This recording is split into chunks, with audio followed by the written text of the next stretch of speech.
bad things happened. And then we're like, you know what? Let's actually leave. And then we left. And we didn't go insane!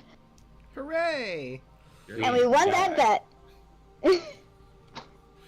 So, I will say, no inspiration, because you did leave out 2 key features this time, unfortunately. Normally I'd give it, but yeah, you missed a couple big things.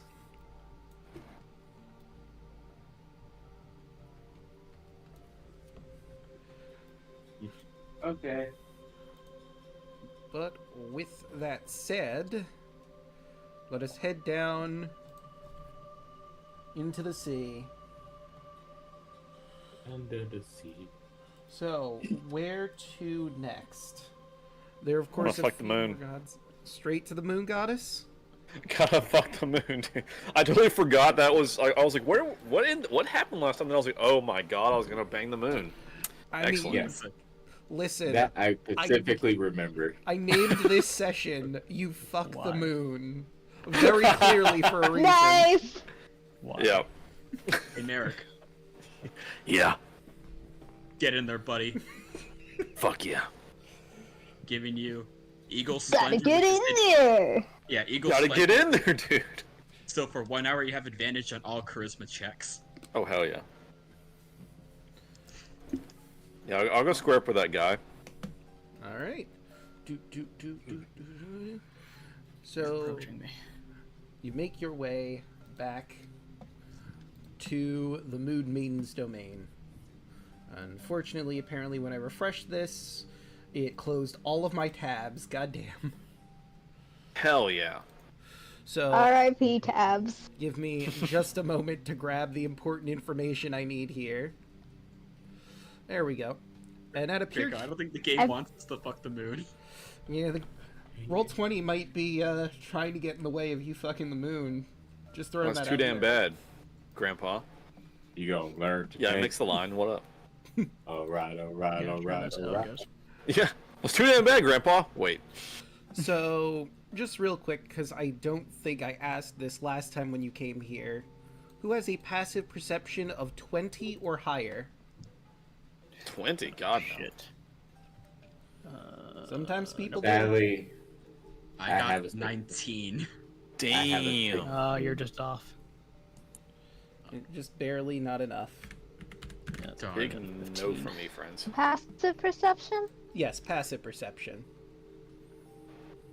Unless it's motion based, I don't think Andrew's is gonna see it. Where's passive perception again? On your sheet, if you scroll under Left your side skills, under skills. Yeah. Under skills? Yeah, under that box. You should see a box that says passive perception and a number in it. 18. Guess motion or sound. Okay. Oh wait, that's wisdom. No, Oh that's wait, it. okay, never mind. No, that's right. Never No, mind. you're I'm correct. dumb. Yes. I went to check again. 18. Yes, your passive perception is 18. So no one has a passive perception over 20, then ignore I said anything. No, Excellent. I'm Also, gonna remember it. I never showed you what an oceanid looks like, so think fast. Okay. This Oh is the my guy. god, Ooh. he's hot. It's kind of like his deal or Fancy. something. Look at that jawline. He's got the fucking he's got the fucking Killmonger haircut. Yeah, damn. I didn't notice it before, but you're right, huh? I hate it. We got more than a few hairstyles. I'm just saying. Oh my god. You're not wrong. I rocked that hairstyle a couple of times myself. Oh, she. That looks like the just beachy version of. I don't know if I'm just misinterpreting. Wait, what is it? It just looks like saltwater got into the afro, so it's beachy. No. No. No, No. I'm just wrong. Hell no. No. All right, fair. Okay. I have an afro. Don't work. that Never way. mind. Yeah, no, I got. that's dreads. I have a high top. That's... Anyway, You come over and Taryn comes to meet you again. Oh, you're back. Is there something else I could possibly help you with? One of our friends that was in with us wants to talk to the goddess. All right, send her forward.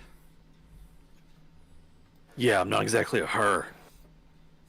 His face immediately goes from sort of confused but acquiescing to just incredibly irritated. Oh, I see.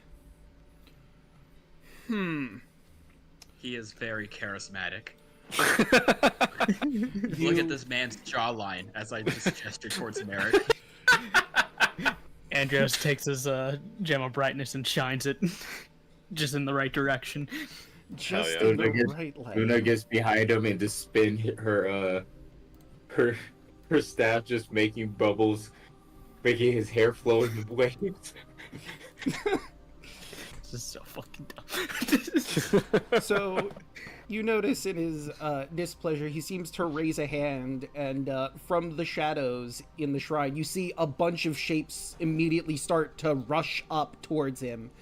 And it looks as though there are some Miro that are rushing at you, and I'm going to just quickly move us over to the battle map because he is not very happy All right. with another guy being All right. here. Well, you made a mistake. Well, I will say, as like this is happening, I go ahead and summon my weapon, and my mask pops on. All right.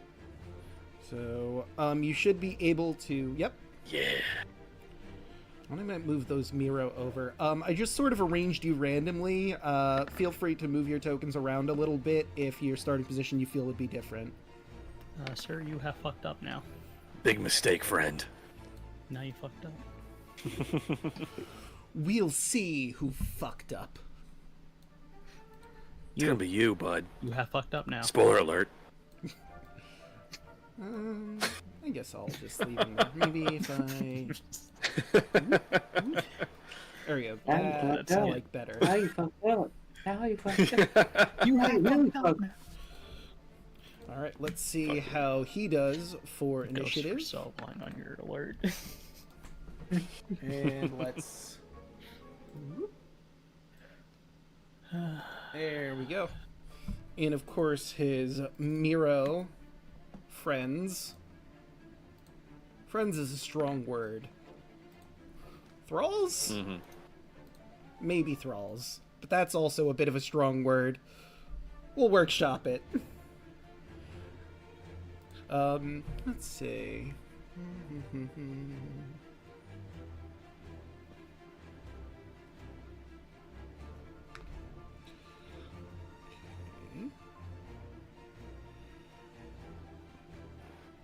I'm just quickly looking through his stuff here. I guess before combat properly starts, if anyone wants to, they could roll an Arcana check. Sure. Because something seems weird Why with not? these Miro. Andros was a scholar. Looks at the camera. Ah, yes. That's also You're fine. right. Andros, the scholar among the party, as we all know. I learned everything from Andros. No, why? That was Honestly, the worst as the mistake. knowledge fucking cleric over there is. I know how to punch things. That's about it. Alu with the plus 12 natural 20. It's insane. I was going to ask, like, Andrew, didn't you read the book? But I forgot you never. Nope. You never learned how to read. It's like, wait, Oh never my did. god. I mean, I learned from Okay. somebody. Fucking thud. I learned from somebody. But it's very basic reading. Alright, so Kaya and Alu, you recognize that these Miro seem to be charmed by this Oceanid. Ah, They're not exactly slaves per se, but Alu specifically are familiar with charming effects, having used them a decent amount of times. What? I could never. You're an awful person. Ollie, you have permanently damaged me. I'm with sorry. this- It's Insane. fine. I'm over it. You know, you're in a happy, healthy, committed relationship right now, Kaya. Things are working great for you now. It's been know. 5 years. Yeah. The one that got away. 5 years is enough time to heal from that sort of thing, right? Yeah, that's fine. Anyway, So yeah, you now are well aware that these individuals are in fact Charm. Well, the Miro are, which is kind of a mix. Like, on one hand, it's a good thing, because otherwise they would just be recklessly attacking everyone around here, probably, being enemies of the merfolk. But on the other, I mean, they're basically enthralled. So, you know, do with that information what you would. Right. So the Oceanid is up first, and he's right up here in the thick of it. Let's see. That could be interesting. He's going to look at you, Merrick, and I need you to make me a looks wisdom familiar. saving throw. Kind of madness. Wisdom saving. Let's see. Do I? Oh yeah, I'm good. I'm good with this. All right, sweet. Yep. Oh, Get yeah, fucked, you're nerd. fine. You're completely fine. You notice as, like, these Gives him middle seaweed and finger. brambles start to, like, form around your head, but you shake your head violently and break free of the magic, making them dissipate almost immediately. I will say it starts to form, and as soon as it touches the mask, it disintegrates. Not today, bitch.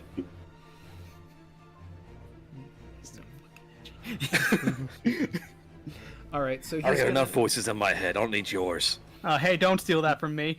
Alright. So he's, Rook did that. he's going to try something else, then. He's going to use a bonus action to force his way into your space.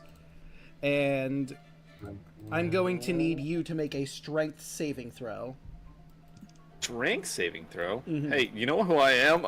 I'm an ex-paladin, like, fuck you. Oh. So a 12 is you not should not enough. have loaded. You are I know, knocked right? prone, Reaction. and you're going to up. reaction. Add a +6 to that saving throw. So you're fine. 18. He does not knock you prone. Question, does that count as an And you attack take action on him? Let me see. As a bonus action, the Oceanid can move up to 60 feet. The Oceanid can move through spaces occupied by enemies with this movement. Any enemy that moves through must make a strength save, be knocked prone, and take 3d6 bludgeoning damage. I mean, I suppose in the same way that a shove is an attack. Is a shove considered an attack, actually? I should clarify that. It is an action to shove, I yeah, believe. but Because this yeah, is a shove very is similar... an attack action, but this is just moving into a space and an effect goes off.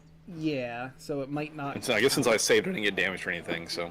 Yeah, so after that he's going to move back a little bit. That one. It does don't go not back say that he doesn't take opportunity attacks from this. And he already used an action. So I had to attack him? You sure do, and so does Luna. Please hit for the first time ever. That will certainly hit. Fuck yeah. Okay, 25. And he does not move because of Sentinel. Okay, so he'll move... Okay. I will say he'll move right to here, and that's when Sentinel triggers, because otherwise he's going to be standing directly on top of Merrick, and that's just going to be awkward for everyone. Well then, do I not get to attack if he doesn't move away far enough? That's a good point, too. Because it triggered the movement away, it just Sentinel stops it, so you do still get your attack off. Okay. There's a lot of technical stuff here. Yes. So let's see. 10. That is 10, 12 from Luna. It's 10. 14 from me. Oh, right, because you're not giant smited at the moment. And you got 14. Mm-hmm. All right.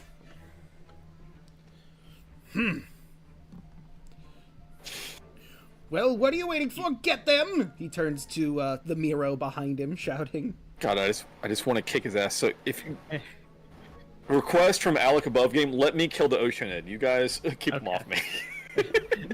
Andros just shouts, "Do you Please. realize that you fucked up yet?"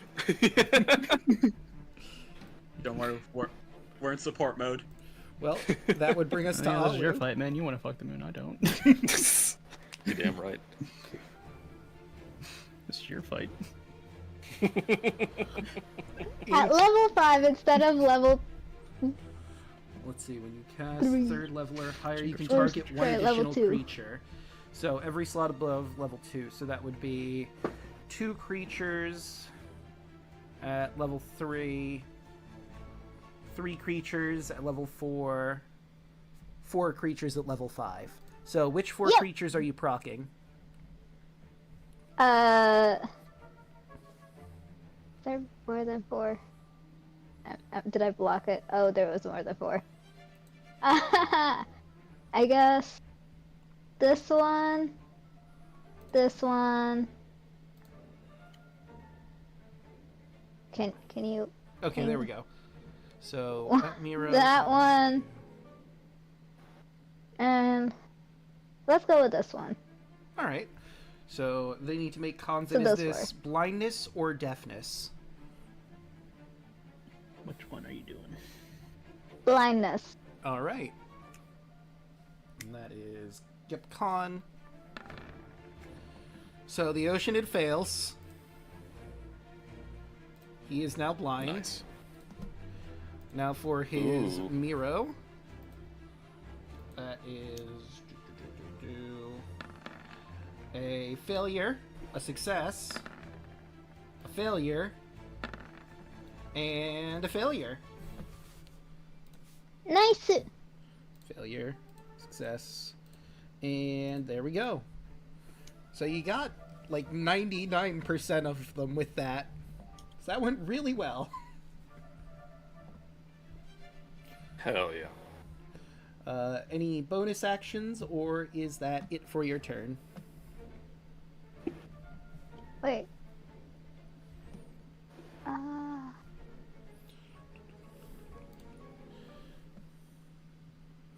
Okay. That is it for my turn. All right. And that will bring us to Luna. 5, 10, 15. Luna gets big.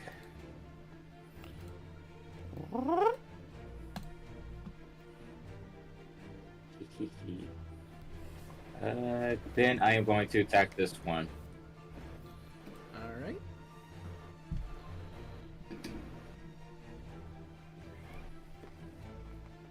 So, first attack. 25. Is certainly going to hit, yes. Second attack. 18. Will also hit. And 24. All hit.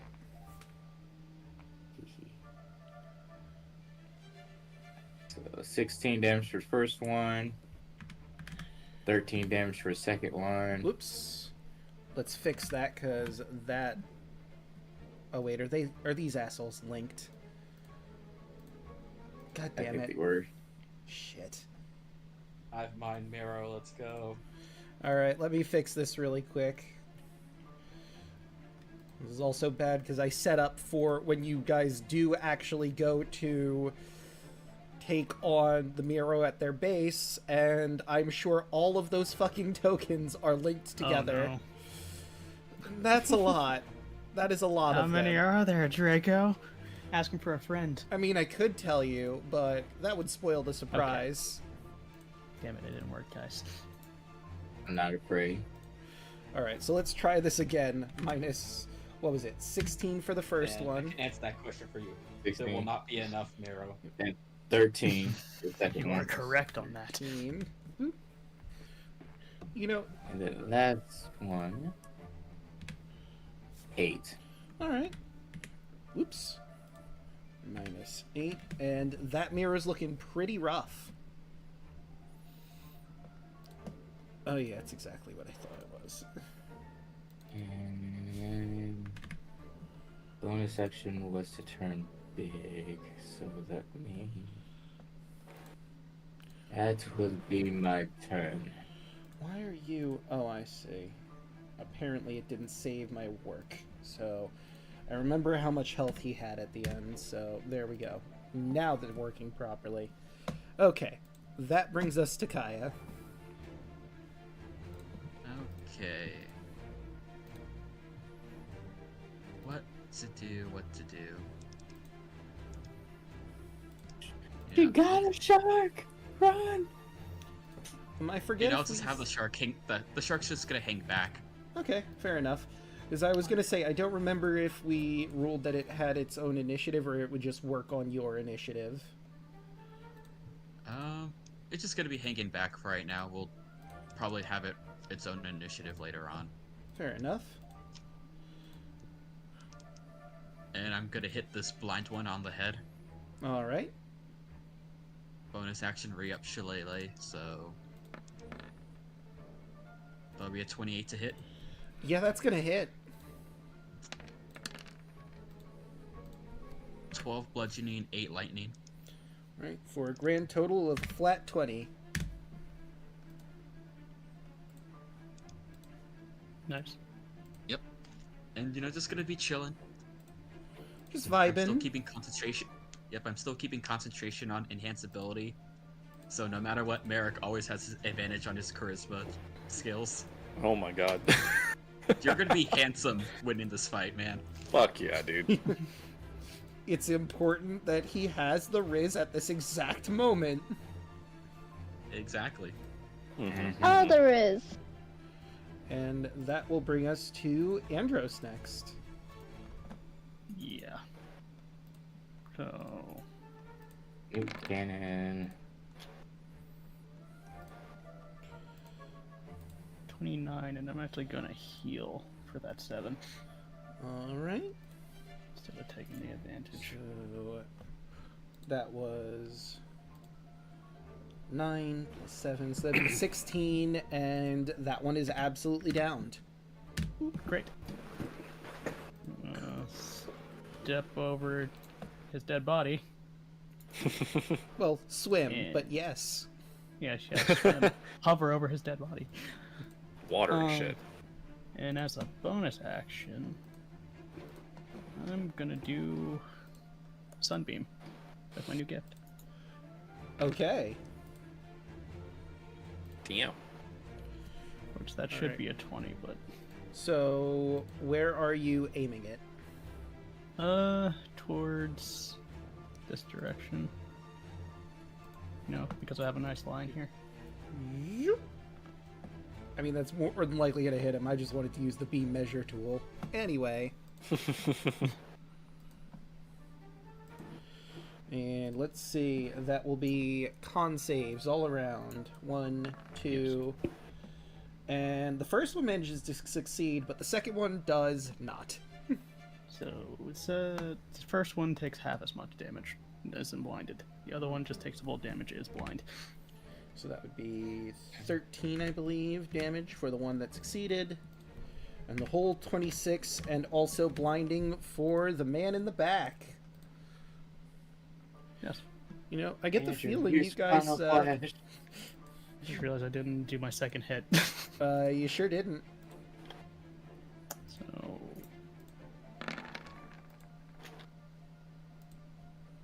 Okay.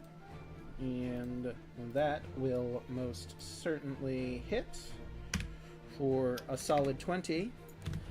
Wait, can you attack, use the item, and then attack again now that I think about it? no, it's a bonus action, so I don't know. Oh, you know what? Fair enough. Then yes, you would be able to. Because Damn, your dude. attacks are attacks. It says I get to do Sunbeam as a bonus action. And yeah, no, that does actually work. Because like I said, your 2 attacks are just for Monk and your basic attack, right? Correct. So then yeah, you could absolutely use your bonus action to use the Sunbeam after beating a fool. Pretty funny. I'm gonna end my turn here. Alright. And that will bring us to Merrick, the man of the hour. Oh my god, guys, I'm so fucking excited. All right. So I've been waiting so long to do this with this character. So, first and foremost, we're gonna get some hoarfrost going. So, my blade gets coated in frost in the water as the water starts like freezing around the blade as it gets cold. So we're gonna have some bonus cold damage on melee attacks. Let's see if we can get a hit. We've got advantage because blind and flanking stuff. 22. That certainly will hit, but just barely. Okay. Just barely. Well, Well, or actually, since he's flanking. that's true. Oh wait, then yeah, that does hit. Okay, I mean, it hit so before, but now it definitely hits. all right, so this is really mean, but it's really funny. All right, since I am this insane warlock paladin bullshit, I can use a 4th level spell slot for divine smite. Mm-hmm. And that is an action. A divine smite's just you just do it. Oh yeah, that's right. From the paladin. Remember? Yep. It's dumb, and it's great. Paladins. So, just to talk this out before I do it, I have Aura of Hate because I'm a bad man, which is necrotic damage just from attacking near me. I have the Hoarfrost, which is bonus cold, and then I'm going to do a 4th level Divine Smite, which is 4d8. All right. So, let's see if I can end this man's life. And he doesn't have to make any saves at all, correct? From the He's just Hoarfrost, the taking it. Hoarfrost is just damage. Same with the Yep. smite. Yep. Right. Let's see how he do. Okay, I'm almost done with fixing the guys down there, which I've been doing off screen. So let's see. That is minus 35. He's just barely hanging on after that meaty slam. Alright, attack number 2, let's go. Second attack. Oh my god. And you That's... Will also just hit. So, well, Oh, the wait, 31, again, because we're at advantage. You right. He's blind. So, this is so ridiculous because we decided before that my summoned pact weapon is a life-stealing blade, which has an extra thing on a crit. On a crit, it does 3d6 necrotic and actually heal from it. So, We might have to separate that out because I think it's like half of the damage you do from that. If I'm remembering Okay. correctly. Just to make Yeah, it let's easier see. to calculate up, which is what. let me find the life-stealing blade. Blade. It's Blade of Life-Stealing, right? Something like that. Blade. Yes, I believe so. Blade. Come on, why can't I find? Why? Where is it? Let's... So I know this is taken, but guys, this is too good. Sword of Lifestone. There it is. Okay. When you roll a 20 on the attack roll, a target takes an extra 3d6 necrotic damage, provided the target isn't construct or undead. You gain temporary hit points equal to the extra damage dealt. Okay, so it's the full damage of the necrotic. Okay. Alright, so he's going to take the Aura of Hate, he's going to take the Hoarfrost, and he's going to take this crit from the Lifestealer sword. So roll that damage. That's 15 plus 17, putting us... Hold on, let me get the calculator just to make this go a little Plus faster. 9. So 15 plus the 17 plus the 8 plus the 1 plus the 3d6s that you have to roll now. I put it on the damage, it's on there. Oh, it is? Oh, let's see. That's... Yes. Oh, On the- now I on see the the life 17. stealer crit. That's on Yep. the 17, so that's 4, 4, and 1. So that means you'd be healing for 9. So I get 8, 9, okay. Because it's 4, 4, and it's- 1. I said to hover What's over it to see that's the what it is. Hoarfrost. The 3d6 was 4, 2, 2. So I heal for 8. Oh, then yeah, it's 8. Yep. So I heal for 8. So that, I believe, is a grand total of 39 damage. which is way more than you needed to kill him with his 6 health that he had left. How do you want to Thank do God. this? So, I want to plunge my forearm blade into his chest, and as I pull his life essence into the blade, he freezes over in the water. You all watch as this buff, tan-skinned man's skin starts to grow paler and paler before your very eyes before he's coated in a thick sheet of ice. And he starts to sink. Actually, no, yeah, because his body is also mixed in there. So he starts to sink down to the bottom of the ocean. However, there's still these Miro here that need to be dealt with. That's my turn. That's all I got. Brings us to the Miro with That's half a really of them. good turn, though, man. Yeah, that's a really good turn. I've taken so long to build this character, waiting for this kind of bullshit. To fuck the moon. To fuck the moon. Yes. I'm honestly surprised you didn't have Eldritch Smite on there. Yeah. Well, I don't know if Eldritch Smite, some of that stuff, like, takes an action or not. I know Divine Smite is still, like, you just do it, so. I took a bunch of stuff for the Eldritch Spear and the Eldritch Blast. Eldritch Smite is just like Divine Smite. Gotcha. Okay. Oh, so you could be even dumber, is what we're hearing. Hell yes. Yeah. Yes, because I have it on. Because I have Eldritch Smite on Pepper. Nice. Oh yeah. All right, now I'll start with the blind Miro. We'll start with the one that isn't near any enemies to see if he even gets around to anybody. So let's see. 1, 2, 3, 4, 5, 6, 7, Oh, 8. fuck. I meant to do a thing. And let's roll that d8. Let's see, he is heading directly into his friend. He's gonna blindly bump into him, and you know what? I'm gonna roll a high or low. Anybody call it high or low? Oh, Alright, I rolled a 69, which is nice, but it is not low. Nice. Everything's lining I up. knew I should have perfectly. said hi. So, he remembers the formation that they were in, so he's pretty sure that this is one of his allies. So, that was 5 feet of his movement. I will roll the d8 again to see if he figures out where he's going. 5, 7, 6, 5. And how much swim speed do these guys have again? Ah, okay, so that would be -5. 10, 15, 20, 25, 30, 35, 40. And he swims all the way over to there. No idea where anything or anyone is. Andros just aimlessly watches him. dumbass. The other Miro, knowing that you've assaulted him, is going to try and bite and claw at you, but he is blind, so good luck with that. That's an 11. And a 13. Neither of those hit. No. To the other blinded one.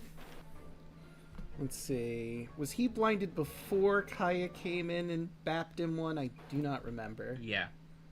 Okay. Yeah, that was from the blind. That was from the blindness deafness spell. Alright, so From Alu. I will roll again. Yeah. He rolls an 8, bumps into his friend on the opposite. Actually, no. Because 1, 2, 3, 4, 5, 6, 7, 8. So he moves this way, unaware of where to go, and you get an opportunity attack on him, Kaya. All right. There's alcohol and isn't sharing. 23. That will hit. Here comes the boom. That'll be 21 damage. To anyone, he is barely swimming in place. Although I would say after you hit him, he'd realize that you were in that general direction, so he probably wouldn't have moved all the way out. So we'll say he was like right about here, realized you hit him, and now he has to figure out where to go from here to try and find you. I'll cut that down to a D4. 1, 2, 3, 4. 1, 2, 3, 4, and he goes down. That was 10 feet from there. 15, 20, 25, 30, 35, 40. And now we go to the Miro that can actually see. One is going to go for Luna. Well, that 25 will hit, but that nat 1 certainly won't. So that's a 6, and let's see what he's won. For number 9, he gets... Probably should have opened my fumble chart before this, but oh well. It will load eventually. Armor malfunction. Ah. Do they have... I mean, I guess they do have armor. It's natural armor, though. He cannot lose his natural armor. Although, I guess he could if he hits it hard enough. It just says armor damage, AC reduced by 3, permanent, until spending a round to repair it by mending. Okay, so then I will adjust his armor class appropriately. So he goes with exceptional vigor to try and claw at you, Luna, and you manage to deflect his attack, and he hits himself, and you hear a loud crack as he seems to have broken his natural armor. And I take 6 piercing. Yes, you take the 6 piercing. Okay. Right, and let's see how Kaya's doing on her end. 21 and 9. 21. You will take 7 piercing damage from him. Whoop. Reaction. Top light. All right. What bam? A 14. 14. Oh, shoot. All of their ACs are married, so I'll just have to remember that this one is not at that. But yes, that will definitely... It just barely hits. 4, 15. All right. So we do that and that, and now I should be able to do this. 15. Boom. All right. And that will do it for our Miro. Our stupid, blind, and just generally inept Miro. Alu? Hey, real quick, Draco. I meant to do this, and since it would have just been his turn, I'll let you. I mean, you can. Anyway, but I wanted to do this on the guy, the Oceanid guy. I can pull him. I can raise him back up as a Spectre. When you slay a humanoid, you can cause its spirit to rise as a corpse from its corpse specter. Statistics which are blah blah blah. When the specter appears, it gains temporary hit points equal to half your warlock's level. Roll initiative for the specter, which has its own turns. It obeys you, commands, and gains special bonus. Blah blah blah. All right. I'll allow it this time, but please remember to bring it up if. Yeah, when it I happens. fully meant to, and I was like, well, maybe I'll just do it, and he can be on his former initiative, but I mean, we can roll it in, whatever works. I was like, shit, because I haven't had to use it yet. All right, let me find our specters because I'm pretty sure I have them in here somewhere. Nice. Here he is. So there is a specter. I will add Huh. HP. What are your guys' level right now again? 15. 15. Yeah, total So 15. half of that would be 8 because we round up. And the other thing we need to remember is when Spectre appears, it gains temporary hit points, blah blah blah. On turns, it obeys your verbal commands, and it gains special bonus to its attack rolls equal to your charisma modifier. Okay. So it's a +5. So whenever he rolls an attack, I need to remember it's with a +5. Also, because this is your thing, I am going to put it in your journal, and you can control your specter. Give me Sweet, just a thank you. second. Okay. There we go. So Hell now yeah. you should see it in the journal, and you should be able to open that sheet and use it. Sweet, thank you. No problem. Oh, actually, I should also roll his initiative since I have the sheet open. Whoop. Alright, so he is a 20, so he's going to go after Luna. Okay. You know, the summoning Thank you. sickness as it goes. You know, he just went from being a living person to a horrifying, spooky ghost. It takes a lot out of you. Yeah. You didn't think you'd get away that easy, did you?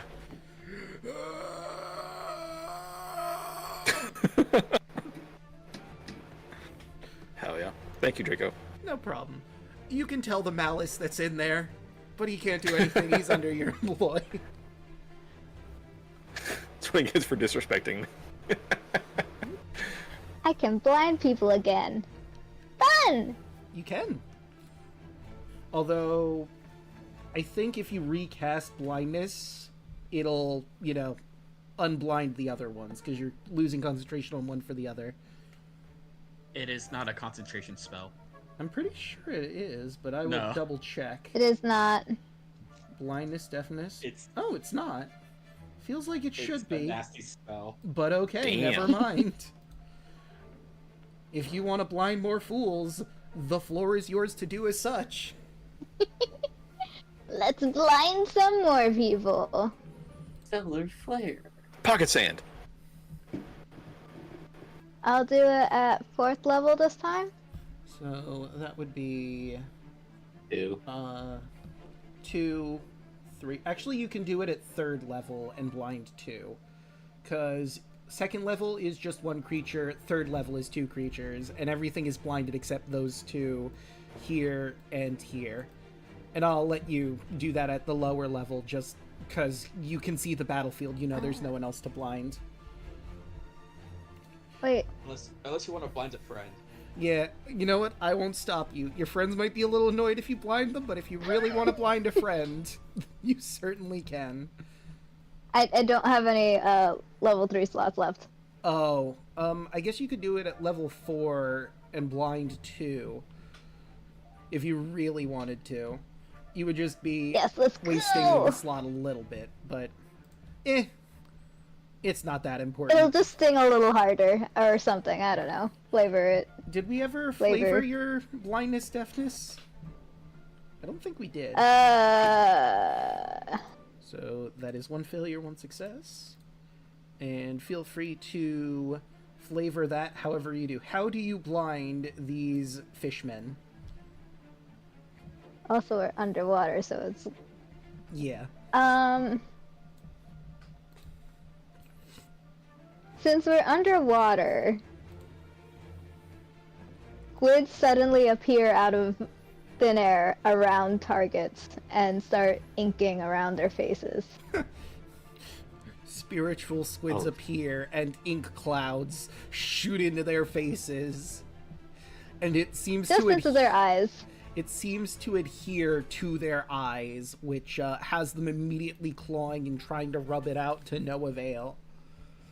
And I don't know why I thought you said food.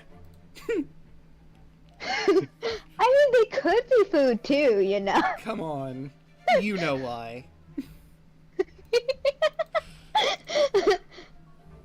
I mean, I could cast food and water at 4th level since I don't have any 3rd level spots left. I mean, you could if you wanted to. I don't see the point, but you've already cast blindness, deafness, and that is an action. Is that it, or anything else? That is all. All right, that brings us to Luna. This one, smack my bitch up. Doo doo boo boo boo boo. Where is it? Smack. 19. Will hit. For 13 damage. Okay, that's 13. Hit Oh, number 2. why on earth did it do that? Minus 13. There we go. 12. Oh wait, that's the one that has his armor damage, so yes, that will hit. For 16. 16. Alright. Third attack. 21. Is gonna hit. For 12 damage. He's looking real rough. And then Kia. Polearm Master. Alright. So 12 damage. that takes him out. How do you want to do this?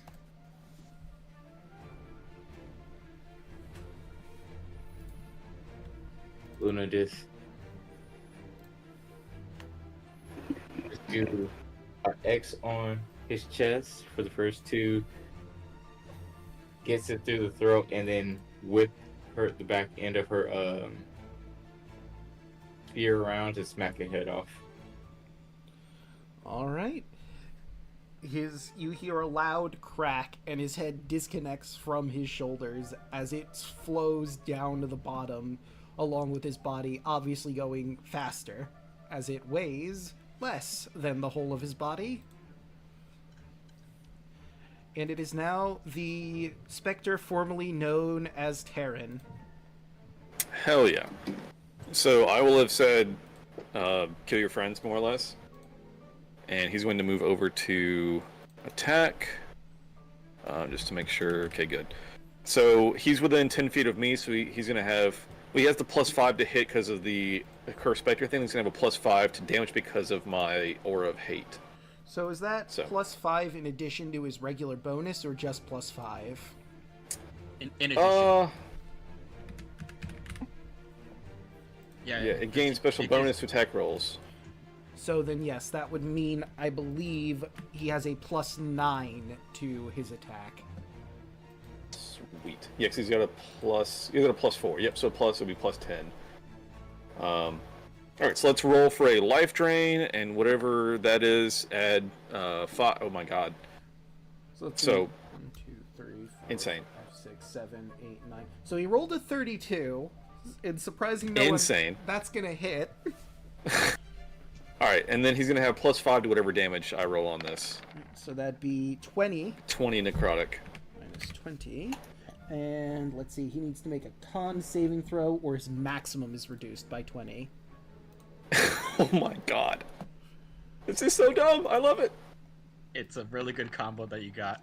So, It's so that is dumb. a 14. He does make the save. Okay. However, either way, he is very near death. Jix, he took what, 20 damage? Yes, Yeah. he did. Yep. Hell yeah. And I believe that will do it for the Spectre, as it doesn't have any bonus actions. Yep. It's good. And that'll bring us to Kaya. You know what? I'm just gonna pass my turn. Okay. Yeah, I'm just gonna pass. You know, just gonna kind of just sit back. Like, you know, you got this, Merrick. Appreciate it. Alright, then that'll bring us to Andros. I mean, sure, why not? I guess, if I have to. Actually, crit. Yeah. Yep, because he Blind. blind. So minus That's so brutal. 13. Yeah, And then Blindness that'd is be so 23, good, man. 23, So brutal, dude. I got all forms of it on Andros. Oh my god. Plus 13. So that's 36 damage. And surprising no one, this fishman is dead. Wow. What? No. I know. I will be taking the Shocking. advantage on my next attack. I'm just gonna radiant bolt the one that's far away. Alright.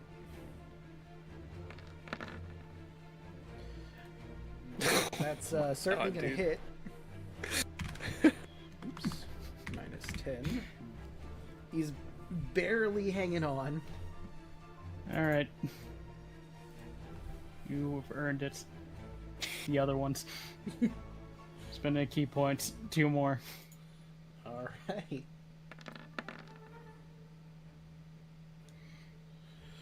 What do you know? Pew That's pew. exactly what you needed to take him down.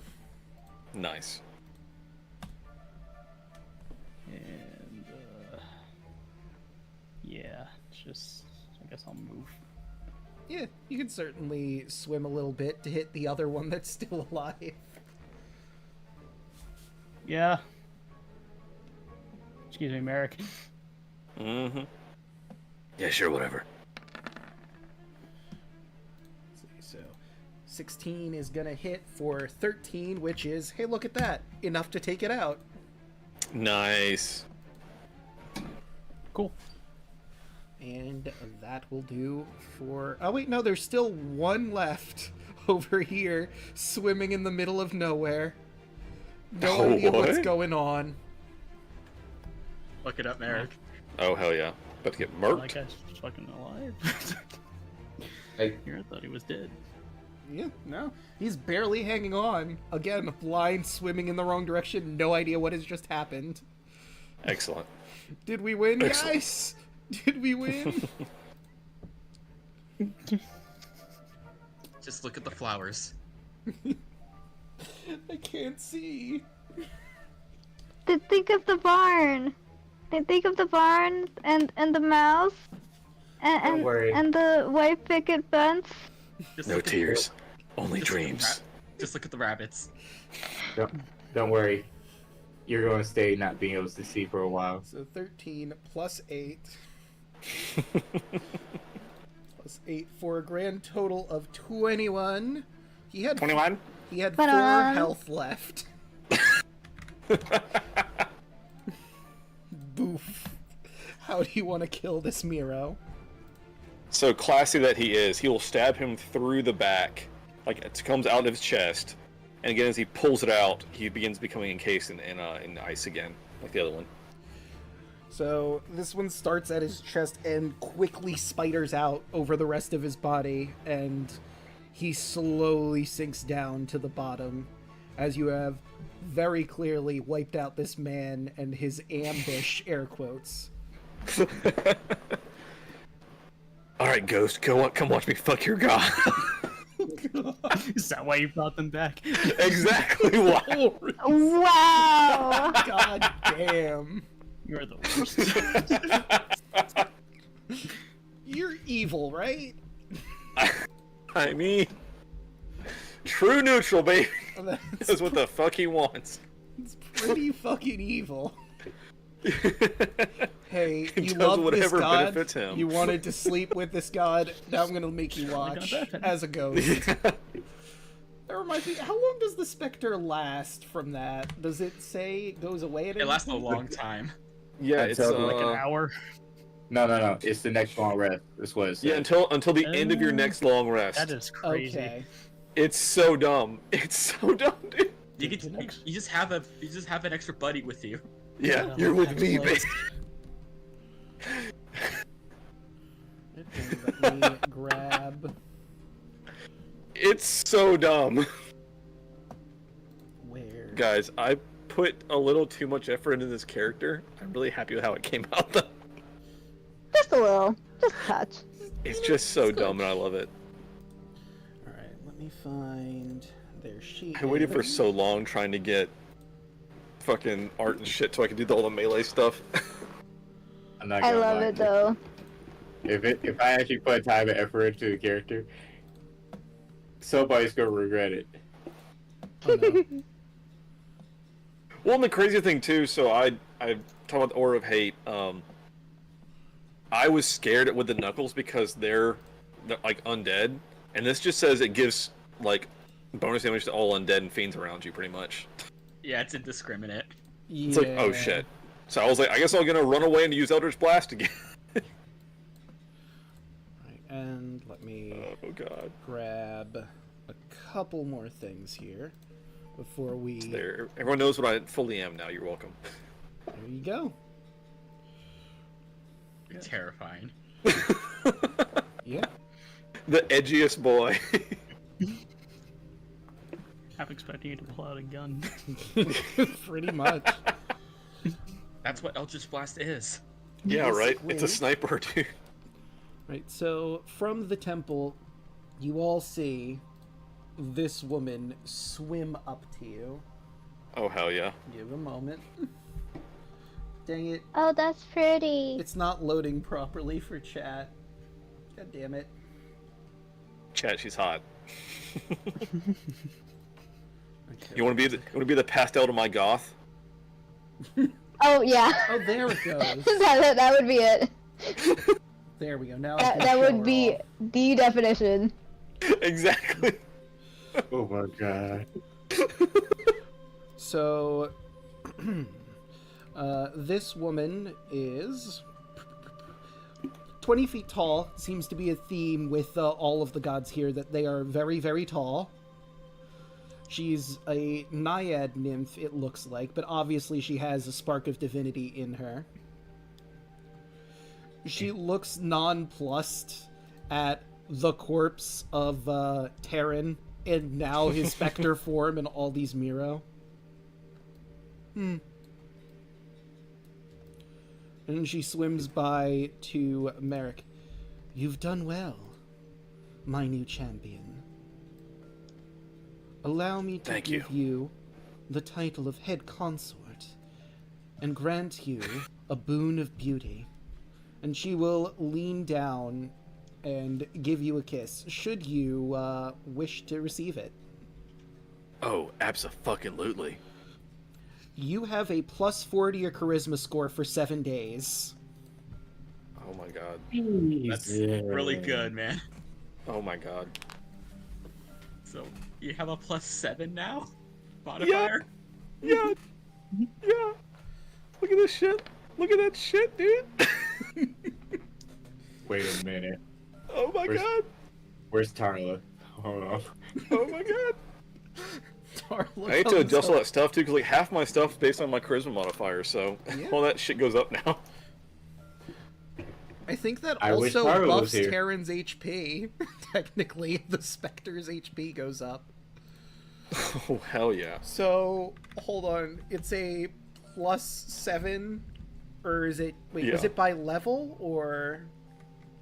It's the temp HP is warlock level. The Okay, charisma so never score, mind. That attack. doesn't go up. His attack goes up now. Yeah. Yeah. Then I get to +7 to his attack. So... Or, only And yeah. your aura of hate also increases. So, that puts Oh, him shit, does it? at an 11. It's your charisma modifier. Oh my god, you're right. Yes. Oh my god. This Spectre is just never gonna miss. Oh, this Ever. is so good. So hold on, it's +11 without the Aura of Hate. With the Aura of Hate, that's an additional 7 to that, giving him a +18 to hit. He can't miss. God damn. Only if he rolls a 1 could he miss. Hell yeah. So I will say Good day, this. good day to be me, guys. I will say this above game. Technically speaking, Terran is a Fae, not a humanoid, but fuck it. He's here, and I'm not gonna take this away at this point. Let's be real. It's vaguely human in shape, so I'll allow it this once. It wouldn't work on Fae creatures often, but there's no reason for me to take away your current Spectre. Let me I see. kind of wish I had Tara here right now, because if she would have got this, I would have had a +8. Yeah. But Tarla's busy keeping the Tarask from breaking free. Doing the Lord's Yeah. work. Fuck that bitch. Let me see. Where can I... What should I use to mark you as having this boon? What do we have? I mean... I guess that sort of works. I'll give you this chained heart icon. Oh, I thought you should go with 3 hearts next to the flame. Oh wait, that could also... Actually, yeah, that probably work a little better. Because you're not charmed by anything. The chained heart would work better if you were charmed. Alright. Now go forth and destroy the Scylla, my consort. Abso-fucking-lutely, thank you for that boon. Appreciate it. Of course. And I'll come back anytime if you wanna, you know, anytime. Perhaps after the Scylla is finally done. It's a date. She'll wink at you, and you are all now free to pursue whoever's boon you're going to take last. There is the Fire King, the Vile Trickster, and the Great Hunter. I think Alu's the only one without a boon at this point. Oh, yeah. We decided against Hunter because Alu feels threatened as a Harangon going to a place literally called the Hunter. What? I mean, you also have a lion and a dragonborn, too. Yeah!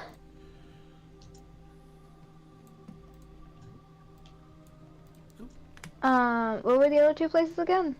The Vile Trickster and the Fire King, who's the blacksmith of the group. Wait, weren't we gonna have chat vote on it? I think that is something you brought up, if you want to still do that. Chat. Help me decide, please. Okay, so tell you what I'm gonna do, chat. Friends, I'm gonna make a poll. A new poll.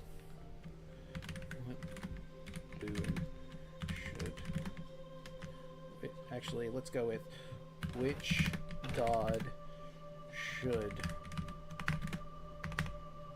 Alu get the boon from? Fire King, Vile Trickster, and I guess we'll have the poll going for 2 minutes. Sound fair? Mm-hmm. Right. The poll has started. Feel free to vote however you see fit. I should have mentioned it at the start so we have it by the end. Okay, now. Whatever. Oh well. While this poll is going on, I guess we could take a quick break if you want to do that while we wait for the results. I mean, it's only going to be 2 minutes, but we could, stretch water, drink legs, all that jazz. I have been drinking Wawa the entire time. All You right. should be. I also am drinking water. Did you see the proof on that alcohol? I Yeah. did not. Oh, It's like 14% or In something. general. damn. Those are rookies' number. Yeah, it's just Listen, 14% by volume. Yep. Let's see. Hell yeah. Where is it? There you are. And let's go to... Doku was not otherwise drinking it all, even though I bought it. I'm like, no! Oh, yep. No, that's 14%. Alcohol per volume. Damn. I mean, the wine that I have up here is like 25%. That's just the wine. Oh, damn it, it's closed. Let me take another sippy. I've also been like spinning around on this chair. This is like I've never actually sat on a chair like this. It's one of those like exercise ball chairs, but like it's a chair with like half an exercise ball on it. You know what I'm talking about? Yeah, I do. I don't, but I'm gonna go refill my water. I will be back. I've been going spinny on the chair, and it's fun because it also goes side to side and back and forth and like a little seesaw. Because it's basically an exercise ball on top of a chair.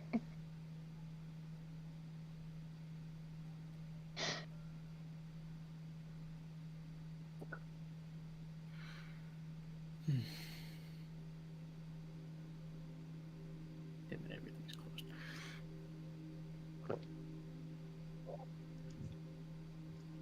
So, did I miss anything? Film break. You're good. I've been going spinny on a exercise ball chair thingy majiggy. Alright, I guess I'm cooking something after this. Great. Bean! I don't feel like cooking though. I mean, is it too late to like order something or? Everything closing. Unless you Yeah, I get guess it, I Also- could get Papa unless you John's or order it. something. It's like unless you order it right now. I'm Yeah. on the west coast, so things aren't closing at this time. Wahaha! Everything's already closed for me.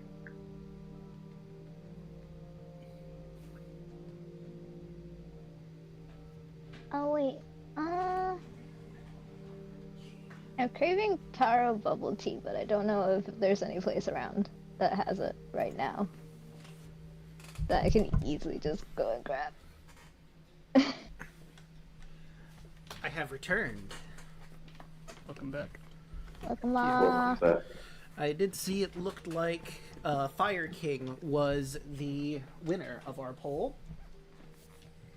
Oh, let's go. Flame King, let's go! Is everybody back? No. All right then. I actually don't think. I think Alec stepped away. Okie doke. I'm not at my computer, but I'm just right outside the door. Gotcha. So, like, I can still do, like, talking and stuff. So, I'll unmute myself when we are back, but Okey-doke. I can hear.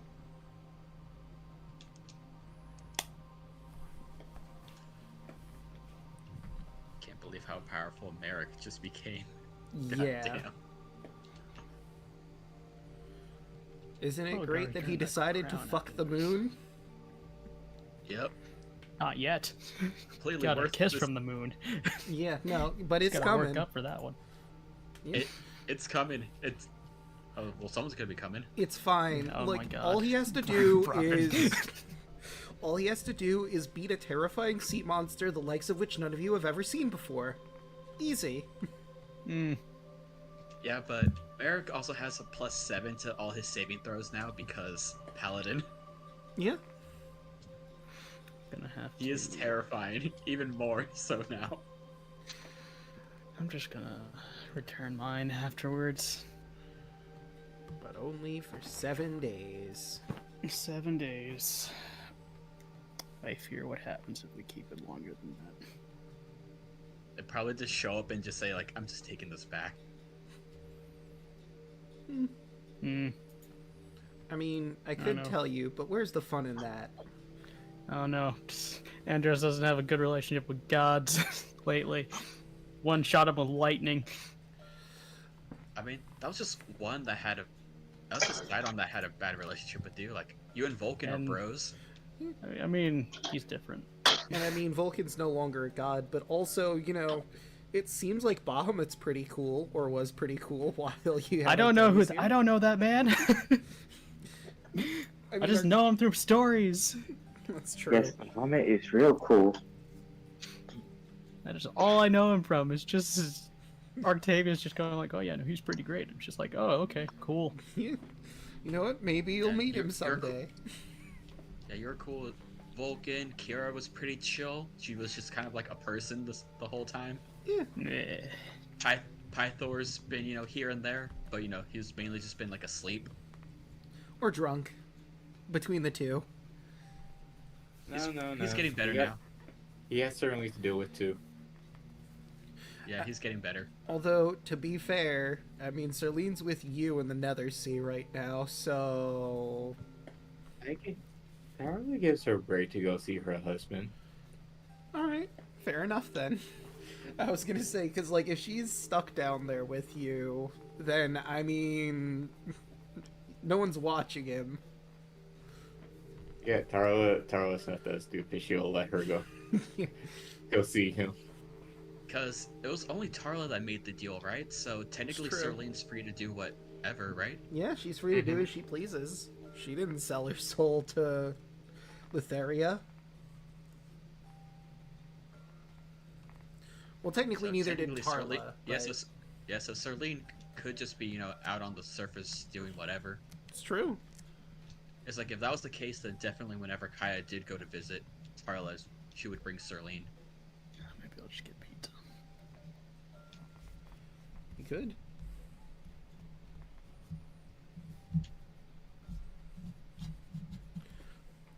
So, since no one's going to the Vile Trickster, what I love about his boon is he will tell you a version of the truth interspersed with nonsense. I'm not going to read all of them because that would spoil some things potentially, but I am gonna read one of my favorite ones in this. Eating 12 raw giant octopus eyeballs in one sitting will grant immortality.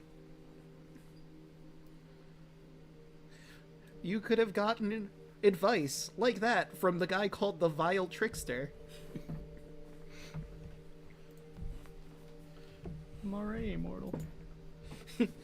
Yeah, but, you know, anyone who isn't that wants to be, if you didn't want to drink from the ambrosia or whatever, you could eat 12 raw giant octopus eyeballs. If he's telling the truth. Because you get double immortality. Yeah, why not? Get you double immortality. That way, you know, if someone does find a way to kill you, maybe it won't stick. Just, you know, just equip Enduring Soul, you'll be fine. Yeah, there you go.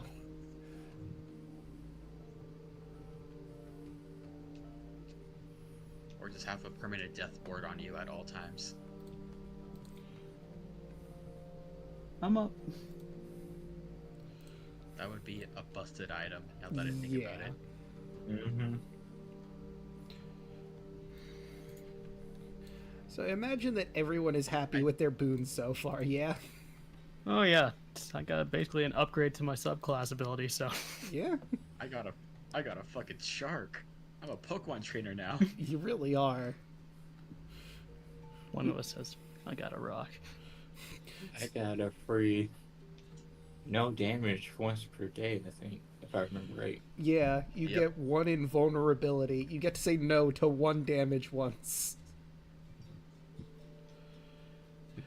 You know I what? have a feeling that'll save you just in case something crits you. You could just be like, no. I've decided no, fuck you. No, I don't think I will. I think He I'm... does the Goku Ultra Instinct and cashes the hand. Yes. You know, I think I'm going to change the symbol I have for Andros's one, because I just noticed there's an overdrive icon that kind of looks like a sun, and I like that better. Do it. Enter overdrive mode. Maximum overdrive. Get into overdrive.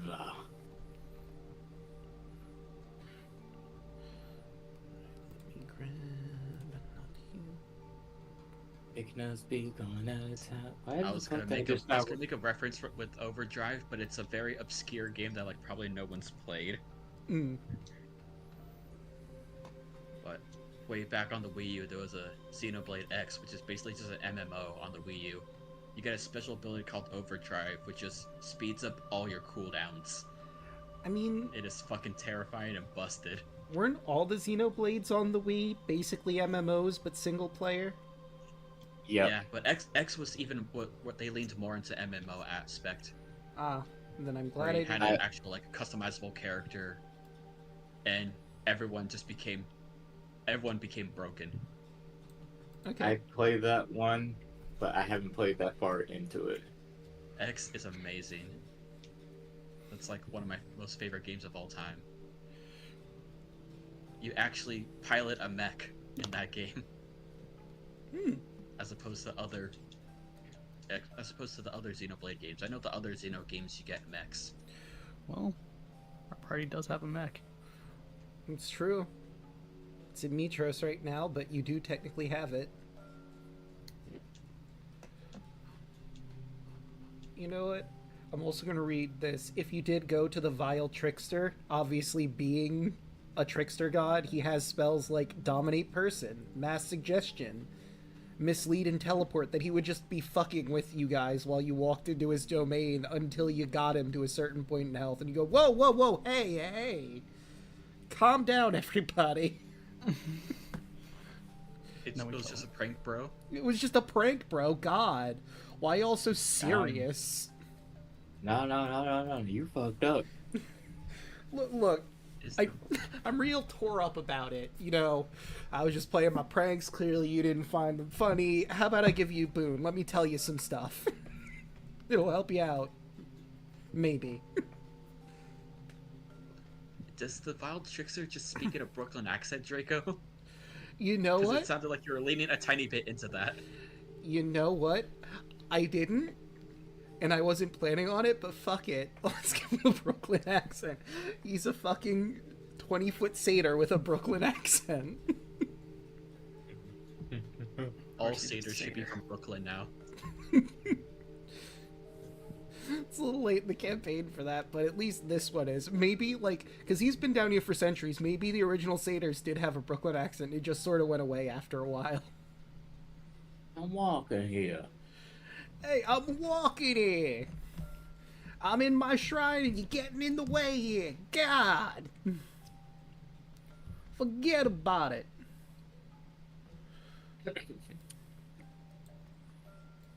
Also, since you're not doing the Temple of the Hunter, what you would have had to deal with is he would have the 3 storm giants that serve him fight you. And if you lived, shit. you would get the you would get his boon. Okay, that's Is it summoning storm giants? Because It that would be is- great. It isn't, unfortunately. You would get a Chull that has magic sense, which would be able to guide you to magic items, traps, or whatever. Ah. So, you know, that's useful in its own way. Yeah. but fighting 3 storm giants. I was kind of hoping for something storm gianty. Yeah, no, when you realize what you have to do to get a Chull, it's kind of like, feel a little ripped off, right? From the Great Hunter. Yeah. Yeah. Like, when Listen, I was reading through this, I'm like, that's it? Okay. Just like we get cool things like, you know, just get a pet shark or a crown that gives you 2 really good spells or +4 Nope. to charisma. Or Nope, invulnerability from Skyfather. Yeah, but no, we just get magic sense from Grand Hunter. Have this lobster with magic sense. Thanks. Cool. I'll name him Sebastian.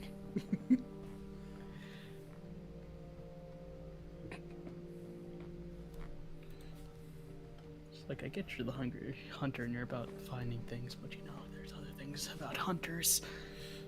I feel like if there was a ranger in this group and they heard about the Great Hunter and they went through all of this to get his reward and it's just, here's a lobster with magic sense, they'd be pretty pissed off about it. Oh no, I'd be pissed. Oh, I would too. Especially like if they go to the other boons first and this is like the last stop for them. Man, I wonder what cool thing I'll get. You got invulnerability, you got sick new armor, you got this cool crown that gives you fucking sunblast, you got a shark. I wonder what. Here's your magic lobster. What the fuck is this? What the fuck is this?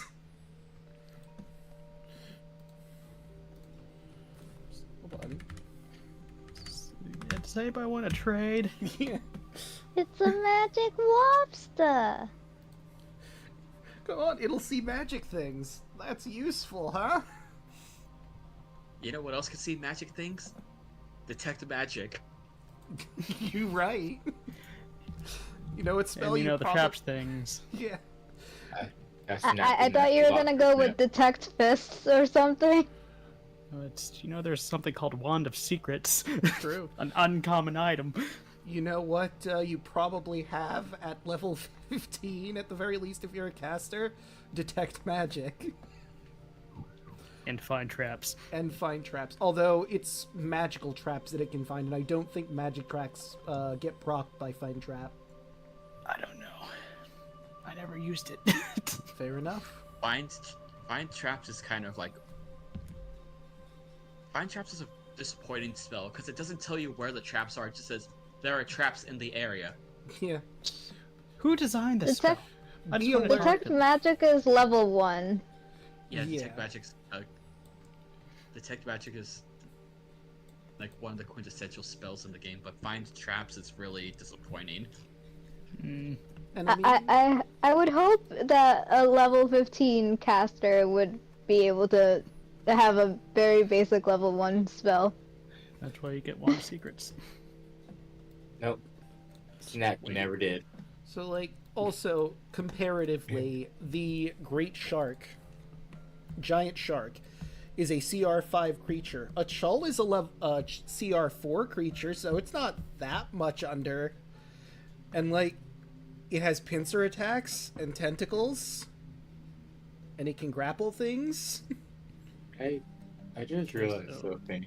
It can attack. I know what can you do with your wild shape? What CR level are you at now? I have a Ring of Wild Shape, which increases it, so now I'm at CR. Let's see, increases my Wild Shape CR by 1. So I think I'm at CR 2.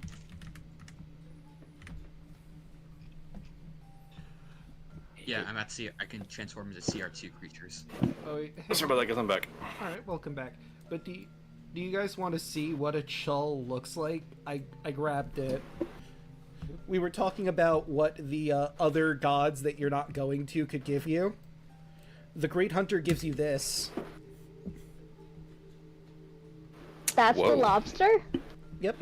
See, it's got fucked up. It's got the crab claws. It's got a tentacle mouth. It can sense magic, which you could also do if you had the spell detect magic.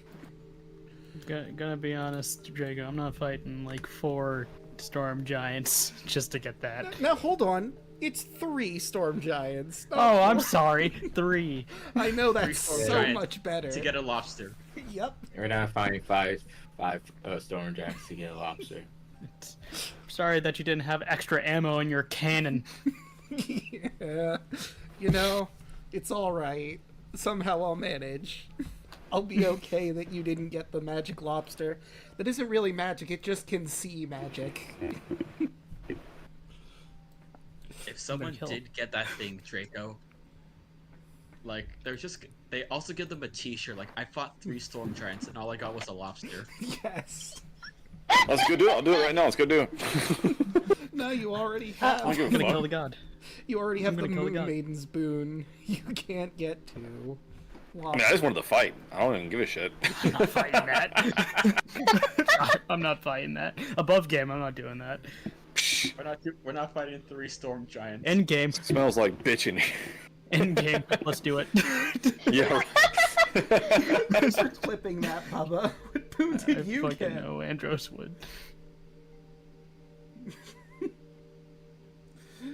But I think everyone is back now, so we're good to get back into the swing of things, yeah? Please. Yeah. Yep. Alright, so let's scroll back on up. Move you all over to the Fire King's house. And let me get rid of Chull because we don't need it and no one's going to get that stupid thing. Oh. I just can't get over that. Like, I need to know who selected the gifts for all of these and thought Chull was okay compared to the other ones. Most of them seem okay. Yeah. There's always have to be one shitty one. Like, you'll even see the Fire King's one is pretty damn good. The only other god that's kind of shit is, like, the Lord of Ghosts, who's insane and would attack you, and the Vile Trickster that gives you bullshit interspersed with the truth. Someone just really hated Rangers, Draco. Apparently. I mean, to be fair, a lot of D&D hates the Ranger. Poor Rangers don't get a lot. That's fair. Rangers Oh, are fun. Congratulations. You destroyed 3 storm giants. Here's a lobster. No weapon that resembles their power or anything, or You don't You get get a, a companion. you don't get a storm giant friend, you get this lobster. And then you gotta return it after 7 days? Fuck no. Yep. Just like the others, 7 days. I have fought storm giants before, Draco. They are a pain. Yeah. I haven't, but I've seen the stat block. I know they could be a bitch and a half. Mm-hmm. But hey, you know what? The Chull, it will defend you in battle. With the CR4 creature will Great. defend you. And use its You know magic what else sense will to defend- guide you. To magic traps. Draco, you and know what else items. will defend us in battle? What? The shark. Oh, very true. An arguably better companion. I don't know. I mean- You could have a lobster, huh? Yeah, sure, I'll have him with my dinner. Maybe I'll be able to have his magic sight if I eat him. I don't think that's how that works, but hey, you never know. No, that's how it works. Seems legit. All right. Absorb its powers. But anyway, you go to the Forge of the Fire King, and you, after being so used to swimming for all this time, you swim into what is an open air area and just sort of flump onto the ground, all of you, not really expecting it. You were told that he doesn't like merfolk, but you weren't quite expecting to go from swimming in the ocean to air. The inside of this... You see, Oh, sorry, go Luna ahead. hug the ground. I miss this. The inside of this temple is filled with a large bubble of hot, oppressive air that repels all seawater. Hundreds of beautiful crafted weapons and suits of armor are scattered about. In the center of the room is a heavily muscled cyclops, working at a massive forge that belches heat and smoke. You see this man.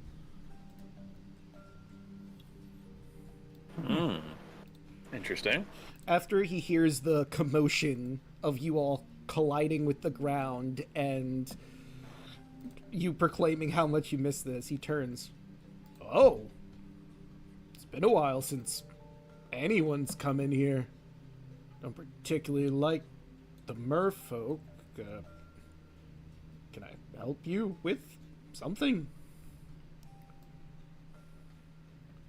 We're going to fight the Scylla, Ah, and well, the rest of us have talked to some of the other gods and goddesses around here to get a blessing.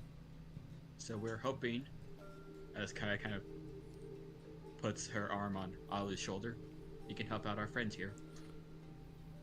he moves towards you, and with his eye, again, like all the others, he's about approximately 20 feet tall. He starts to lean down, so he's like on level with you. He has to basically lie down and looks at you all. That's pretty good armor you have on. All right.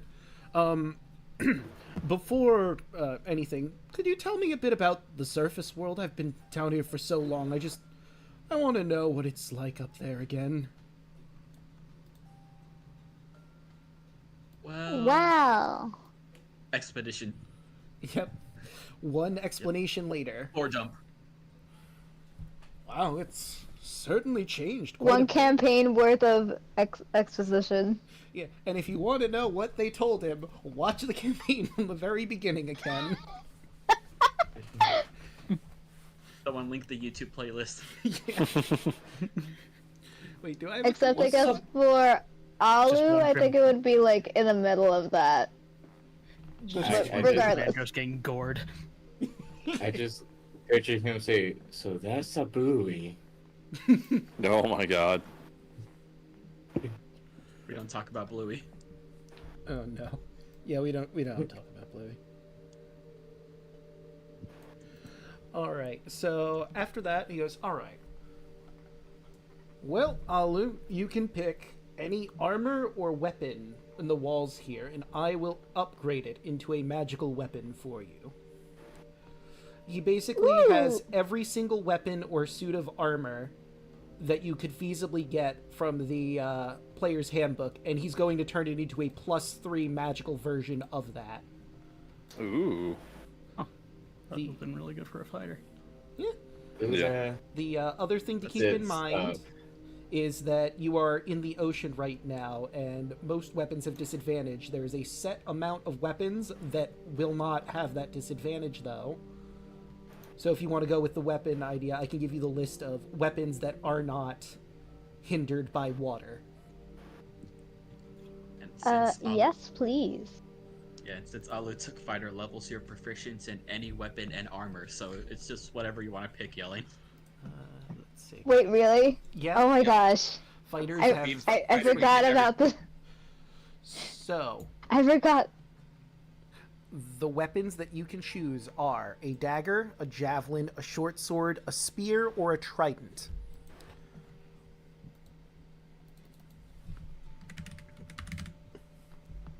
I feel like it'll be fun wielding a trident. All right, so +3 trident. Wait, really? It's not? Versatile. Let me look at the trident really quick. Oh, no, yeah, there it is. +3 trident. So, here's what you need to know. I will drag and drop it onto your sheet, but it can be used thank you. as a ranged weapon. You can throw it 20 to 60 feet. 60 feet is at disadvantage. It is also a versatile weapon, meaning that you could do one or two-handed use it. It does more damage with two hands than one, but one-handed you could hold like a shield, let's say. Of course, it is a piercing weapon, and it deals 1d8 damage, but since this is a +3 version of it, I believe that makes it 1d8 +3. Or 1d6 1d8 plus 3 plus- with one hand. Yeah, +3 plus dragon. So let me find Alu, our friendly rabbit cleric. Well, friendly is a bit generous nowadays. What? What do you mean? Oh, you know. I could never. Alright. I have no idea what you could possibly be talking about. We're all monsters. So, wait, why is it... It put it in weird. So Trident +3, it has the ranged. For some reason... Oh, no, wait, I know why it's doing it. Because now, if you click it, and let's say that hits, the one on the left is if you do it one-handed. The one on the right is if you do it two-handed. But I need to fix that because it's not properly giving you the +3 on that one. +3. There we go. So let's try that again. Okay, I just rolled poorly both times, but you have a d8 +3 on the right side. And the left side is saying... Can you upgrade already magical items? Listen, could I? Probably. But unless I'm mistaken, you already have a boon from my brother, the Sky King. How much do you charge? As she squints. He shrugs. I mean, gold's not really useful for me. I can't exactly leave my temple to use it, so... yeah. That wasn't the question. What do you charge? The I blood mean- of the innocent. I guess nothing, because I'm not really gonna do it. Sorry. You already got a boon. I can't give you another boon. It's out of my hands. Well, sorry, Luna. But I'd say give it a little bit of time. When we defeat the Scylla and you guys are all free, maybe you can go to the surface and just take a look around at things for a while. I'd like that. That's good. Make sure to pay Vulcan a visit. I'm sure you two will get along. Yes, then. I'm sure we will. Alright, well. He's gonna pick up his hammer. I've got more forging to do to keep me sane, and you've all got a job to do. Good luck. Wait, did you just say that forging keeps you sane? Look, I've been down here for centuries with nothing to do but... and he gestures to all of the weapons and armor around him. It keeps me busy and not thinking about the existential dread of being trapped here for centuries. Although now that I've said that... He just stares in the middle distance for a bit, and then immediately goes back to forging. Maybe Same, that's what dude. the ghost one needs. Something to forge. I mean, that's not really his thing. Like, should he have a hobby? Probably, but I think it's too little too late for him. The damage is done. Kind of is.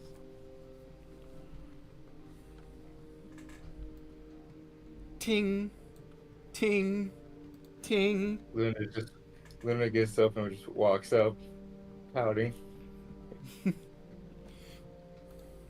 And it's back into the ocean with all of you.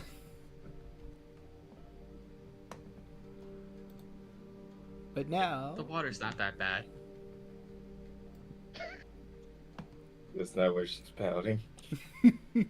Well, sorry.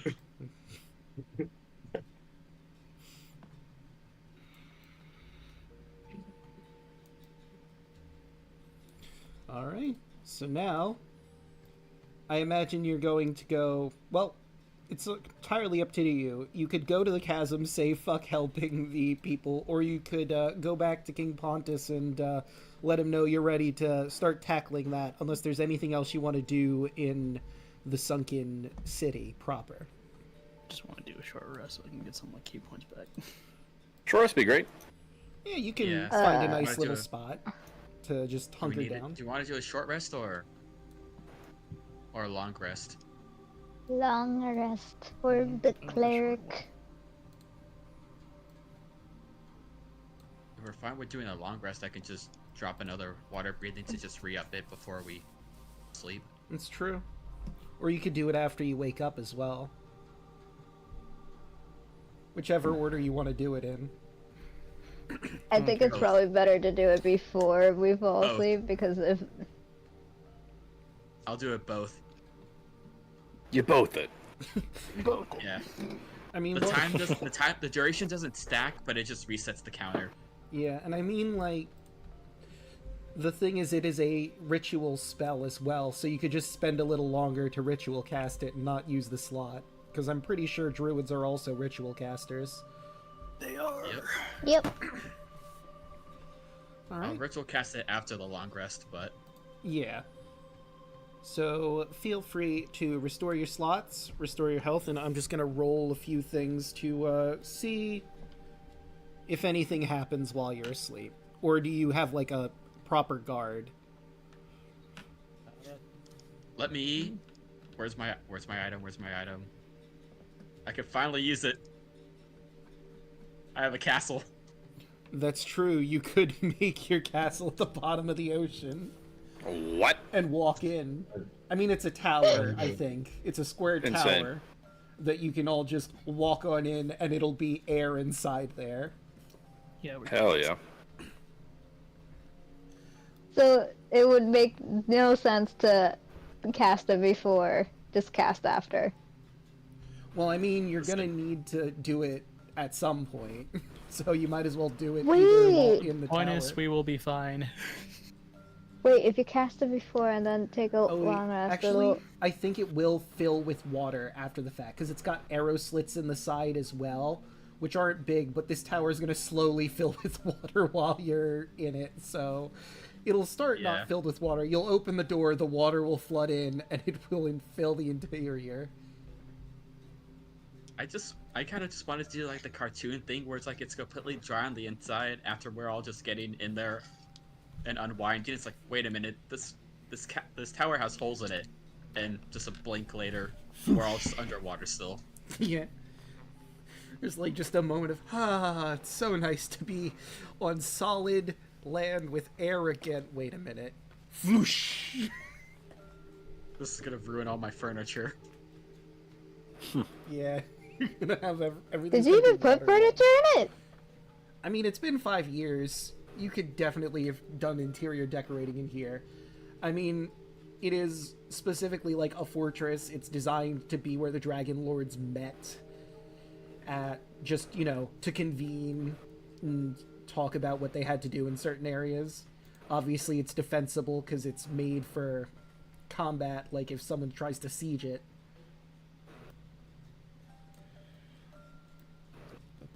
I put the tower under his tank and activate it.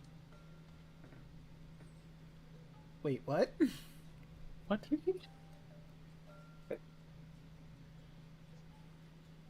What? You what? Indeed. Wait a minute. Octavius, what are you doing here? You're back in your home country.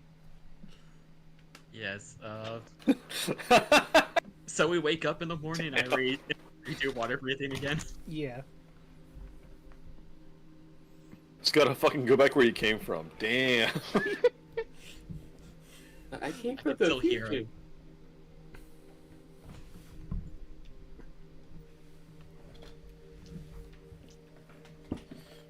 You know, Bubba brought up a good point. I decided to look at chat for a little bit.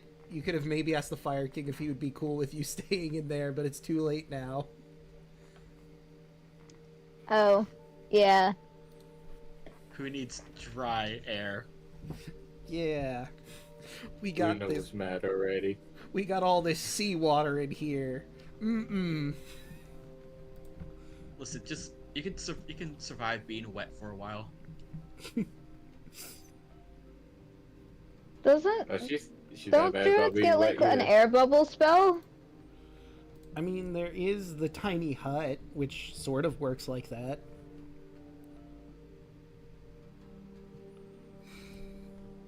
Oh well. You know what? King Tower's not here. Are you, You still have Howard out, right? Yeah.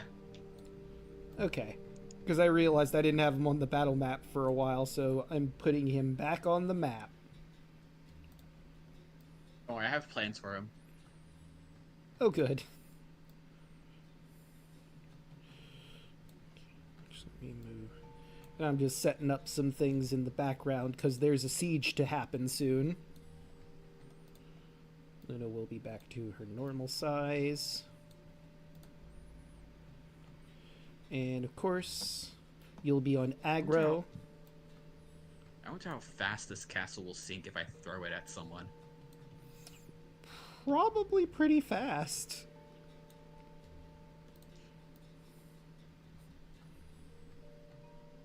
Or you can set the castle in between someone so I can activate it. But that just pushes them.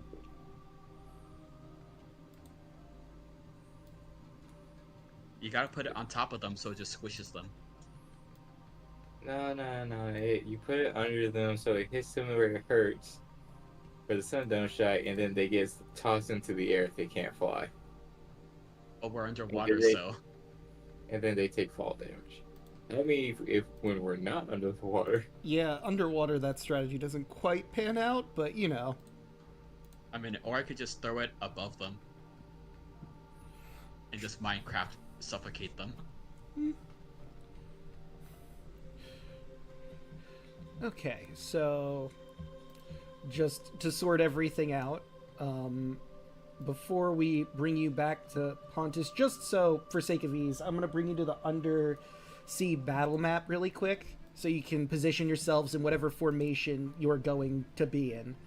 I'm going to say, based on the positioning of everything, actually, I probably should have moved you guys to, like, the center, or, like, right over here, because you'll be coming in from where I have you positioned over to this side. Feel free to position yourselves how you will. Before you do that, though, I'm going to try and make it so y'all can use the seahorse tokens. So you I'll can move also need yourself that. in your seahorse. I also need ability to move the shark as well. True. I have the sheet, but I just can't move it. Okay, so let me see why. Probably made it so you couldn't edit it by mistake. Cancel. Cancel. Oh no, wait. I see the problem here. Let me go to aggro. Delete that. Probably move me, not it. Okay, I have switched the tokens out. See if you can move that token that I just put on the map. No. That's weird. Because I may need a second aggro. Okay, so... Oh, I see why it's not actually in your journal, and you can't control it. But if you can see the sheet, I don't know... Huh. Alright, now you should be able to. And it should be at 126. There we go. Alright. And we will move that to the back. And you all should have the ability to move the seahorse tokens. And yourselves, of course.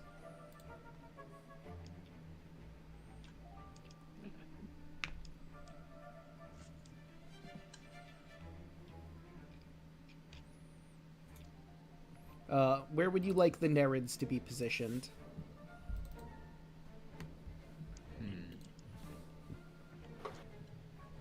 I guess who's gonna be our front line?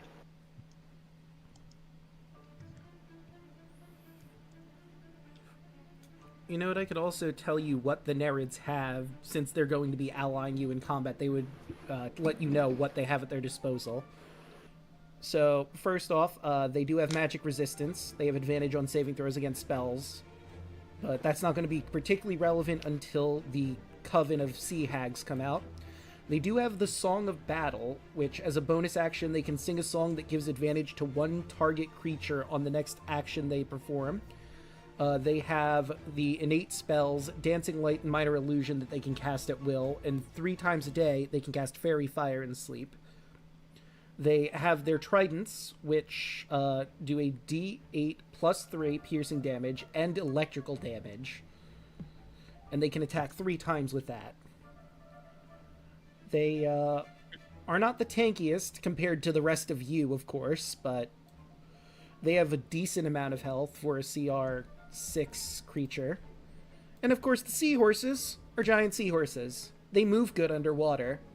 They got 40 feet of swim speed, and they can ram into things if you really want them to, but you might be endangering your mounts. I'm faster than the mount. You would have a You swim would. speed. You could just opt out of the seahorse if you don't want the seahorse. I don't really need them unless they provide something that I don't know about. So, like with boars, they have a charge. They move at least 20 feet in a straight line towards a target, and then hit it with a ram attack in the same turn. They'll deal an extra 2d6 damage and can knock someone prone. So they do 1d6 damage plus 1 with their ram. If you're charging, that's 3d6 plus 1, but that's all they really provide aside from, you know, movement, which you already have a better movement than. I think I'm good on the seahorses. I will get rid of your seahorse.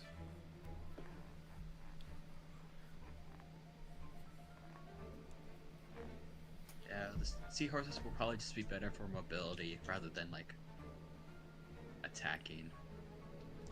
Alright. And of course you have your shark, so you don't need no stinking seahorse. Yep.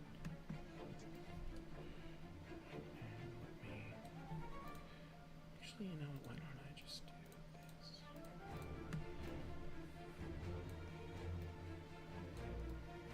Okay. Do that. So you guys gonna take your positions, or? 6. Yeah, I'm... What? I'm in a good position. I'm where I want to be. Okay. I forgot Terran is just still here hanging out. 14, Actually, we long rested, right? So he's gone. 18, 19, 20. That is Uh, true. I will have to get rid of Terran. So... Rip. whoop. You have any parting words to him? Fuck off. And he does. Hell yeah. Now you have my permission to die. I kissed your girl, Oh, and now you get to die. now you have my permission to cry. Exactly. That What does... do you smell like? That does bring up the other question. Again, where would you like the Nereids to be? You have 5 of them with their own seahorses. Otter up front. Wow. Human shield is that what you're saying? They could probably just hang just a little bit back. Like, they're not the tankiest, but they could probably be decent just to, like, pick off, like, some of the weaker enemies. Yeah.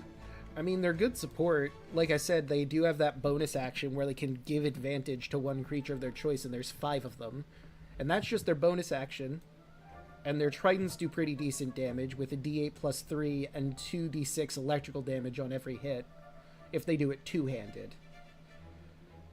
Admittedly, since they're on the seahorses, they're probably going to be using it one-handed because they need one hand to keep control of their mount. But that's still 1d6 plus 3 and 2d6s.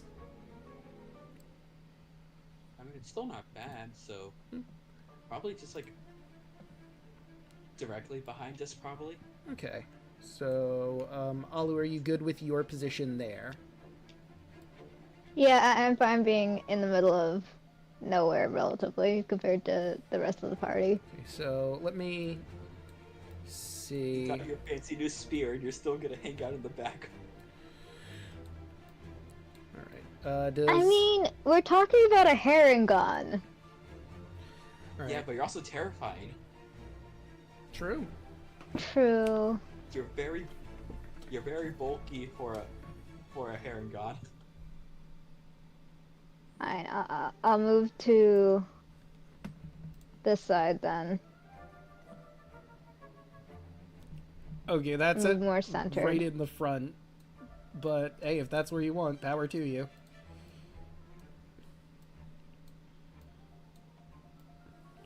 Yeah, because I think, like, we're going, Yeah. like, we're gonna be moving towards this way, so... Let me scoot to the side. Like, here? Okay. There. That'll be fine. You know what? I will move that. Right. And let's do... Yeah, I like the shape of that formation. That's a good shape. Alright, guys, we're just gonna deathball the team. Don't worry about it. Hell yeah. Like a MOBA. Just, you know, swarm whatever person. Damn straight. Okay, and I'm almost ready. I'm just in the back, well, on the GM's layer, I'm positioning things in different places. It was like, I could have lumped them all together, but where's the fun in that? Okay, and that seems good. Alright. So, Pontus gives you the seahorses that you want, gives you the Nereids with their seahorses, and you head on out to... Oh, right, there's also the shrine. Did you want to do this? Well, I imagine you're doing this first anyway, right? Or did you want to go get loot first? I think we could do this first. Alright. Since we're already here, right? Yeah, fair enough. Yeah. I mean, the loot's not gonna go anywhere, so... Famous last words. True. It'll be fine. Like, did you see Merrick in that last fight? We'll be fine. There. There. Oh yeah. Okay. When a smooch is on the line, I pull out all the stops, dude. Gotta get them smooches. You gotta. Sitting on fuck today, boys. So, for the sake of ease, your mounts will move on your turn just to make things move a little smoother. Feel free to roll out initiative now. I will roll the opposition. I'm ready to go. Yo, let's go. With my -1. All right. Oh, hey. You rolled the same as the opposition, so Oh, what is fucking, I your clicked my token. versus theirs? That is... -1, friends. Alright, they have a +0, so they're gonna go before you. Hell yeah. He did get in at 20. Yeah. That's a good point. You know what? Roll I'll a let cool, you go Draco. first. Roll a cool. Alright, and... Hell let's yeah. see, what Thanks, man. did... Andrew's got 14. So I will add you in. Slow ass monk. Damn. You didn't even click your token. Is this Eldra? I was gonna Yes. say... I keep telling you this. Oh my It god. cannot be stopped. It is forever amateur So- hour. Is that by a boar? Alright, and let me... I'm gonna kill Rook with a boar. I mean, So we'll do that. go ahead. Wow. Goddamn. What? Wow. Said you're gonna do it. Do it. Alright, That'll be a really good time. so... Just do it. Let me read out what you see as you charge towards the Miro Fortress. Near the edge of the Great Chasm stands a dark and foreboding building, which rears up from the ruins on the edge of the sunken city. Though massive in size, its shape is flat and functional. There is no beauty or elegance in its construction. The gray marble facade is bereft of the coral patterns that mark the other buildings of the sunken city. As you approach, quite clearly decked out for war, some of the Miros that are scouting notice you, and a few of them go into the fortress. I take it you're not going for subtlety anyway. This is a siege. After a while... Oops, sorry, Fuck go it. ahead. No, so they fuck subtlety. Fuck it, Alright, we ball. fair enough. What is this concept of subtle? When have we ever been subtle? Yeah, Not once. hence why I said you're basically probably going to just go for a full frontal assault here. After a little bit, as you're drawing closer, you hear a...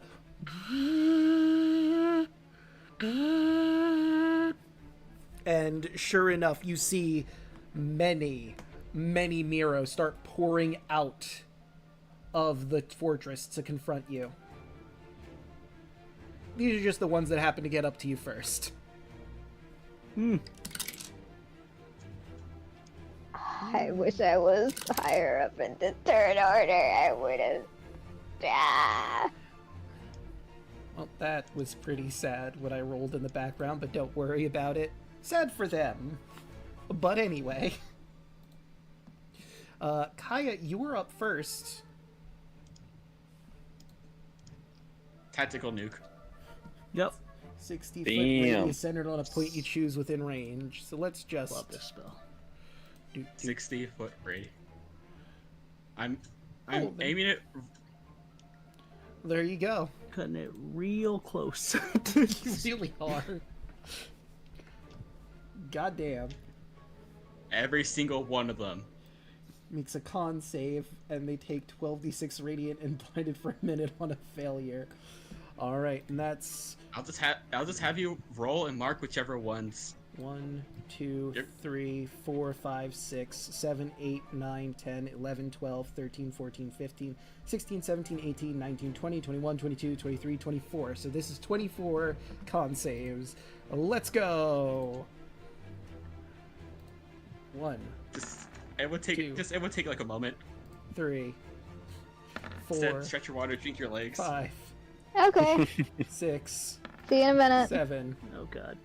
8, 9, 10, 11, 12, Wow. 13, 14, 15, 16, 17, 18, 19, 20, 21, 22, 23, and 24 once it rolls. I think they all failed. It's 19 they all they have failed. to hit, right? Yep, it's a DC 19. So all of them have failed and are taking the full damage from this as you tactical nuke them. Insane. So they all take 57 damage.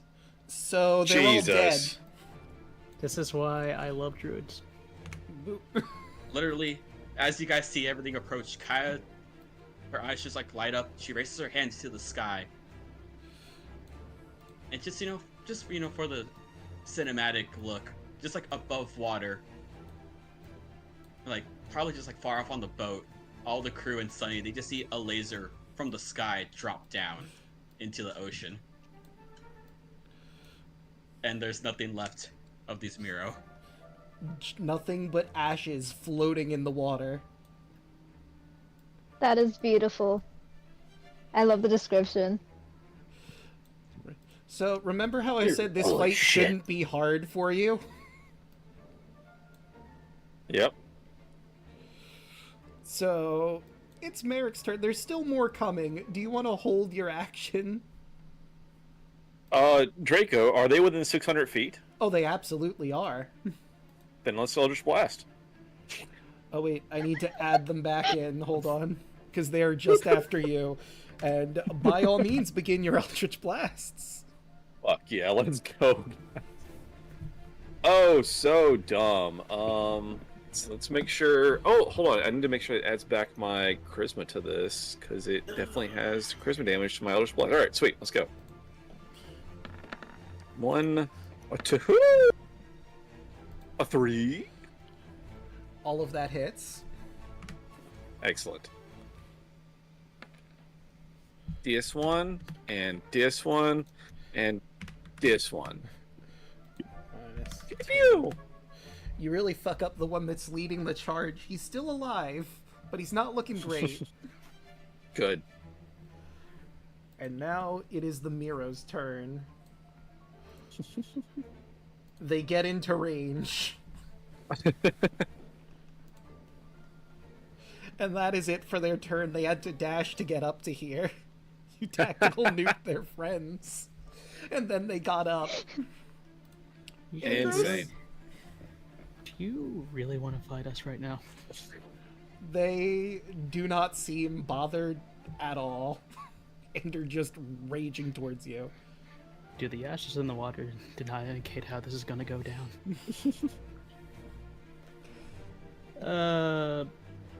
Okay. I'll just move a little bit closer. And, you know, I want to get a good bevel. Or... Wait a minute. And like remember that that you better. can do the beam if you're going to do the sunburst. There is a beam measure Yeah. tool. Yes. I see a nice line. So let's just do Sunbeam, like... here. Ah, I thought that was what you were going to go for. All right, 1, 2, 3, 4, 5. What save is it? It is Con, I 1. believe. Or was it Dex? I don't remember. I think Hold it's on, let me check. con.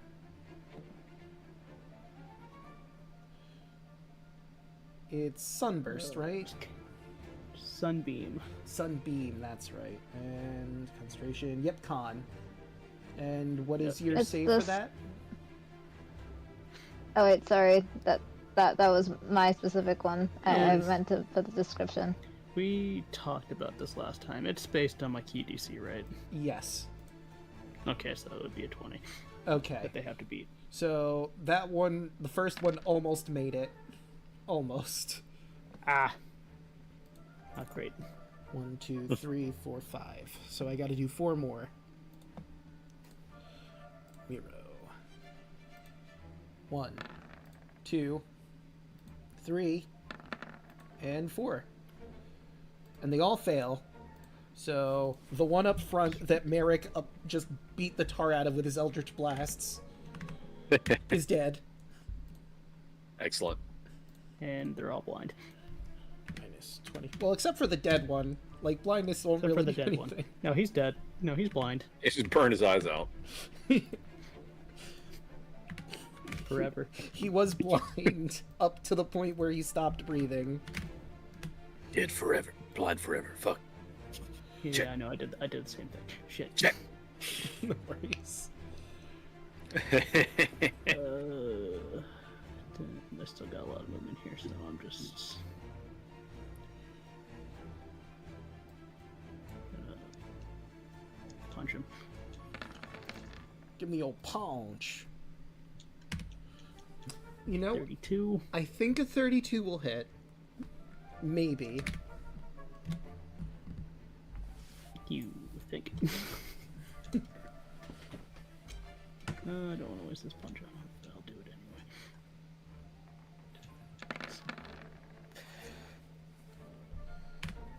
32 again. And yeah, that's gonna hit again for, oh, look at that, 20 damage again, just different numbers. Yes. Nice. And Consistency. he is certainly dead. Right. So I was there. Let me measure out my movement here.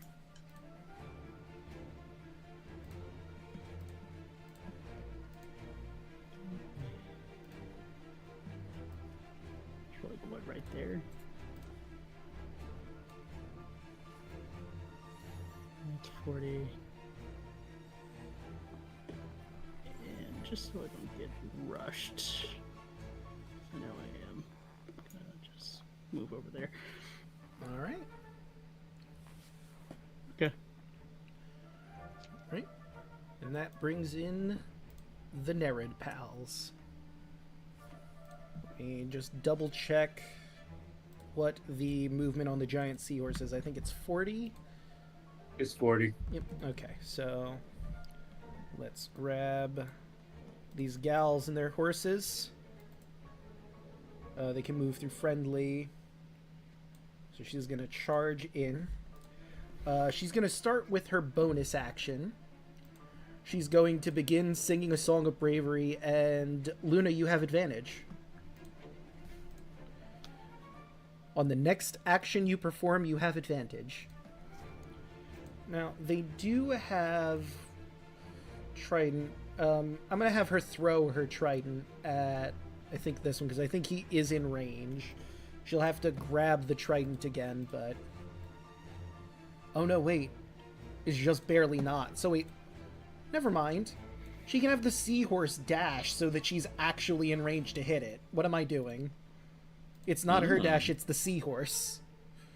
And she's gonna one-handed attack that Miro. Ooh, honey. But hey, she gets 3 attacks, so maybe she'll do... There we go, one of them hit. Oof. Bad luck on the first hit, but hey, damage is damage. Okay, next on our Miro, or our Nerid friends.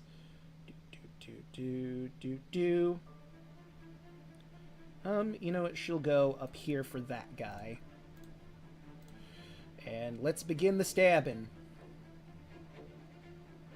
2, 3. Alright, first one didn't, but the... Oh, no, wait, hold on. First one did, second one didn't, third one did. So 1... and 2. Alright, not too bad. Minus 12. Minus... another 12.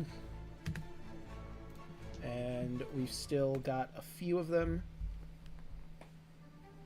Oh, whoops, I accidentally only grabbed the seahorse there. There we go.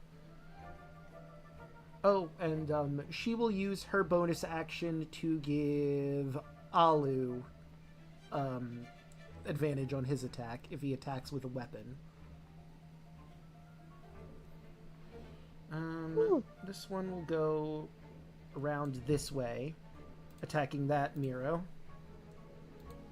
1, 2, 3. Alright, and all hit.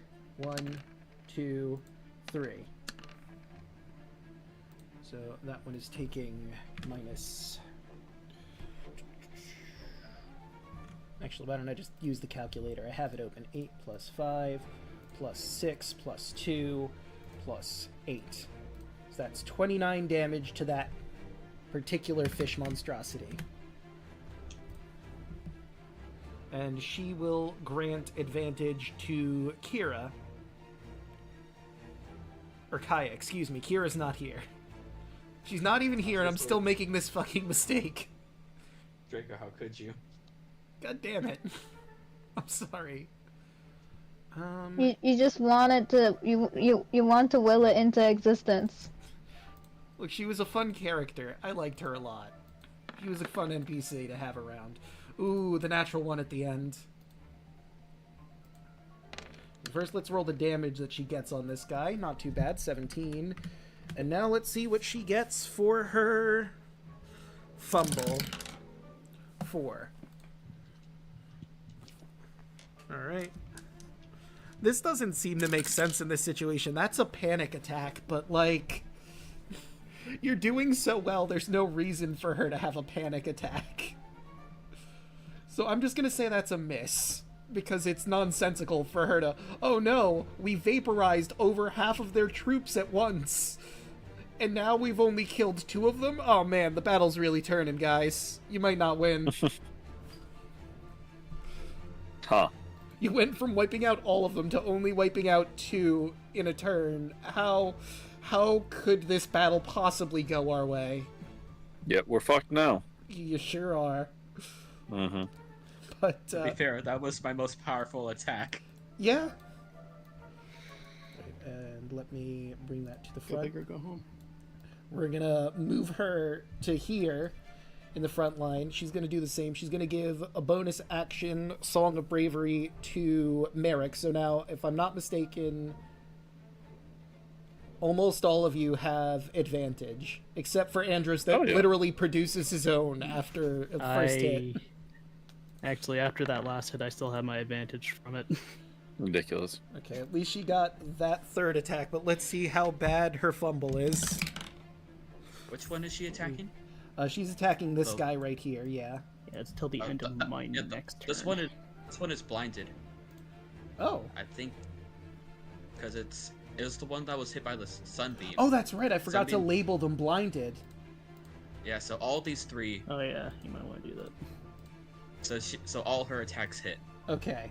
So this guy's probably dead, but let's see how dead. Alright, so let's start with... I'm going to just calculate until I hit his 8 HP. So 9 plus 4 plus 7 plus 6. And that is... I believe that one's health. So that one is very dead. Actually, it was one more than his health. So the last attack, she's gonna move up and attack this other blinded one. Because why the fuck not? And he's gonna take a good 7 minus 8.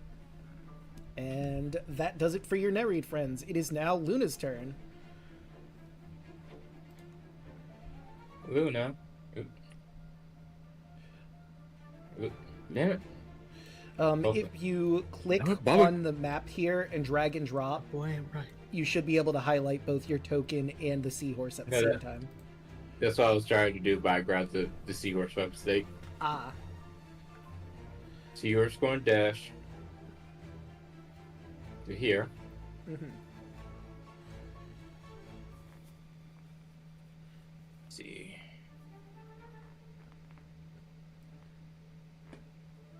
Cool. So, where's my character sheet?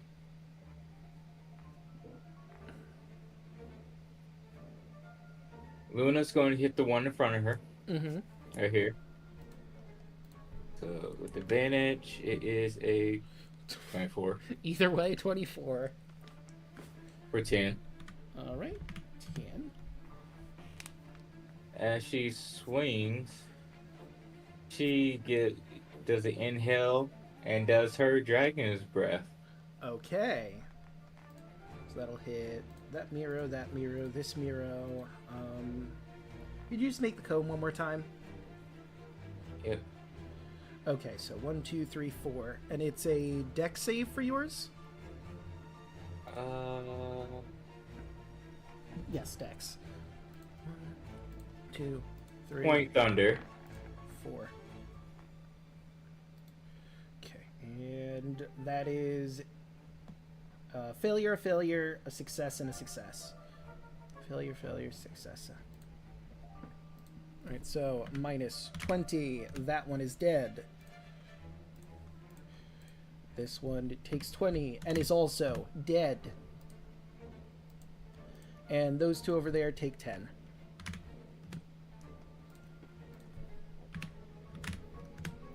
Alright. Then she is going to, for her third attack. How many of these did I get again? 2, 7.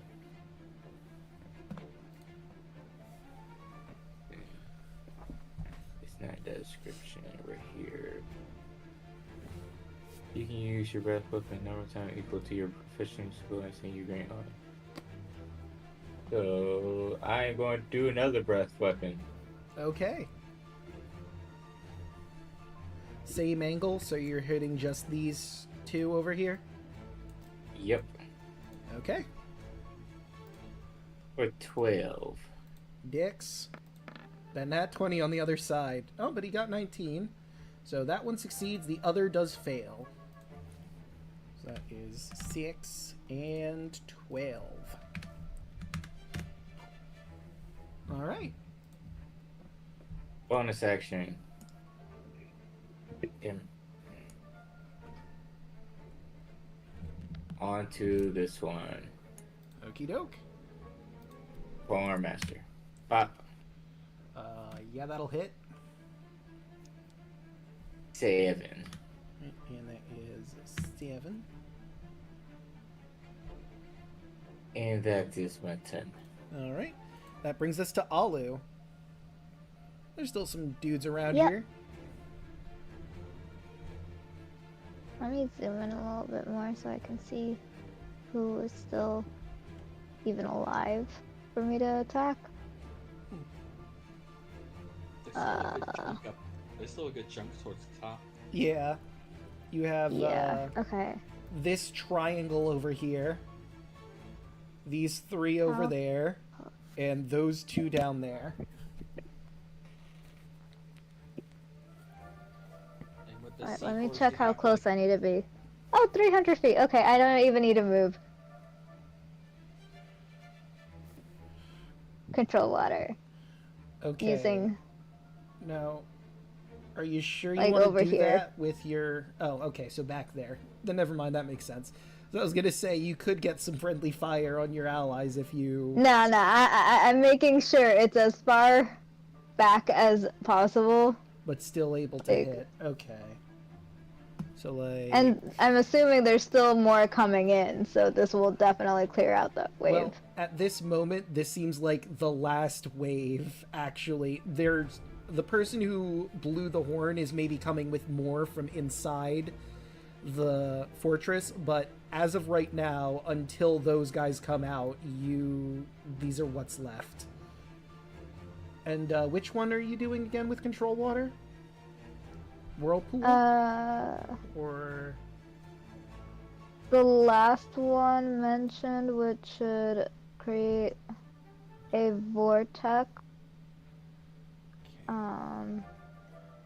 Wait, let me read it again. My creature enters the whirlpool forms a vortex that is 5 feet wide at the base, up to 50 feet wide at the top, and 25 feet tall.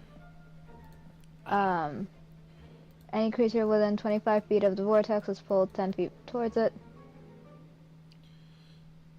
So, obviously we don't make it that close, but I can't really measure further back than that. So, I mean, if we shrink it down to like... So it doesn't hit any of our allies, it'll hit all these guys in the back, we'll say, with the vortex. Yeah, that's fine.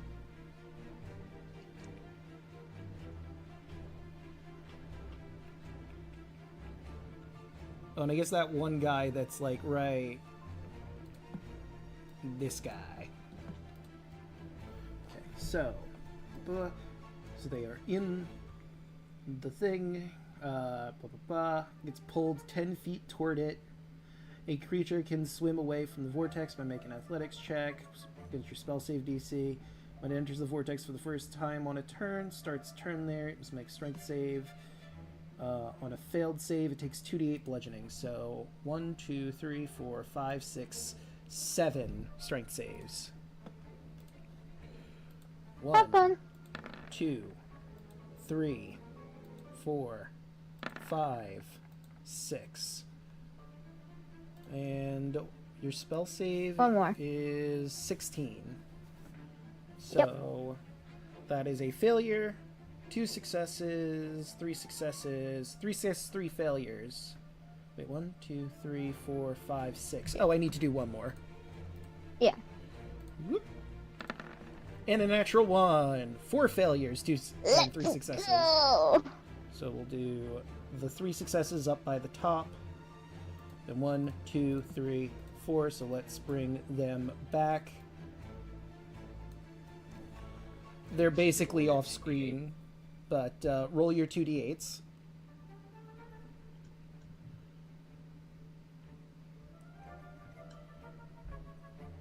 Okay, so minus 13. Whoops. Minus 13. Minus 13. Nope, that's too many. Minus 13. And you at the bottom, minus 13. And then the dudes up there are going to take 7.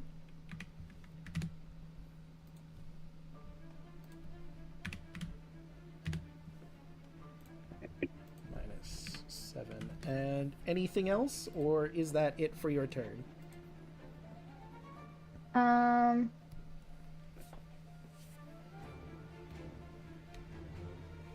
How? Wait, let me measure real quick. Okie doke.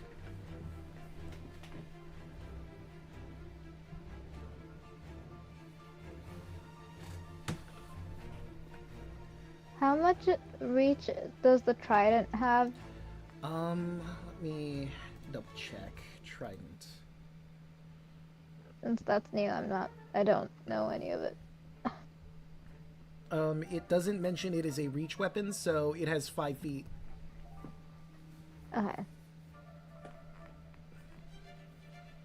But you could throw it if you like, but you'll have to collect it after.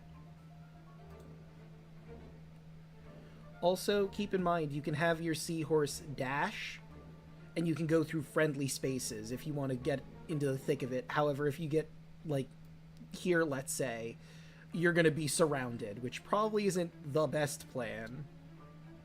And also, that's where the vortex is, so not ideal. I'm going to go over here. Here.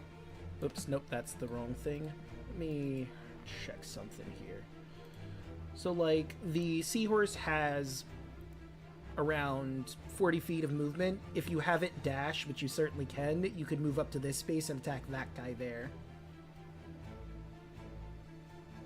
I wanna get this one, and oh wait, it doesn't want to do it because I'm in Yeah, you have the measuring tool, so it's not gonna let you ping until you go back to... I want to get this one and this one. Oh, okay. So I Then... think I can only do one of those. Yeah, if you move to, So- like, right there, you could hit that guy for sure. Just not that one Yeah. with your melee weapon attack. So I guess I'm dashing over here. Well, that's not a dash. It has 40 feet of movement, the seahorse, so that's just its flat movement to get to there. Flat movement plus 5. Oh, yeah, that's true. So then, yes, you would have the dash. And So you- I still needed 5 dash. Yeah, fair enough. Let's see, you're 2. And you do have action surge, because you've already used an action to cast Yeah. control water. Are you going to action surge and hit this guy with your new +3 trident? Yep.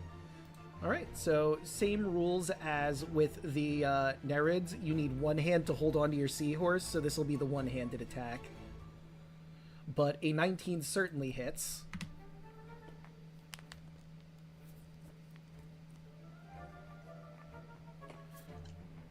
And you just have to click the Trident +3 in the chat over Oh, there, the yes. little button.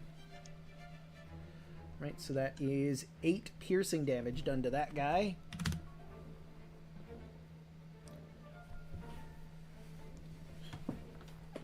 And is that it for Alu? And also move back. Just since I did use dash, I might as well move back a little bit. All right, so the mirror is Out going to of the get an way. opportunity attack on you. Okay, With do a it. bite that will certainly hit for 11 piercing damage. Tis but a scratch, literally. Fair enough. And that will bring us to Kaya and her monstrous shark. Alright. Just gotta highlight over this and... Oh, okay, the shark's not wanting to move with me, but That's that's well, fine. that's weird. You should be able to highlight your token, Howard, and the shark. Like, if you click and... I'll just move the shark to make it easier. Yeah, because we're bringing it forward to over here into this big old clusterfuck. Why is it... Oh, wait, I see the problem again. Hold on. Because on this one, I guess I didn't change this properly. Where is aggro? Aggro. There you are. Aggro! Okay, and let's Aggro. get rid of that one. Move you both over to here. Put aggro in the back. Still can't move that aggro, but oh well. Well, okay, no, this one you should be able to. I just swapped them, and that should be the correct one. Nope, And, but oh well. Date default token. Why on earth can you not move him? While you're Okay. figuring that out, I'll just have aggro do their bite. If that's okay. Okay. And they have blood frenzy, so they automatically have advantage. Okay. So that'll be a 25 to hit the Miro down here. It certainly will. It takes 16 damage. Okay.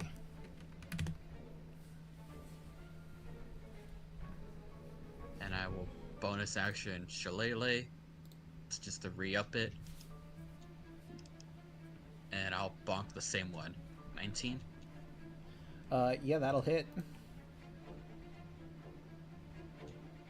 For 20. And he's dead, and aggro is eating him alive. Well, not alive anymore, but he's certainly eating him. Hell yeah. I'll just pet him. And I'll end my turn. Alright. And that brings us to Merrick, the sniper.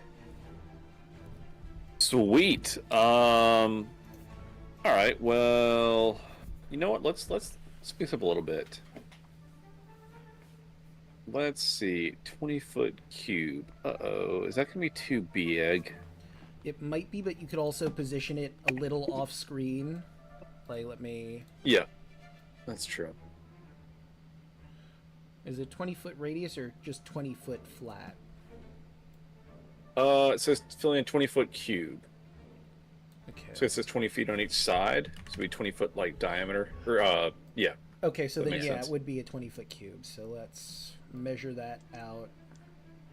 Okay, so that will hit Luna if you put it there. But if I stretch that back a little bit more, no, that's as far back as I can go. But I imagine you're not You go gonna. up with it some to where it doesn't hit then an area, but it's like above Luna. If that makes sense. Yeah. So let me move this a little bit more. Maybe a little Yeah, like higher. one tick more up. Yeah. There we go, perfect. And that'll hit Mhm. all of them. 1, 2, 3, 4, 5, 6. Frozen razors. That is resharp blade erupt from the ground, or in this case, just the floating water. Point you can see within range for the duration. The area is lightly obscured, difficult terrain. A creature that moves. Oh, there we go. Dex save, And goddamn. So, whoop. Yeah. And that is Frozen razors inside of a frickin' whirlpool must suck. Yeah. 1, 2, Of course, 3, Merrick would be throwing 4, razor blades over 5, there. 6. Damn. So edgy, And they're man. You're cold. right, but goddamn. Alright, so that is 5, 19, so 20, 25 damage done to all of them. Minus 25. Nice. Minus 25. And that area is difficult terrain. And they'll take damage if they move in it, I think. Yep. Let's see. They're already Get out gonna of take. So, They have to Yeah. try to get out the whirlpool. hold on. Let me move that guy because he's dead.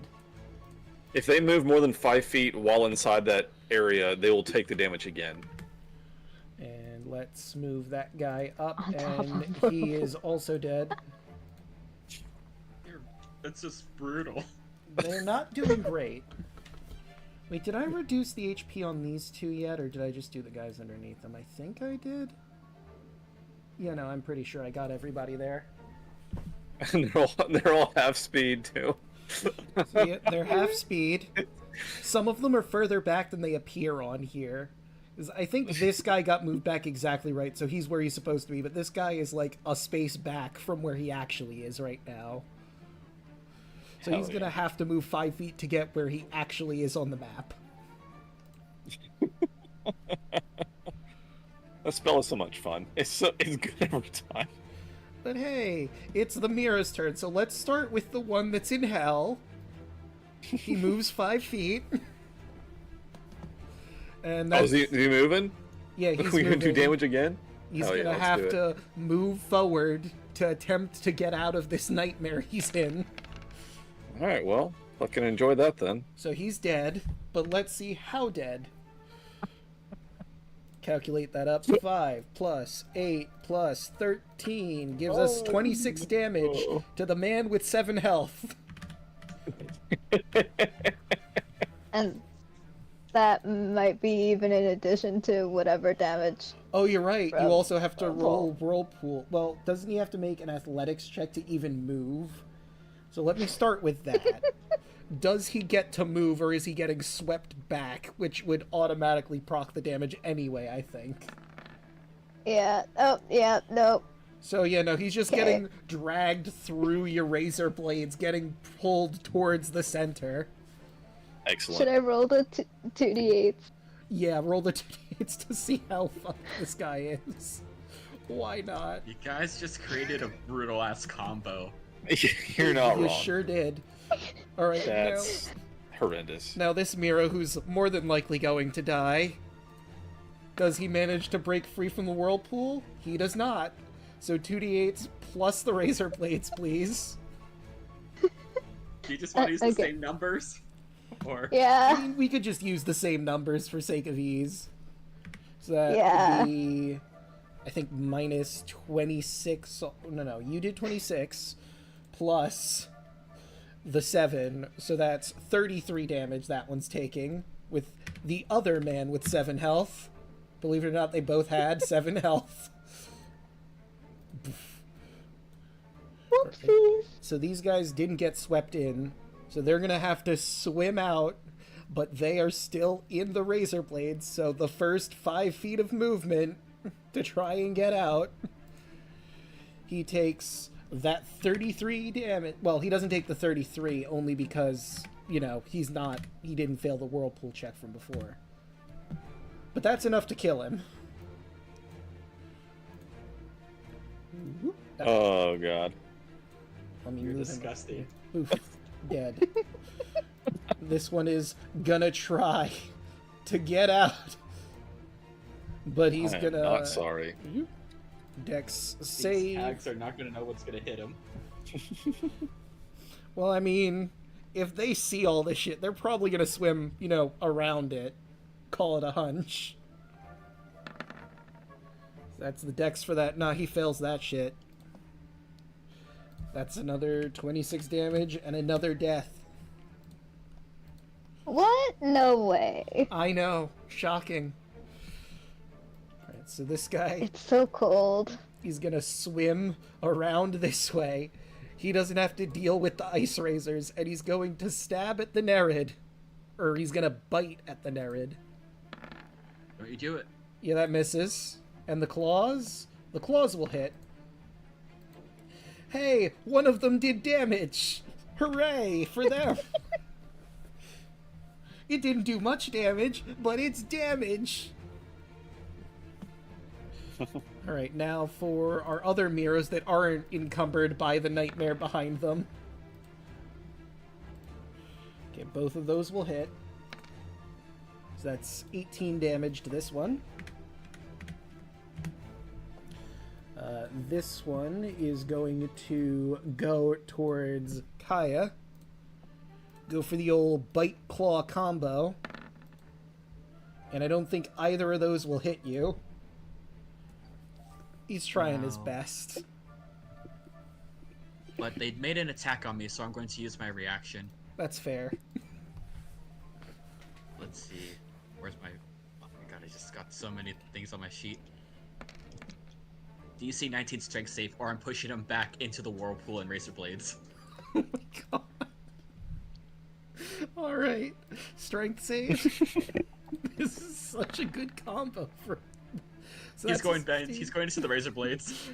You hear him yell as he gets pushed back. Wait, it's 10 feet? Okay, so 10 feet. So he is in the whirlpool. I think he's just barely not in the razor blades yet. So he has to roll to save, otherwise he's going to get sucked back. So another strength save. Okay, that is enough to Darn. not be dragged in. Damn. Next turn. Yeah, if he lives that long. Because next up is Andros.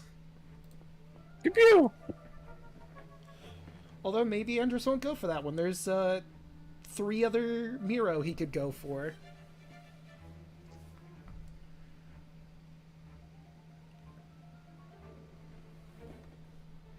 Than? You there? Huh? What? Oh, It's your Back. turn. right. We made a blender.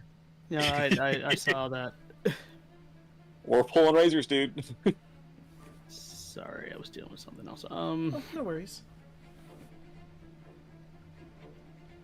Yeah, no, I guess I'll just go over here. And I still got my advantage from last turn, so I'm just gonna. Yep, that will certainly hit. And kill him. You did one more than you needed to kill him. Perfect, overachieving. What were? Right, and that hits for 28, which is way more than you needed to kill him. Love to see it. Who all is left? But What's happening? okay, now we're connected again. Which, acting up. Yeah, OBS decided to have a little bit of a shit fit, but we're back.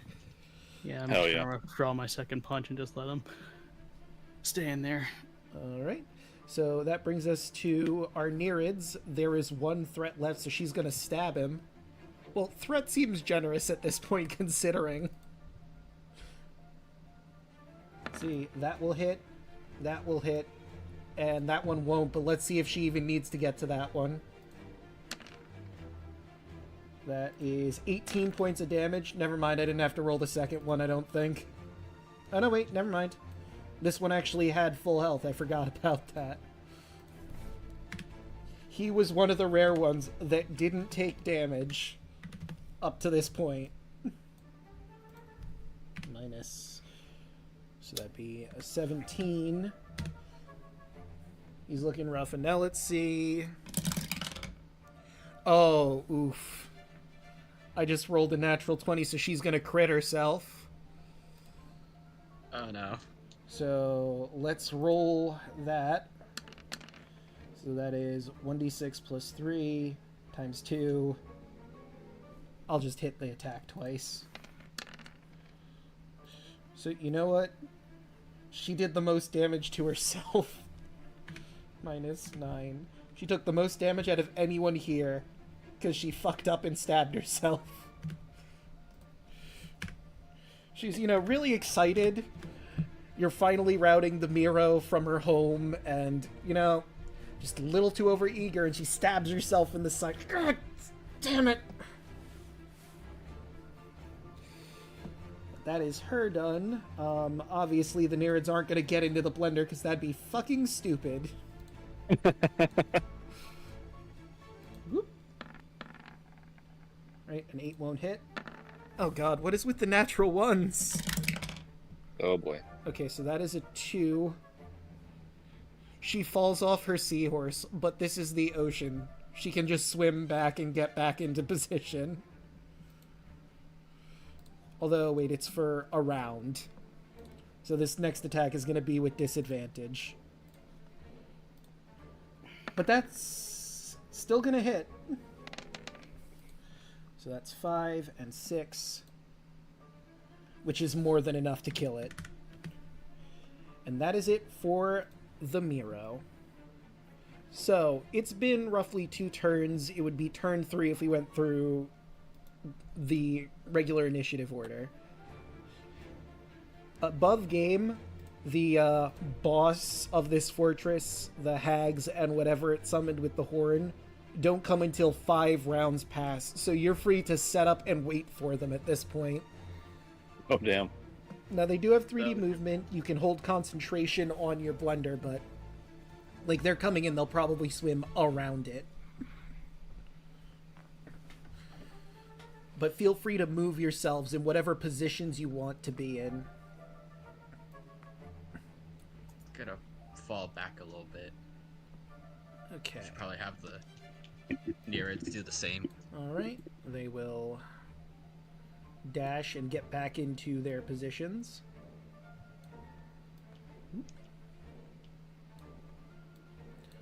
Maybe it'll be a bit more like that. As you said, it's like 3 rounds, right, Draco? Yeah, you would Roughly? be on round 3 after we go through after the Nereid and the and Luna and Alu. So that would be 3. Right. It'd be 2 more rounds after that. Okay. Give me a second shark. Howard becomes the second shark. Okay. So, tell you what. And while we wait for the big bads to show up, I will, I guess right before they show up, I will activate my Dragon Burst. Okay.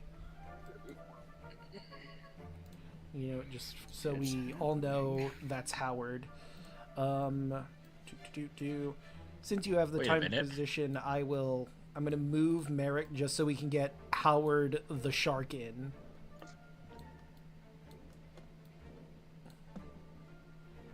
And we will get rid of Howard the octopus for now.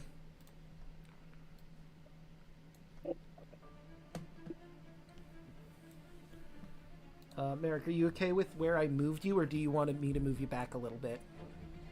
I'm okay with that. So Okay. I'm buffing up, so I'm good to take the front. And do you want to keep concentration on the blender? Like I said, they're gonna just move around it. You can always re-up it when it becomes your turn again proper. Let's see, because it is up to a minute. Yeah. Is it gonna be within a minute? And the whirlpool lasts for 10 minutes, so you could, like I said, absolutely keep it, but...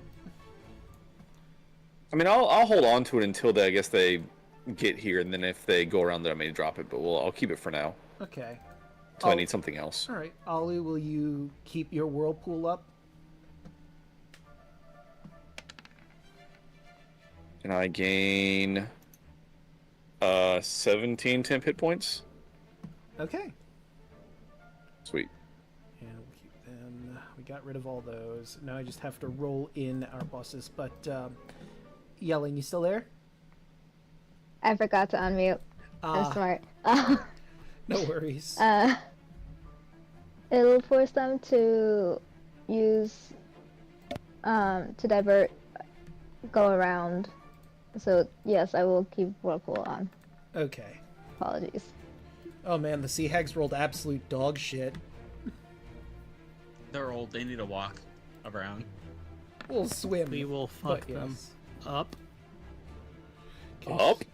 We're Question going mark? to put this back into order, Mm-hmm. and I'm going to.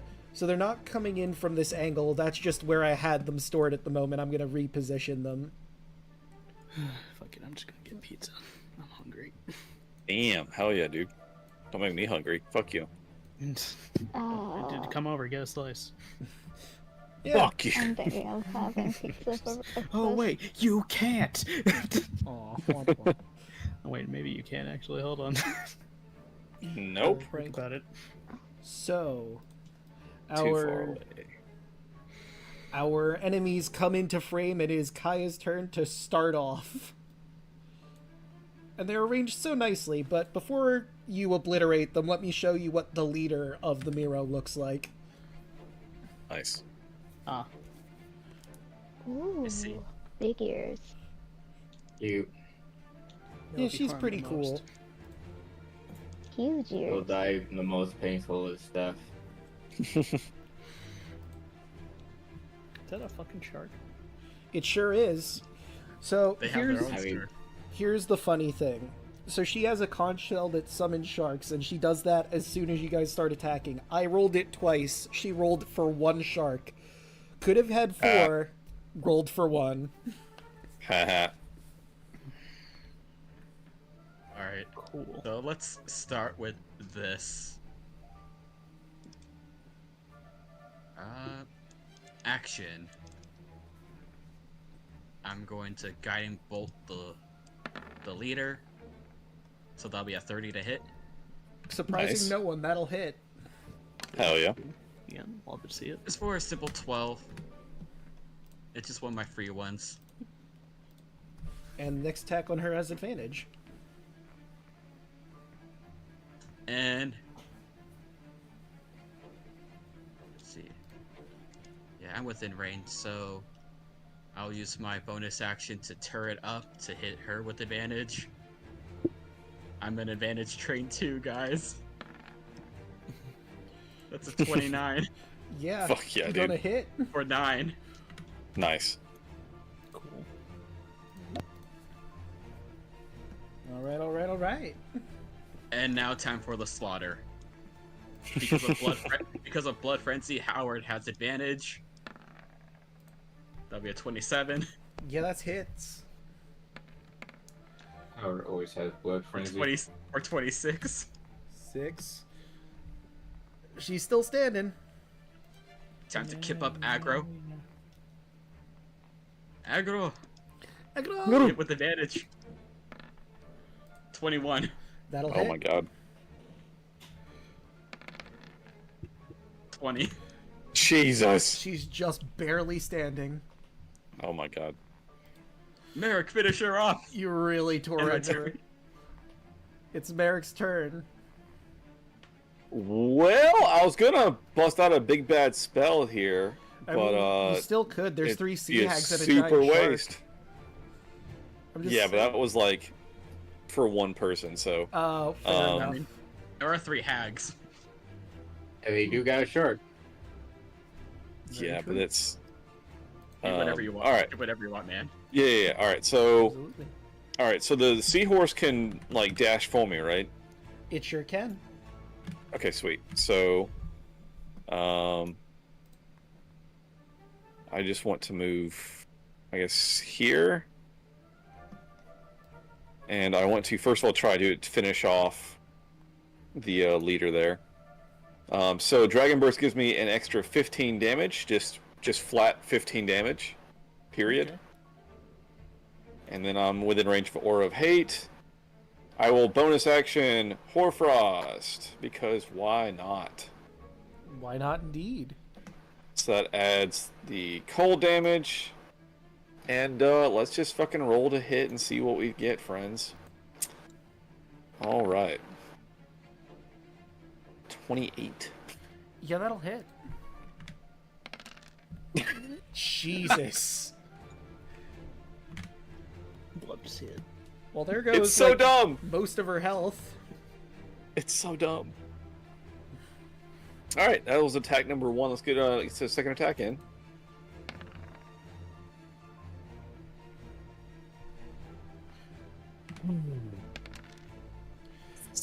So that'd be 40 damage, and with that, all of their coven magic is gone. You need 3 hags to have a coven. They do not have 3 hags anymore. Well, hell yeah. We over prepared for this. So, like I said, this should not have been a difficult fight. But let me tell you the horrible things that they could have done had you not killed one of the hags. Ray of Sickness, Hold Person, Bestow Curse, Lightning Bolt, Counterspell, Phantasmal Killer, Polymorph, Scrying. That isn't really helpful here, but Eye Bite. Eye Bite's a nasty little spell for one person to get. But Lightning Bolt, also terrifying, but none of that matters.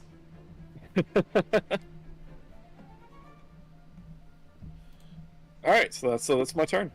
Right, that brings us to Andros. Draco sounds like a game show host right now. It's like, you could have won one of these fabulous prizes.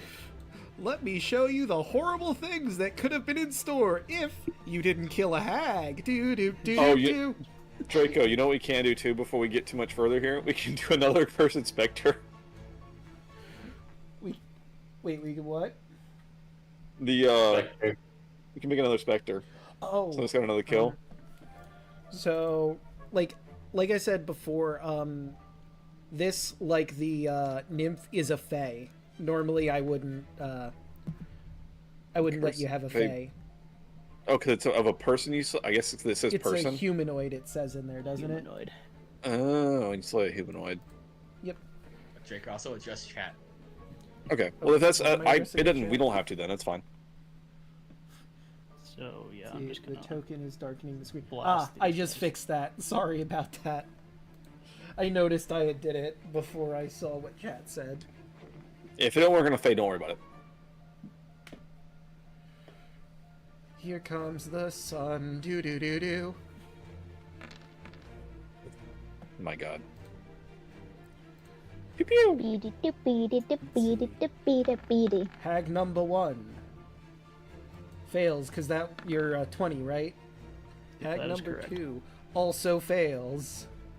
Giant shark. Come on, roll 20. I know this is a lot I'm putting you through, but I believe in you. All right, shark succeeds. It's a really good trick. Wow. You know what? What, What, Reaction. 19. Never mind. Yeah, no, still I tried. succeeds, but Not you know quite what? enough. I but tried. appreciate Oh it. shit, their HP is married. Hold on. I mean, they had the same amount of damage dealt to them. Well, no, one of those was yours. 2 of Ah. those was yours, actually. Oh, gotcha.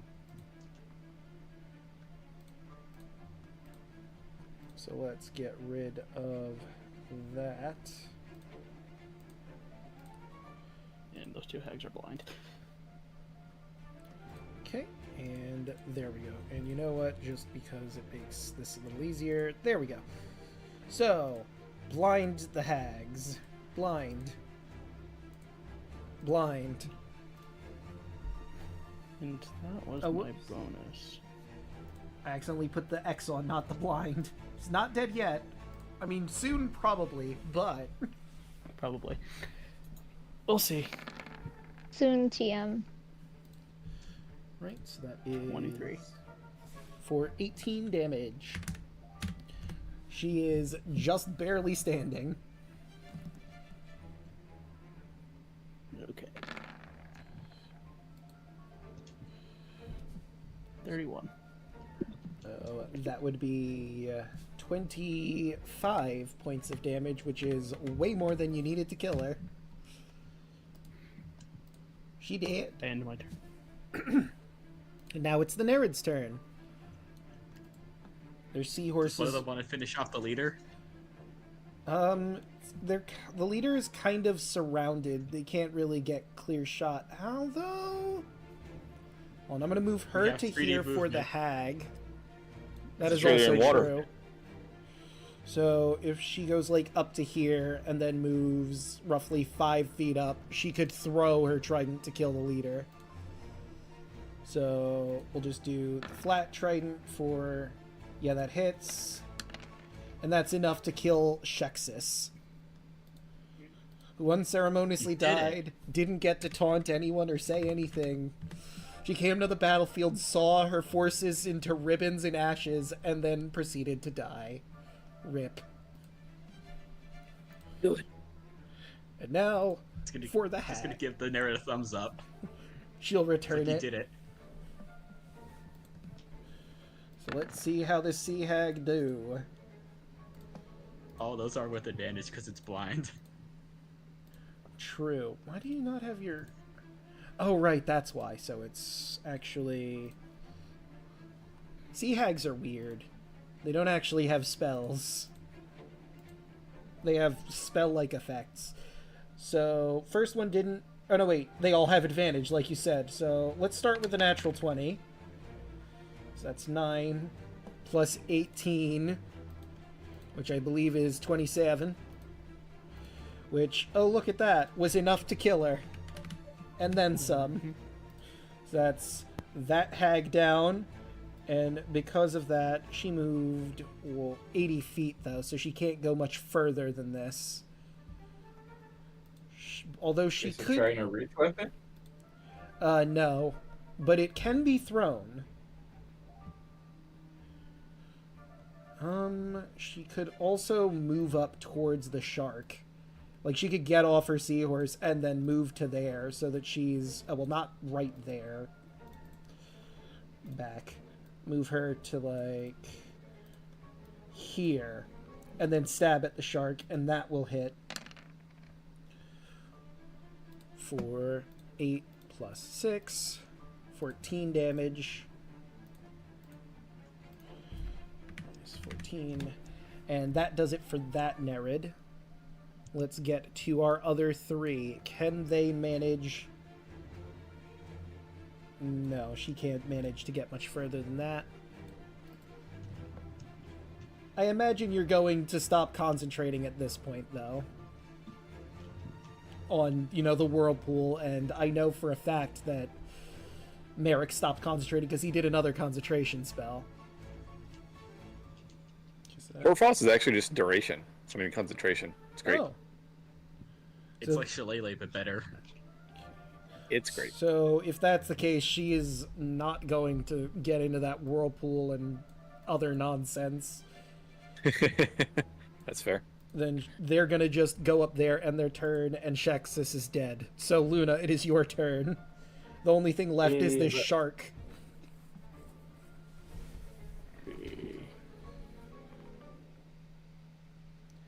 And yeah, you could sit there because you are on the seahorse, and it is a larger creature, so you can occupy the same space as a medium-sized creature. Okay. So I shall move to here.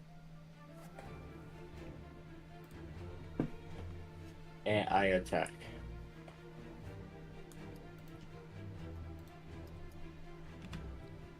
And pow. 23. That certainly hits. 9. It's 9. Pow. 23. Is gonna hit again. 8. Pow. 24. 7. 7. Yeah. Come on. And Get the 6. bonk. 24.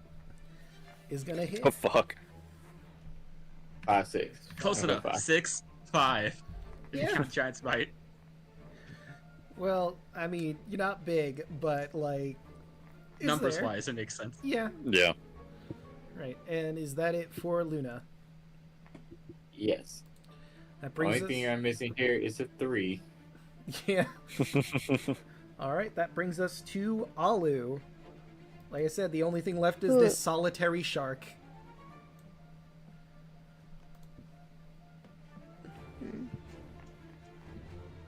How far?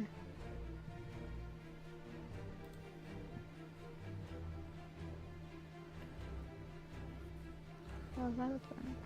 There. Also, this battlefield's a fucking mess at this point. Ashes, blood, all soaking in the water. The sharks are having a fucking field day over here. If not for the fact they are in combat and trying to get at more, they would be having a feeding frenzy. What? Oh, yeah. Howard has always had a thirst for danger and chaos and blood and murder. I live for this shit. This has been a beautiful session. So much carnage. I'm happy y'all are having a grand time. This is very combat heavy, and you've been able to just explode on every enemy you've come across. Giggity. Alright. Crazy, Draco. I'm trying. Crazy. Oh, I knew what I was getting into when I said it like that. That's what And she he said. fucked the moon, and he fucked the moon. Fuck the moon. Hell yeah. Listen, to be honest, I was more excited just seeing Bear go ham on everything. It Right. finally happened. Merrick unleashed. Edgy boy had his day. Edgy boys stay out. Yeah, right. But yelling, what do? I am admittedly still thinking. Since it's just a shark left, I moved forward as far as I could, without needing dash. I mean, the seahorse can dash while you still have your own action. True. True. But I guess you're still in the same position of what do you even do? Yeah.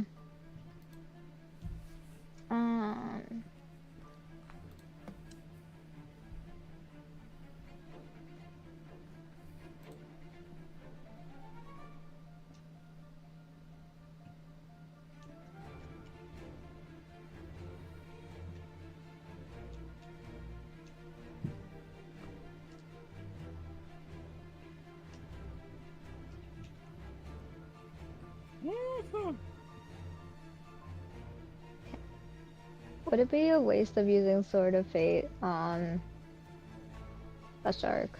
Yes. I mean, you could do it if you really want it dead right away.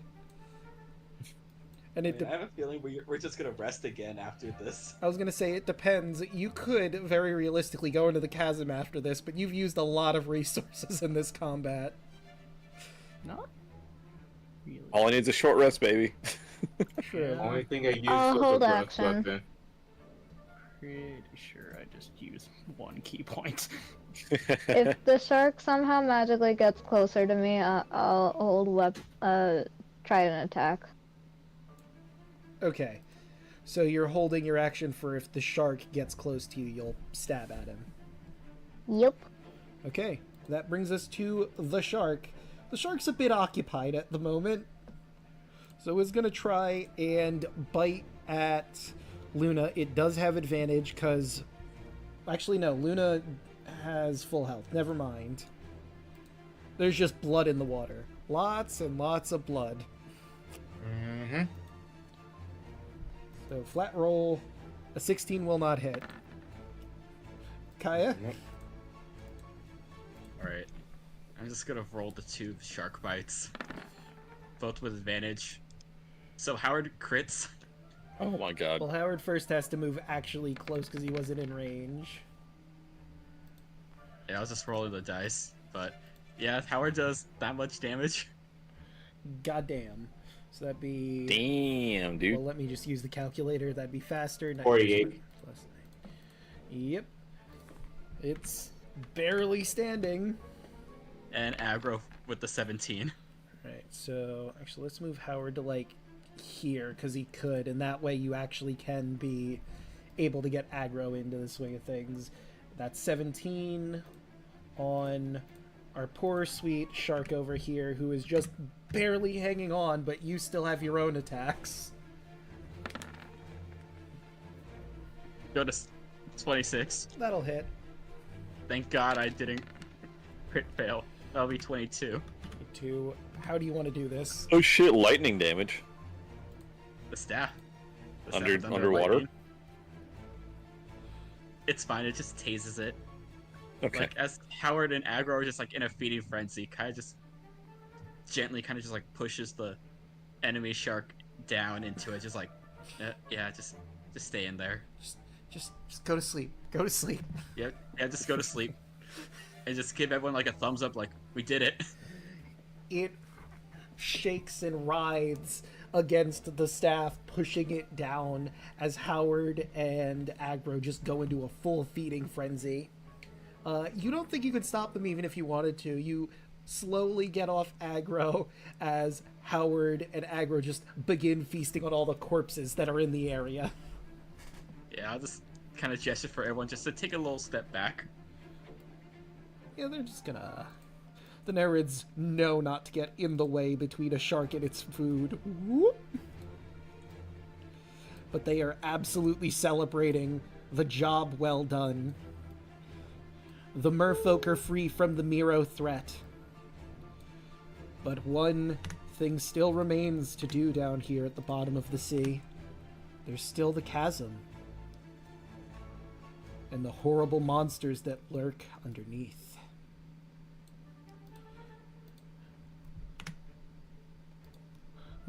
And I will ask a question. Would you like to begin the chasm or end here? We've been going for quite a bit. In And here. here.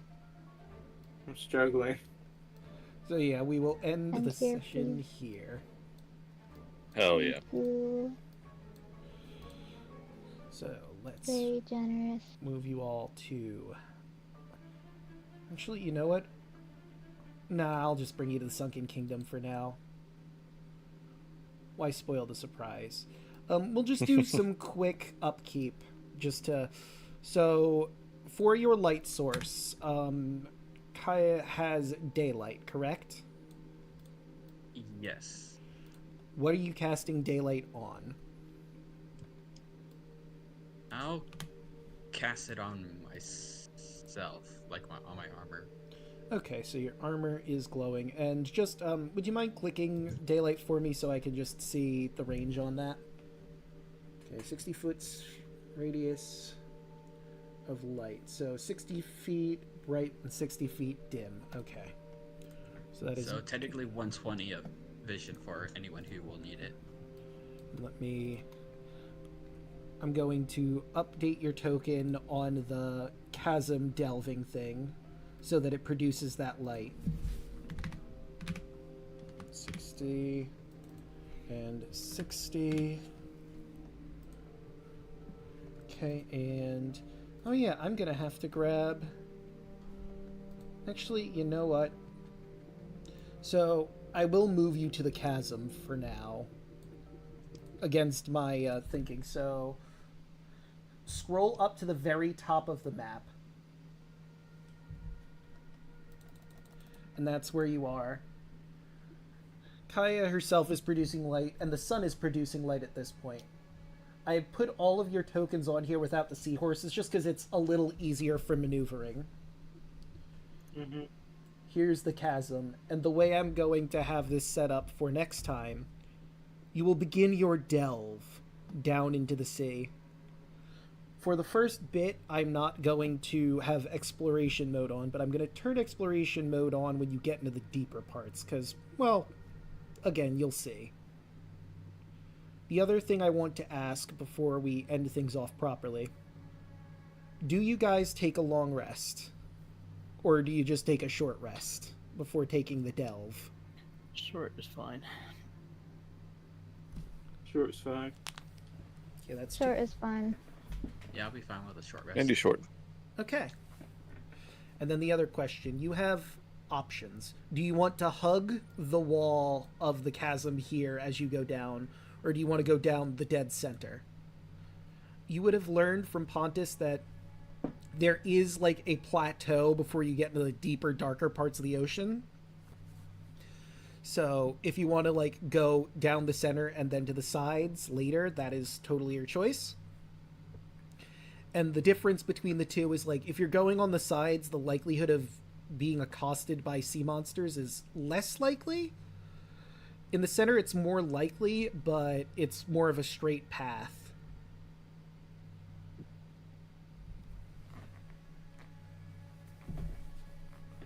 So, which would you prefer?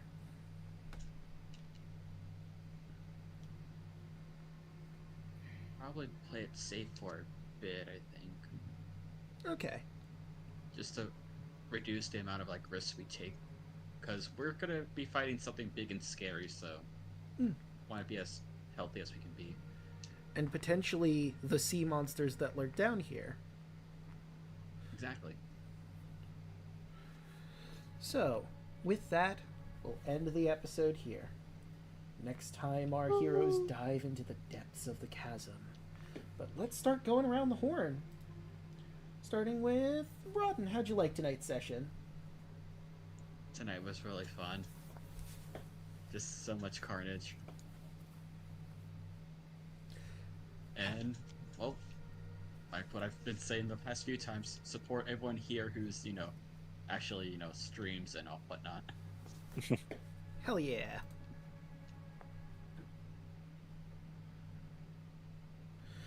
Alright. Moving along. Fan, how'd you like tonight's session? Oh, hi, it's me. It's great. Had a great time. Glad that Merrick actually got to do something. Yeah, I do. Besides just being our sniper. Yep. Probably gonna see me again soon, Alec, and I'll just let him explain all that. But Yeah. That's it for me. Alright. Hoshi, how'd you like tonight's session? I enjoyed tonight's session. It was a lot of fun, a lot of combat. Hey, you guys can find me on Tuesday with Draco. Well, every other Tuesday with Draco on Burnout on Twitch. As I play our barbarian of the group. Let's see how many more people I can get drunk. And with that, I am going to log off for the night because I am falling asleep at the desk. Alright, have a good night. Alright, good night. And moving along, Alec, what do you have going on? Oh, hello.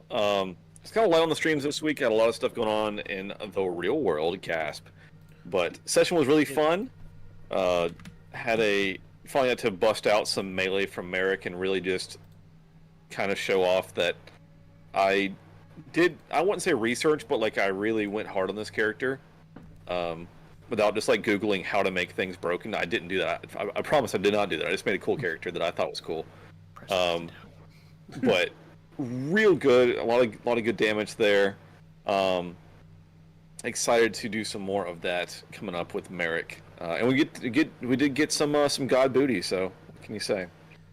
But anyway, I'll be back this next week. Streaming normally should be, and the 14th is our next D&D session on the campaign that I'm DMing with Fan over there. Yeah, and this is the other half of the group since we split the group, and so we'll see what they're up to. Sad boys. Sad boys, team sad boys. Hell yeah. Team sad boys. All right. Yelling, what do you have going on? I will be. I was in the West Coast. And I'm gonna be leaving the West Coast, but going back to the East Coast. So that's a thing. And I did a very quick impromptu stream because there was a mall nearby.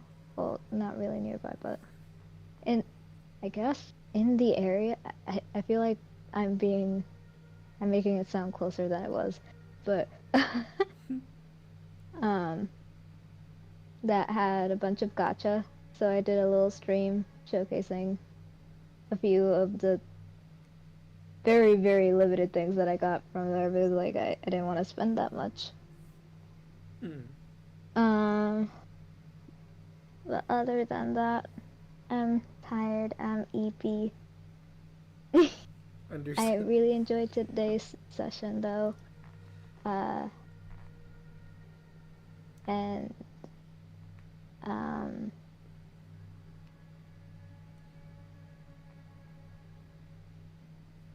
Doku is currently asleep. All right. Well, you've already found me here.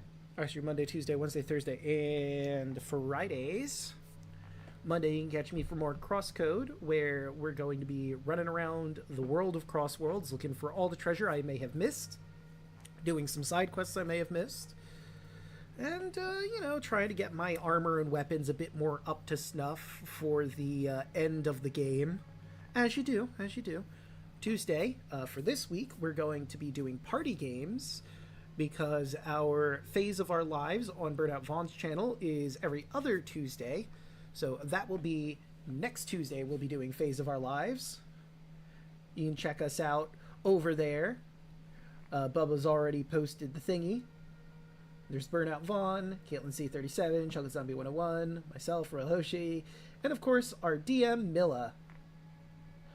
Good old Milla Ninja. We've just got into the proper carnival, and there were some fun games and some snail racing. This carnival is a lot nicer than the Revelia so far. And I'm sure everything will continue to be great and nothing bad will happen. No, sir. Wednesday, you can catch me here for more Triforce Heroes. We're probably going to be rounding out the game pretty soon, because we're on the very last world, the Sky Realm. What will we find in the skies? You'll have to tune in to find out. Thursday, you can catch me and Deluna playing Dream Drop Distance. We're in the country of the Musketeers. We're going to help Mickey and Donald and Goofy protect Princess at the time Minnie, from the ne'er-do-wells that would do her harm. And last, but certainly not least, you can catch us here next Friday as Immortal Samachia dives down deep into the chasm and see what horrors lurk beneath the waves in the darkest of depths. But with that, let's go find someone to raid. Who is live? Our boy Ninja streaming again. Just continuing on his Final Fantasy VII kick. Ninja. Ba-da-ba-ba-da-ba. Looks like he's playing a card game in the game from the thumbnail. Yeah, it's some... Yeah. Huh. I don't know.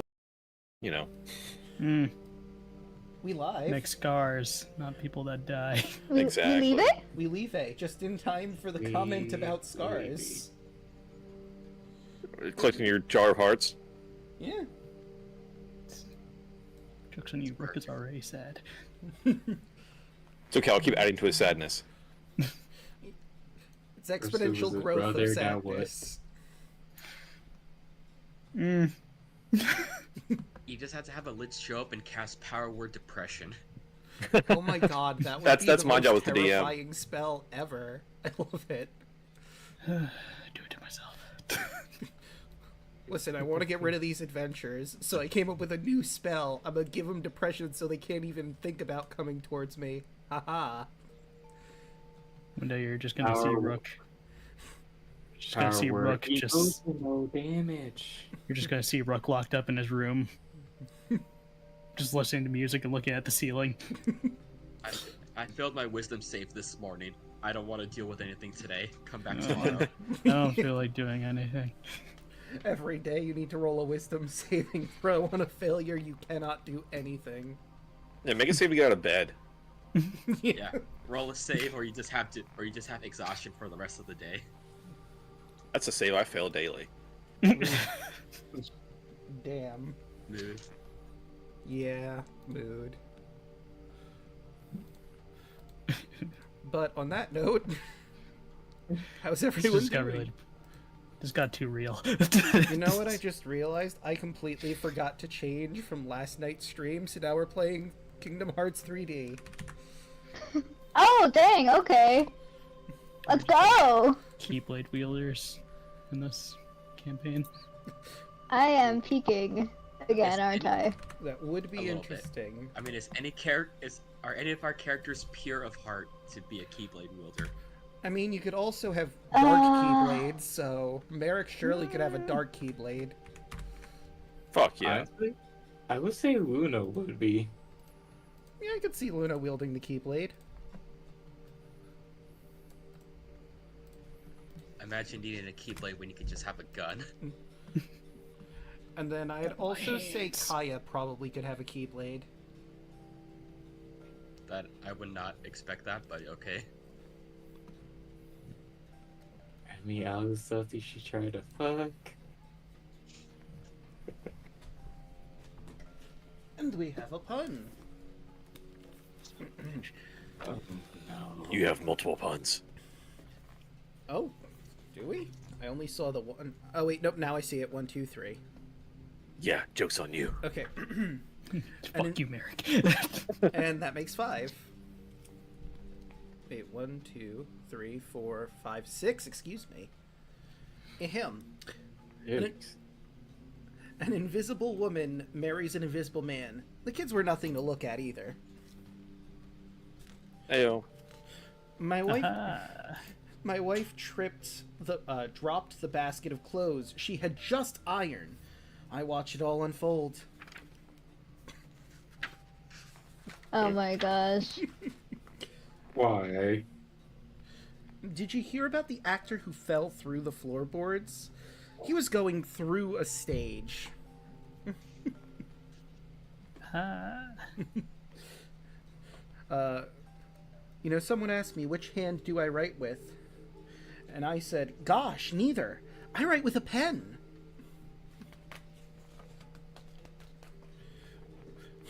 Why didn't the vampire attack Taylor Swift? Well, because she had bad blood. Wow. The bad blood. You should see a doctor. Although I gotta find the video. Give me a moment.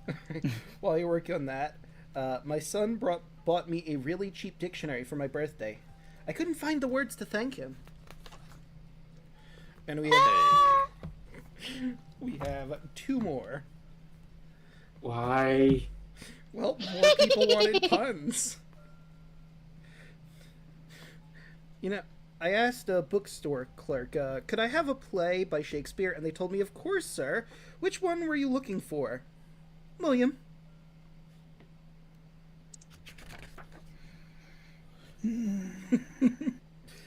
And last, but certainly not least, accordion to a recent survey. Oh wait, no, that's the next chapter, excuse me.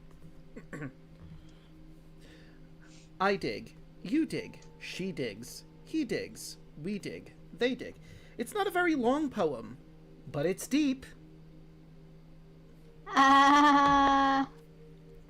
I like that one. It hurts. But it's deep. Yeah. It hurts. That's what she said. Hey X, you're just in time to miss the puns. Because there were a lot of them redeemed before we got started. I feel like he'd be happy about that. I mean, unless someone wants to redeem another one for X specifically, but what are the chances of that happening? No! No.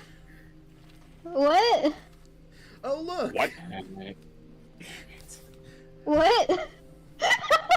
Can't stop, won't stop. 3! No, don't leave yet, you have 3 puns! I... How do you find Will Smith in the snow? You look for the Fresh Prince.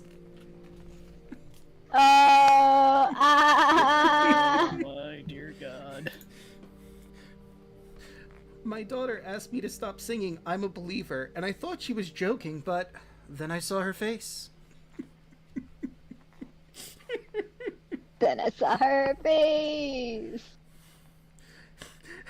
How much does a hipster weigh? An Instagram.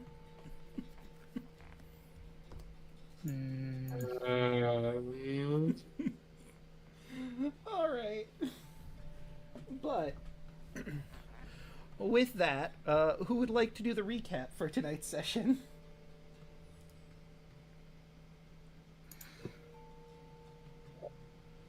I can do it. Okie doke. And there we are. Perfect. The floor is yours. Okay. So last time, a couple things happened. Oh, okay. I thought I heard an echo there, but whatever. Anyway, last session we decided to start things off by taking a swing by the moon goddess's shrine, so Merrick can try to see if he can get a blessing. Get that Guess ass. what? You're going to get ass sometime. Yeah, but things went pretty well. You know, totally not terrified about what magical powers Merrick does, but you know what? We're just gonna look over that. After that, we went to the Fire King to get Alu their blessing. Alu got a nice looking trident. After that, we decided to take a nap. After we woke up, met up with King Pontus, so he gave us access to a bunch of giant seahorses and some fellow Nereids as we attacked the Marrow base, and we just completely walked through that like it was like no challenge at all. There was a lot of dead bodies. A lot. Yep. And now we delve deeper into the trench. Excellent recap. Enjoy your inspiration, but one last thing before you dive into the chasm. Would you like to go to the Forgotten Shrine first, or just save that till when you're done with the chasm properly? I can hear you. We hear you. Okay, because I thought... You might have been cutting in and out. So, my internet just suddenly died for like a split second, but now it's back. So there's that. Hey! I noticed the stream had disconnected, and I said, hey, it seems like the stream disconnected, hold on. And then I looked to the right and noticed that the symbol for my Wi-Fi was just gone. But we're good. So please continue. Wait, you use Wi-Fi for streaming? You don't use Ethernet? I sure don't. What's the sandwich roll? What? Yes. I mean, Can be like, stopped. it would be too cumbersome to use Ethernet, because I would need to draw a cable from my desk all the way to my TV where the Wi-Fi router is. And that's just a trick. There was a time that I paid for 2 ISPs because I had a failover switch, and I was paranoid. Ooh. But, I was like, I will not lose internet. Yeah. Okay. But, in theory, we should be doing alright now, so, please continue with the previous discussion.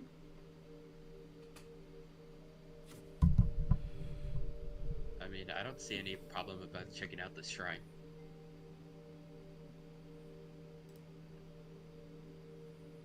Alright. But I'll do whatever the party wants to do.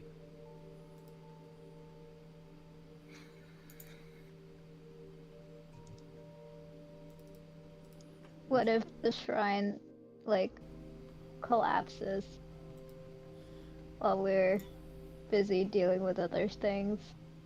That's part of, like, that the FOMO is what I'm afraid of, right? I mean, if rocks fall and we all die, that'd be a funny way to end things.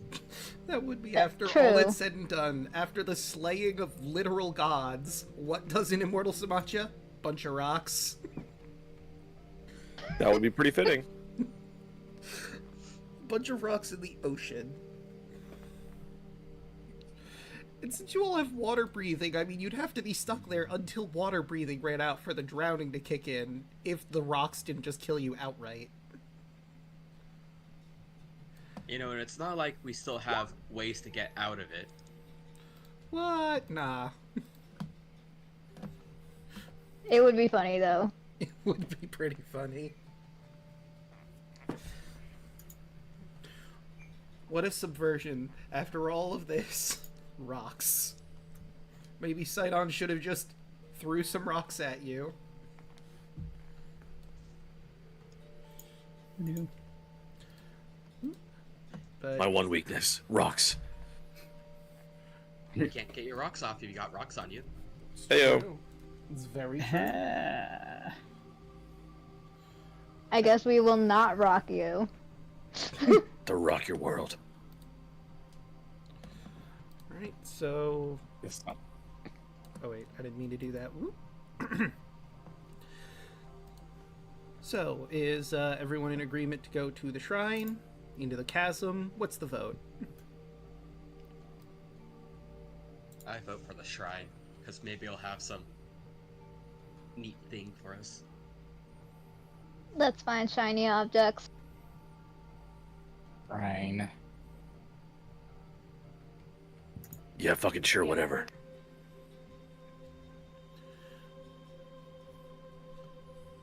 I think in game, Ollie would probably be like, I crave blood.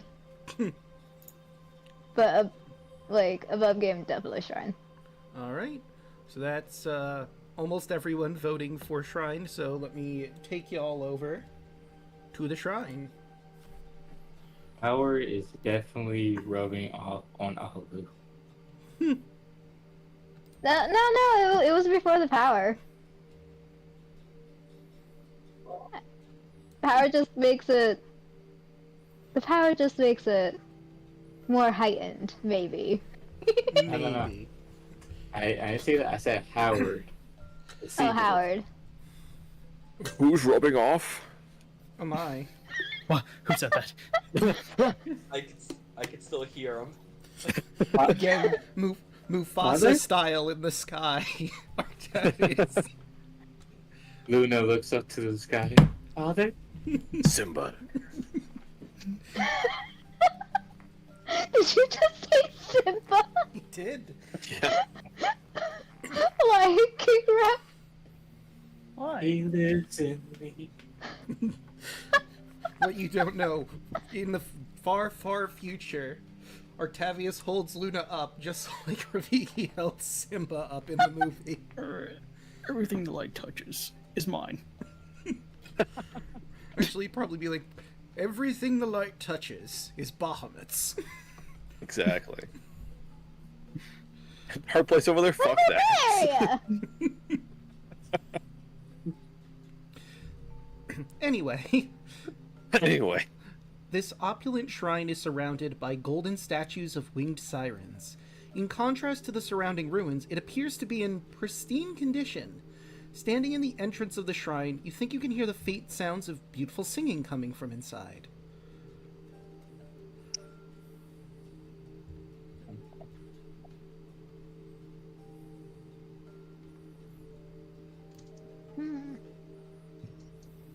I see. Do you swim in? Do you say, fuck this, I'm out? I say investigate with my character sheet, which I totally had up already. I believe you.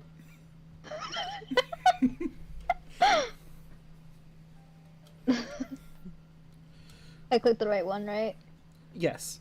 Yeah, okay. Sorry, you examine the entrance and you go a little bit closer into the shrine, not going too deep in yet to see if you hear it. With a 16, you don't really find anything like of note. Obviously, there's no tracks here at the bottom of the ocean. You, on a closer listen, you don't think there actually is anyone singing. Perhaps it was just your imagination. Oh?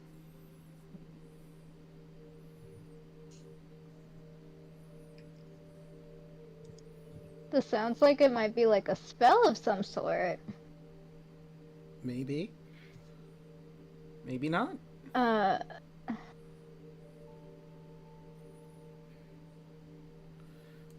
Spells. If only someone had detect magic or something. I didn't prepare that! No! Sadly, Imagine. Tara's not here. Can you imagine? Imagine being able to detect magic. Can you Just imagine? I'm just Got gonna my walk in. magic detecting goggles at home. If only we had that lobster. If only. Right? If only one of you went to the Great Hunter. No. Alas. Still not worth it. Bring out the dancing lobsters. I swear, if the lobster boon was only to counter the specific shrine.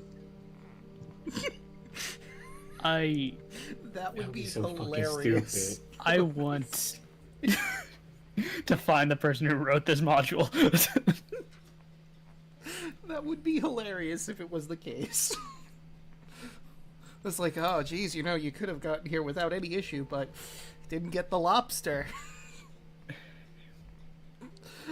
Also, I see that reference, the dancing lobsters. That is a callback and a half. You're welcome. But you made. I'm sorry. Go ahead. If I do an Arcana check, would that work? Because I have a suspicion it might be a spell related. You wouldn't be able to identify a spell with Arcana. I mean, you might be able to play spells that are similar that could do something, if that's what you want to do.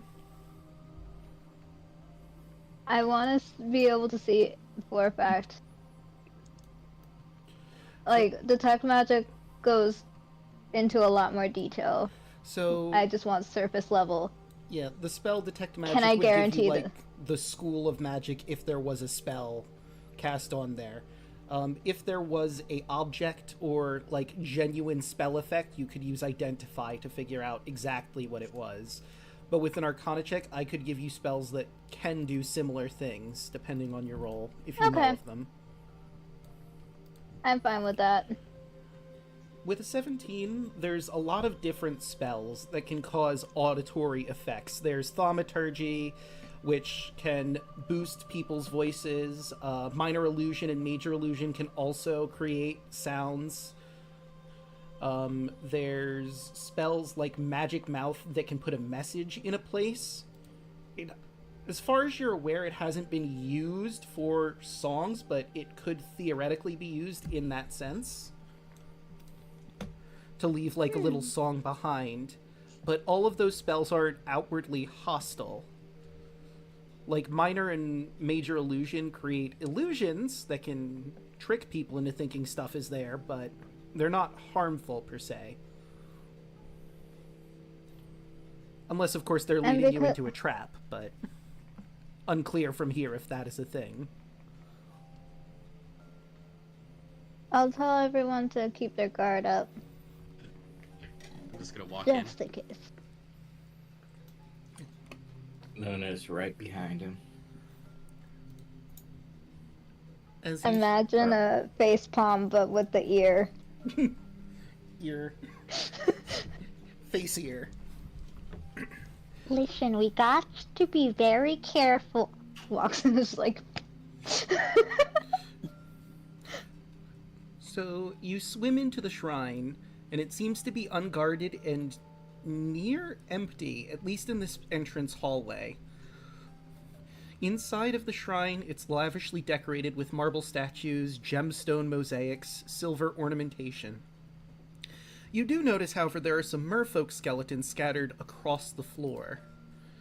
And near the back wall, there appears to be some ancient treasure chests, as well as on the back wall above them appears to be a name. You can't quite read it out from here. You'd have to get a little bit closer. Perhaps the name of the city?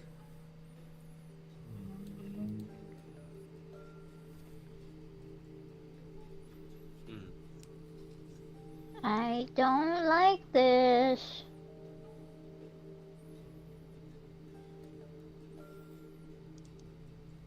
You know what? Let's.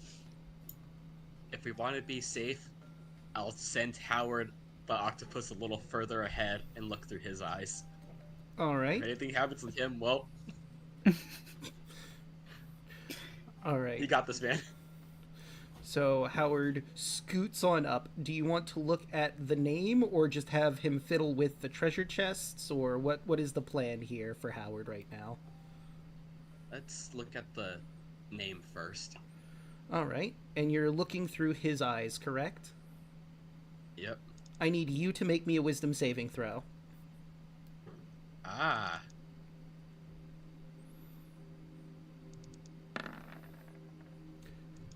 That is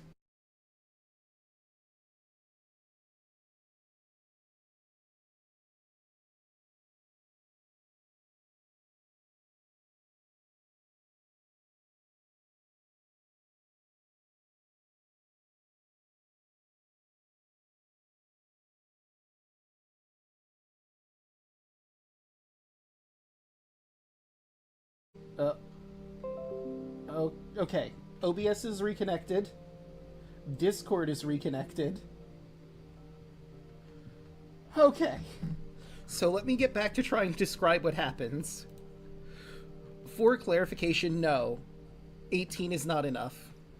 I feel like it's. Oh boy. You failed by 2 points. Fuck me up.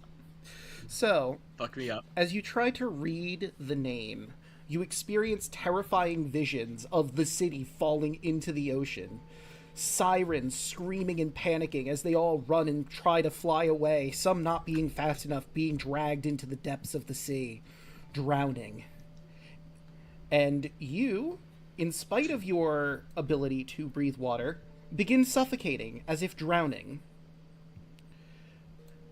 And I need you to, so we can roll initiative not for combat, but every round you can re-roll your wisdom saving throw. Ah. And let me just, for the sake of ease, I will take you all to the Under the Sea map so you can click your tokens to properly do that. Well. This is funny. Oops. Oof. God, we are not going to get an initiative. Well, Just on get the it plus Just side, get it out tonight. nothing is trying to fight you at this moment. At least there's that. Wow, not 20 with my -1. Alright, so what is your con modifier, Kaya? Because that's how many rounds you will be surviving the suffocation. 3. Okay, so we have to get through 3 rounds. I am very thick. Merrick, you're up first. It is very clear that Kaya is suddenly drowning for some reason. Huh.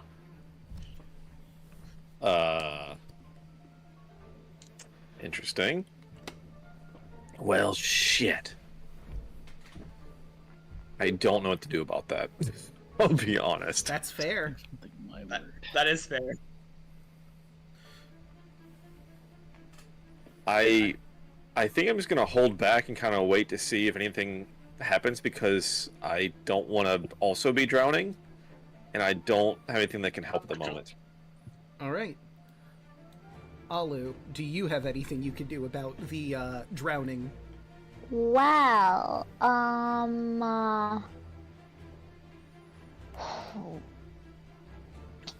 Let me see.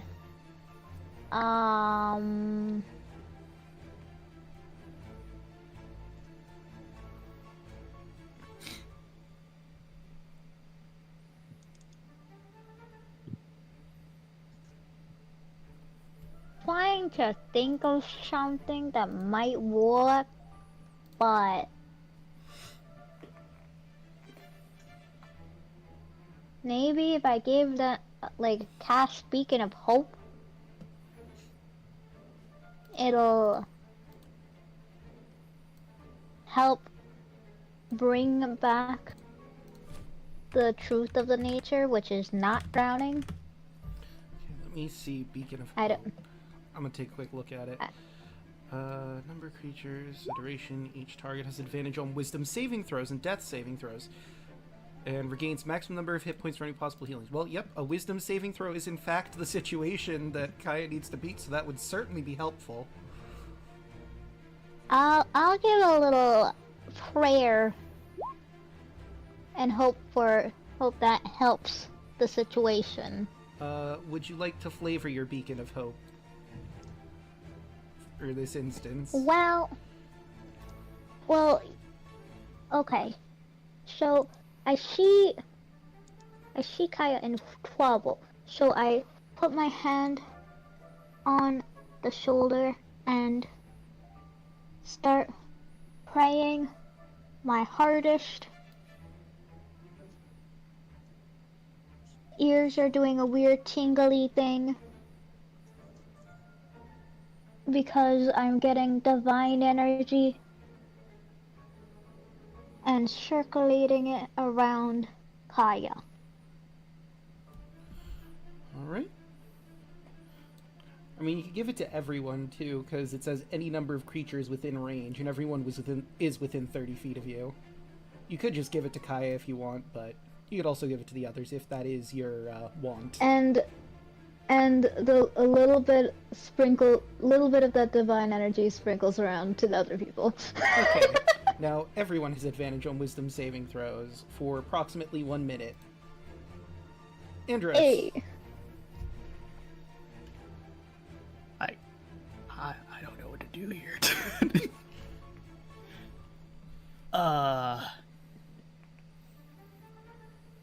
Is Kaya still staring at the thing, or? So, Kaya is, like normally when she looks through Howard's eyes, she has her eyes closed and she can't see or hear anyone, but now it looks as though while she's in that pose, she is actively drowning. Her hand is going to her throat, she's flailing around a bit. Okay. How's Howard looking? Since he was technically looking at it as well. Is the octopus drowning? Well, that's the funny thing. Howard can't read, being a beast. Ah. So he's not affected in the slightest. He's just sort of staring at it. I guess Andros will close his eyes and make his way to Howard and grab him to make him face away from the thing. Okay. And will that be it? Yeah, I don't know what else to do. Alright, Luna.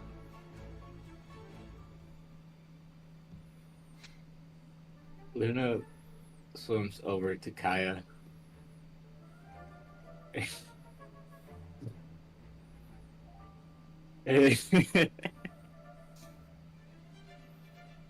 She will slap Kaya so she can stop looking through Howard's eyes. Alright, roll to hit. Maybe not lethal. Of course. Just an unarmed attack, so just roll. I don't think you're proficient with unarmed, so just a flat d20. Everyone's proficient with unarmed attacks. Oh, then never mind. Just roll an unarmed. Whatever your strength is the damage or something? Yeah, it's your strength modifier, I believe, is the damage. 18. That is my armor. Alright, so then roll the damage. 1d4 plus 4. Well, are you trained in unarmed fighting? I think it's just your strength modifier is the damage if you're not properly trained. Then it's 4. Alright, so Kaya, you take 4 damage. Ow. And Luna uses her telepathy to talk to Kaya in her mind. Stop looking through the damn bird or octopus eyes. And that will bring us to Kaya. I need you to make your wisdom save at advantage, though. Hooray. Crit. That's a natural 20.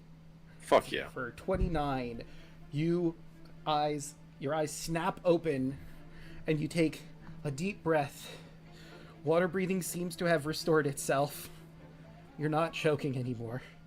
And the visions of the drowning city fade out of your mind. Okay, so don't look at the word. The word is cursed and it makes you drown.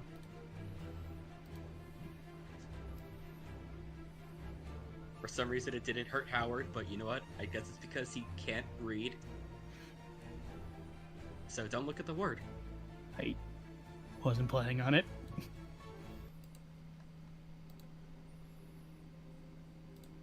So that explains why these fish.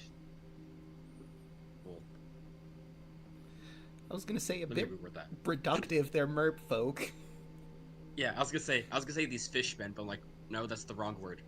The merfolk. Listen, I lost some oxygen to the brain. I'm suffering from brain damage right now. Leave me alone. That is fair.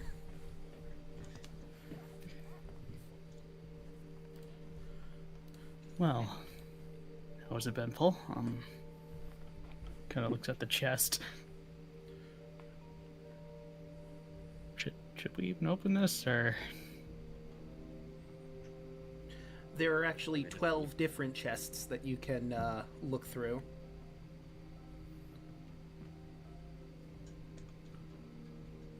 You know what? Second time's the charm. I'll have Howard go to one of them and see if he can open it. All right.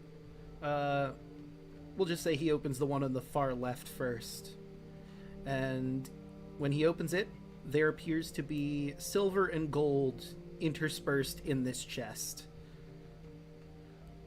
as well as a star ruby and a star sapphire. Gems worth 1,000 gold. Okay. I guess I'll just have him keep going down the line and opening them until something happens. All right. He opens all of the chests without any issue, and by your estimation, there is 24,000 silver, 12,000 gold, 6 star rubies, 6 star sapphires, all of the gems worth 1,000 gold. Can we get that in writing? You sure can. Let's copy that, and I will put that in general.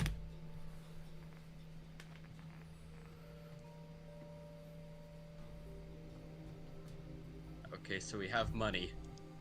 You sure do. And how? We have money again. Well, first time Luna has money. Yeah. I'd say finally some cash for America over here. I was like, imagine being poor. Yeah, imagine needing money. Merrick and Luna So just now sort that of we're glaring rich, at you. let's go into the freaking. Now that you're flush with cash, it's time to go to the bottom of the sea. Yep. Now that I'm weighed down with all this money, I can sink faster. Down with the sickness. That's this plan. That's the strategy for you. That's how we get down the. That's how we get down the abyss quicker. I get down with the sickness. And now all right. So I have you arranged just haphazardly like this. The plan was to hug the wall as you move down. Feel free to reposition yourselves as I bring you down into the upper reaches proper.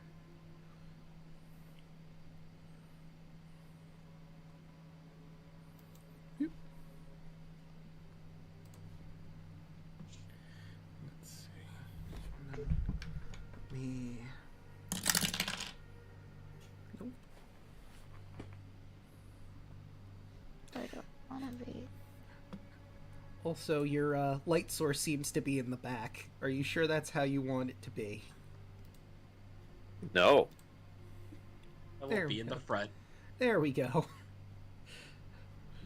Although, to be fair, the upper reaches still has light. So you have the sunlight until you get down for a certain bit.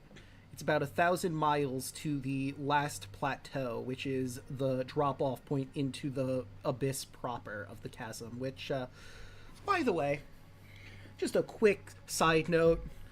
Hey everyone, we're having a lot of fun here. But if you are making an adventure module, could you do me personally a favor and tell me what travel distance are in your module? All I know is that this pit descends several miles into the ocean. Nowhere does it say how long it takes to get from point A to B, and I had to do calculations to figure out how long it would take using the seahorses. which I hate. Oh. Why would you not just put the times in there? Especially if, like, you have encounters that proc within certain time limits. How am I supposed to know if they proc or not? So if a train is going this many miles per hour towards the... Yeah. Well, let me put the calculations to you. So if seahorses can move at 40 feet per second, per 6 second span, and it's 1,000 foot deep to the last plateau, how long will it take for the seahorses to get from the upper reaches to the last plateau? I figured it out. It's 2 minutes and 50 seconds, by the way. But it was annoying I had to do that calculation. Why wouldn't you just put it in there? I'm thankful for Curse of Strahd. I found a fucking Excel sheet that gives you the travel distance between all the locations, which makes me very, very happy. Nice. But I digress. Nice, It is nice. You make your way down into the upper reaches, making sure to hug the wall as you go to avoid any sea life that might be going through there. You, of course, see the usual affair in the upper reaches. There are some fish going by, octopi, the occasional shark that doesn't seem to be paying you mind at the moment, at least.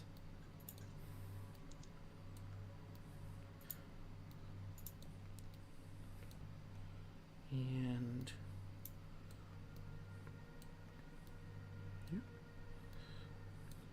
it's actually kind of nice, you know, peaceful even.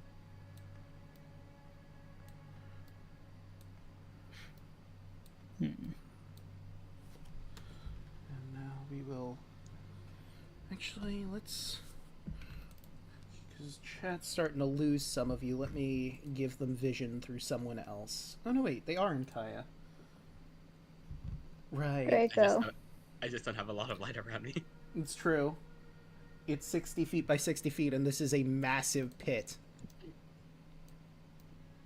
Draco, hella random question. Mm-hmm.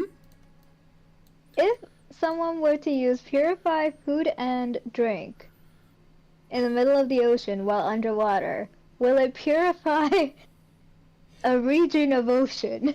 I'm gonna say no. The ocean is too vast for that to affect Will it purify some of the water in the surrounding area around the caster? I mean, you have to also put in accountability of you're in the ocean. How fast would that be diluted with seawater again? Yeah, because, like, there might be a split second of the water being clean before the rest of the salt water surrounding it just mixes in and ruins any effort you take. Luna... It's like, Oh, sorry. Go ahead. no, I was gonna say yelling. You're literally opening a water bottle underwater. Pretty much, yeah. Actually, Luna, you don't have dark vision, do you? No. And Kaya, you have dark vision, but only out to 60 feet, right? Yep. Which is the radius of your light spell anyway, so never mind. Nobody notices anything with the walls.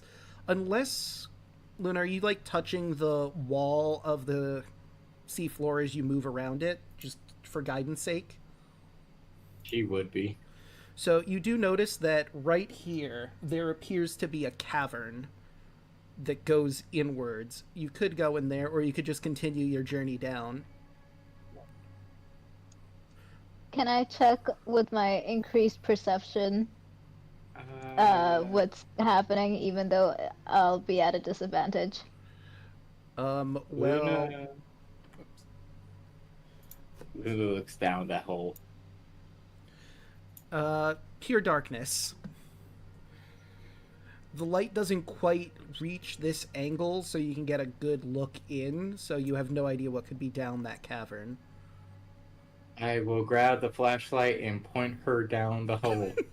Alright, so let me move Kaya over there. Kaya, you see that there's a tunnel that continues down this way. But at a certain distance, it just sort of falls to darkness again. So it's longer than 60 feet. Just add an extra layer of light by just activating my gem of brightness because I still have it. Alright, how much light does that produce again? Let me see. 30-foot radius, 30-foot dim. Okay, as well. so 30 by 30, and now we have 2 light sources. Do you think we should go down this way? I mean, we just had to keep going down. I don't know why we would need to go into this side path.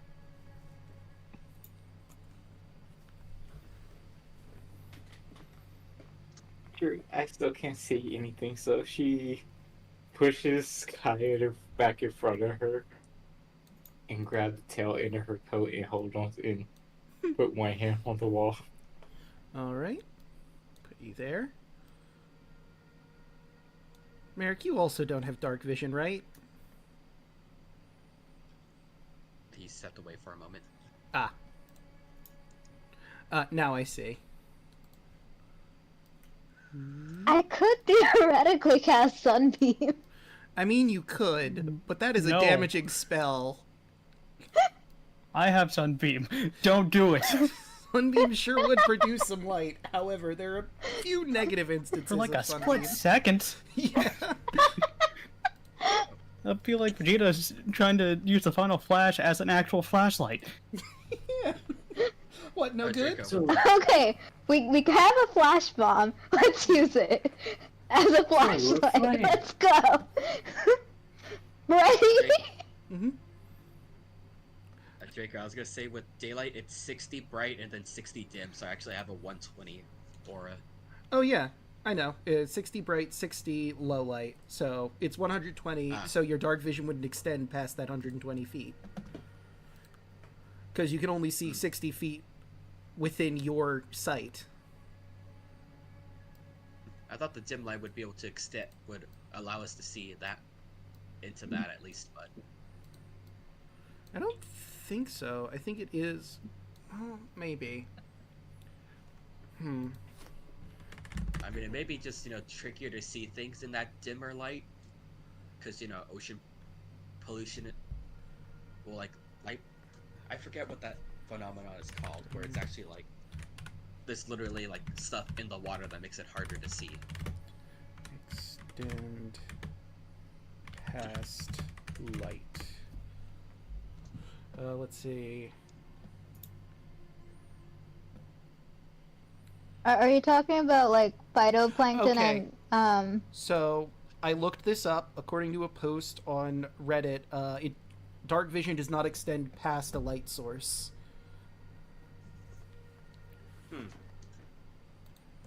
Now that, again, grain of salt, that is from some person on Reddit, but that is the information I have found. Okay, so we have light, but I just can't see beyond that point.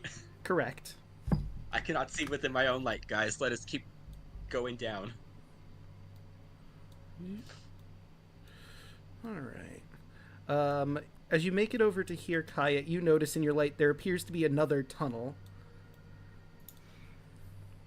Secret tunnel. There doesn't seem to be a huge reason to go down there, unless you've changed your mind and do want to see what's going on with that. I'm gonna say nah. All We're right. on a time crunch. True. how much reach does the trident have? I believe it would be same as the spear. I think it's just 5 feet, but I will check. Trident. It's 5 feet. Yeah, it's 5 feet, and you can throw it for like 20 feet. Yes, 2060. because it's So not I a reach can't- weapon. So, will I be able to stick it in the hole and see what happens? I mean, if you really wanted to, you certainly could. Just so nothing screams or squeal. It's big enough that our light can go into it, so you'll just be poking into a place you can't see already. True.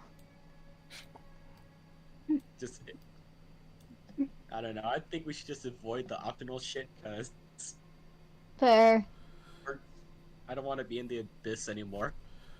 I don't want to lose trident after just getting it. Yeah. I was like, I want to be on land. So Same with Luna. I could fire Eldritch Blast down the thing. you could. It would produce some light.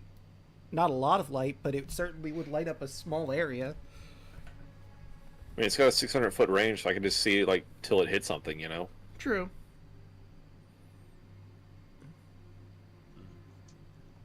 Alright, I'll throw an Eldritch Blast down the little corridor or hole or whatever. All right. You watch as it goes down. Your vision only extends for a certain bit, but you do see the light going through the tunnel, and eventually it does hit a wall. Nothing seems Do I to sense be... of, like, how far back it hit? Like, it's a good ways away? I'd say it probably goes like 120 feet back. Okay. Okay. Cool.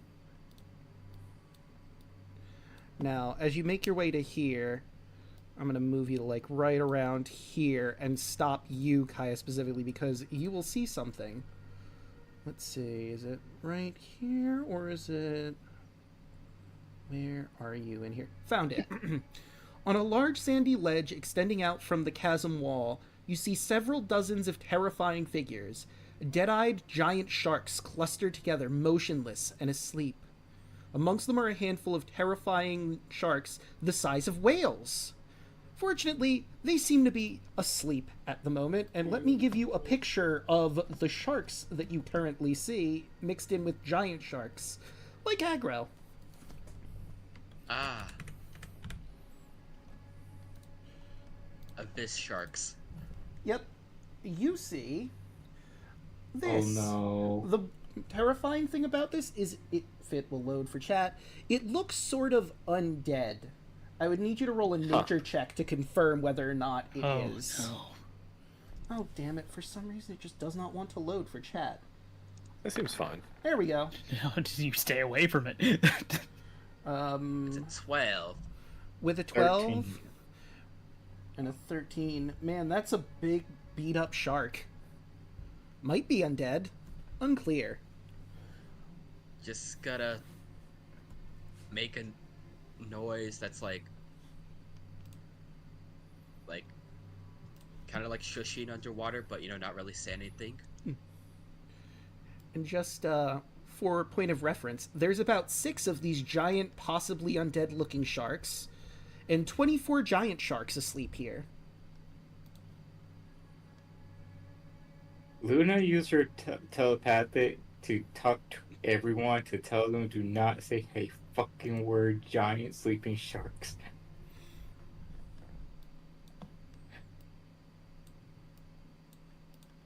Okay. Oh, I'm thinking. You do know Actually, there's so a path hold on to over Kaya's bit. this way. You did see it as you were coming down. There is more plateau. The light directly hits this area over here. Draco, would it be an Arcana? What check did you say it was? To nature? Nature, yes.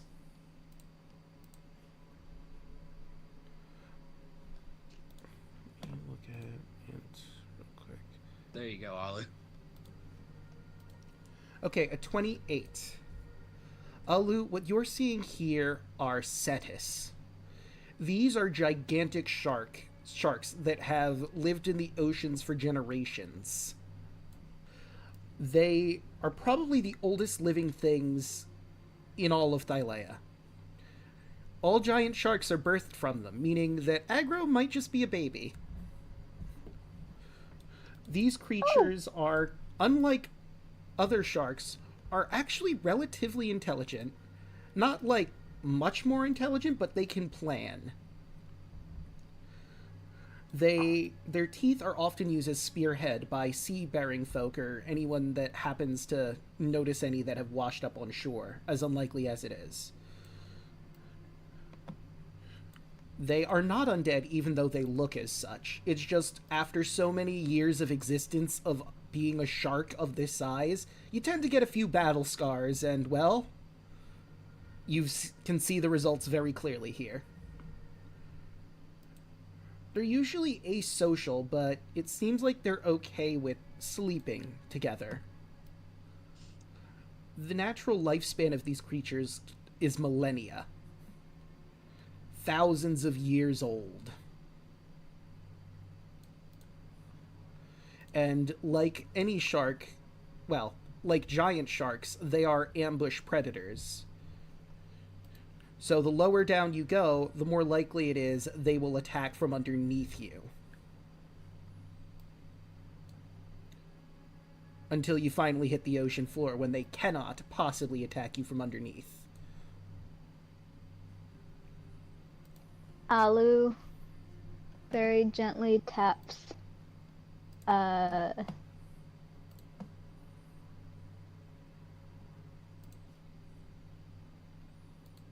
Luna? and to signal telepathic communication, please, por favor. And she does so. Can I convey via telepathic communication? Let's be on high alert. These are extremely ambush sharks. They are extremely dangerous. They have lived millennia. So just stay alert, okay? Can you let the others know? Obviously, since this is pretty important information and I don't want people getting hurt. You know what? I'm going to give you one more Yeah, thing since you literally. rolled really high, too. They have a resistance to magic. Oh, and they might have a resistance to magic. Luna has like a little dread look on her face for a second as she relays the information to everyone. Shit. Above game, the magic resistance means they have advantage on saving throws against spells and other magical effects. Mm-hmm.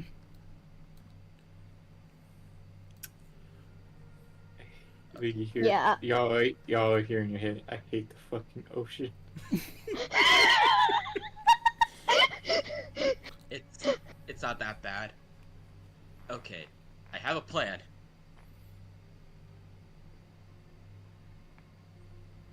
You see the path that we need to take up ahead? Remember that location. I'm gonna turn off the light, and we're just gonna sneak over there. Luna conveys this information to everybody as she holds on to Kaya's jacket.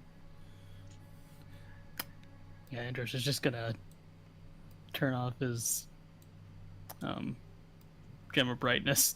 Alright. Let me Not that he take really off. needs it. back Now up that I think my about it. I mean, it might be good to have a light behind you, too. Instead of just one up front.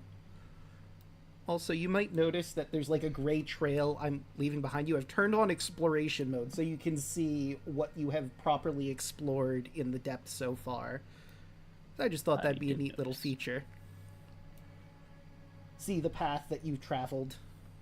Instead of just a very small little orb.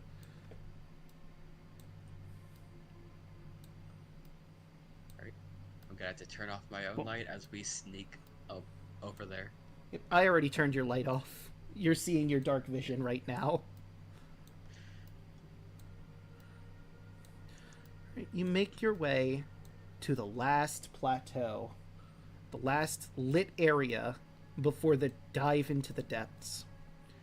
And you notice something. There seems to be an octopus that's not Howard, that's roaming around you. It tries to, like, it dances in front of your vision, moves a certain way, and then stops, as if it's trying to lead you somewhere. Can I insight this octo? You certainly can. Let me Luna quiet does not check it. see. Luna does not see anything. No, you can see stuff now, because the light should be reaching down. you should be able to see. Let me take a look through your vision. Yeah, no, you should be able to see in this area. And I Someone don't else see roll. All right, Yep. insight, natural Nope. one. Just a happy little guy. He's just a What funny was it? little guy. Insight. Yeah.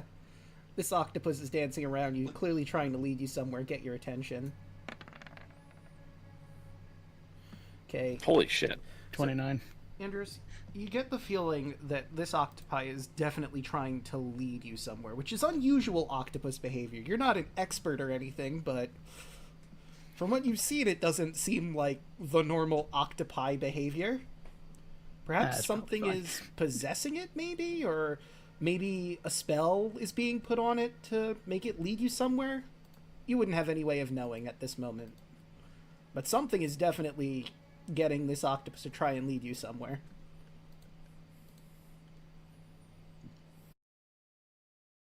To Twitch. And we're connected. Okay. So, to recap what you've missed, chat, Alu's thinking about doing a Arcana check to see what's going on here, possibly.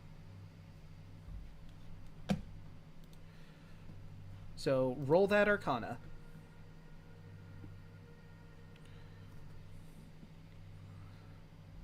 With the 21, this doesn't seem like a spell. There's no clear indicators of a spell effect, but its eyes seem sort of glazed, not glazed over either. Like, it seems somewhat cognizant, if not completely cognizant. Maybe there's something in it, like possessing it, to try and get it to lead you somewhere. Guys, I'm not 100% sure if this is a good idea. I think something might be possessing that octopus.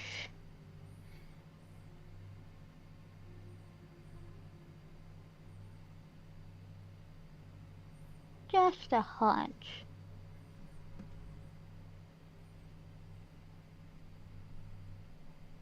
I just want to get this over with.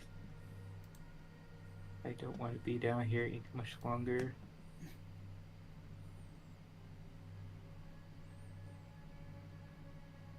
I'm just gonna look at the octopus and just like point down, like down the pit, see if it responds.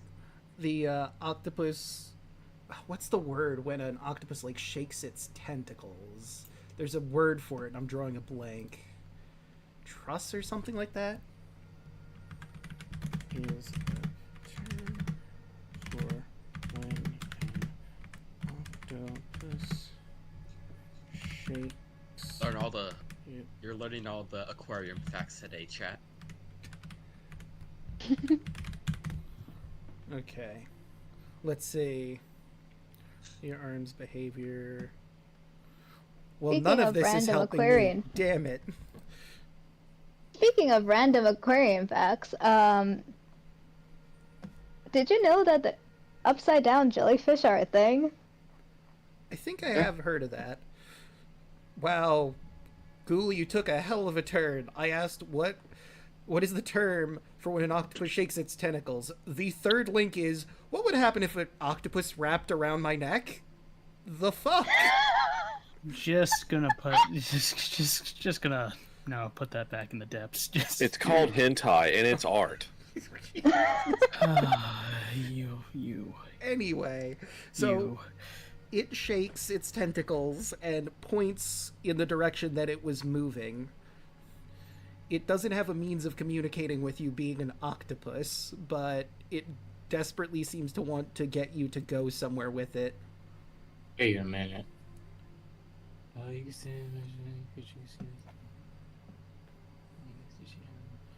Does it allow you to talk to?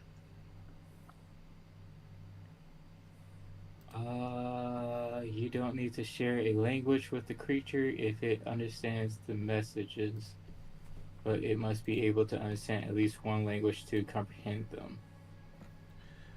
So I will give this to you. Octopi do not speak a language, however, whatever's possessing it might.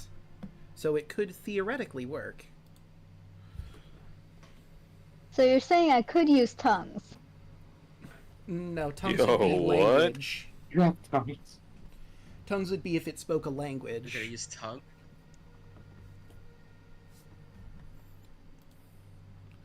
I have to make the Dark Souls reference. Tongue, butthole. Haha. Hey. It's 2024. We eat ass now. Amen, Luna. brother. Luna looks at the octopus. Do you want us to go that way? As she raised an eyebrow. You hear a voice respond. Oh, thank God, someone can communicate with me. My name is Gorathul. If you can hear me, we don't have to go that way. I can only communicate with people normally if they're within radius of my corpse. I need help. You see, a long time ago, my husband was cursed by Lutheria to turn into an Ichthyeus. He wanted me to kill him, but I couldn't bring myself to do it right away. When I made the attempt down here, I died along the way. Please, help us. If you do this for me, I can lead you to the wise turtle. Luna stares at the octopus as she pulls on Kaya's jacket harder.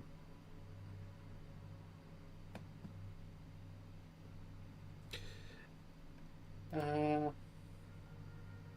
oh,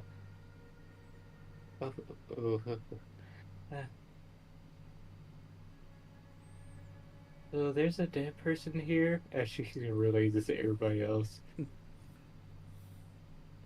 And I think, yeah, I'm just basically just going to relate what I've been told. Can you ask them if that may be able to help, helping them out, if they'll be able to help us go deeper into the depths? Would that help us get deeper into the depth? Gorathul responds brightly. I can do better than that. A dragon turtle lives deeper down. I can lead you to him. He's more than willing to help people out, of course, for a price. I will. She says she can lead us to a dragon turtle that will help us out for a price.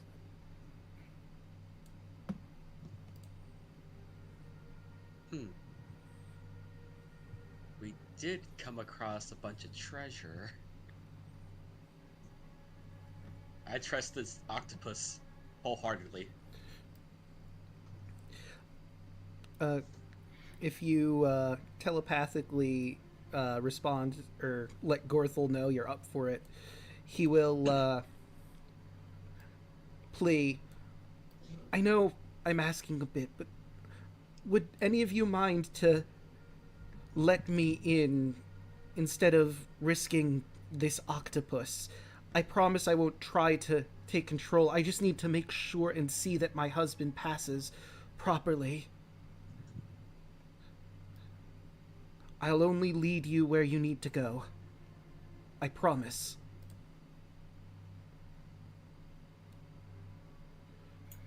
So who wants to get possessed? Luna doesn't tell Again? you guys this. Luna's not gonna say anything about this, and she said you can use me. Okay. It'll probably be easier because I can use telepath to talk to everybody. True. All right.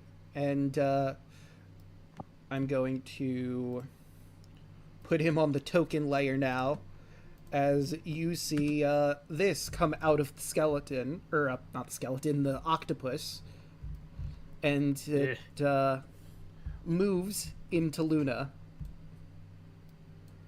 and vanishes. Are you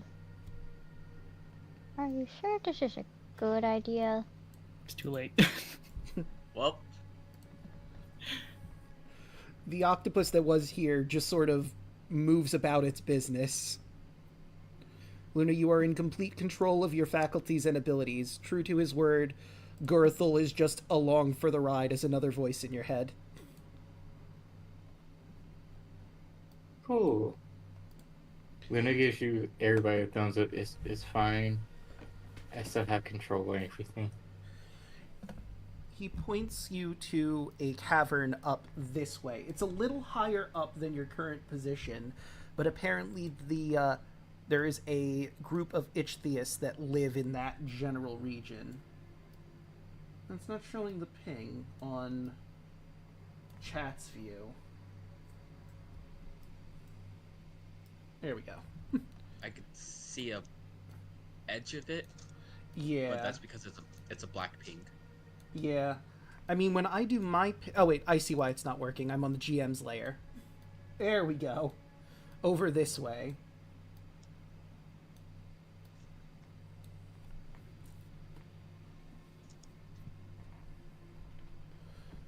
Question: does this mermaid person knows what Luna's feeling at the moment? I mean, Being inside her? he's basically a roommate in your head, so yes.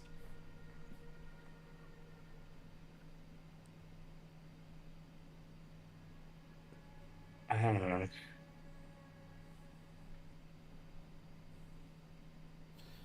So he's probably knowing that Luna is grabbing Kaya's coat because she used to do that as a kid as a comfort thing. Oh, yeah. He'll even comment, I understand it's pretty terrifying down here.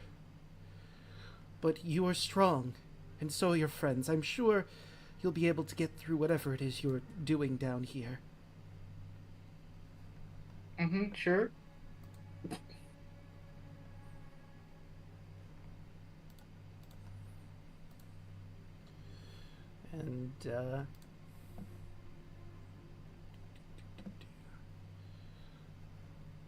And if you all are quite ready, you can make your way to the Ichthyists lair. Sure, why not? God damn it, Boba. It is basically a Piccolo and Nail situation. Where is it? Just keep swimming. Just keep swimming. Just keep swimming, swimming, swimming. What do? We swim, swim, swim. Where is... I'm looking So for... let's go fight these Ichthyists, I guess, or whatever. Yep. These are the half-crab people. You've fought an Ichthyius or two. Time to fight more crab people. Ah, okay. Crab People. Crab people. Crab. Let me... Look like crab, but kiss like people. Hiss like people. Just like people. Crab people. I just have to find one thing before we get properly started. Where is the... It's in here somewhere. Ah, here it is. Perfect. Now I can roll that later. Making my way uptown. Do you turn the light back on, or are you keeping it off? Again, you're in an area where there is light until you reach the cave proper. I'll wait to maximize time usage of it. Like, I'll put it back on when we need to. Okay. Sure enough, you see the mouth of the cave. Through the murky waters, it's just possible to make out the medium-sized entrance of a cave carved into the side of the chasm. The cramped entrance gives way to an enormous chamber littered with stark white skulls of numerous sharks and whales, along with the skeletal remains of several humanoids, all picked clean by ocean scavengers. Before you get into the place proper, you do notice, before getting too deep in, are you trying to be stealthy or just going straight on in? Do we want to attempt stealth, everybody?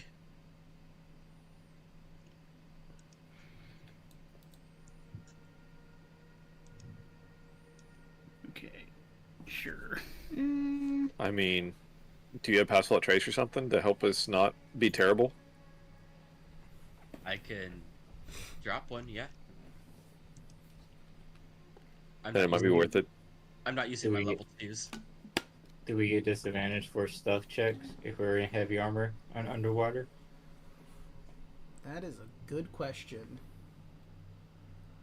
Because water...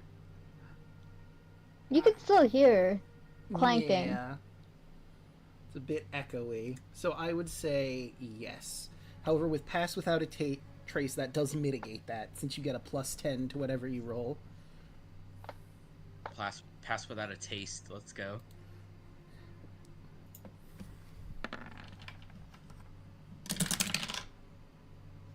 Does anyone have another pass without a trace for me? It does. The effects does not stack. You just have to be within my aura, though. Mm-hmm.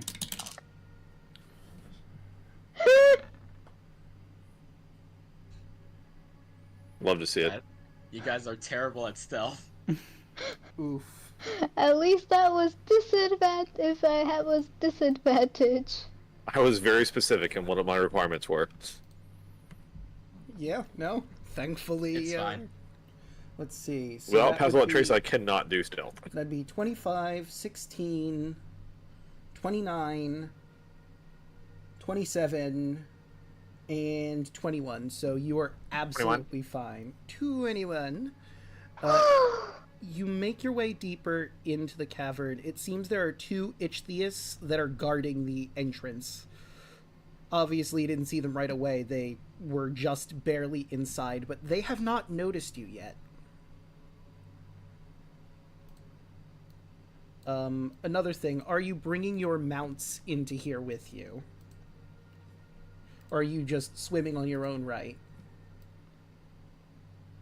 They should fit, except for aggro. Aggro is not going to be able to fit. The hole is like for medium-sized creatures. Probably a defense measure to keep out the bigger predators from getting in. Well, if we take mounts, they would also have to roll stealth, right? True. So I don't think it's worth the risk. Personally. All right. Is everyone in agreement with that, or... Yeah. Okay, so let's put them on the GM's layer. We'll say you're coming... Yeah, from the left seems fair. And let me grab my Ichthyius.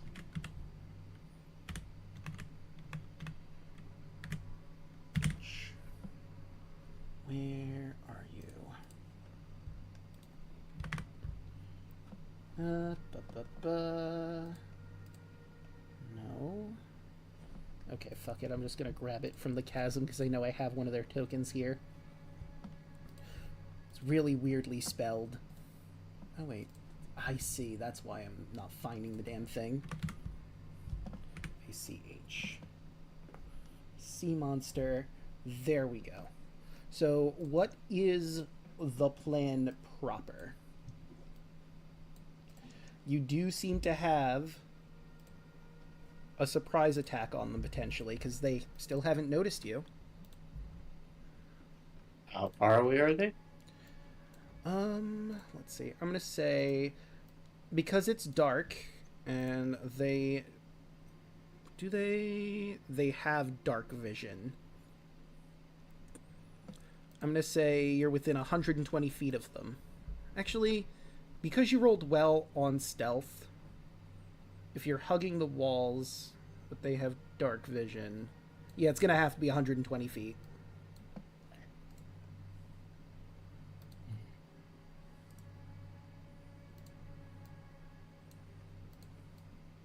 That counts me out for doing anything right now. And I'm going to move you all to the undersea battle map. Feel free to position yourselves in the order that you're in, and roll initiative solely for the attack. Obviously, you're not this close yet, but just for the sake of positioning.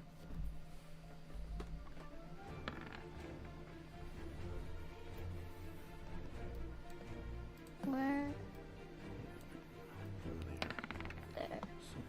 75 feet. What's up with these fucking nat 20s on initiative? It's like twice in a row. Put my -1 modifier. I'll put you all back here.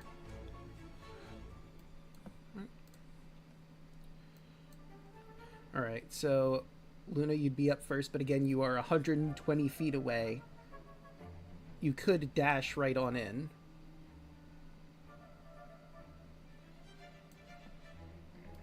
Your movement, however, is halved, so... So I dash out and move 30 feet, which will put me at 90 feet away. But hey, this is the surprise round, to be fair, so they're not going to be able to act until next turn. And I will...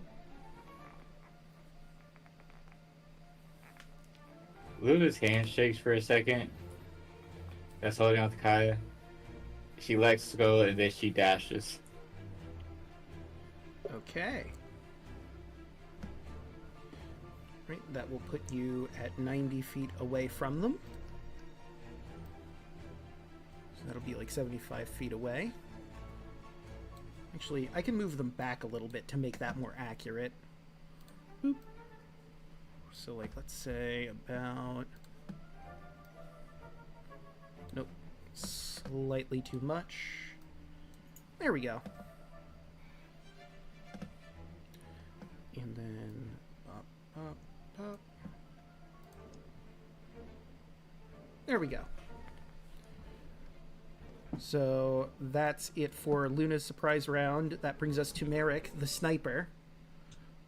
And boy, howdy, are they in Eldritch range? Yeah, they're definitely in range. Just trying to see. Okay, so I guess I'm just going to move 30 closer and then start doing some Eldritch Blast, I guess. All right. Which one is getting the Eldritch Blasts? I don't know. Choose your favorite. All right. I'm gonna say this one. Okay. So I'll move 30 feet closer to it, and then I'm going to start attacking. 30. All right. So you're also 90 feet.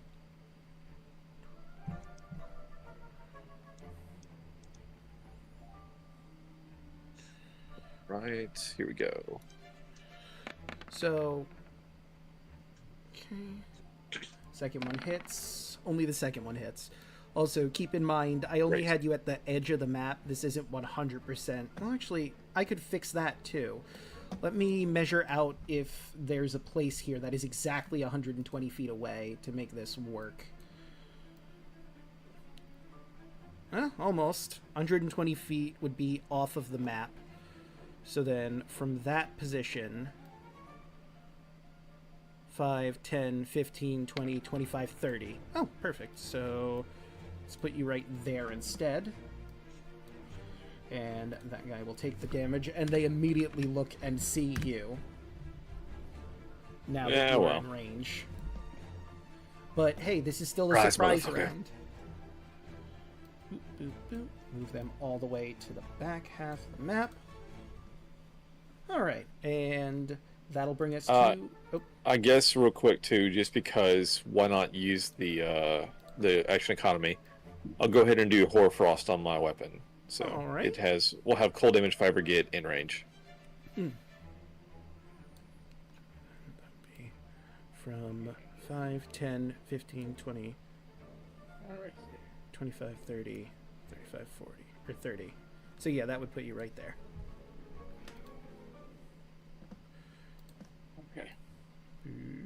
Because, yeah, that is exactly off the map, is now 120 feet. That worked out really well, honestly. Nice.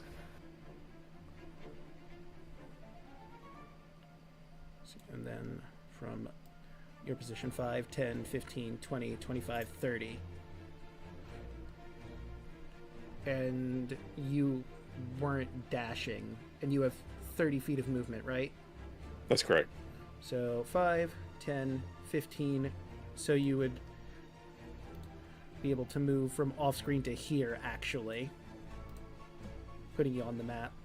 It's a little difficult Great. to do because the map is only a certain size. Right. But that brings us to Andros. Fuck their distance. Step of the wind. Hello there. They now know you're And- here, Andros. Whatever will you do? And punch. Unsurprisingly, that's gonna hit. Knock my bitch up. And adventure. The advantage train's going. This is gonna be, Thank God for the advantage train. yeah. I was gonna say it was gonna be stunning strike. Okay, and what save is that again? Con. That is 18. That is a failure. He is now stunned. And that's it. All right. Well, I'm gonna have to move him so I can actually put the stunned icon on him. There we go. Now we can put him right back where he was. That brings us to Alu. I mean, I guess I could move a little bit closer. True. Uh, If I move you like right here, that's more accurate to your position. And that'd Okay, be 5 feet to get to there. whatever the max movement is without dashing. Okay, so that Por favor. would be 15 feet, I believe, because you have a movement speed of 30, right? Yes. 5, 10, 15. Okay. And with that, Oh my god. Not again. vortex time! Oh shit. I mean, Andros, no! oof. Oh, hold on, let me go circle from the back. I mean, you could put it right there. It's 300 feet range, so like I could just put it as far away as possible from. Yeah, no, I've just made the circle. Hold on, let me. Chat cannot see Thank you. because I moved them really far back. So That's let gonna me- be really bad for that one that's stunned. Yeah, yeah, it is. So like You can can't put it make dex right there. checks. Oh no. Let me do the lingers. I was just hitting them from the back. Man, this is a mess. Oh, it's a strength save, but Okay, so let me find Whirlpool in this again. There it is. Whirlpool forms a vortex base. Any creature, water, then pulled 10 feet away. Creature can swim away the vortex. Strength athletics check. I don't think they have athletics. They sure don't, so that's just a flat strength from both of them. Doesn't the stun one automatically fail? let's look up stunned again. Done. Stunning strike. Condition stunned. Stunned creature, incapacitated, can't move, speak, only falteringly. Creature automatically fails strength and dex saving throws. So, yes, he automatically fails. Ignore that first one. He's pulled in. So, let's see. 10 towards The other it. one's- So, I would have to move him off of the map, but just for the sake of it, he's there. He is 10 feet back into the vortex, and he's going to take 2d8 bludgeoning damage.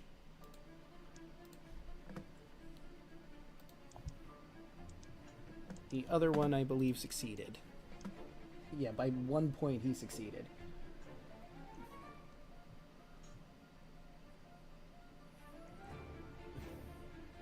Make sure you roll that damage healing. Oh yeah. How many D? 2d8. Thank you. Minus 3. Not too bad this time. For them. True. But, is that everything for Alu? Yes. That will bring us to Kaya. Alright, swim 30 feet forward. Okay, so And let's hit the stunned one with the guiding bolt, because that has 120 range. oops, that's oh With shit. advantage, that's Fine. 24. Okay, so let me see. 5, 10, 15. And oh wait, you have a swim speed. What am I doing? So Yeah. 5, 10, 15, 20, 25, 30. So right behind Luna.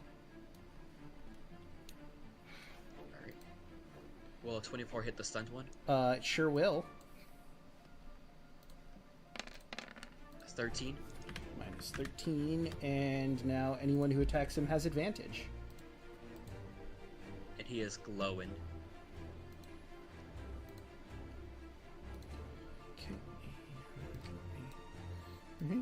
Okay. Anything else? I think that's it. Everything else is just out of range. Right. It would be the Ichthyists, but they are surprised, so that means it's back to Luna's turn.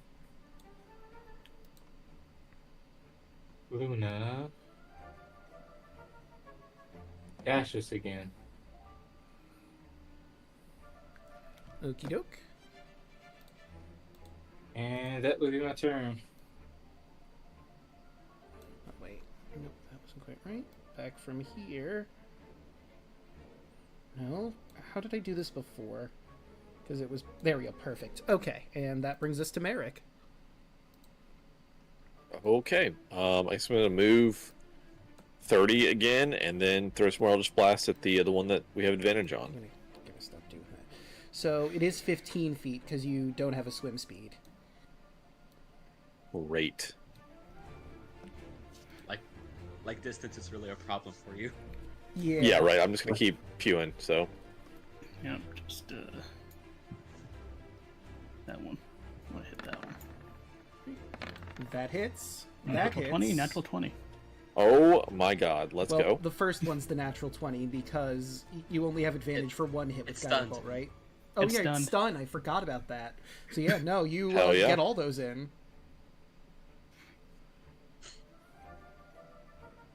One, two, three. It's 19. Eat some fucking force damage, dude. Minus 19 on the first one. Is he crab paste yet? 14. Whoops. Let me try that again. 14 on the second. Another 14 on the third. And you know what occurred to me? Even though their turn was skipped, they should have made a strength saving throw for the whirlpool. So let's do that again. The first one immediately fails, gets pulled even further back. The second one manages to succeed. So yelling roll 2d8s as well to see how that does on him. Jesus. Don't worry, I'll fix that for the other one. Minus The other one's 4. occupied. He is now further in. So let's see. He was 10 feet back. So he's 20 feet back from his previous position. So keep that in mind. But that does it for Merrick, I'm assuming? Or. Yeah, that's all I got. Alright, that brings us to Andros. Well, since that one's occupied, move on to the other one. He's really trying to get out of this whirlpool. God damn it. 24. Yeah, that's going to hit. 27.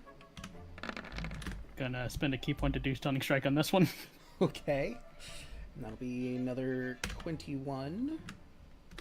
And let's roll that con. That is a 17. Failure. Let's stun him up. And I'm just gonna hit him for 2 more. Why not? I'm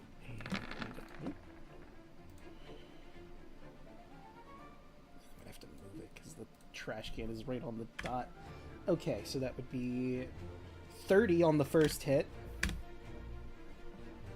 And 17 on the second.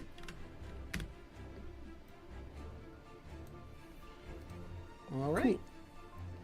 And And my turn. that'll bring us to Alu. I'll move forward again. Right.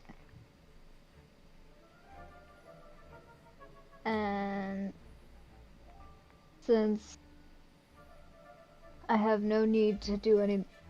I don't think there's anything else that's useful right now, so I am just letting the water continue going. All right. And that will bring us to Kaya. 30 feet again. You know, just running behind Luna. Let's use another free guiding bolt on the weaker one that is still stunned. 22. That hits. For another 15. 15.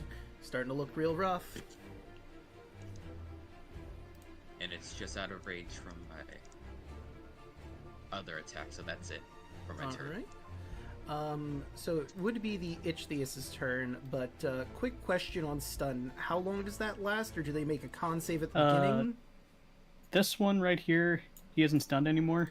Okay. Because it's like, I think it's like after my turn. After my next turn, okay. he gets back to normal. So let's get rid of his stun. Near the end of my next turn. So they both need to make a strength saving throw to see if they get out of this whirlpool. Well, neither of them do, as they go even further into the center of the whirlpool. Well, this one's still stunned, so... Yeah. So, roll those 2d8s. So that's -8. And... -8. As both of them are... Well, he was, like, right here. He gets pulled 10 feet back. So I will move him here, but he's 10 feet back. The other one's in the dead center of the whirlpool. He's going to have a rough time getting out. And that is it for their turn, which means it is now Luna's turn. Luna is going to dash. Okie doke.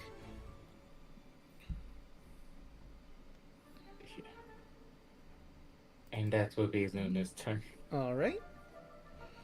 And... Get there eventually. Yeah. And that brings us to the sniper Merrick. Hey, look at that. They're still in range. Fancy that. Hell yeah. Alright, is one of them still stunned or advantage or something? This one right That here. one on the bottom, yeah. Okay. Then I will start shooting that one, because advantage is great. Let's do Smother's Blast.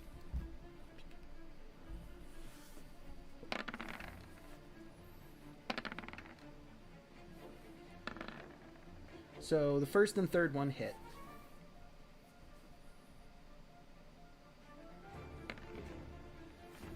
So that'd be 24. Alright, so 24. Alright. And that's it.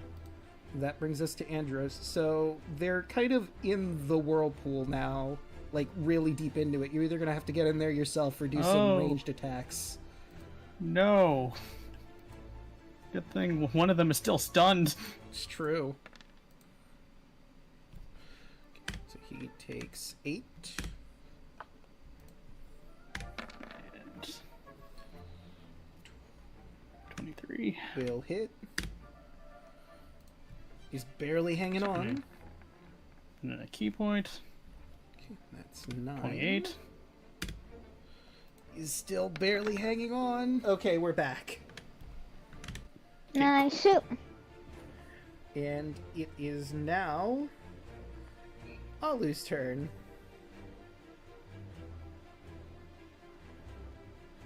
I move forward. Let the whirlpool continue going, and it's my turn. Alright. Kaya. Alright. Skip forward. Check ranges. So this one is technically 20 feet back from his current position. So it's 60 feet away. Yes. I just have a free guiding bolt again. Alright. 23. That's definitely going to hit. 16. Which is more than enough to take him down. I imagine... Sorry to run low on these free bolts. I imagine after they go down, you disconnect your whirlpool, correct? Yeah. All right. And that is that for combat against the guards. It seems that if there are more Ichthyists, they're deeper in the tunnel. But they haven't heard you. So you still have the element of surprise if you want to re-stealth up. And Luna just has a deadpan face as she sees everybody kills them before she even gets there. Then swims behind Kyla and grabs her jacket again. We still have Pass Without a Trace because it lasts for an hour and I did not drop Mm. concentration. True. Natural that one over here. one. Oof.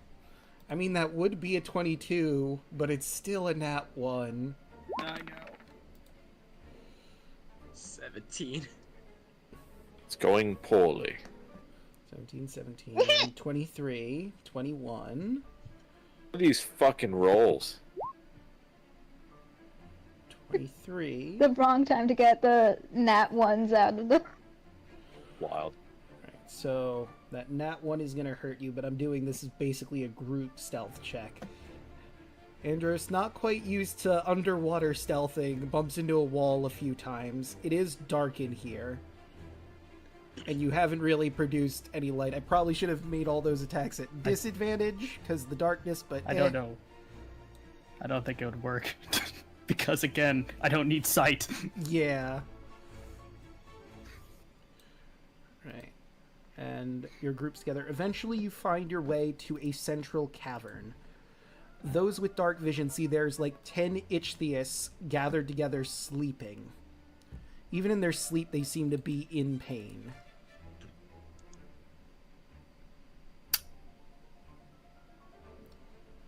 Looks at Kaya. I cannot do another tactical laser if that's what you're suggesting. Andros just looks back at them. We have other lasers that we can do, but They haven't noticed you, so that is a plus in your favor. They are still fast asleep.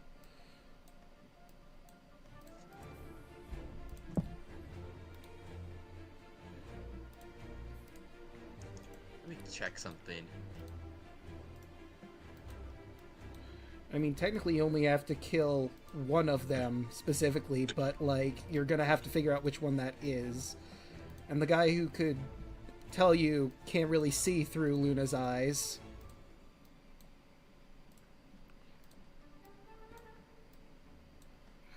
One, two, three, four, Luna six, actually- seven, Actually, what does this person look like? 8. 1, 2, 3, 4, 5, 6, 7, 8, 9, 10. So he doesn't know exactly what he looks like now, considering the transformation of the body, but he gives you a rough description of what he used to look like. And using that description, if you relay that to Kaya, you can tell that he is this one over here. Can you put a dot on it? I can. We'll go with a nice pink. Hmm. Okay, that's our target.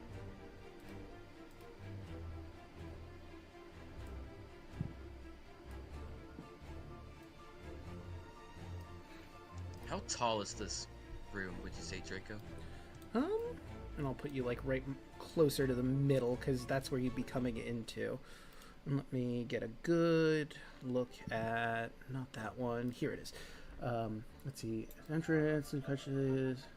Oh wait, they sleep in clutches of 2 or 3 in the chamber. Large chamber opens up to a large chamber 150 feet in diameter. So they're not nearly as close as they are in this image. So let me, because there's a lot of potential places they could be in. Let me spread them out just a little bit more. And I mean, that works in your favor if you didn't want to fight all of them. Although they might wake up once combat were declared.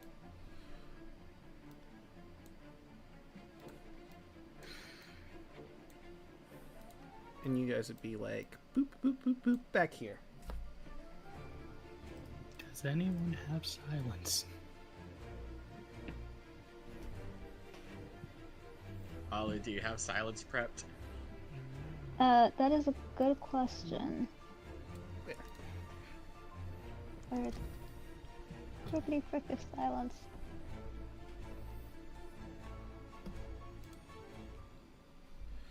And boop. Feel free to roll initiative while you're doing your planning before you attack them. I do not have silence prep. I do not have silence prepped. You also notice in the back of the lair there appear to be some giant clams with something glinting out of it. That's weird.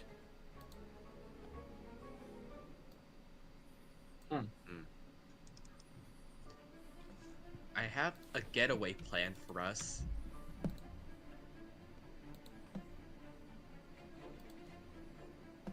If we take out the one that we need to and fall back into the tunnel, I can use this fortress to block the path. But are you gonna just leave your fortress here forever? Not forever. They'll eventually forget about it, right? And I'll come back for it. I mean, I suppose you could just leave it there for the time being. But if you did want to take a long rest at some point down here, you no longer have a place to do it without having to worry about watches. But hey, if you want to do that, that is your decision. I also have the chance to do something really funny, but that also takes a high-level spell slot. True. I can end this guy's suffering really, really quick. I just had to get close. Yeah, if this is like the quote-unquote big bad, I can just dump a high-level spell on it too if we want to just take him out and run.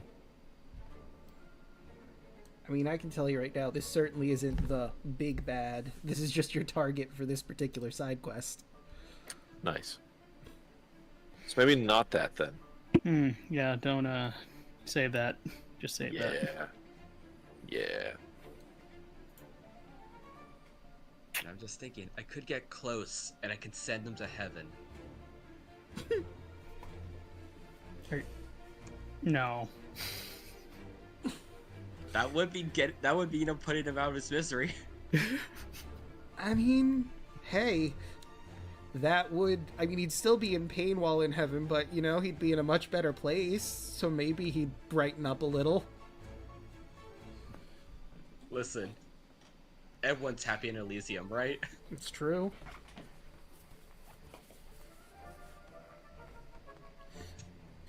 I feel like because he's already suffering, going to Elysium just puts him on normal person level of contentment. Like, he's still in constant agony, so instead of being the happiest he's ever been being in paradise, he's a guy that isn't suffering so much. And that's still a drastic improvement. Listen, Draco, that's just what we call therapy. True. Listen, I'm just throwing out suggestions here. We don't really have a plan besides just kill the guy and run. Yeah, I'm just gonna beat his ass.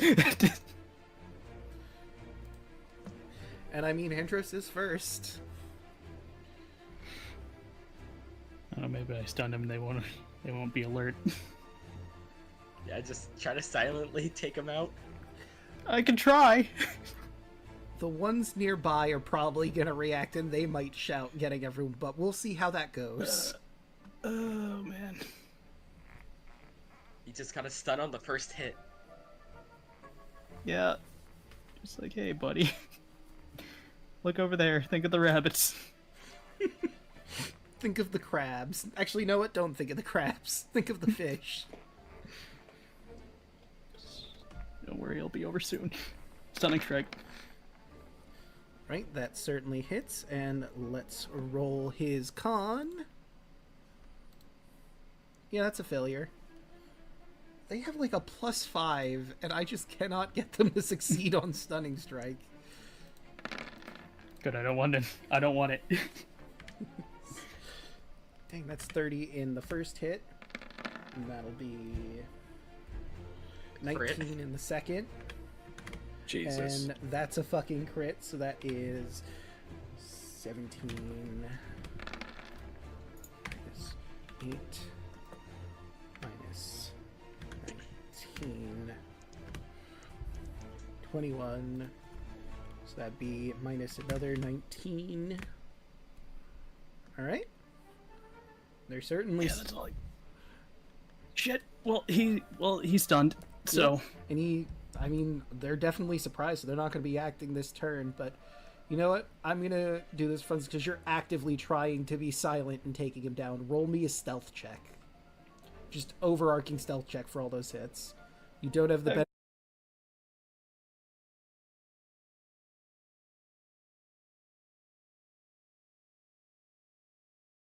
Yeah, we're going to go. Okay. We're back. Hello. I will say okay, Bubba mentioned we're back. So, because we're having some issues with our connection, we're going to take a quick break here, stretch our water, drink our legs, hope that OBS sorts its shit out while we're gone. Where is it? Oh, there you are. Be right back. Perfect. Yeah, OBS is just angry. Vicious, in fact. Is there like stuff downloaded in the background or something, or trying to process? I don't think so. I mean, I've got like a couple tabs open, but that's nothing new. Like, I've got all the tabs that I need opened for diving down into the chasm.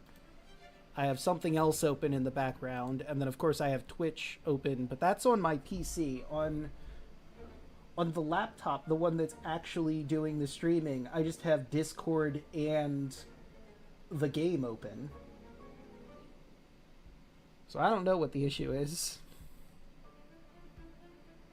Apparently there's a poor network connection detected according to Twitch, and our bitrate is poor. But according to OBS, it's fine? So maybe this is a Twitch issue more than it is an OBS issue. Oh, Twitch. Unclear. Anyway, I'm gonna go refill my water. I will be back.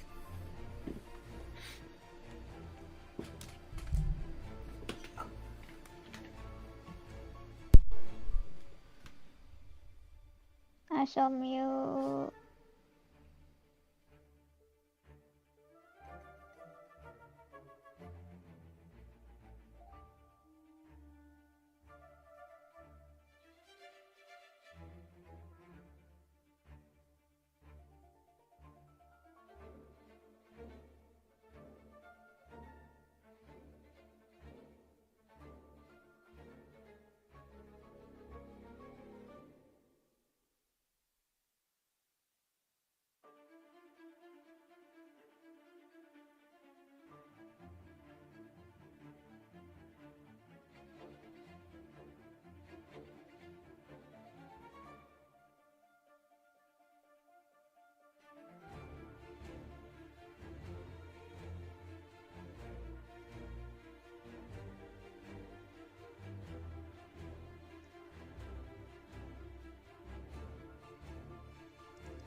I have returned. We're talking about you. And you know what? On the plus side, now that I'm back, our bitrate is good, and we're marked as excellent on Twitch, so whatever was happening might not happen anymore, knock on wood. Let's not jinx it. Just read a couple puns just to test it out. You know what? I will. I'm reading a book on the history of glue. I can't seem to put it down. Why were the Dark Ages so dark? Too many nights.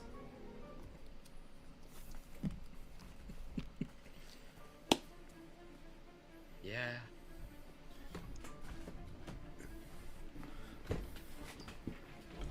All right. Is everybody back, or? I'm here.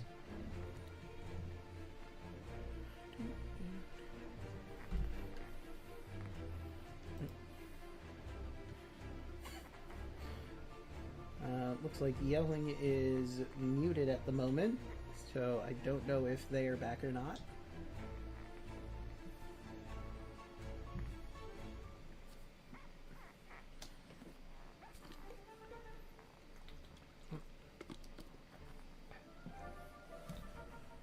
You know what? I have to check something just to be sure on it.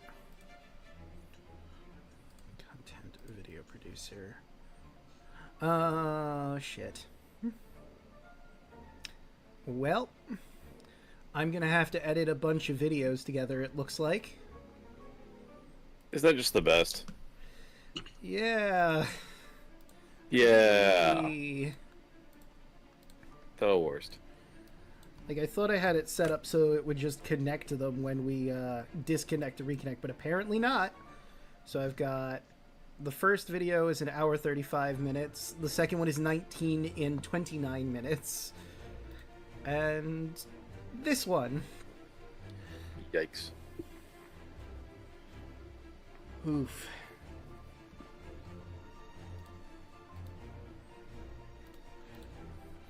Apart from that, how is everyone doing tonight? Good. I caffeinated pretty heavily, but I am so tired. It's been a long week. Sorry to hear that. It's all good. I am trying my best. That's all we can ask. Yeah. Yep. Shoot, I miss having ranged weapons. Yeah. You're like, I want to get up close and bust out the crazy melee, but having the option just be like, yeah, I'm within 600 feet. Fuck you. Eldritch Blast is so nice. Yeah. Specifically for this scenario, too, since difficult terrain water. Yeah, Cutting for your sure. Movement. That's what after Artavius, I was like, I need to have some kind of ranged option. I can't do this whole stand there and look at stuff. It just kills me. Yeah, that's fair. Like, I use my crossbow. I do 2 damage. Oh, I'm back. Welcome back. I just talking about you. No. That's Hopefully correct. We can just take this guy out quick and just run. That's Oh, what yeah. I was trying to do. I accidentally put too much hot sauce in my ketchup. Right. Well, I think that means everyone is here, so we should be good to get back into combat. We now return to you to your regularly scheduled crab bashing. Nice. It's a crab rave, dude. I'll mute until my turn. Okie doke. Okay. Now, how to... There's no real way for me to attack quietly.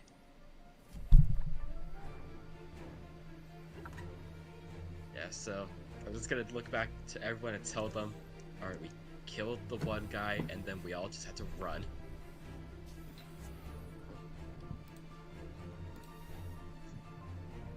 And Hacha! Crit the stunned guy. Yeah, that's Oh, yeah. certainly gonna hit.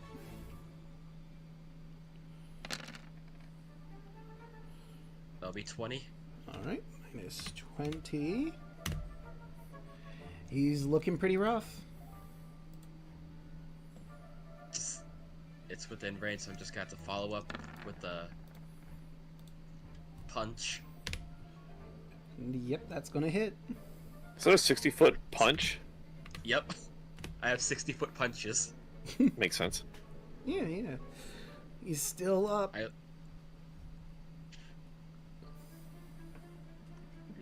And make my way towards the exit. It's gotta run. Right? The itch theists are stunned, and the rest of them have. Well, I need to roll some perception checks. No. Okay, that one did. It was a 21. Well, also there was a fucking radiance bolt from way downtown that made some noise. Oh no. Do I roll my own stealth to see how quietly I can do it or not? Like, see, here's the thing. I could believe Andros can punch quietly because he has a lot of training. I could reasonably see him doing that stealthily. You just yeeted a bolt of radiant energy against a thing, and it probably made a decent chunk of noise. It's okay, as long as they're ignoring Andros. This one's definitely asleep, but Andros, you start to see this one beginning to stir. He starts to mouth, fuck. This is a large room. Would that have echoed? So I'm debating whether or not I have to have the other ones roll perception as well. Some water.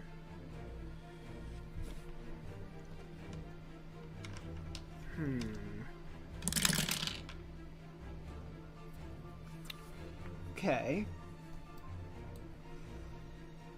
Let's see. The next closest group is over there.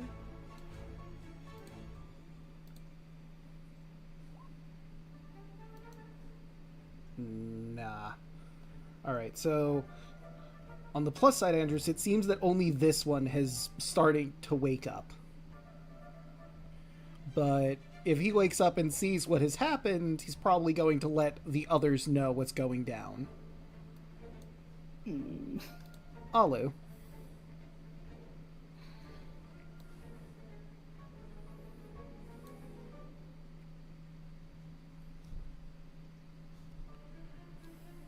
Oh no.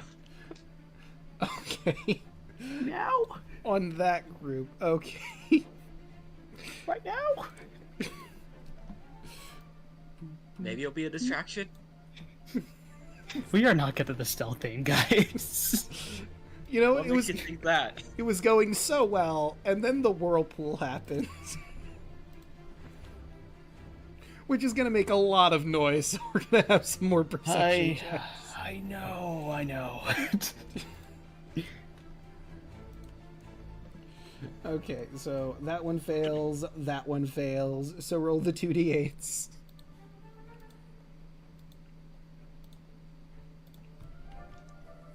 Okay, so minus 6.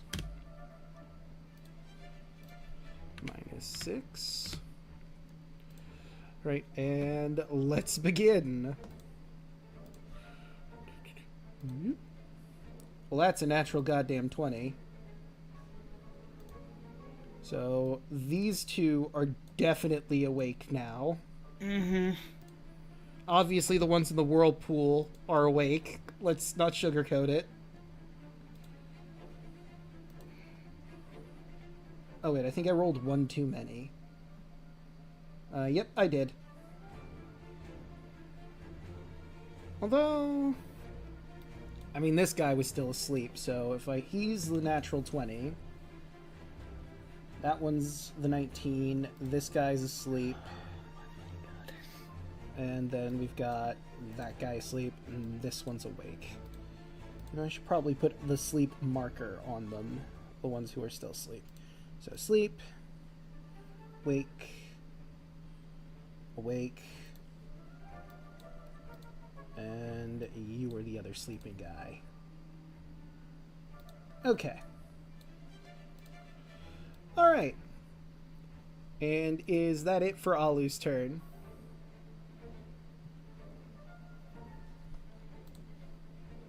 You're still muted. Yes. Okie doke. Well, that brings us to Luna.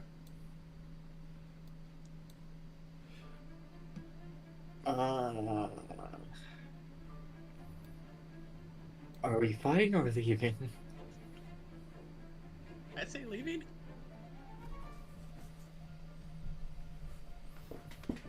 Yeah, Luna's gonna follow Kaya.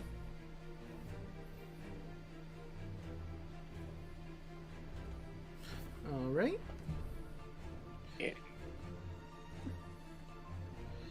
And that, anything else for Luna, or just running after, swimming after Kaya?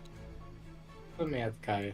Alright, that brings us to I Merrick. can't- Oh, sorry, go ahead. Because she can't do anything else. Because I literally have to be right next to anybody to do anything. Yeah. My ranged weapons don't work underwater. And All right. I'm going to just attack our mark, if you will, with some Eldritch Blast. And with advantage. Hell yeah.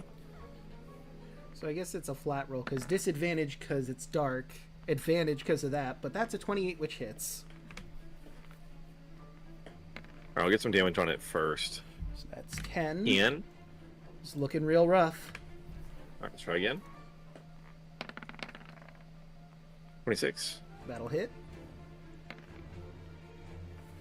For another 11 damage. And that'll do. He Hell yeah. is dead. Luna, you hear Nice. a sigh of relief in your head from Gorthul. Okay. All right, so based on everybody else here, is there anybody else that is like stunned or anything like that? No. Okay. There's some people that are asleep, but some of them are starting to wake up, and on their turn, they're going to be a problem. Okay. Well, I have one more beam left, so I'm going to hit one of the ones by Andros just to be safe. All right, fair enough. So I'm going to go ahead and throw one more Eldritch Blast. All right. And that will hit. For 14. 14. And just for whatever's about to happen. Let's see.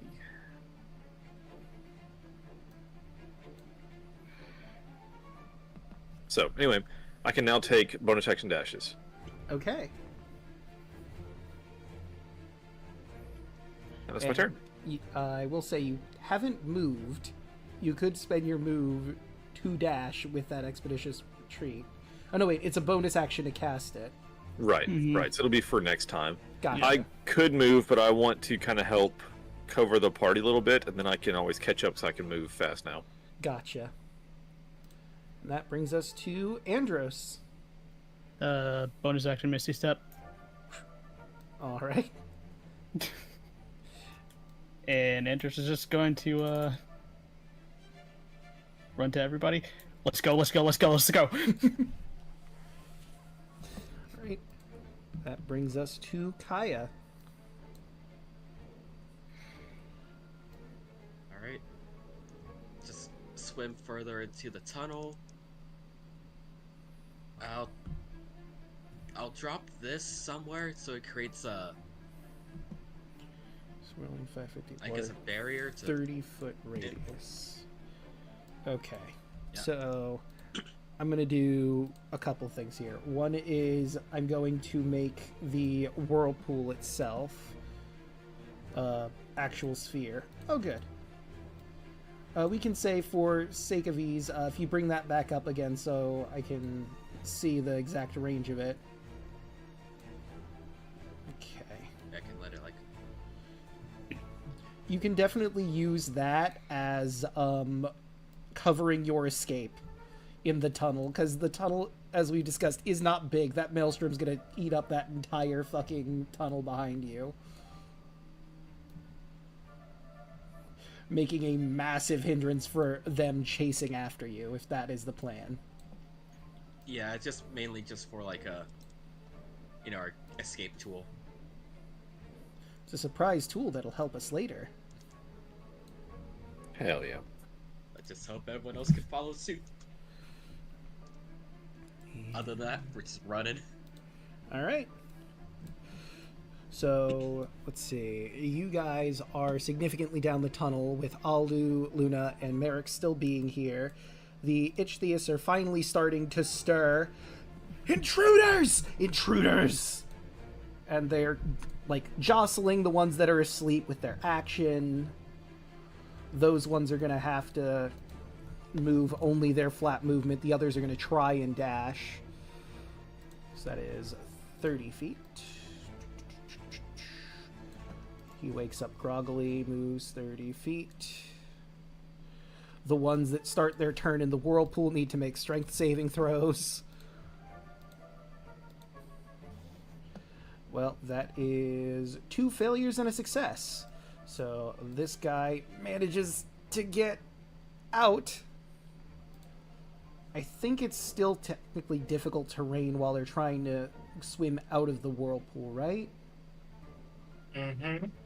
Okay, so if he was like right here, I think. So that's 5, 10, 15, 20, 30. And you dropped the whirlpool like... Well, if you dropped it, were you planning on holding it until you were in the tunnel proper to drop it direct... Well, obviously not directly behind you because your friends still have to get there. Or are you just putting it in this room right here, right now? Because, like, these two guys are obviously in it if you put it right there. I can position it so it's like...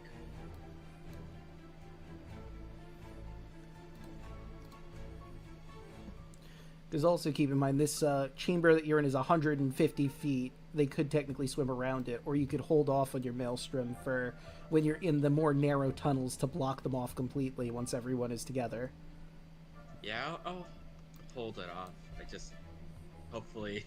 I'm trusting in everyone. We'll see how these other Ichthyists do. Yelling, I need you to roll the damage for the Ichthyists that failed their saving throw in the whirlpool. Okay, so that is 13 to both of them. 13. And minus 13. So they moved 30. He woke up, but that would mean he would get another 30. The guy's down here. He would be able to move 45, 50, 55, 60. But that's his dash to get up to you. And that is 30 for the one that jostled him awake. These two can begin their movement. That was 30. And wait, were you... Yeah, that was 30 from there. So he is not able to get into the thick of battle. But this one, however, is going to begin its attacks against Alu. It just makes 2 attacks with the Trident. Well, that's not going to hit. And that will hit.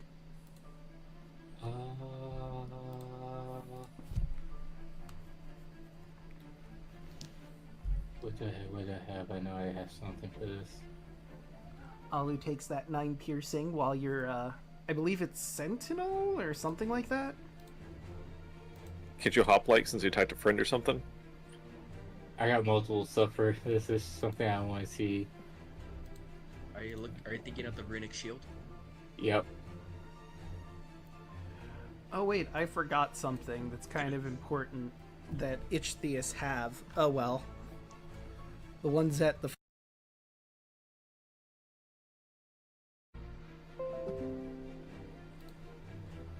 Okay, and we're back. Yeah, I will do a hoplite. Okay.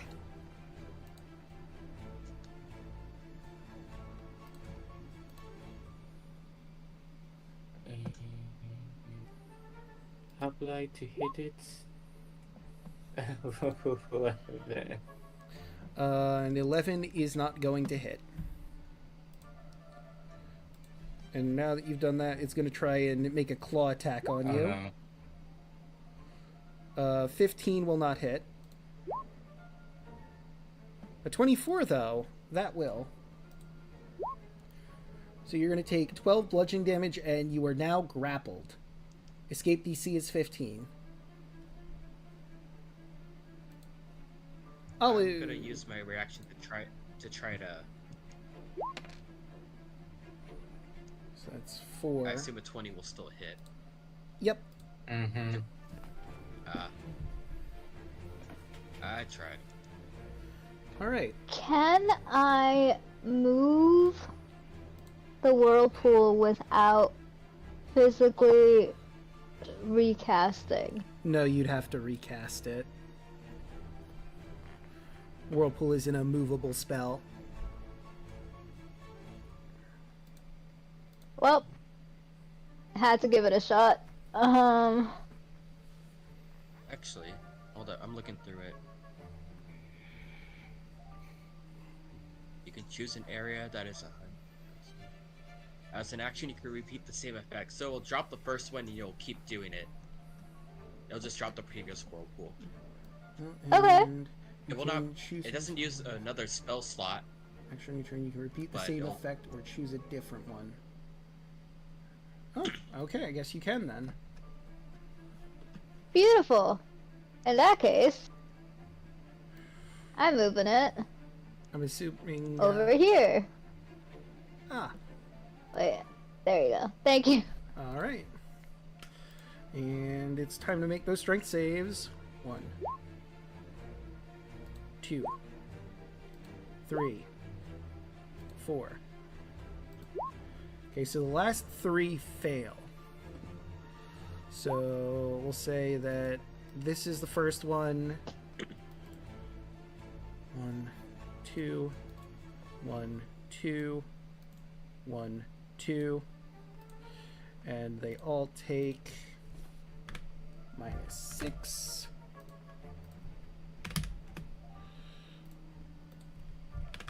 Alright. And now it's Luna's turn. Would you like to try and make that break out of the grapple?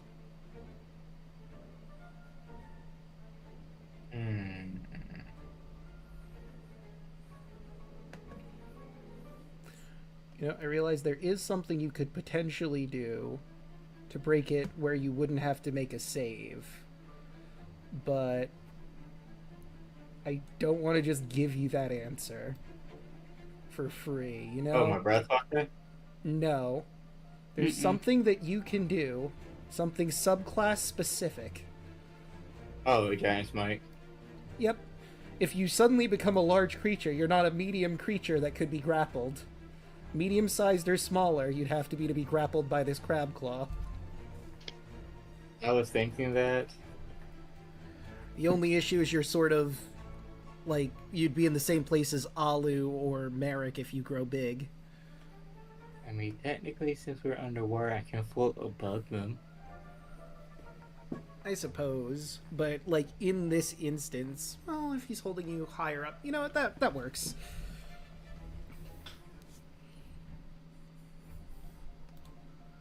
Then let my creature grow. And you are no longer grappled. Luna glares at it and cracks her neck. He glares back and snips his claws. And she's going wacky. Understandable.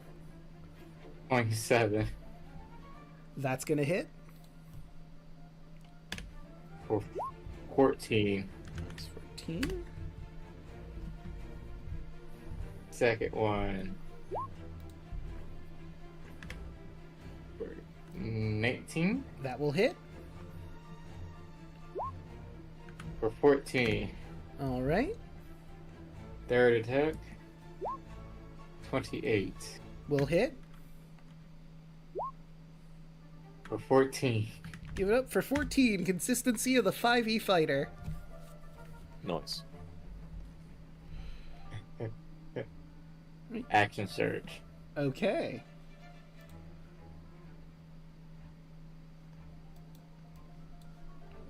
So here comes her breath weapon.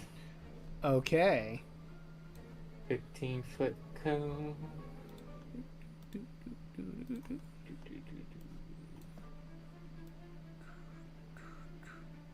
Oop, that's 20. 15-foot cone. And then they will need to do a dex saving throw. This. There we go.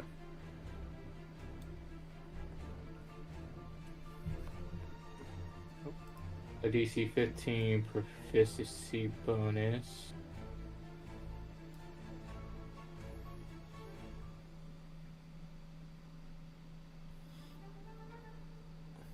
Oh, Okay. I don't think Giant's Might stacks with Dragon Breath. Would this count as a magical effect? it's thunder. It's more racial than magical, right? Okay, racist. I mean, I'm just saying. I mean, I suppose... Like, be it's the- like a dragon's It'd be the breath same thing like a weapon. regular dragon breath weapon, Yeah. or like Does a dragon's breath weapon count as a magical effect? The breath weapon of a typical dragon isn't considered magical. In that instance, this breath is also not magical. They do not get advantage on the saving throw against this. So they both fail. Minus 15. Minus 15. Alright. And then 2 more attacks.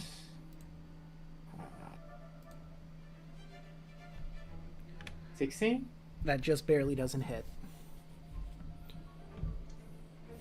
20. That'll do. For 15.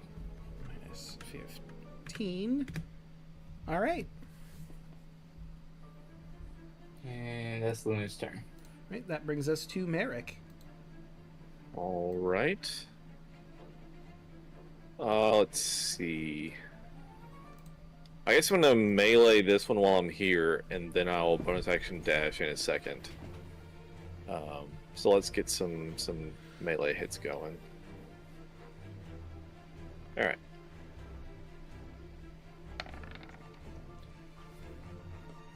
That'll do. Sweet. And he's within 10 feet, so I get my Aura of Hate. So I did not trigger Hoarfrost this time. So yeah, let's do that. So it'd be 20 damage. 20. And then one more attack. That'll hit. Nice, 19. Alright, minus 19. And then I will bonus action dash away. Alright. So he's going to take a opportunity attack on you. Damn straight, do it. It'll be... Well, that's a natural 1. Hell yeah. crit yourself. That Who's is yourself? a 19, which I believe means that he hits someone else. Let me grab the It's phone. like crit hit friend. It might Crit a be. friend. Yeah, Yep, crit a that friend. is crit a friend. You love to see it. So he goes to try and stab you, but you manage to knock his trident back, and he stabs the guy in the whirlpool behind him. Fuck yeah. So let's see the damage. Oh, buddy. Beautiful. Minus 22. So the guy behind him lets out a scream in pain. That crab taste fucker. Ooh. Sorry. Right, and you whoop, whoop, whoop, whoop, move 30 feet, so that's 20 more feet from your current position. Hell yeah. Andrus, you are significantly further back. Mm. But it seems that Luna and Alu are still in the thick of it. Let's see. Because I was there. Just gonna measure it up, because I was right there for Misty Step. I think it's here. Yes. And I moved, panicked.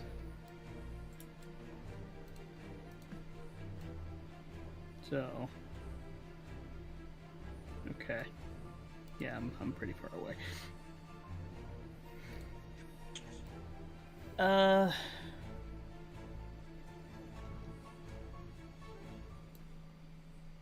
Hold on. Get a proper measurement, that's 20.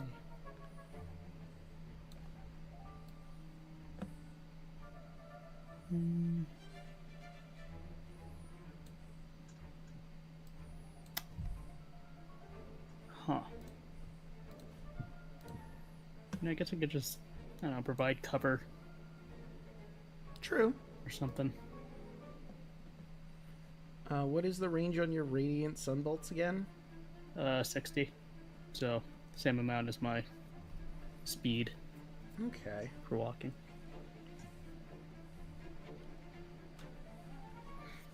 I was wondering if you I could, like, didn't- pepper fire on this guy over here from your position.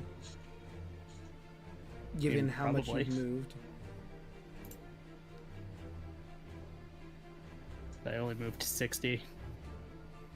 Okay. And 60 feet off the Good. edge.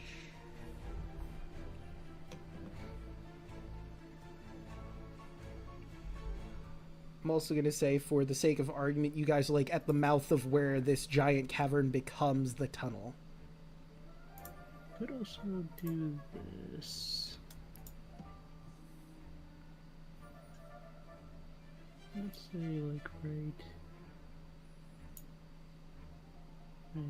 here. Yeah, that'll get everybody. We could just throw a key bomb. You could throw a key bomb. But you know, I'm just gonna do it. Right, see sunburst. Let's get those con saves out. 4 cons. 1, 2, 3, and 4. And I'm pretty sure all of that fails. Correct.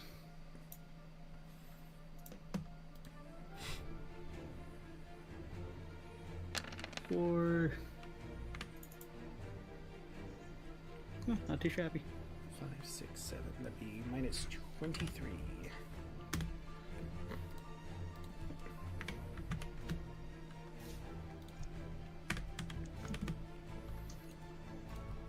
And that's all I'm gonna do. Just All right. keep moving along with the group. Okay. Kaya. Do you want to continue holding for that maelstrom at the mouth of the cave so they can't follow behind? Yeah, I mean,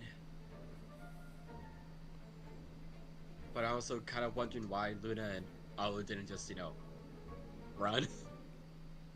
It's an excellent question. I mean, I get... Luna have it. I'm sorry, go ahead. Luna was waiting for Alu to go through, because So, like, I understand why Yelling would want to put the whirlpool here, because it's another deterrent, and it keeps a lot of them away. Or a decent chunk at the very least. But maybe he should have moved after the whirlpool, but, the past is the past. I didn't move because I thought maybe it'll make a bunch more show up. I mean, this is a closed-off cavern. These are the only ones you could encounter.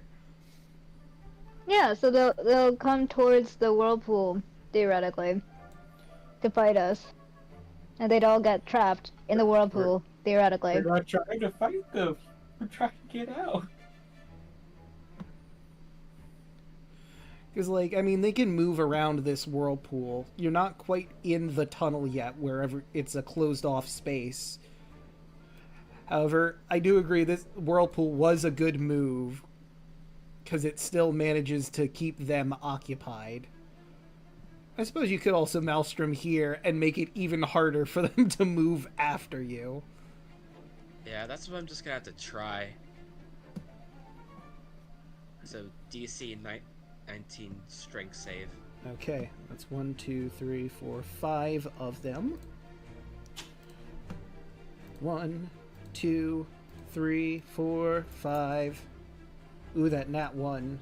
Even with their magic resistance, they all fail. Yep. I have been rolling like shit for these Ichtheuses. So, roll that damage. 18. Minus 18. Hold on, let me draw the circle. Minus Really? It's 40 feet. Damn it. And they all get sucked closer into the center. I do love how the Whirlpool and the Maelstrom are going to be fighting each other because it's in position directly on top of it. Because it does extra damage because he ain't thrashed around. 10. I mean, they're going to have to do another strength save or get tore into the Whirlpool now, too.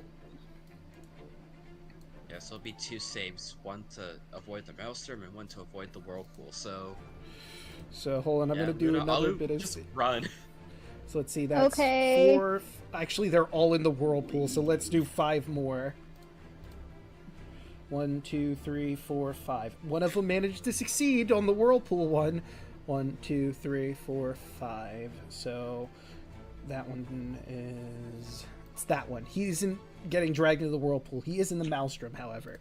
So let's see. This one, minus 6. And now I can run that thing that they have that I didn't last time. Ahem. Deep Ocean Fortitude. So if it's reduced to 0, it needs to make a con save with 5 plus the damage taken. So that'd be DC 11 to live through that attack. Yeah, he lives. He's got 1 health now. Woo! For how long?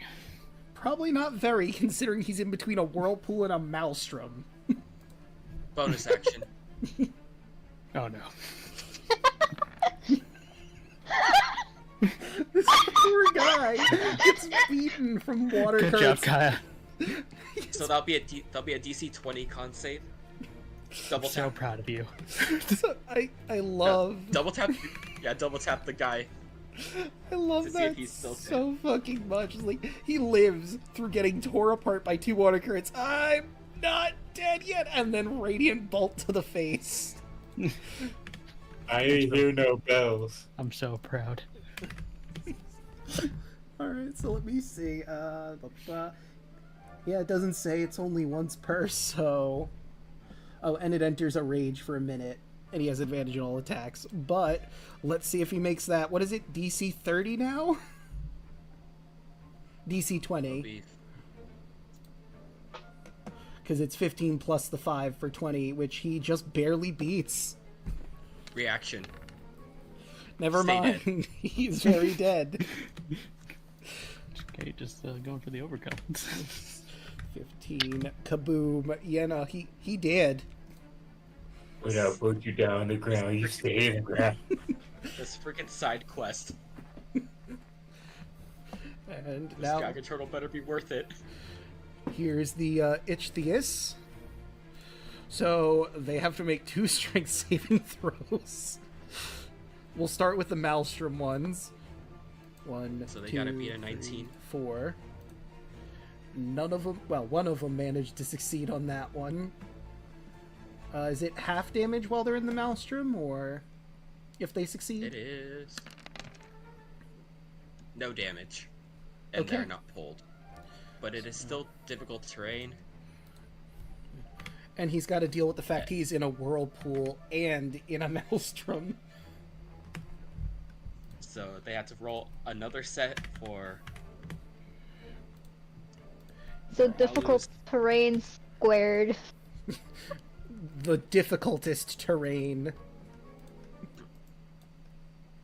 This is just mean and funny at the same time. Right, so now for the strength saving throw against the whirlpool. 1, 2, 3. So let's see. Failure, and I think yours is 17, right? So that is a failure on all fronts. Perfect. -9. I want you to imagine this. There's a swirling vortex of doom with the maelstrom, while simultaneously a whirlpool in it, and they're just transferring back and forth these creatures, ripping them apart. Just casually. And they have this look. They're already in pain from their existence, but they're even more pain as they're literally being torn limb from limb by water currents. There's a crab pot. Which joke they've in- lived through.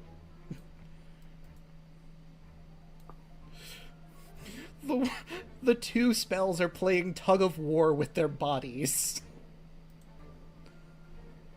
Oh wait, there's still the other Ichthyeus. How could I forget? They're not going to be able to make it up to you, but if they dash, they could see you.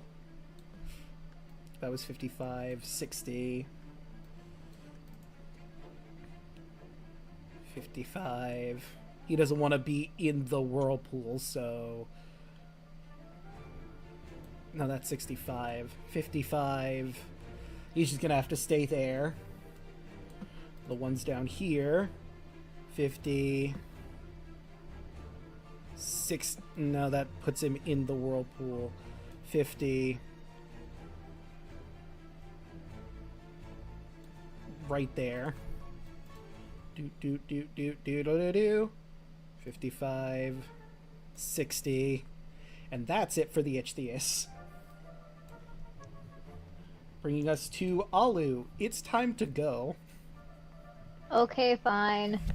Alu moves 15 out of the way. Alright. You could dash and move the full 30. Nah. Oh, I'm also slightly moving the whirlpool with me.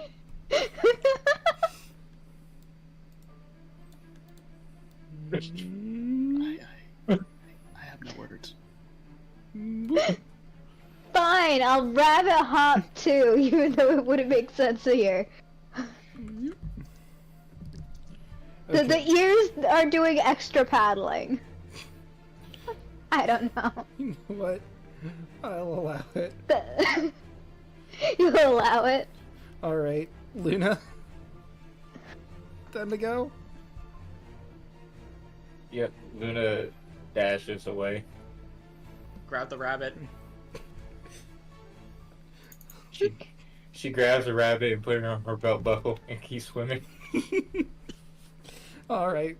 Just keep swimming, just keep swimming. Okay. And that brings us to Merrick. You can certainly move your movement to get into the cave proper.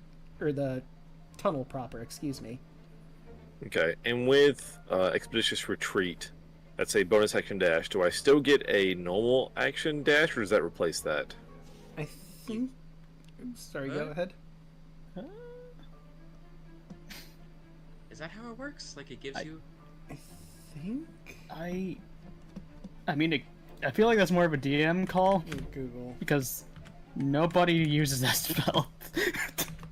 Or well, Technically, you can use an action for a dash. Because isn't that a thing that rogues can do? Like they use their action to dash and then their Yeah, bonus it action basically to gives dash you the again. rogue dash. Okay, so Right. yeah, if we're going by that logic, then yeah. like a double dash, right? Yeah, double dash. Sweet. Don't forget to That's throw what a I'm hand all ass. behind you. That was a good Monks game. can do it. I mean, it burns a spell slot, so it says you can move at an incredible pace. So I'm going to double dash and haul ass. Yeah, that makes sense. I'll allow it. It's like, I mean, a Inks. dash is an action anyway. It doesn't say it Right. replaces the dash action with a bonus action in the spell as Yeah. written, I don't think. Going by rules as written. So it says a bonus action, take a dash action, so I'm gonna dash and dash. Zoom!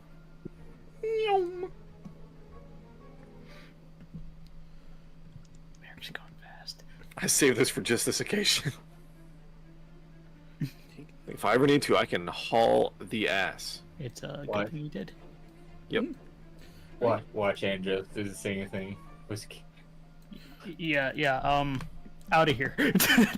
Rolling around at the speed of sound. It's just, yeah, I'm just gonna go my full 60. All right. Thank you, weird mystic water.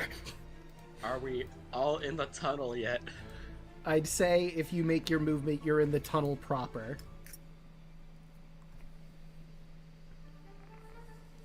Yeah. Just Gonna do it? get in- Yeah, just get into the tunnel, and if everyone's in the tunnnel, I'll drop another maelstrom on the outside of it so it covers our exit. Okay. So the Ichthyists are going to chase after you. I think given your movement, and you're not technically on the map, I don't think they'll be able to properly even catch up to you. 'Cause they only have 30 feet of swim. Luna and Alu are 30 feet away from their current position. But they are chasing after you, so just for the sake of argument, the Ichthyists are on your tail. Alu, you could either stay where you are, or you could move your own movement to, you know... I'm moving my mask, but also I recast the whirlpool so it's behind it. Okie doke.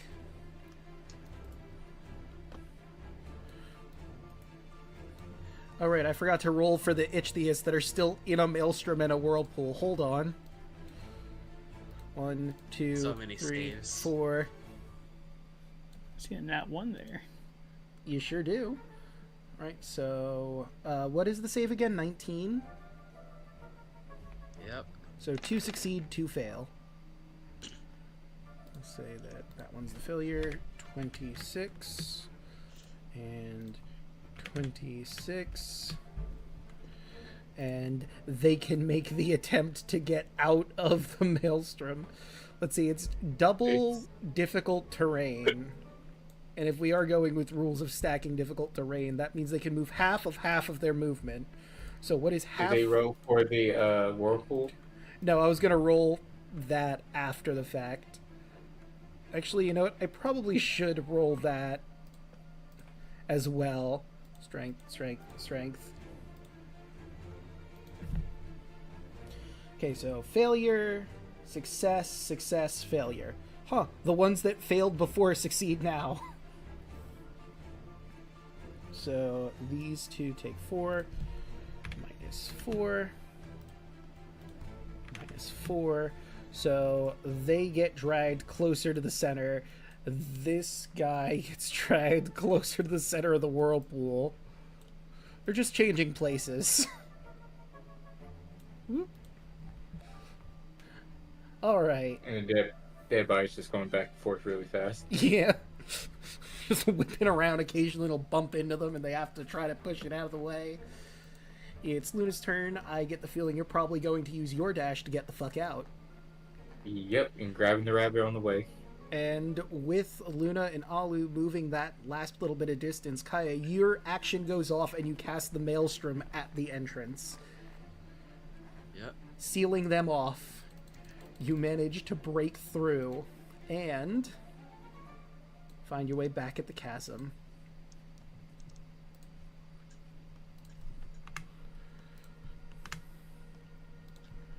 I'm just going to do some quick cleanup on this map here before I move in. You all hear in your head, I fuck the ocean.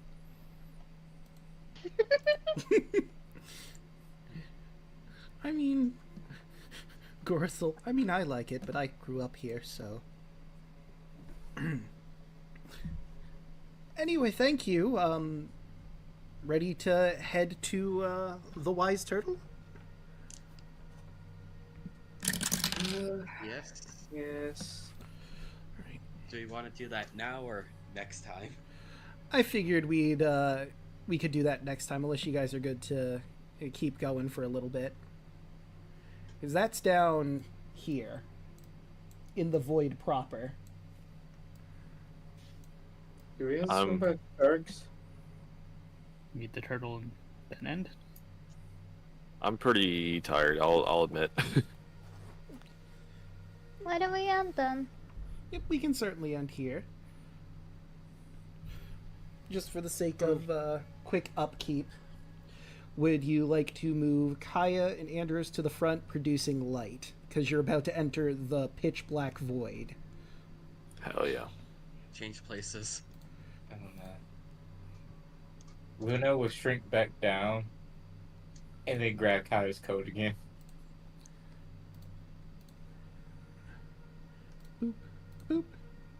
There we are. Alright, or you could have Andros in the back as a backlight source if that's what you'd prefer. Fine with whatever. We'll just conga line, it'll be a fine. Alright. And I'm sure you'll be happy to know that since his lair is on the wall, you can continue hugging the wall. You don't have to swim in the dead open ocean water. I'm gonna gain my key point back through my belt. Alright. And let us end there. Let's start going around the horn. Before we do, I'd like to thank everyone who is watching for dealing with the constant disconnects. Appreciate it. It was a rough night. Not sure whether to be mad at my ISP, OBS, Twitch, or all the above. Oof. Sure, it'll be fine. Yeah. Hopefully for next time. Okay. Hopefully. But yeah, going around the horn. Broden, how'd you like tonight's session? More swimming. This ocean part feels like it's so long. Yeah. Honestly, I said like a while back I said 3 to 6 sessions. I may have underestimated the ocean part. Might be longer than initially believed. But I'm still having fun. And support, I'll keep saying it, support everyone else here. Hell yeah. Oshi, how'd you like tonight's session? I enjoyed tonight's session. It was funny. I kind of had an idea what I wanted to do. When I saw them make the whirlpool in an intro, I wanted to start pushing them all in there. Yeah. But due to Luna's fears, she wanted to get the fuck out. Yeah. And I mean, I understand you guys want to get out. I feel like you probably could have taken them all on. It just would have been a hell of a long fight. Mm-hmm. And you'd be very beaten up afterwards for what you have to do at the bottom of the ocean. Mm-hmm. That's why I activated my belt. Of course, you could still make the attempt to take a long rest at some point. It'd be a little risky, potentially. I just need a short rest to get my key points back. Short rests are great. True. It's great for warlocks and monks. Hell yeah. I mean, the other casters, not so much. Unless they're elf. That's true. I'm still pretty decent on some slots. That's it for me. Alright. Than, how'd you like tonight's session? Beat up a lot of crab people. Sure did. Felt pretty good. Had fun. Of course, as Broden said, support everybody here. You'll see me as a Solve Rook with Alek over there. And that's it. Alright. Speaking of, Alec, what do you have going on? Oh, hello, it me. Apologies for the fatigue. I know I was a little bit quieter tonight, but had a good time. Though I did like 47 damage with Eldritch Blast in a round, which was insane. Being able to snipe, I really enjoy this build a lot. Being able to actually have ranged attacks is so much nicer than what I had before. I really enjoying it. So good stuff. Plus, even my melee damage is still Gucci. So anyway, I should be back tomorrow streaming something with Chaos. We're gonna do something co-op or whatever, and then hopefully next week's back to kind of more of a normal schedule. But the VOD from our latest D&D session that I DM'd goes up tomorrow, so check that out if you missed it. It was good stuff. Lots of RP, and just the most insane bullshit ever. I can't even begin to describe. So anyway, good stuff. Hell yeah. And Yelling, what do you have going on? I am working on art and also models. So for next session, actually. Ooh. Not well. Sorry, next Next campaign, I campaign. should say. Yes. Yeah. Understand. So that's exciting. Hell yeah.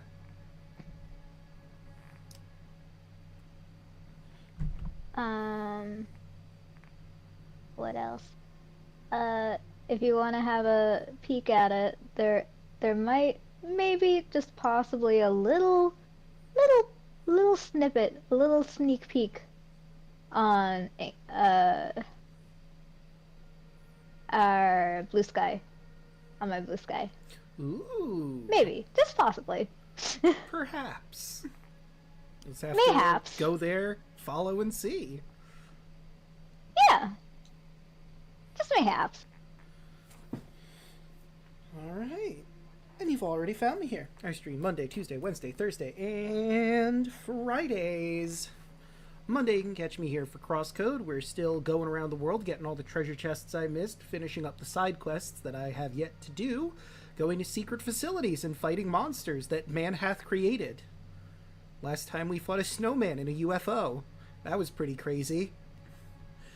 Tuesday, you can catch us over at Burnout Vaughn's channel as we do Wild Beyond the Witchlight, or as we're calling it, Phase of Our Lives. We've just gotten to the carnival and we've been doing all sorts of fun, wacky shenanigans. Carnival games, riding in a bubble, all that fun stuff. Oh, there was a snail race. How could I forget about the snail races? And I got everybody drunk with lollipops. Also true.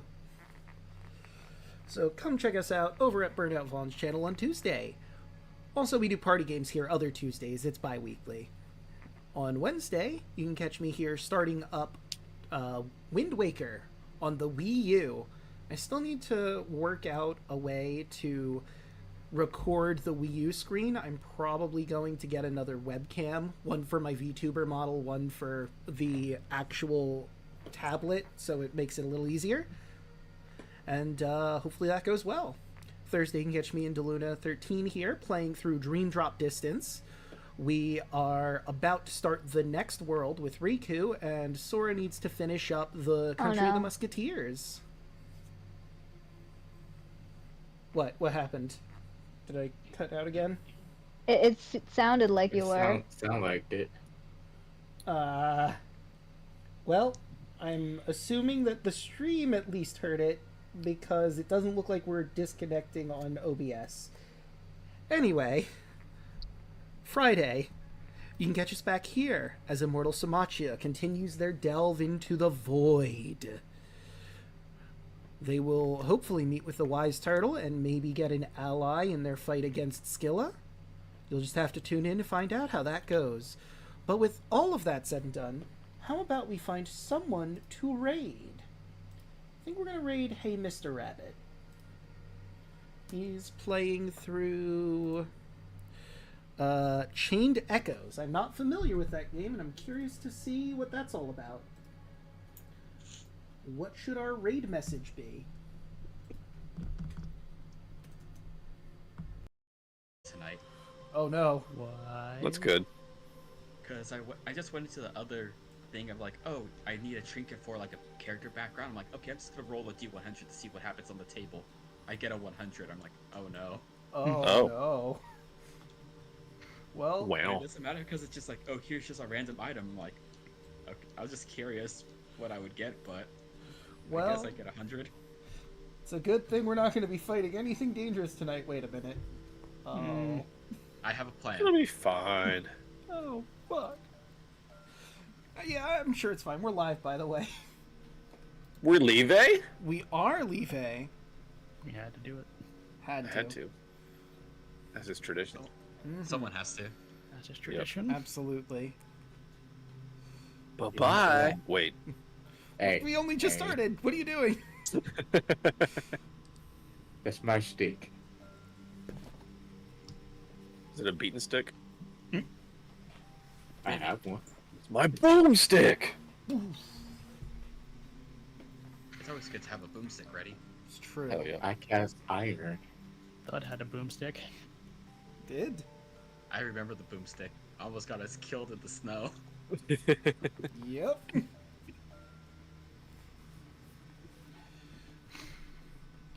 Let's run that.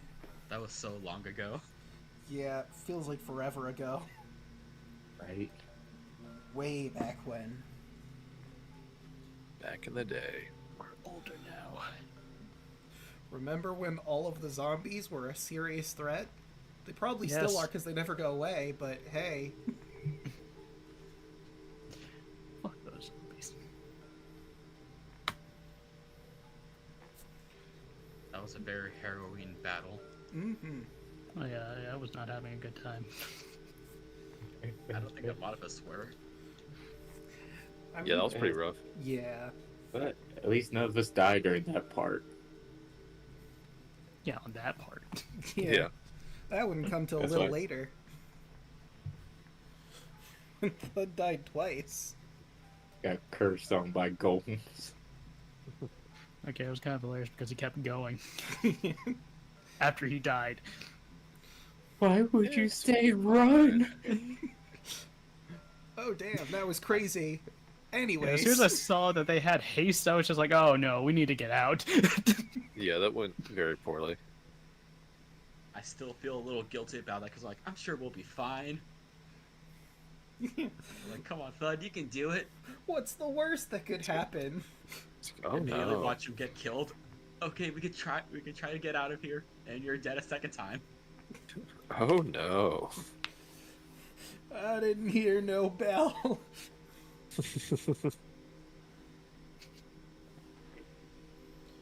He didn't hear the bell what we did. Yeah. Sounded Andros and strangely. Artavius were just in the sidelines watching. Yeah. Strangely enough, it sounded like Golem fist hitting a skull. Go figure. Meow. But just a heads up to everyone in the chat. Yelling isn't here at the moment, but they will be arriving relatively shortly. They told us to get started without them, so who would like to do the recap?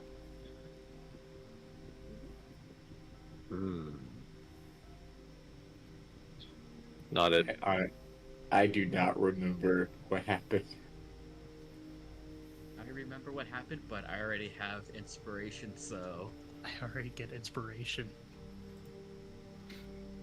Yeah, yeah. Oh dear. Work has been hellacious. I have no brain power right now. I'm sorry. I haven't had my energy drink yet. I mean, can I do the recap and give the inspiration to someone else? You know what? I'll allow it. Hell yeah. Thanks, Draco. No problem.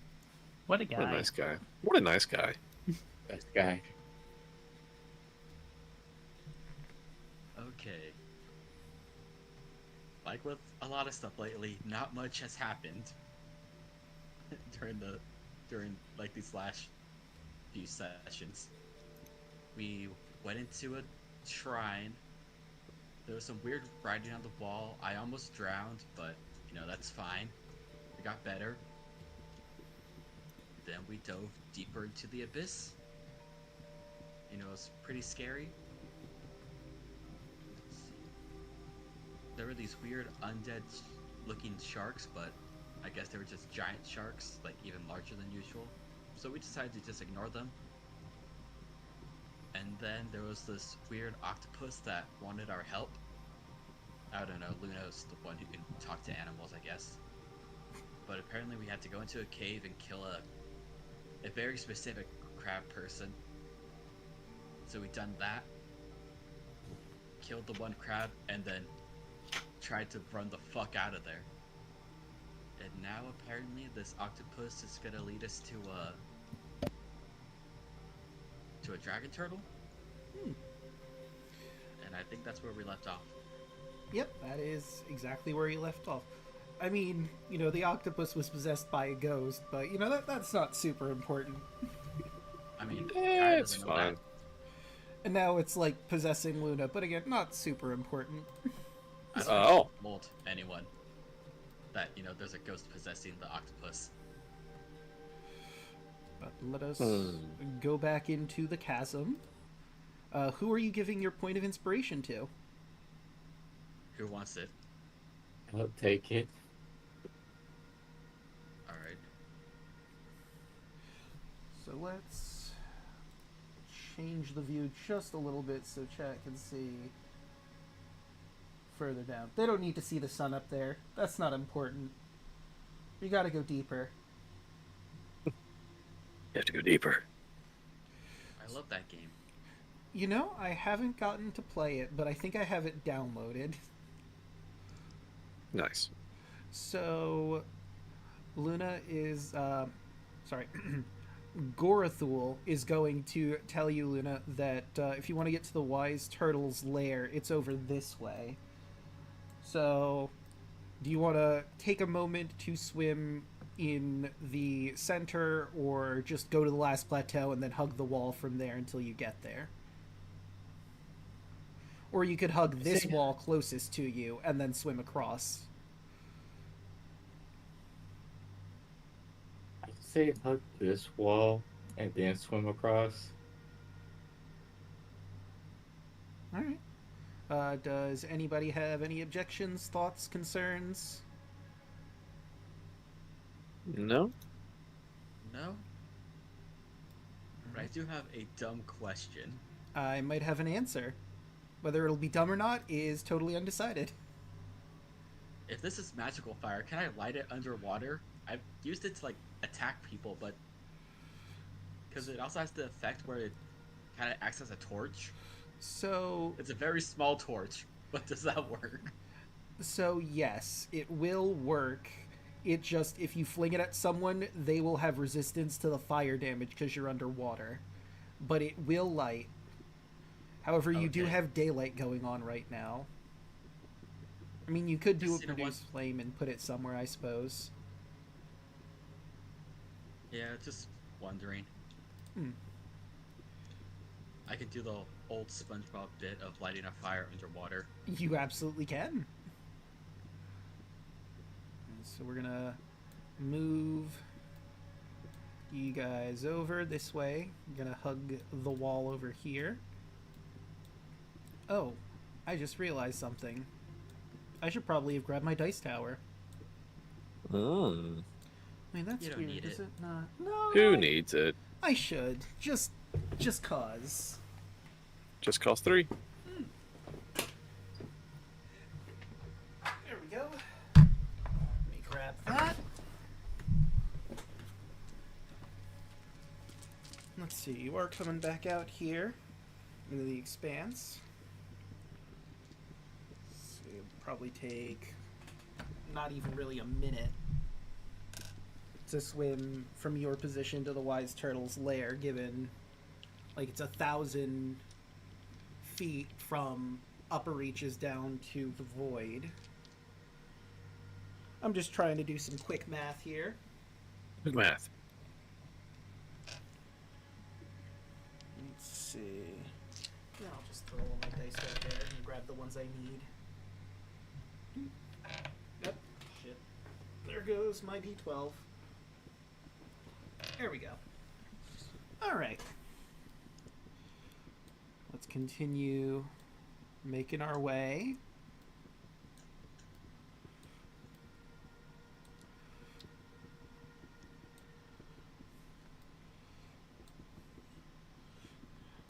Andros is also making light, right?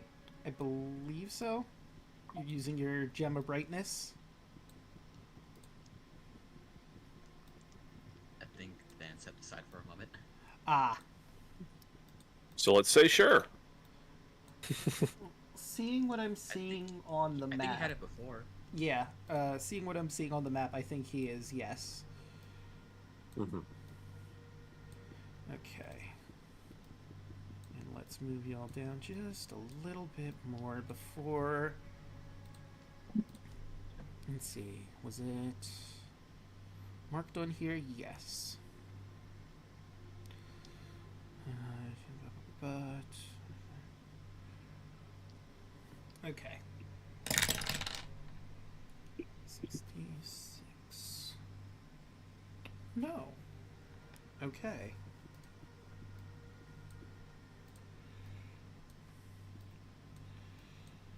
Right. You see, as you're moving down on this side, Kaya, you notice to this right here, there seems to be an opening in the wall. It's pretty massive, the opening. But it goes farther back than your light reaches. Gorathul lets you know that the Wise Turtle's lair is a little further down still. But it's up to you if you want to go into this cave system or just completely ignore it. I telepathically let everybody know that the lair is further down. As she remembers the shark being over in this area, she doesn't want to talk out loud. Mm. I mean, to be fair, that's a very long distance away from you, like at least a mile away at this point in distance. This map is very massive. I don't know what they can hear. Fair enough. Listen, sharks can smell like blood for like over a mile away or something like that. Yeah, so just nobody bleed. Easy. It's fine. So imagine giant sharks, how far they can smell. Oh, yeah. I'm just imagining one of you accidentally scuffs your hand on the wall of the cave, and then suddenly there's, like, the alert noise from Metal Gear Solid all around you. That would be no. terrifying. I have been spotted for being dummy thick. Top of the ass cheeks. Oh yeah. Colonel, my blood has attracted all the sharks in the area. What do I do?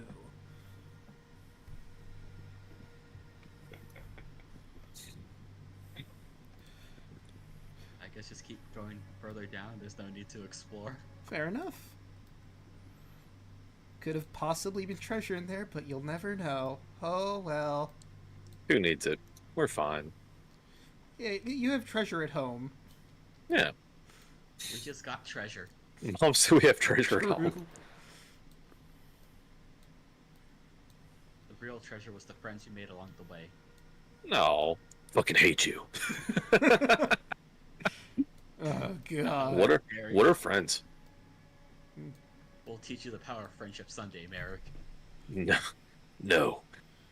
I refuse. Listen, Merrick, you're immortal now. You'll learn someday. God, no. I'm gonna die alone. All right. And if I can't, I'm gonna rot alone. There seems to be another cave over here, but Gorathul tells you that the Wise Turtle's lair is literally directly across from you now. You will have to swim into the open sea, though, to get there. I let everyone know. Oh, I guess everyone just huddled together.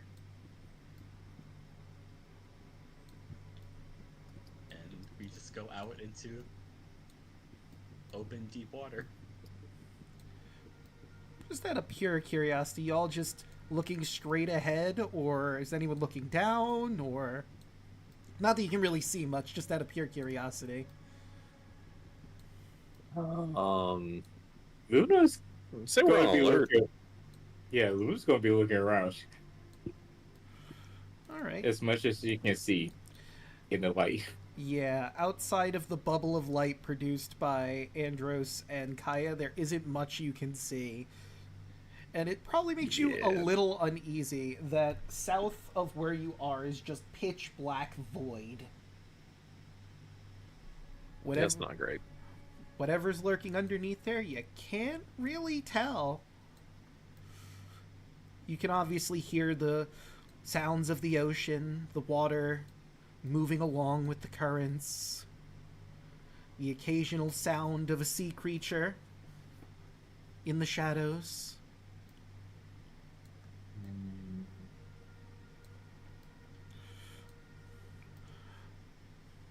Funnily, I just picture right now that Luna's having like a minor little panic attack because she can't see.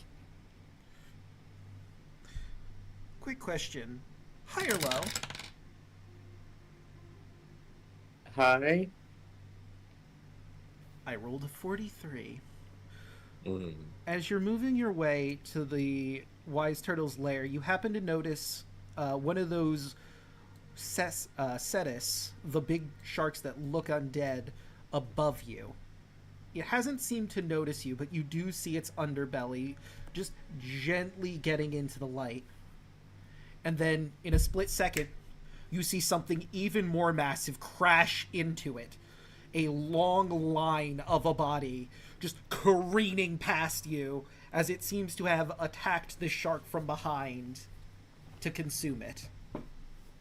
You have no That idea seems what the fun. fuck that was. All you saw was the underside of its belly. With those eyes widened, you all hear loud words in your head. Big shit, ate shark, big shit, ate shark.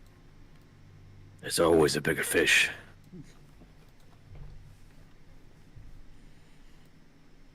Well, it doesn't seem to notice us now, so I just try to sneak past. Oh yeah, like, you all were well aware of that. Like, imagine, if you will, a train had just gone over your heads. Is basically the amount of motion and sound that just passed you. Huh. But it seems preoccupied with its kill. Yeah, let's get the fuck out of here. Agreed. Please. I fucking hate the water. It's not that bad. Bullshit.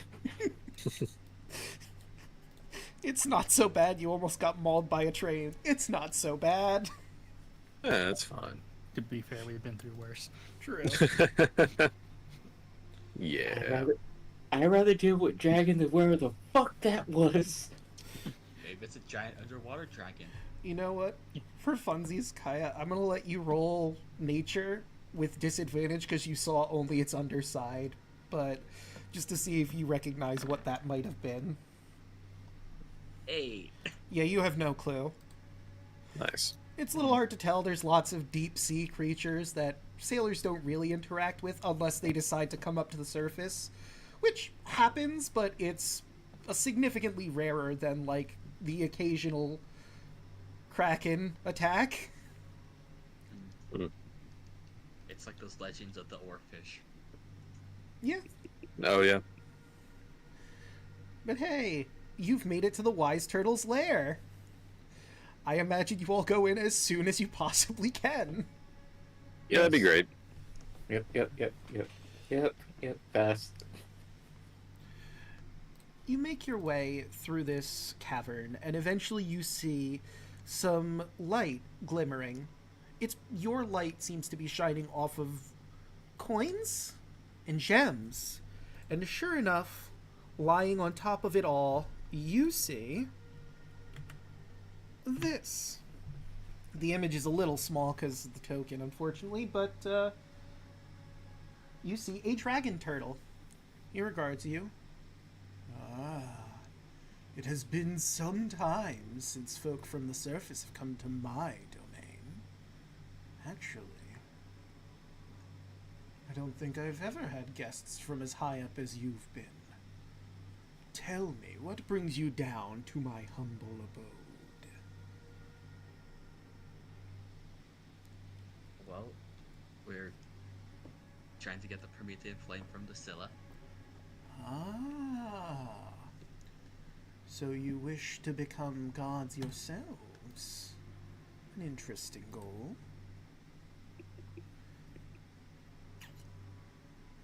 And I imagine you want help from me, is that right?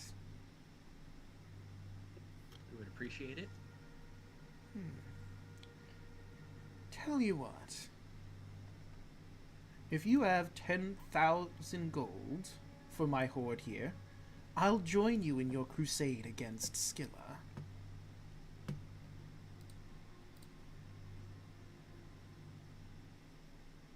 Done. Aya pulls off the power gauntlet from her back.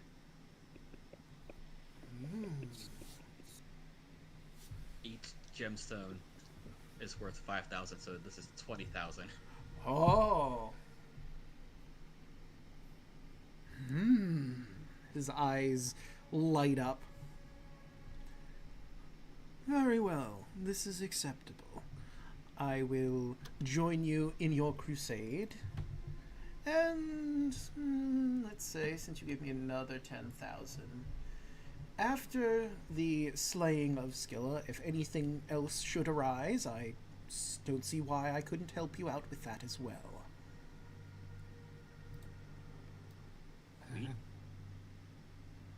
I'm feeling pretty generous after such a wondrous gift. Oh yeah. Straight from the treasure vault of the old god of storms himself.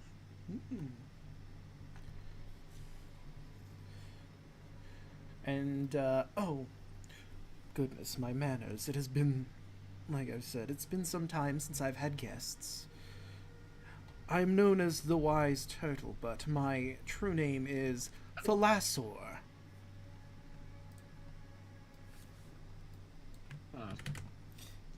Yeah, I thought you'd find that interesting.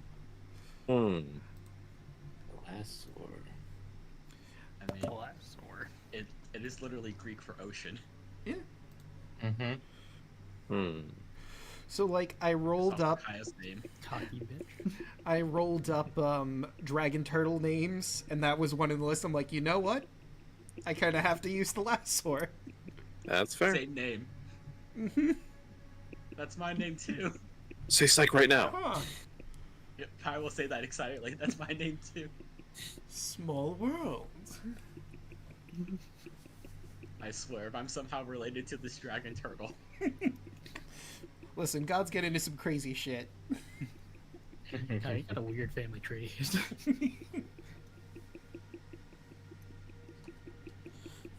You know, it'd be even funnier. I It's guess. actually on your Dragon- grandmother's side. You're related to the sea turtle somehow. Fucking elves. Who the heck is tapping?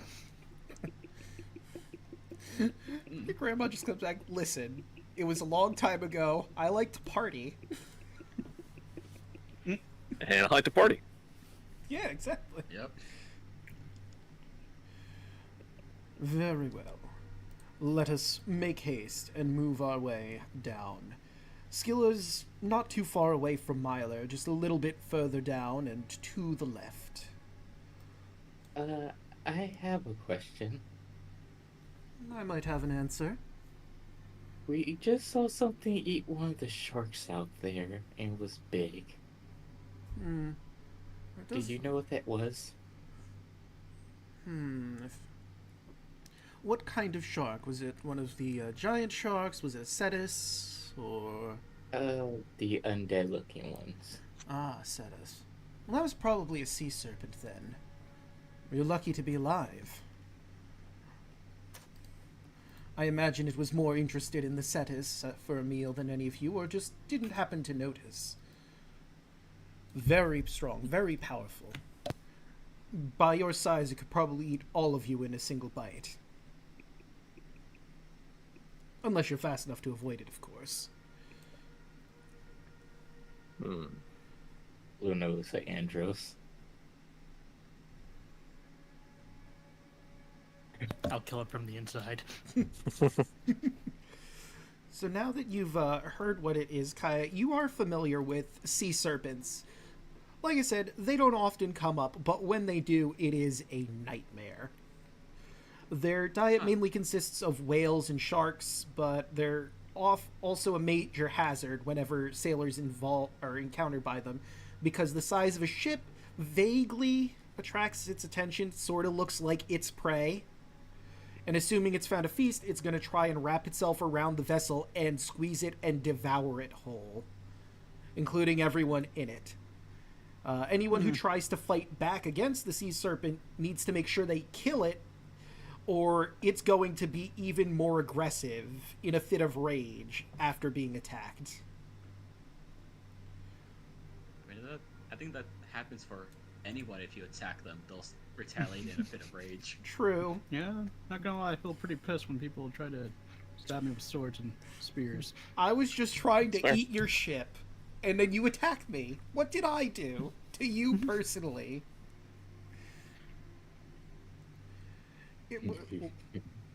It will inevitably swallow any prey in its jaws. Humanoids usually get swallowed whole, and it only takes about a few minutes to get dissolved by its stomach acid. You don't know how people got that information, considering, the results of getting eaten by one would be, but somehow they know. I mean, if you break down the science of it, bones are much harder to digest.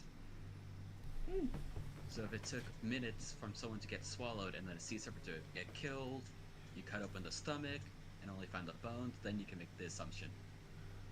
True. But that would bring to the mind that someone actually managed to take one down.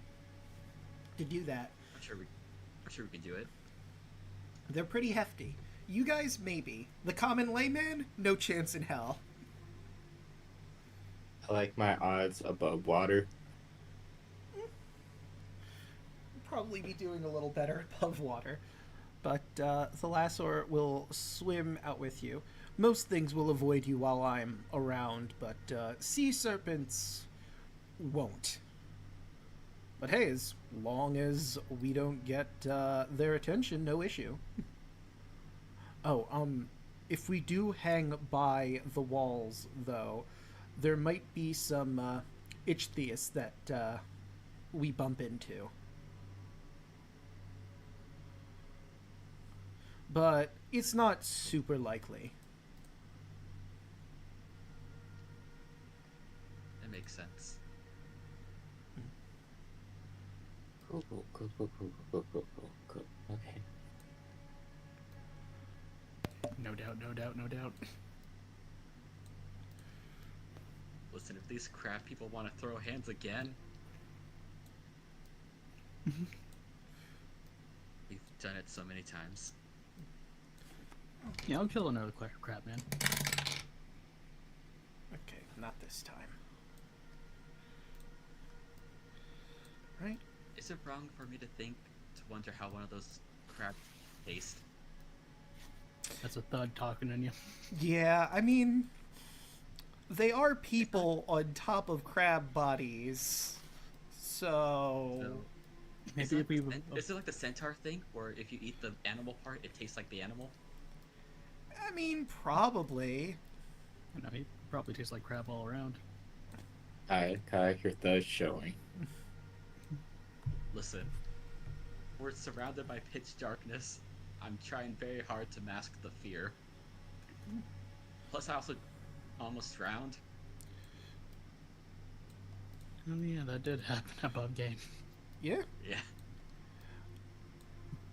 You ever just drown? Wouldn't I recommend used it. to. When I was a kid, yes.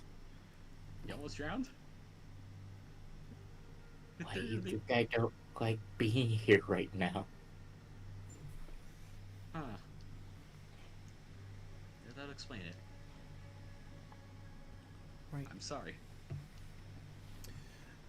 You finally find yourselves down at the ocean floor. The long descent into the chasm has finally reached its end. The sandy black bottom of the ocean is littered with the rotting corpses of our gargantuan whales, leviathans of the deep brought down by some monstrous apex predator. But you know that predator. And you know that it should be further down this way. Not just whales, though. There's a smattering of half-eaten humanoid corpses dotting the ocean floor, evidence that whatever the horror dwells here will feed on anything. And there's also a path over this way. You see vaguely.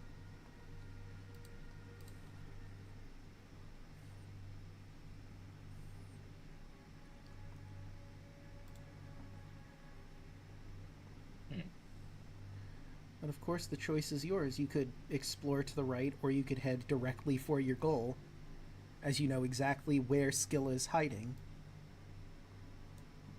Can't see shit down here.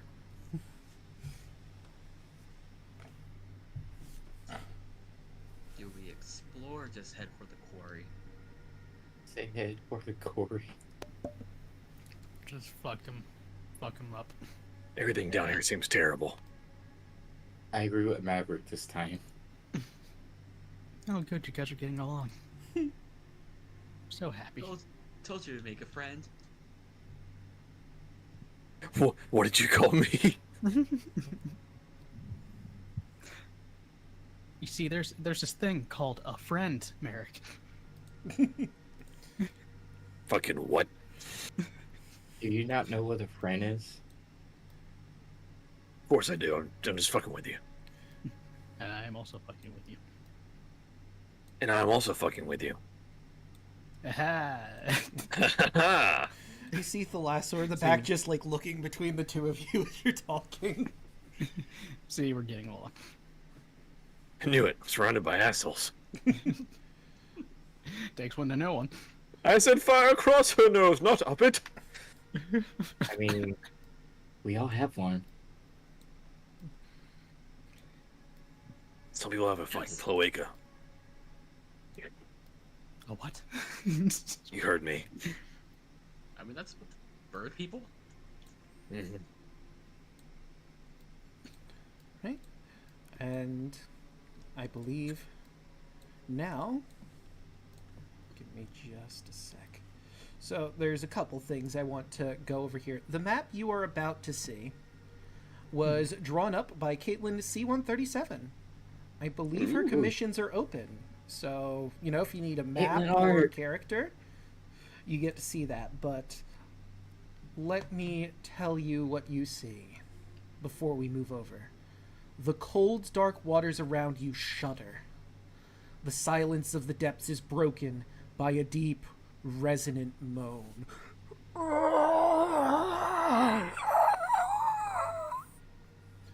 The cry of an entity both ancient and horrifying.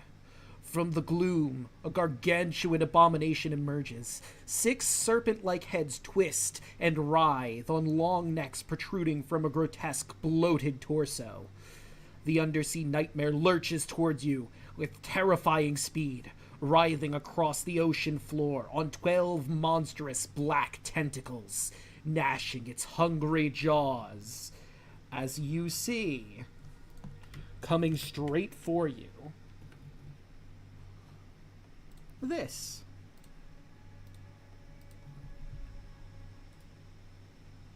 Oh my god. Ah. Okay, Turtle, That do is your thing. something. What a time to come in. Huh? I said, what a time to come in, seeing what you're up against. Oh, perfect! Well, yelling on the plus side, we have the dragon turtle as a friend. True. It only cost I 10,000 can see. gold. Technically 20,000 gold, but, you know, he's going to help you with other stuff, too. You know, considering what he is, pretty cheap. Yeah. This song is Hydra by Stephen Guthines. This might be copyrighted, but maybe it's not. Anyway. But take that chance. yeah, no, I grabbed these songs beforehand we'll see how this goes. But the turn order is up. Feel free to roll for initiative. Not gonna lie, I love this map. It's so good. I had her commissioned this from her a while ago. Oh god. Woo! Oh, damn The it. shittiest initiative. This is my old token. Oh, damn it. Did I not switch it? God damn it. It's fine. In this economy? I thought I switched everyone, but I guess not. Okay. There you go. Alright. And did you roll initiative? I'll click you back. Not yet. Okay, so we're good. If I roll, I was gonna say if I roll well, I have a plan, but Holy shit. everyone rolled like garbage. Oh boy. What Holy plan? Well, it looks like the Skilla's going first. Haha! I don't like this. I can't imagine why not. We're in danger! So, you've caught up into her lair, into her house. She's a bit miffed, understandably. Thalassor, actually, technically, he would be in the back because he was behind you, unless you wanted him at the front. In the front. Okay, Yeah, fair enough. front. He's our tank. Yeah, that's valid. Alright, he's gonna run on up, or well, swim on up. You see this horrifying monster careening towards you. And she's gonna take 3 bite attacks on Thalassor. 28's gonna hit Holy shit. for 48 damage. Yikes. Okay, good thing we have own. And that's Oh. attack number 2. Yeah. That's 35 Holy shit. for... Hold on, I'm gonna grab a calculator. 36 plus 16. 52 damage. Yeah, I'm not getting up close to that. Why not? And third attack. 26 for 39. And you just watch as like 3 different heads come in and bite Thalassor on either one of his arms, one on his neck. And they're about the same size, thankfully, so obviously Skilla is not eating Thalassor. Yeah, I kind of figured this thing would swallow us. So, you know, there's an interesting thing about that. There's a lore reason why its stat sheet doesn't have a swallow. But I'm not going to get into that until it's dead, and then I'll explain it. But that does it Okay. for Skilla. It is now Luna's turn. And you're right there with your seahorse.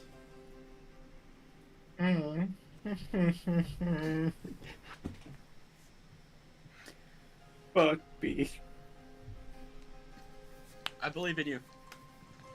You have to get close to it. Believe in the you that believes in me. Alright, Seahorse has a 40 movement speed. Oh shit. So 5, 10, 15, 20, 25, 30, 35, 40. Alright. One of its heads is looking at you.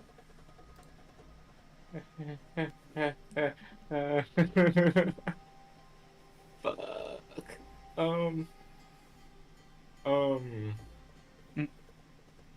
shit, I got my brain fart right now. No worries. Giant's Might, for one, Fair. for bonus action. So you're not going to be riding your seahorse anymore. Since you're now as big as it. It did its job. Sure. He got you up there.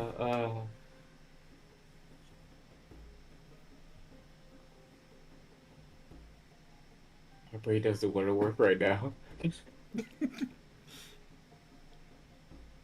isn't a power master. I got three or four attacks.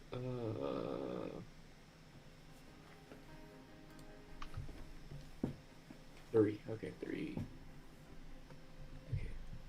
Okay.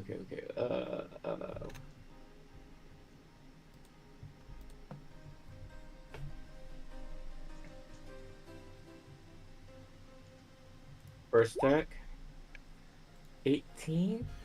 That will hit.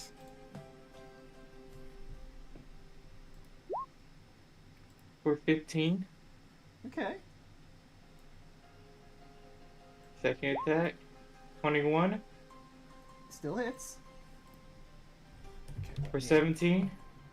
So, 15. 17. Third attack. 22. All right. For 14. Okay. She's pretty tanky. Oh god, no. It's fine. We got a giant turtle. Yeah. We're fine. You guys are. Don't worry, I have a plan. And you know, your turtle friend Thalassaur also has a plan. Get in there, man. So, And that would be my turn. Fuck him up. so it's gonna open up, as dragons are wont to do, with a big steam breath. It takes a deep inhale and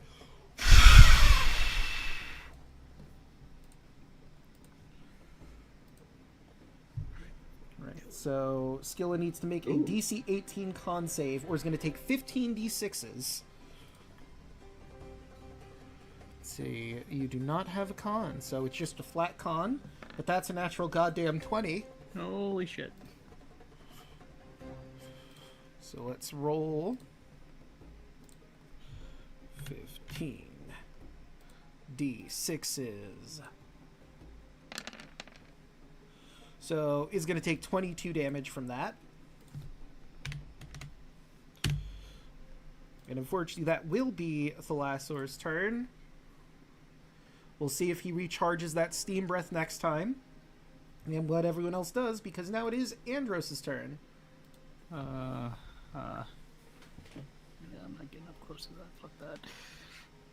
Oh wait, I forgot about something before it's your turn. Since Skilla also has legendary actions. Oh no. She's gonna sing this beautiful yet horrible song.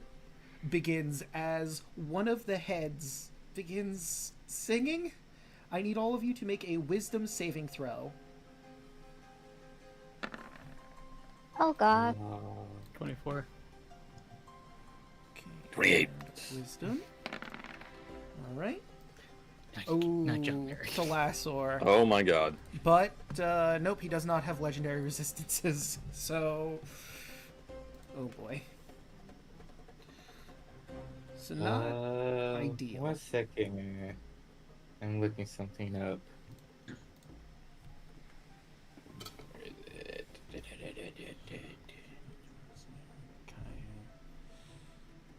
Will this count for my spell shield or no? It's not a spell, it's a spell-like effect. If you have anything that could potentially stop charms... While holding the shield, you have advantage on saving throw against spells and other magical effects. And spell attacks have disadvantage against you. Well, if it says other magical effects, I think that would include spell-like effects. Oh, would this be a natural ability? I'm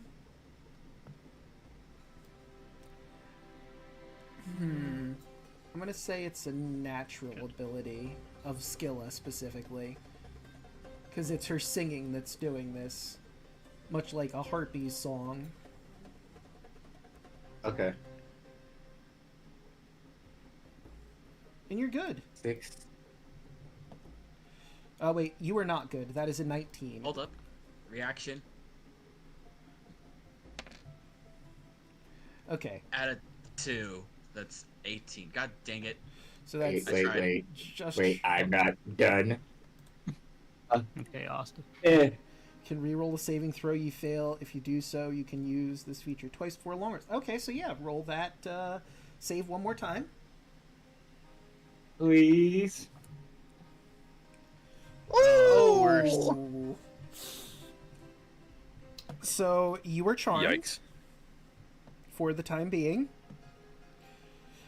You let me read it properly. So you and Thalassor are now charmed by Scylla until the end of Scylla's next turn. Once the charm effect ends, you will be frightened for a minute. A creature can repeat the saving throw at the end of each of its turns, ending the effect on itself on a success. If a creature's saving throw is successful, for the effect ends for it, and you become immune to Scylla's Dirge for the next 24 hours. So you just gotta succeed once. Same with the Lasser, but for right now, you don't want to attack Scylla. You know, the song is just so haunting. It's kind of enchanting in a weird sort of way. Now it's Andros' turn. Your voice sounds like shit. Anyway. Get in there, man. Well, do your thing. Yeah, I'm not going within melee range against that thing. Are you fucking kidding me? Come on. What's the worst that could happen? I don't want to be eaten. Fair. That will certainly hit.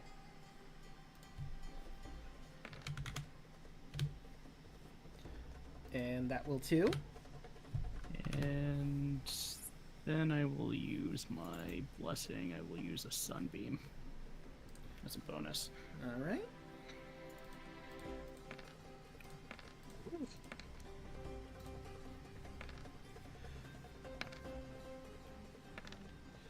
Okay, so just measure it out. How are you shooting the sunbeam? Because you could potentially accidentally hit Luna if you don't aim it just right.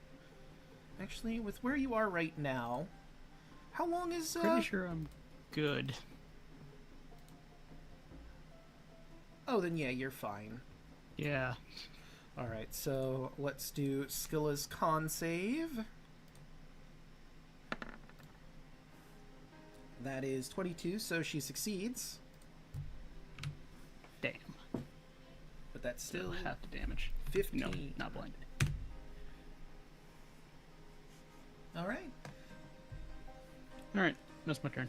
Right, that brings us to Kaya. What's the game plan? Right. Gonna do like a sick backflip off aggro. And I'm gonna throw Howard as well. Polymorph Howard into a second shark. Okay. Paste. And I'm gonna send in the 2 sharks. Alright. Well, I'm gonna change this aggro's name to Howard. Yep. There we go. Since Scylla has been attacked, both of these are with advantage. Okay. 25 Is gonna hit. for 25 damage. Ooh. 17. Just barely enough. Wait. I think I didn't hear you. Was it enough or? Just barely enough. Okay. For 30. Alright. And I'll bonus action activate my starry form.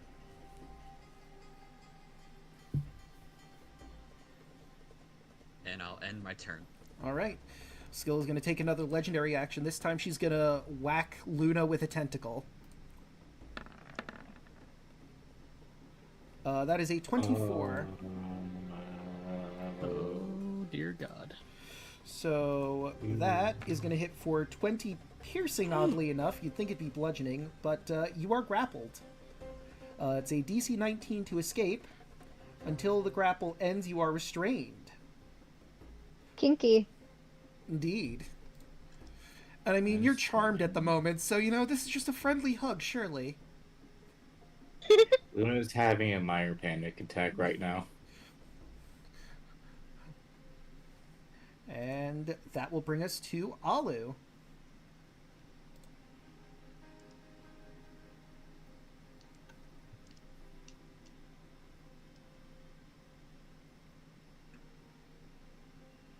How far is the movement again? The giant seahorse can move 40 feet, and there's 3D movement here because you're underwater, so you can go up and above someone. But that will spend some of your movement to do.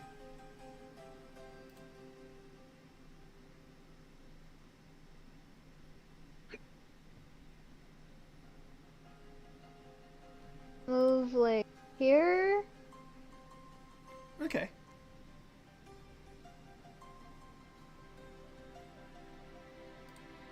And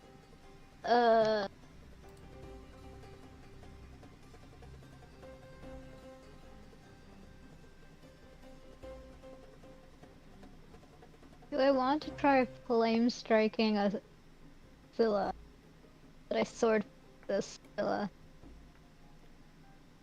I mean, you absolutely could.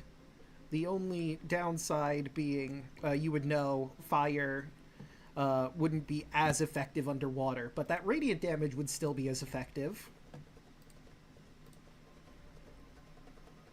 Yeah.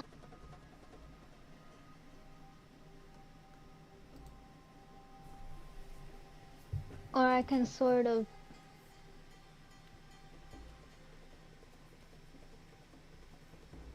What does that one do? Here, I'll drop the description for it. Sword of Fate. Choose a creature you can see. Create a illusory sword that hangs above the creature's head.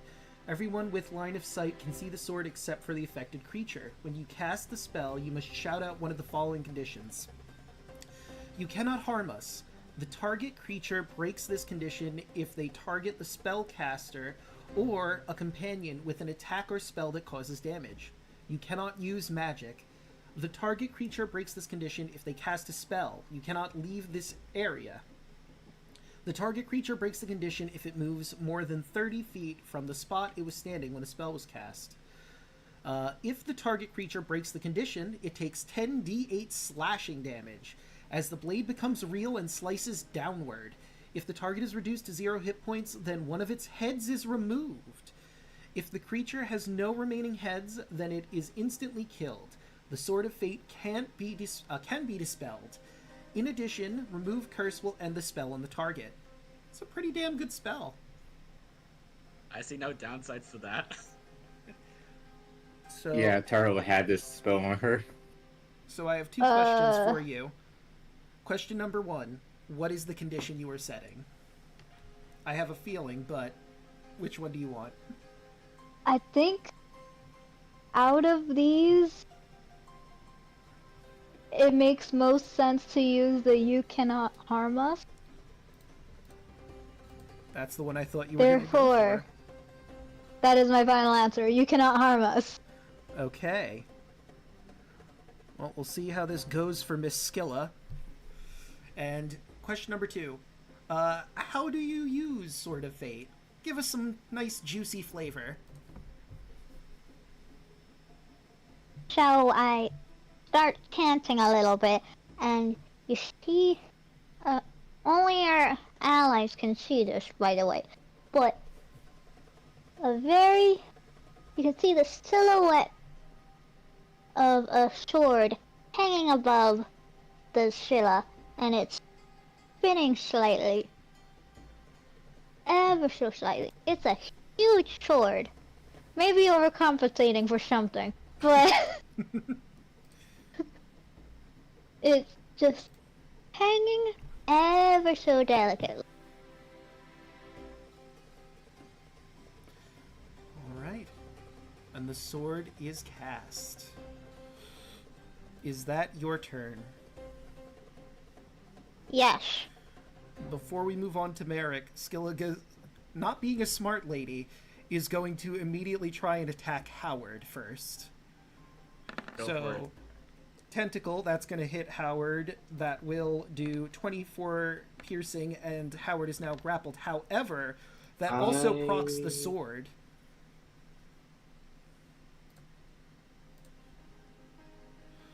I would like to use something. Well, it depends, because remember, you are charmed and restrained at the moment. I was about to say runic shield. Will that work? Let me see. I'm gonna be honest with you. Sharks do not have a lot of armor. Attacker, It's like a plus like 19 to hit or some shit. reroll. Something like It has that. to roll in that one. Yeah. Really? Oh, Yeah, damn. it has I'm to not roll in that. Yeah, it has to roll in that one in order to miss. Yeah, sharks have a 13. I'm not gonna waste that. So I'm yeah. not gonna waste that then. So Howard's taking 24 damage. I will take that down. And of course, that brings down the Sword of Damocles. So, Yelling, if you would be so kind, could you roll 10 d8s for me? Damn. 38 damage. Damn.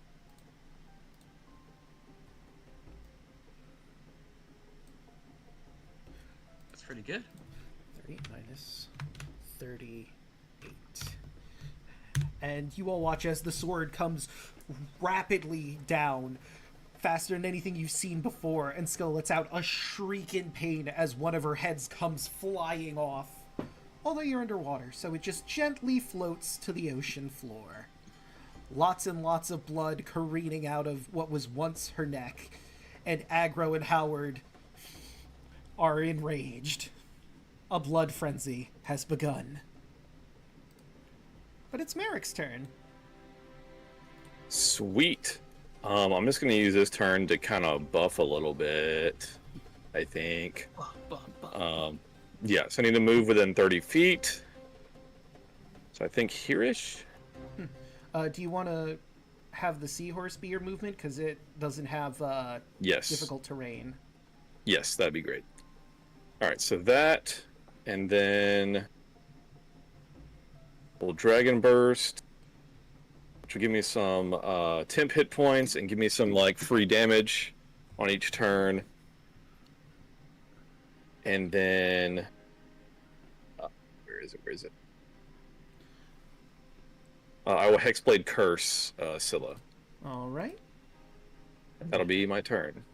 Let me put on a tasty hex. And just Oh yeah. for the Dragon Burst, what type damage is the damage from that one? It's cold. Interesting. Good to know. Yep. All right. So now it is Scylla's turn. She's back again, a bit surrounded, but she's got these two creatures in her tentacles. It's probably going to start biting at them, starting with Howard. Do it. That is a 30 to hit for 39 damage. Okay, so the damage you rolled, is that just done at the beginning? Why is that? Why'd you roll that? Sorry, that's my temp HP. Oh, okay, gotcha. Sorry, All right. my bad. So, no worries. Anyway. So, let me take down that 39 from Mr. Howard. And then one of the other heads is going to go for Luna. That is a 33. 23 plus 8 for 31 damage to Miss Luna. Oh, he rolled low this time. Yeah. And now Thalassaur. That is a 30 to hit for 36 damage.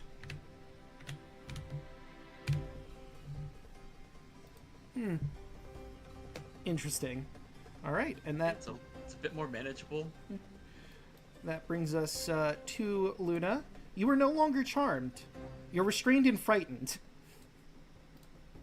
Wouldn't that also cross Sword of Faith since she attacked 3 times? It's just a one time. Yeah, it's one. It comes down, slices off a head.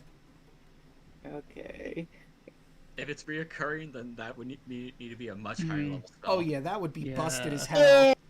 That would be like a level 9 spell, honestly. Yeah, Yeah. level 5? Yeah, no fucking way. I mean, you can still cast it again if you have more slots and do it again, but still. Okay. So I am frightened and also entangled, Restrained, yes. both restrained. So bonus action, I am going to activate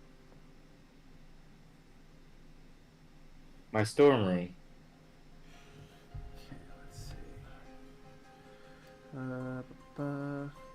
While wearing, carrying an object surrounded with the rune, advantage on blah blah blah. In addition, you can invoke the rune as a bonus action, enter for a prophetic state for a minute until you're incapacitated. Till the state ends, when you or another creature you can see within 60 feet of you makes an attack, a saving throw, or ability check, you can use your reaction to cause the roll to have advantage or disadvantage. Once you invoke this rune, you cannot do so. Okay. Okay. And now, You could roll. if I attack her, I'll have disadvantage, correct? Let me take a quick look-see. Where... I believe so. Let me look at restrained. Condition restrained. Here we go. Creature speed becomes 0. Attack rolls against creature have advantage, and the creature's attack rolls have disadvantage. Yes. You can also try to use your action to break free from the grapple, if you want to do that instead. I mean, double disadvantage isn't a thing, but I realize the fear also gives you disadvantage on attack rolls while the sphere is in your sight, or the source of the fear. Mm-hmm. She's freaking out. Everybody can see this. As you see her do like an inhale, as she's going to bust out three dragon breath, thunder dragon breath at this thing. Okay, let me see. What is your range on that again? It's a cone of 15, right? Yes. Okay, you're fine. And it is 3d10s. So, first one. So that would be... For 12 and a DC 15, con to half it. Okay, so... It's a dex save. Yeah, it says Dex on there. Con is your modifier for calculating the DC. Yeah. Dex. Yes. So, Dex. Which is good, but that is an 18. So she's taking half of that for 6. Second one. For 21. Alright, let's see how Skilla do. That is a 13. However, she's going to use her legendary resistance. Divided by 2. So that would be 11.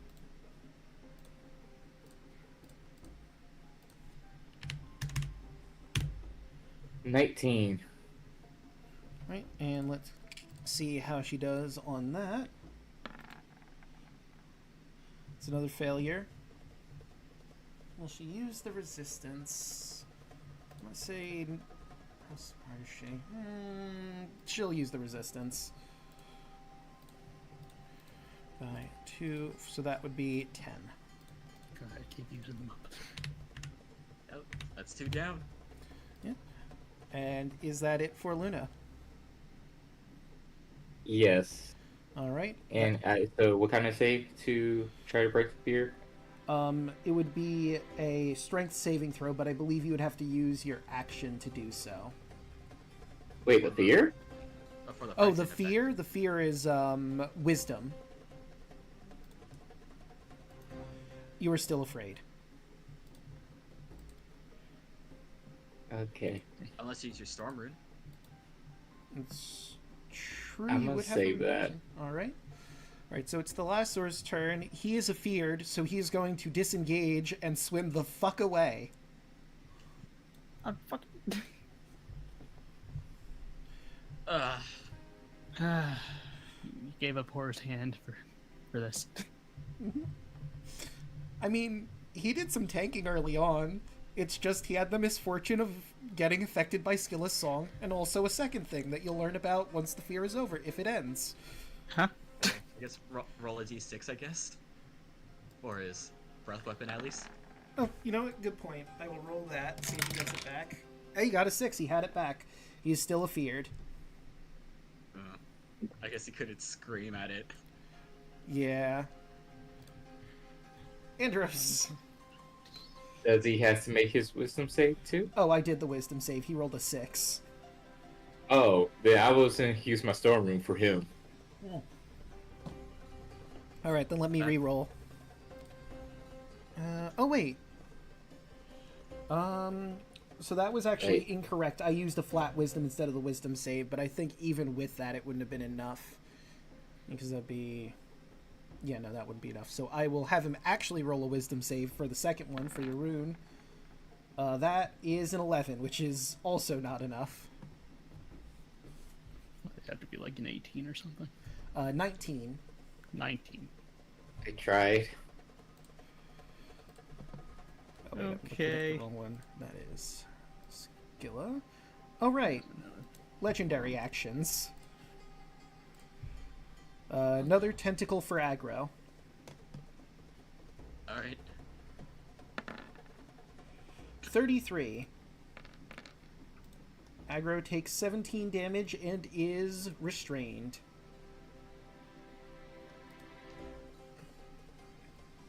But hey, her tentacles are starting to fill up. I mean, she's only got 12 of them. She can only do that tentacle attack so many times. Only 12. Yeah. Only 9 more to go. Now it's Andros' turn. Great. Yeah, I'm just gonna swim up so I can get a view of our enemy here, so I don't hit our allies. Fair.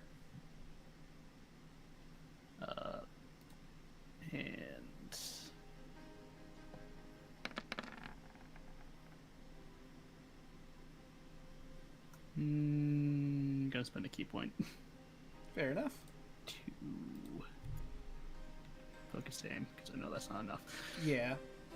Just barely not enough. But hey, re-roll. It's not a reroll. Just adds. Oh, roll. right. Increase your attack roll by 2. So that will hit, so she takes 8.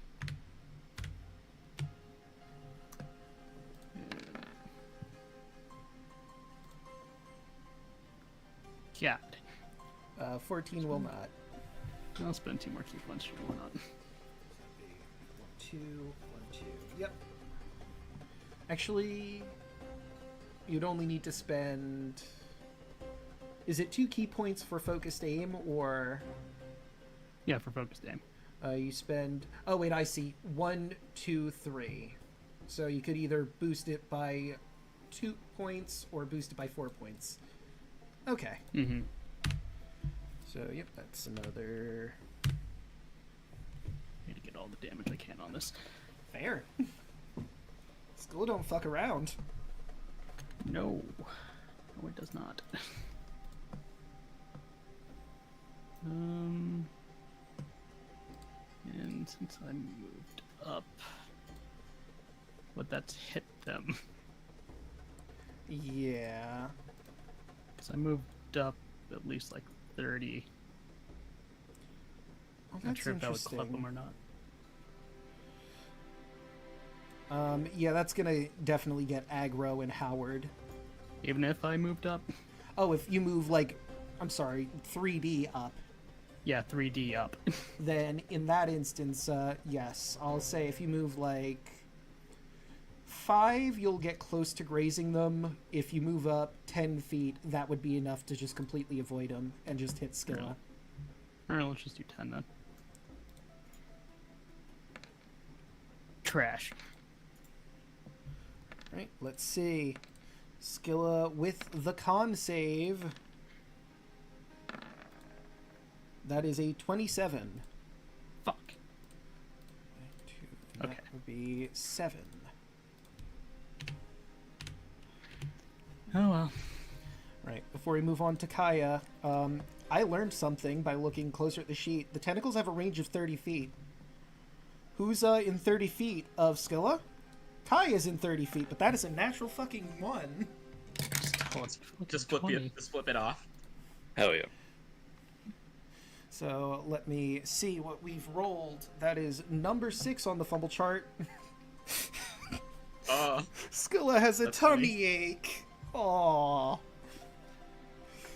gets Get disadvantage. for 3 turns, disadvantage on attack rolls and disadvantage on con-related ability checks and con saving throws. Oh. Ooh.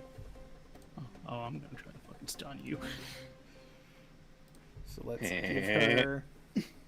I'm kind of scared what Alu's trying to do. I'm just trying to see the radius of the tentacles. Oh, well, I mean, like, boop boop boop.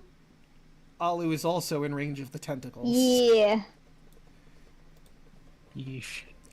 So you watch as a tentacle comes careening out towards Kaya, and Alu, you now instinctually know that you are in the threat radius. And now This is fine. This is now Kaya's turn. Okay. Can I roll a quick check to see if Dispel Magic would stop the fear on our turtle friend? I'll allow that. Would that just be an Arcana? Yeah, just a flat Arcana. 20? Soft 20. It probably wouldn't. This is more of a, like a physical effect.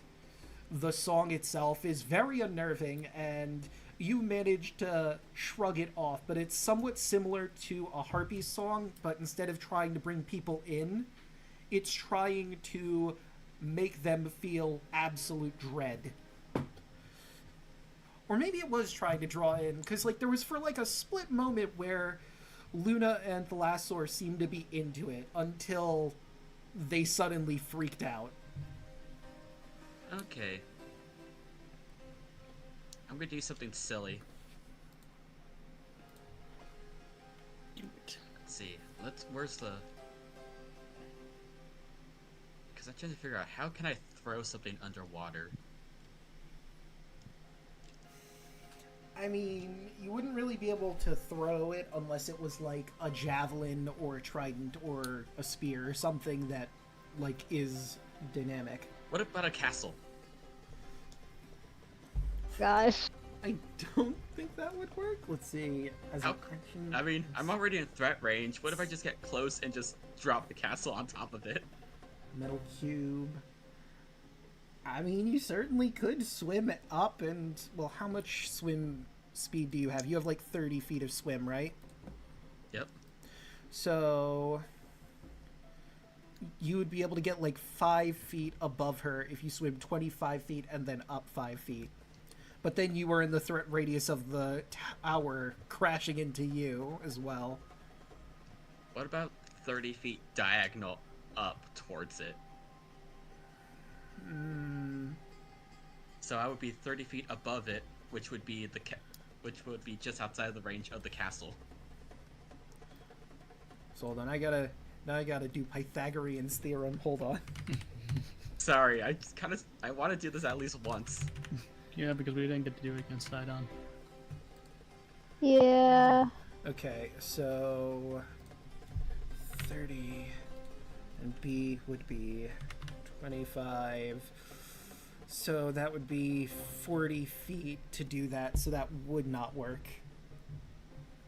Darn. I mean, you could still go like 30 feet up and then next turn move 25 feet out, but it would take 2 turns to do it. Yeah, that's fine. I'll go 30 feet up. And action, I'm just gonna hit this guy with a fucking railgun. Fair enough. DC 17 deck save. Alright, let's see how Skilla does on the deck save. That is a 5, and she's going to burn her last legendary resistance. Alright, she's weakened. So it'll be 16. It's time for an all-out attack. Yeah. Alright, bonus action, shift starry form. Oh. And that's a nat 1, but I'm gonna use my own inspiration just to re-roll that. Fair enough. Never That's mind. another nat 1. Holy Wasn't meant shit. to be. So, Wait. Oh. Oh, I already used my reaction this turn. Yeah, you never already mind. used it, so you know what? For the sake of fairness, I will re-roll the. Okay. That would not make sense in this regard because you're not using a weapon. Although I suppose I could say your arm gets tangled in your clothing, and you have to spend a round to get unstuck. It's okay. I only need one hand for this next job. Oh. I have a question. Phrasing. I might answer. How would Kaya's lightning bolt affect it in the water? I'm gonna say this creature is so big that it would not affect you guys. Because we had the same question when you used the Sidon's glaive against the Marrow. Yeah. That was a bit more localized, but in this instance, this creature is so massive that the bolt would not affect the water around it. There's too much creature to go through. Thank God. Okay. Well, time for Aggro and Howard to just do flat rolls, attack rolls. Because they're flipping out. It's true. 18 Will hit. for 23 3. and 27 No, that doesn't hit. You rolled too high. for 13. Alright. But we have 2 sharks. Dang, Yep. rolling too high. Daddy shark. Do. Thank God for No, polymorph. we're not doing that, please. Nope. Alright, guys, we gotta just try our best. Alright, that Yeah, no, would I'm bring just us gonna fucking go in there. to Alu. Oh wait, before Alu goes, I think I only did 1 tentacle attack, so after you've done that to Skilla, she's going to try and grab you again as you're still in her threat radius. That'll hit. I'm That gonna did too.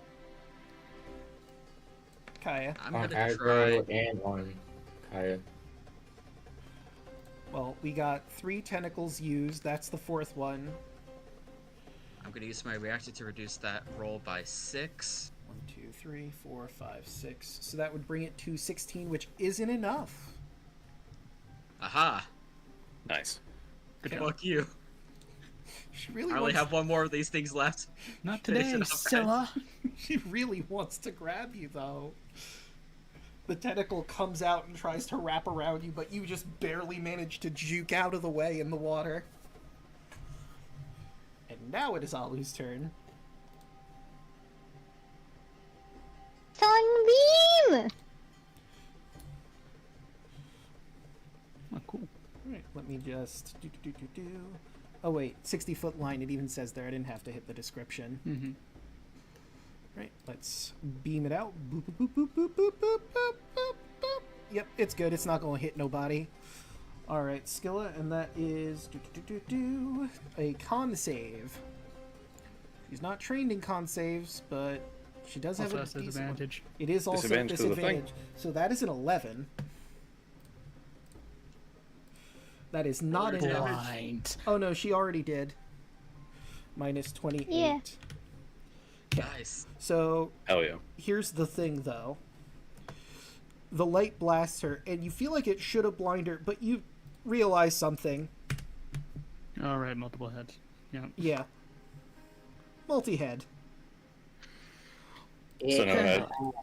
Also, if you look at the picture, not really clear if it has eyes at all. It does have vision, but above game, it has immunity to the blind condition. Mhm. Ah. But you at least just have your constant laser beams going now. Yeah. Sure. I'm gonna use my second wind Okie doke. and Wait, but you're at full health. Isn't second wind a healing thing? wait, is it? It is. Yeah. Yes. Did you mean a action self-heal. surge to do another action? That's what I meant. There we go. Action surge. Where's my action? Wait. Get up. Are you Did high I? Yeah. Yeah, Alu. I think Alu at least has 2 levels of fighter, so Yeah.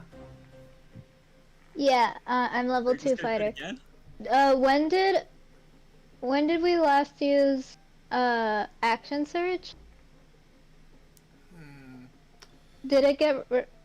Is it supposed to be replenished by now? Well, let me- It's Yeah, like, it gets replenished on a short rest. Okay. Oh yeah, you So- guys did take a short rest, so you would have the surge back. Okay.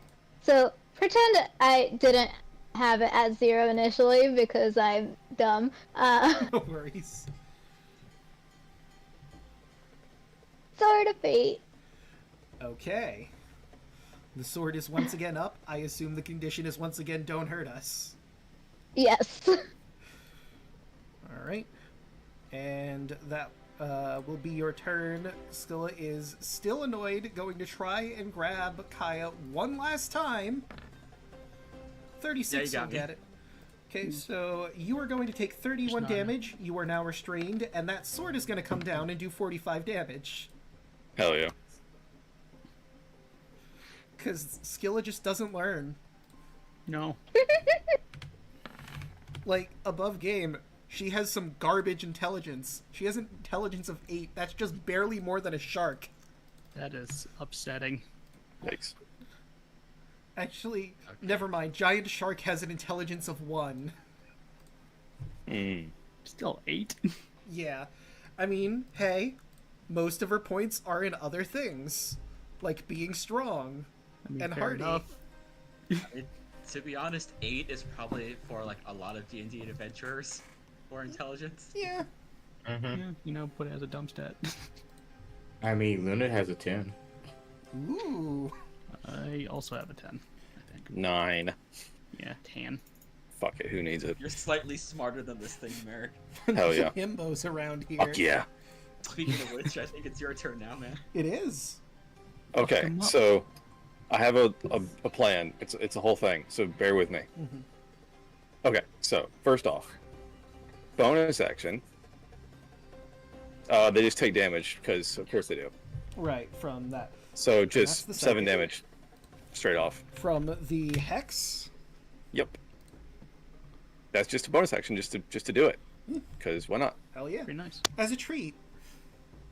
Okay, so then let's do Blight. Okay. Ooh, that's a good spell. Okay, so that's con save. Which they have disadvantage on. So, con, and let's see, with disadvantage, that would be either way 24. Okay, I'm going to reaction. I've never used this before, so this is new. Twist the skein, so I get to roll a 20, and we get to subtract 10 from it, I think. So it's whatever you roll minus 10, I think, is how Right. it works. Roll d20 minus 10 to produce a number from 10 to 9. Add that number to the creature's roll, or increasing or decreasing the result accordingly. All right, fair enough. Yeah, so it'll either make it, who cares, or it may make them fail. So let's see. Please God. So that's minus 2, which brings it to 22, which is just not enough to bring it down. Damn, not quite. Okay, I'm cool. going to use my last Cosmic Omen. Fair enough. My God. That's Minus another 2, 2. bringing it to flat 20, which is just barely enough to still succeed. Heck. God damn it. I tried. You wasn't did meant to be. a valiant Still taking half effort, damage. but yeah, half Yeah, of still- 28. Right. And then also I should have added it to it, but it automatically takes, I can do this, I think. Yep. So that's from Dragon Burst. So, is that just like a passive damage that gets done? How does the damage? Yes, get done from that? you add it to the end of you can deal extra damage to your type to one target when you deal damage to it with an attack or spell. Okay, so Equals your level. I'm going to let you know you use the blight and you watch as the radiant necrotic, or not radiant, the necrotic energy starts to seep its life away, and there's little fragments of ice that seems to stick to its body, but it doesn't seem to affect it as much as the necrotic. Okay. But then you realize it's really cold down here. It lives in cold. And above Gotcha. game, Skilla is immune to cold damage. Okay, gotcha. And then it also again, I should have added this, but it takes Hexblade curse damage. I think you did that at the beginning. That was Maddening Hex. Right, and that's Yeah, it was bonus Maddening action. Okay. No, the Hexblade curse is still active, and it just takes once per turn. It takes extra damage. Gotcha. Okay. So I think that's everything I can possibly do in a turn. All right. This feels like a Yu-Gi-Oh chain thing.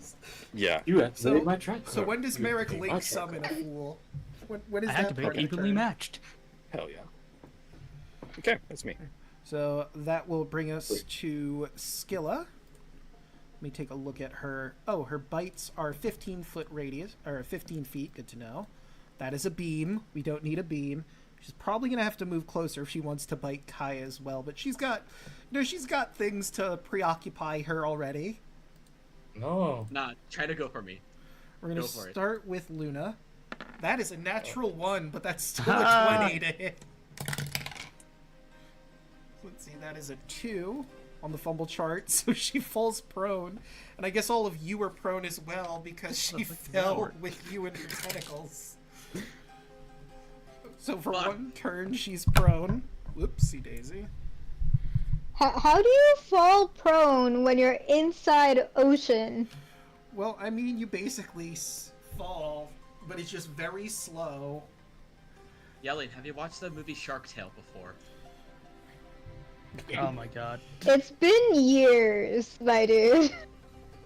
Long story short, there's a scene where there's seahorse racing, and the horse fucking trips underwater. Yeah. Just like Oh that. The yeah. whole plot point.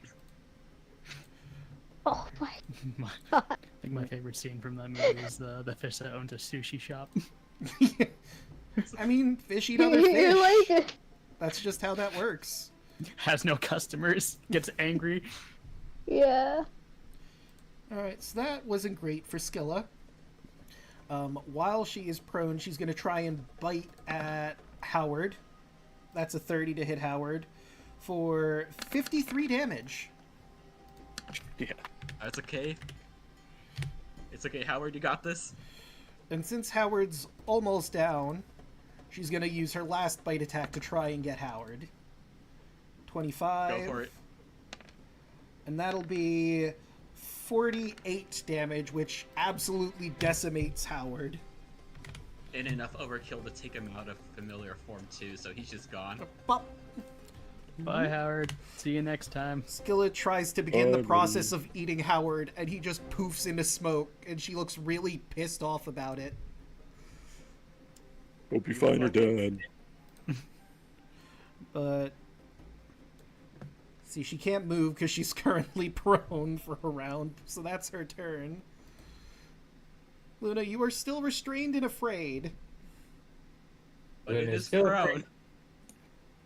Luna is still freaking out. She's going to do her last 2 breath weapons on it. Okay, the first one for 14. Alright, let's see how... No, wait, that's the dragon turtle. Ignore that one. That's Skilla. That is a 9. Fail. 14. Alright, just take that 14. And then the second one for 7. That is a 15. She will take half, which is a solid 4. As she is freaking out, she pulls out the glaive of Sidon. Since she is grappled anyway, it's going to be disadvantaged anyway. So she's going to whack Fair enough. for 17. Just barely enough to hit.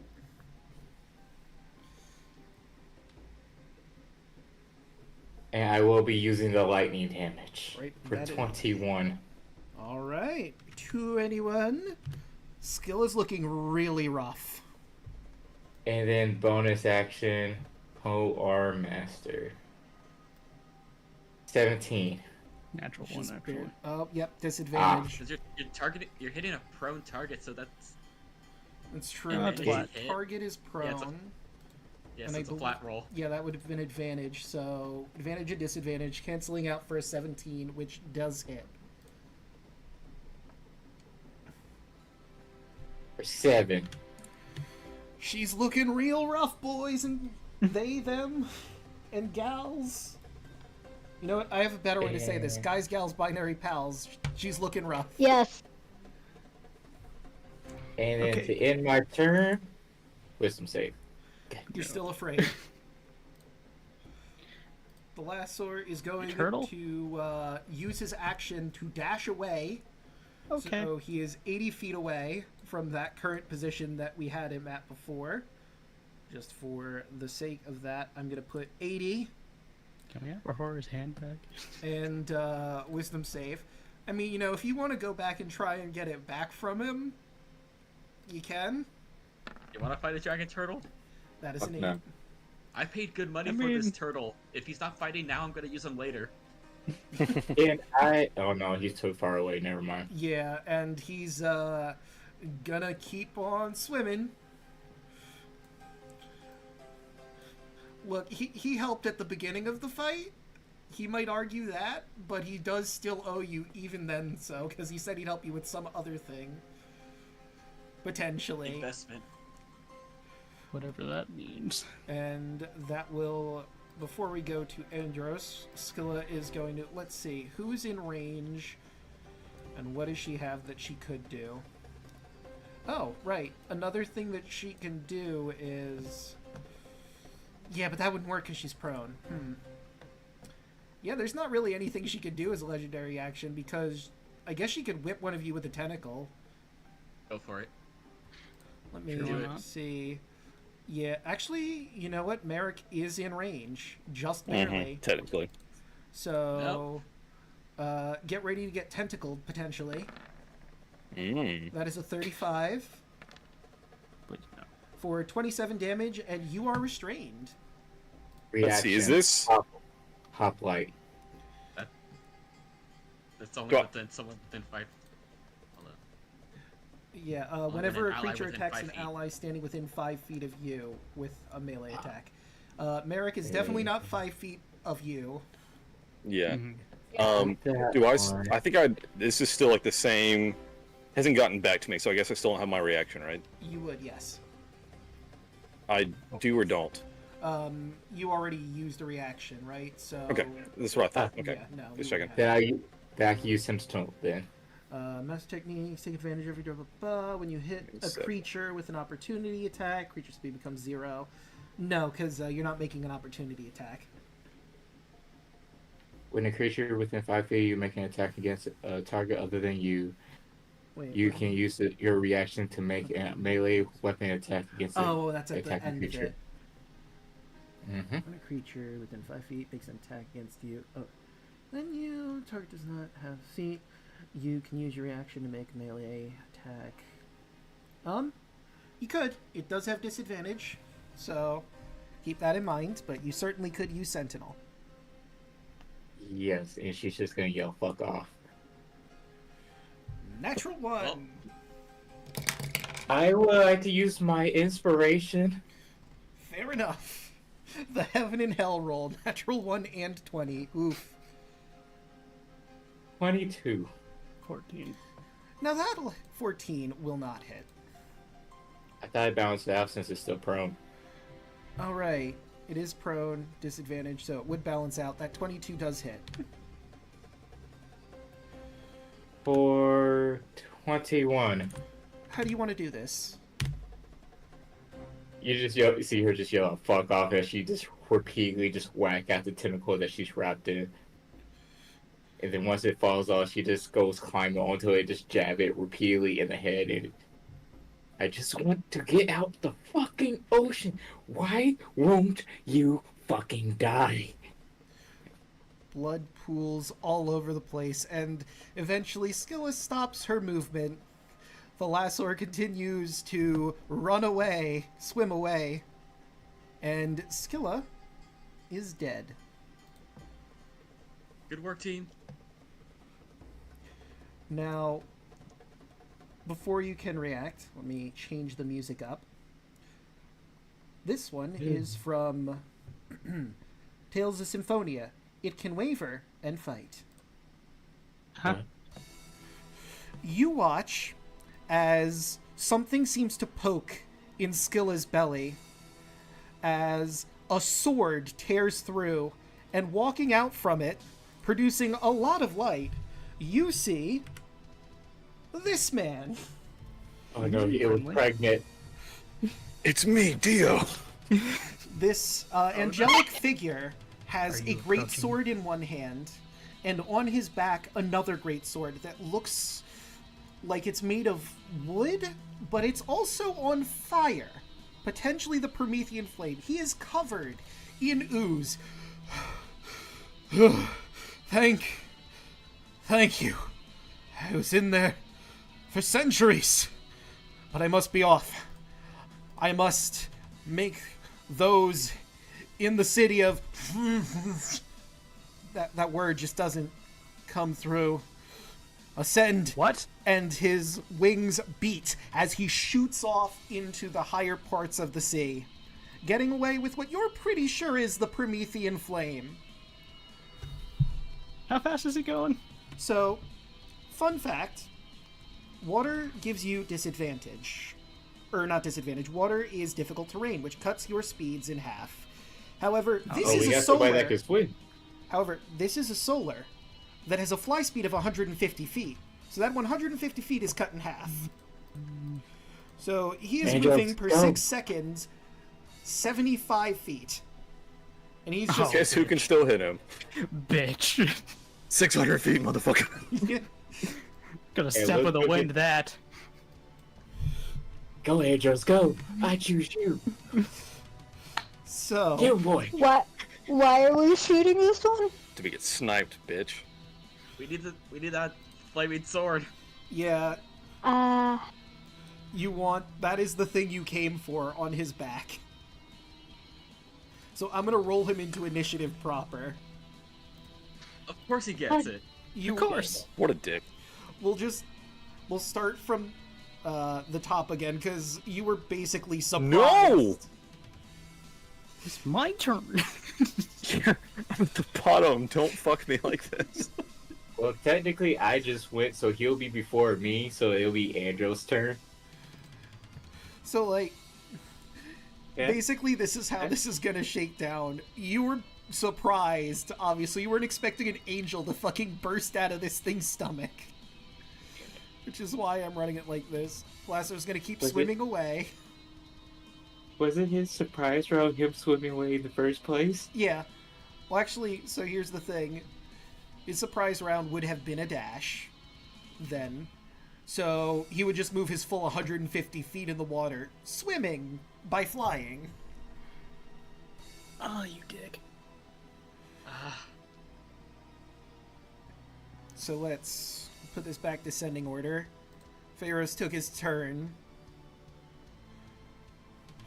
You know what? In the interest of fairness, because it was going to be your turn anyway, Andros, you can go first. Okay, do great. it! Just gonna step in the wind up to him. How much movement do you have? Because I know it's a lot.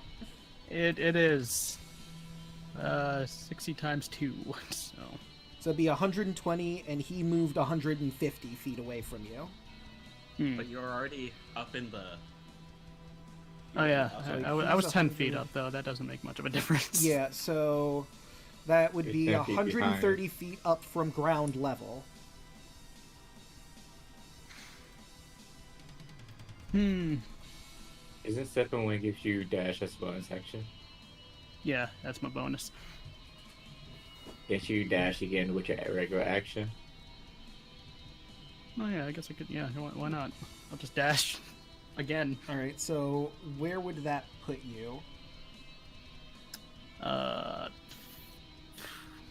Say you're 130 feet up from your first dash. 130. So he's 20 feet above you, and he's still approximately 35 feet away.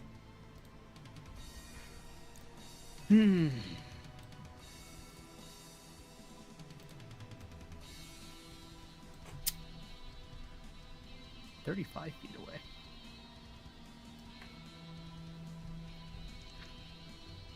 Because I dashed for my bonus and then I dashed for my action. So that's technically put you in front of him. That'd be 140 feet of movement. Okay. No, 240. Sorry.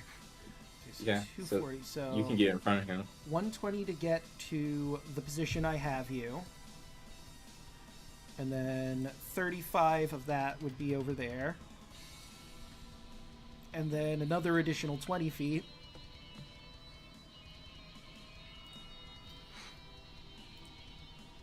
And now you're in front of him. Yeah, I'm just gonna stand in front of him, ready to action in case he does something. Well, you used your bonus action and your action to get here, so I don't think you can Oh take yeah, an right. action. Right. Never mind. I just stand in front of him. Right? Kaya, this man's up in the sky. Well,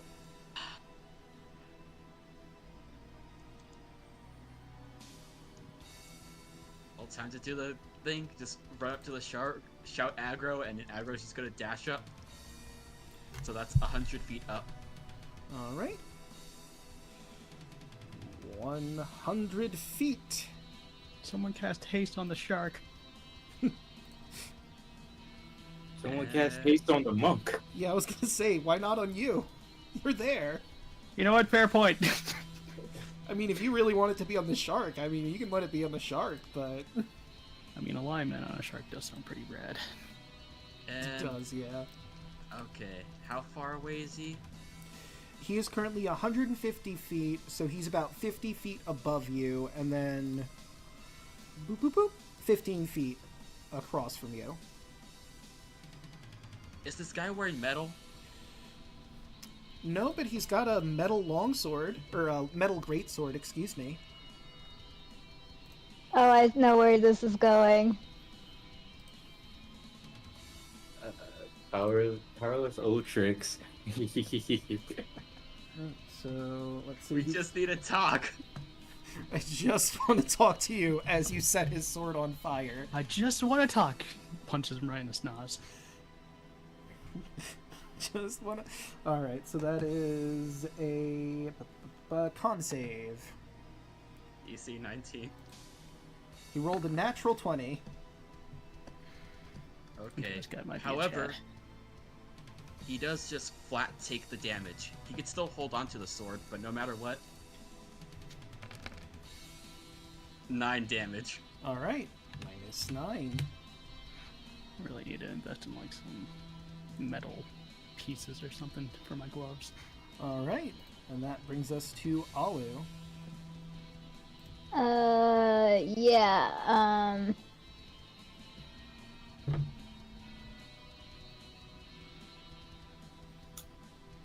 do I want to upcast Planar Ally because I don't have any 6th level slots?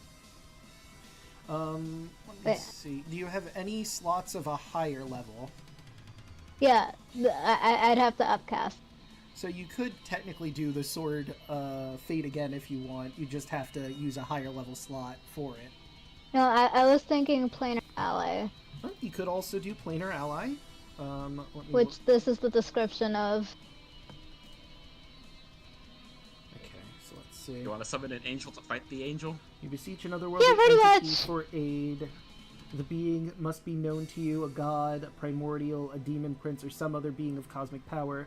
That entity sends a celestial, an elemental, or a fiend loyal to aid you. making the creature appear unoccupied within range. If you know a specific creature's name, you can speak that name when you cast the spell to request the creature. Though you might get a different creature anyway, DM's choice. When the creature appears, it's under no compulsion to behave in any particular way. And ask the creature perform a service in exchange for payment, but it isn't obliged to do so. The requested task could range from simple fly us across the chasm to help us fight a battle to complex spy on our enemies, protect, the thing about this is you would need to, first it would be from your patron, who is Valis. Isn't a goddess anymore. I could rule maybe she's a pretty wise person. She might know an angel or something. So, let's see. Does it mention what kind of creature?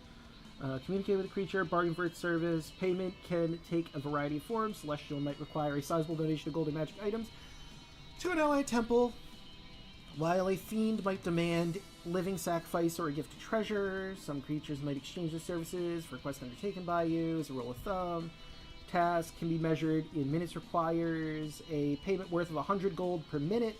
A task measured in hours requires 1,000 gold per hour, and a task measured in days up to 10 days requires 10,000 gold per day. The DM can adjust payments. So, the main problem I'm seeing, as much as I like the angel on angel violence, you will have to convince an angel that you're summoning to fight another angel. And pay it I mean, we could just a ask if lot. we need the Promethean flame from it. Or just say that we need you to stop the angel so we can talk to him to give us the sword. Summon him back to the ground. If That'd be hilarious. I summoned him, if I summoned someone, it would probably be asking us to get the flame sword. But can I ask around for funds so we can make sure that we have the funds for this? Yeah, sure. So, Plenty of money. Yeah. alright, so I guess you're gonna have to just put that together. Let's see. Celestial might require sublimation, man with the sacrifice, rule of thumb. It does not mention what kind of creature. Does none has a task, require only half skill payment, especially dangerous task. Require a greater gift.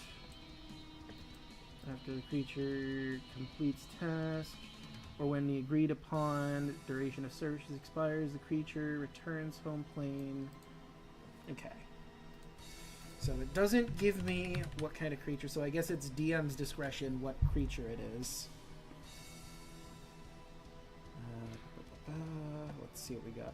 I mean, I'm not going to summon the same angel, because if you're having a boss fight a boss, that's just not fair. This encounter just goes away completely if I have solar on solar violence. Oh, we're paying 10,000 gold. I want to see solar x solar action. Well, listen, 10,000 What's the gold other is if one? this takes a day. Hmm. It's 100 like per minute if you're going by the minute, 1,000 per hour.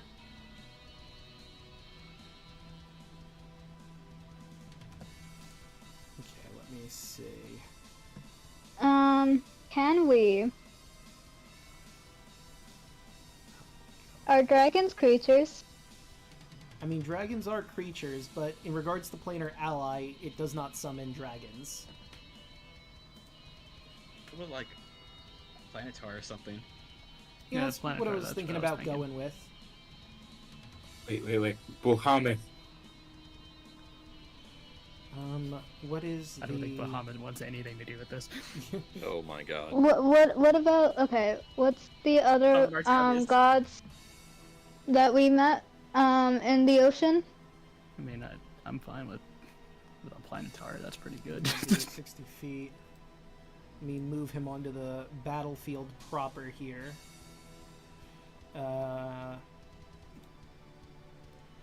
Okay. And since he is your summon, nope, I'm gonna give you control.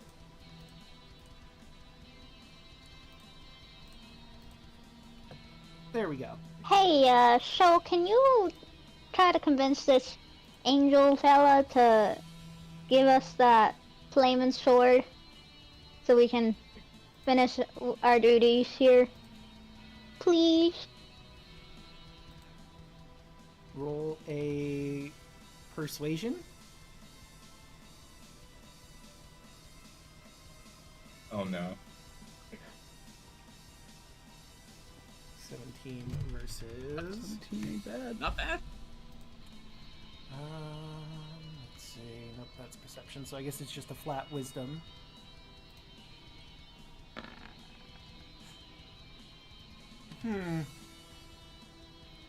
I'll We see. just want to talk. I'll see what I can do. He also has 150 feet of movement. I'm assuming that you summoned him at the max range of 60 feet, so he'd be somewhat close, right? Yeah. Alright. And it doesn't mention if I'd have to roll him in, but I imagine then we're going to have to roll him in. No, wait, that's a solar. God damn it.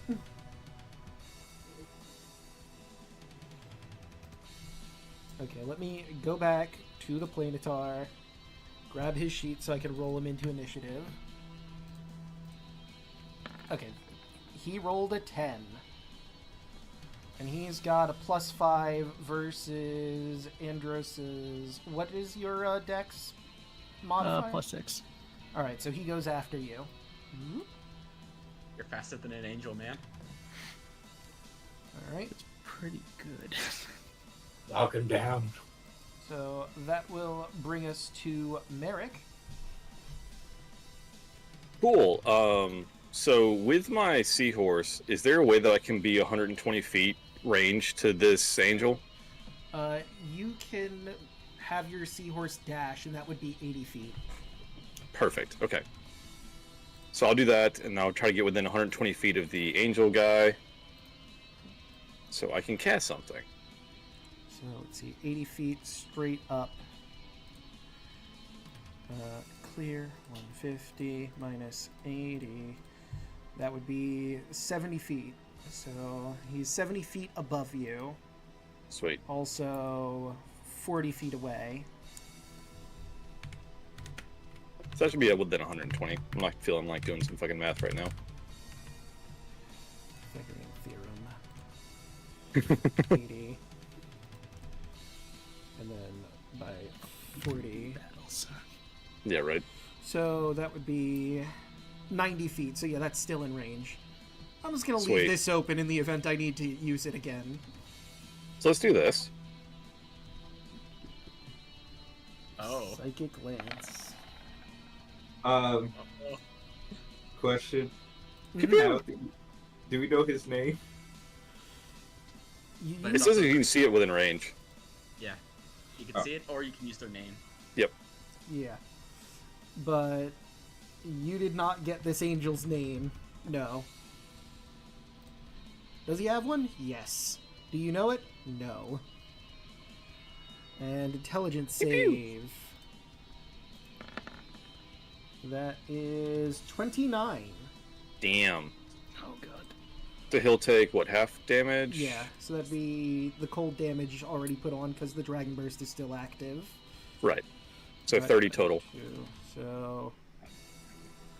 Well, no, you did 30 from the Psychic, 15 from the Dragon Burst. So that'd be 45, and then divided in half, that would be 23.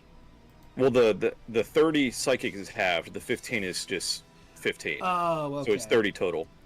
Alright, gotcha. Okie doke. Dragon Burst is just Dragon Burst. It's pretty good. Yeah. Can you move your Hex? No, it actually dissipates, and I gain some hit points back since the since Scylla died with it on it. Alright. But I don't see where I can transfer target, so I think it's just over. Alright, good enough. Alright. It just says if the target dies, you get hit points back. Okay. I don't see anything about moving it, so. Alright. It's probably a higher level Hexblade ability where you can move it. Maybe. Yeah, maybe. It is. Gotcha. Alright, so is that it for Merrick?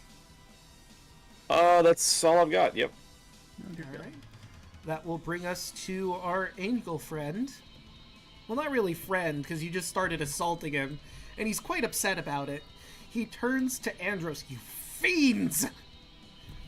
How dare you! Did you only I don't free know me what's so you happening. could kill me yourselves? No, honestly, I don't really know what's happening here, bud. A likely story. He lets I- go of his flame, his now heated up sword, and it floats next to him. Oh, shit. Oh. As a bonus Sweet. action, flying sword. He God damn releases it. his great sword to hover magically in an unoccupied space within 5 feet. If he can see the sword, the solar can mentally command it as a bonus action to fly up to 50 feet, and either make one attack against a target or return to the solar's hands. If the hovering sword is targeted by any effects, the solar is considered to be holding it.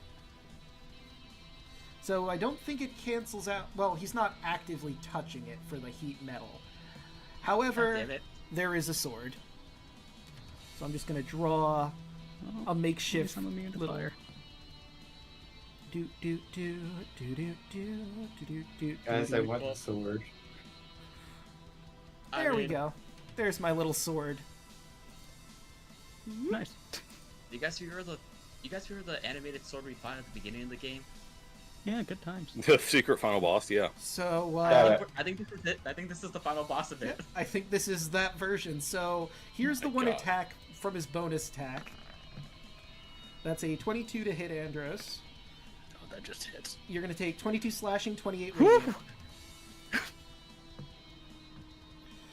Nice. So, Okay, that hurts. more bad news.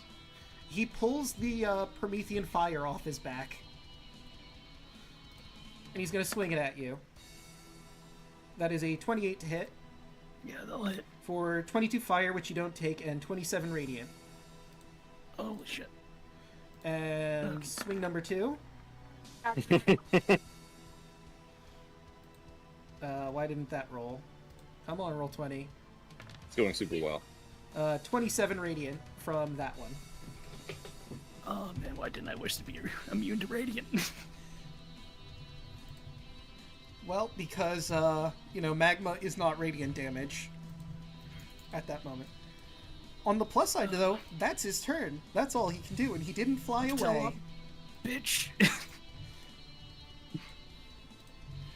Oh, Luna, you're big, and he's really high up. Luna's going to grab the reins of the her seahorse, and as she swings herself around, she shrinks, getting onto the seahorse back, and making the seahorse dash straight up. All right. Right. That's 80 feet. The Lasor is no longer in combat. He has left the combat. God Our- damn it. So, above game, by the module itself, for 10,000 gold, he will join you in your battle. However, if he's reduced to half his hit points in a fight, the dragon turtle will flee and return to its lair. Same. And Skilla knocked him under half his hit point value, so he left. Smells like bitch in here. But it's Antros' turn. Yeah. Just gonna attempt to stunning strike him. Alright, that will not hit. Focused aim. Okay, so that would be 22, which is just barely enough to hit. For... that'd be 18. Alright. He's Make got a that con. roll con. He's probably really good at this. That is a 13. However, Legendary he... resistance. Oh, I'm genuinely surprised. He does not actually have legendary resistance. Oh, thank Yeah. God. He does have legendary Nice. actions, but that really didn't come up. He's Okay. stunned. We got him. Okay. Fuck yeah. So he drops everything. Okay. So he's stunned, and the Promethean fire is slowly floating down. You fucking hurt me, so. I'm gonna draw another Uncle sword. Andros. And spending another key point to do 2 more.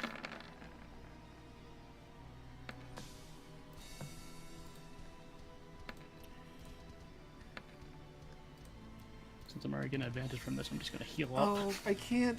Oh, boo. I was going to put how many feet up it is, but oh well. It's not letting me put that on to the drawing. Boo. Lame. Alright, just know that it's slowly floating down the sword. Okay. Let me just calculate my healing here. So let's see. Let's see how much you did. That's 25 on the first one. Minus 16 on the second.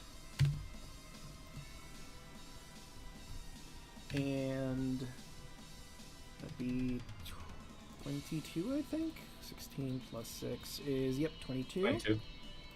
Minus 22. There we go.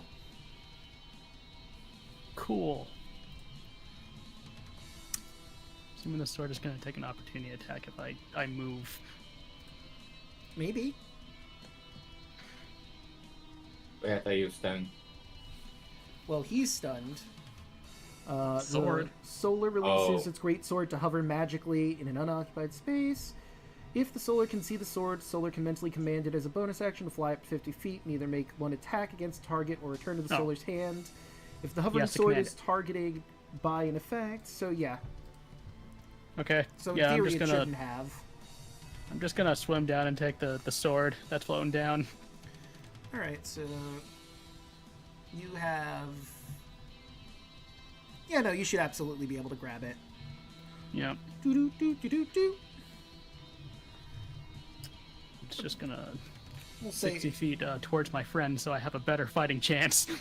Okay, so we'll say it probably went down like 30 feet after he dropped it before you swam in and got it, so that'd be 130 feet. It took 30 feet of your movement to get to there. Actually, from there, that's 10 feet, so 40 feet of your movement to get from get the sword. And how much movement do you have left after that 40? 20. Okay, so that will bring you down to 110 feet. Alright, cool.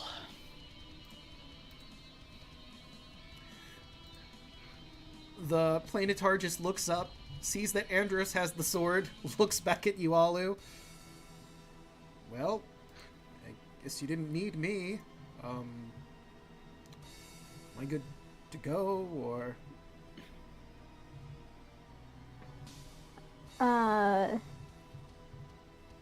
The condition was specifically to convince the angel, right? Yeah, it was to convince the angel to give you the sword, but you have the sword, so... But that doesn't mean that the angel does keep the sword. I mean, yeah, but he's also Yeah. stunned. It's not really going to be very easy to do diplomacy with a guy that can't even speak.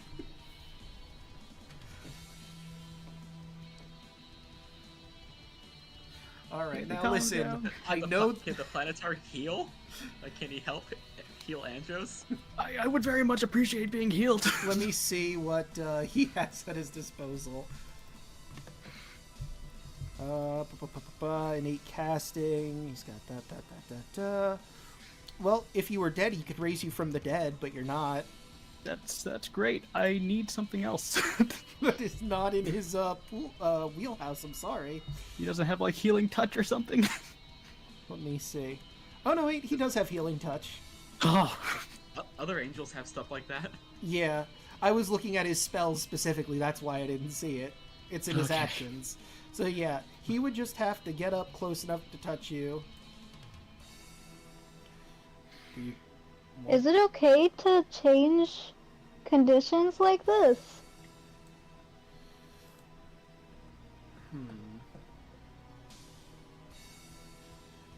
I mean, I guess if you pay him, Yeah, I mean... like I'll another $1,000 to heal. I don't know. Yeah, I'll say if you're going with the 100 gold per minute, you don't know how long this fight's gonna last necessarily. But if you pay him 200 gold per minute, he would be willing to acquiesce and switch to assisting with healing. Okay, here's 200 gold. All right. So he will move over to here. You are approximately one. Well, hold on. Pythagorean, I need you. So A is 110. And I moved him how far? He was like right here. So 10 feet. 10. So that'd be 110 feet with his fly. Well, if we use his walking speed, because there's no reason why he couldn't use his walking speed for swim speed forward. So that'd be cut in half from 50 for 25 feet, so he can certainly get to there. And then for his fly speed, 150 cut in half is 75. So an additional 75 feet up from there. 60 plus 75 is 135 feet, so he can most certainly get up to where Andros is without having to do a dash. And we'll just have him right on level with you at 110, and he's going to put his hands on you and use one of his uses of healing hands. Okay, cool. Or healing touch, specifically. So, magically regain 68 plus 3 hit points. Okay. So, let me roll that out for you. Mm-hmm. 6 D8 plus 3. So, you're going to heal for 39. And you're freed from any curse, disease, poison, blindness, or deafness, which none of that has affected you. But hey, it's good to know. Damn. He has 3 more of those. That's awesome. Alright, I feel a little bit better about this now. Alright. And that will bring us to Kaya. Okay. Let's see.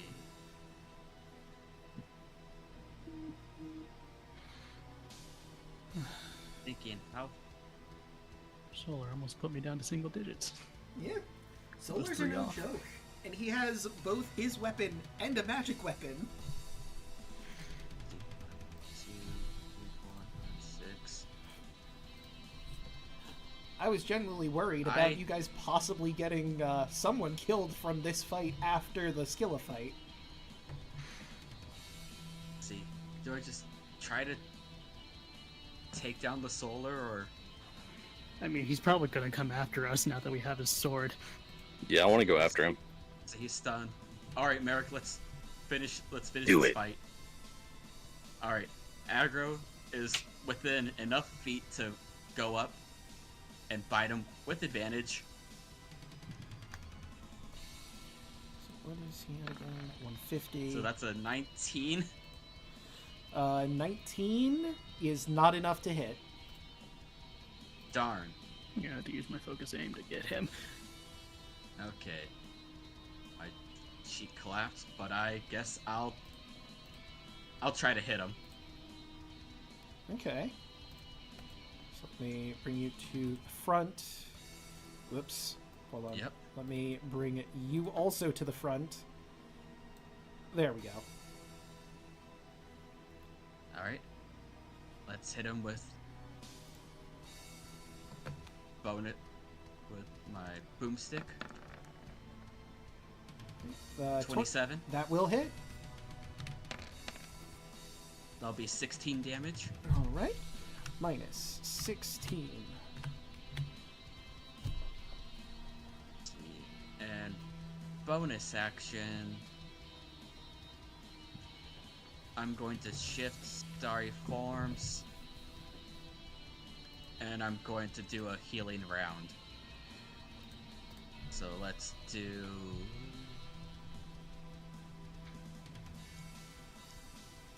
this on myself. So that'll be 18 on me. Alright. And Andros, you're within range. You heal for 18 as well. Appreciate it. Whew.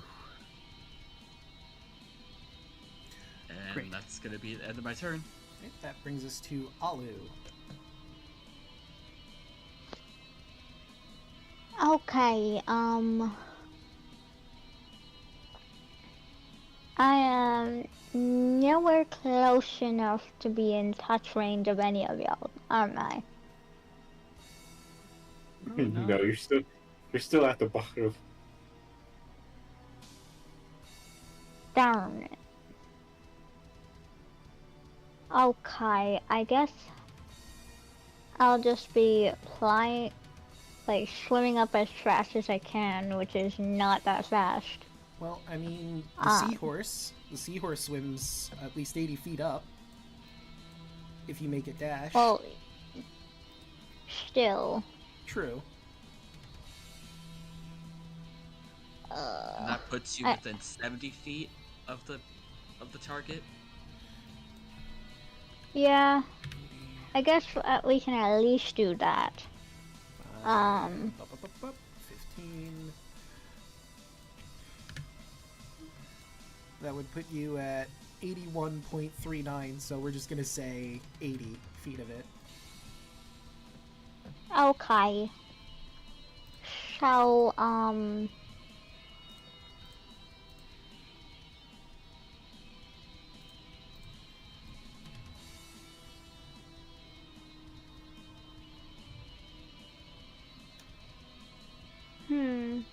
How far does your sword go? I don't have any spell slots for Sword of Fate anymore. Ah.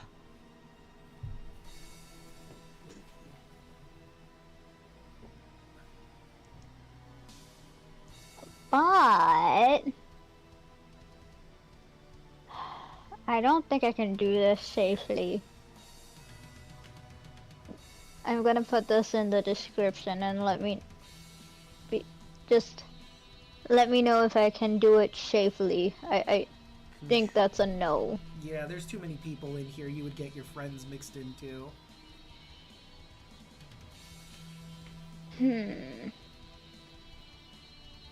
What does Arcane Eye do again?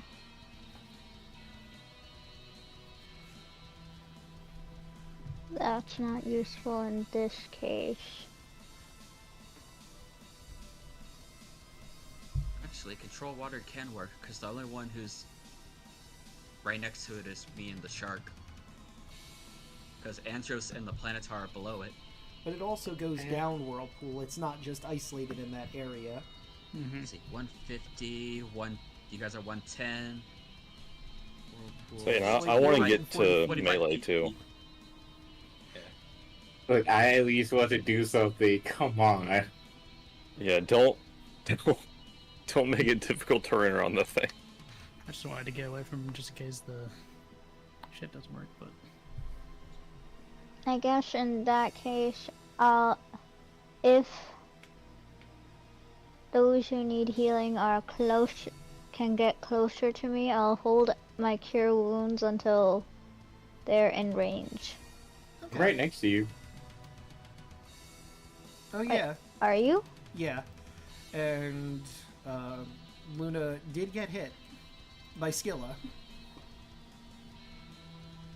Okay. I'll start with a regular level.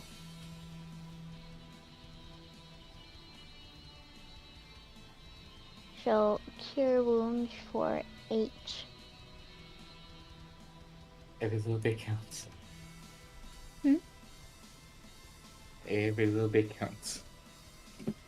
How low are you? I can't really tell. I was at 94 out of 145. Ooh, okay. Now I'm at 102. Getting there.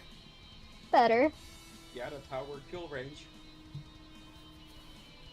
if Solar happens to have that. Man, that would suck. Please no. Please no. It's okay, I have lube. Oh boy. Perfect. Why do you Although- call it that? Although you're That's underwater, what it is. He literally has loop.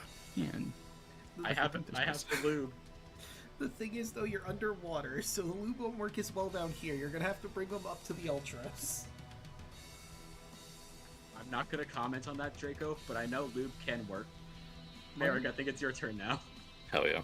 It Change sure subjects. is. Okay, so we said before that I'm 90 feet away. Yes. So if the seahorse dashes and then I move 10 feet, I should be able to be in melee, right? Yes. Sweet. So let's say that happens. So like, if it moves, calculate 80 plus 40, so that's 120 feet up. If it just doesn't dash, if it does dash, we add an additional 40 to that, which would be 160. So that would absolutely work. Okay. So he will go up to 150.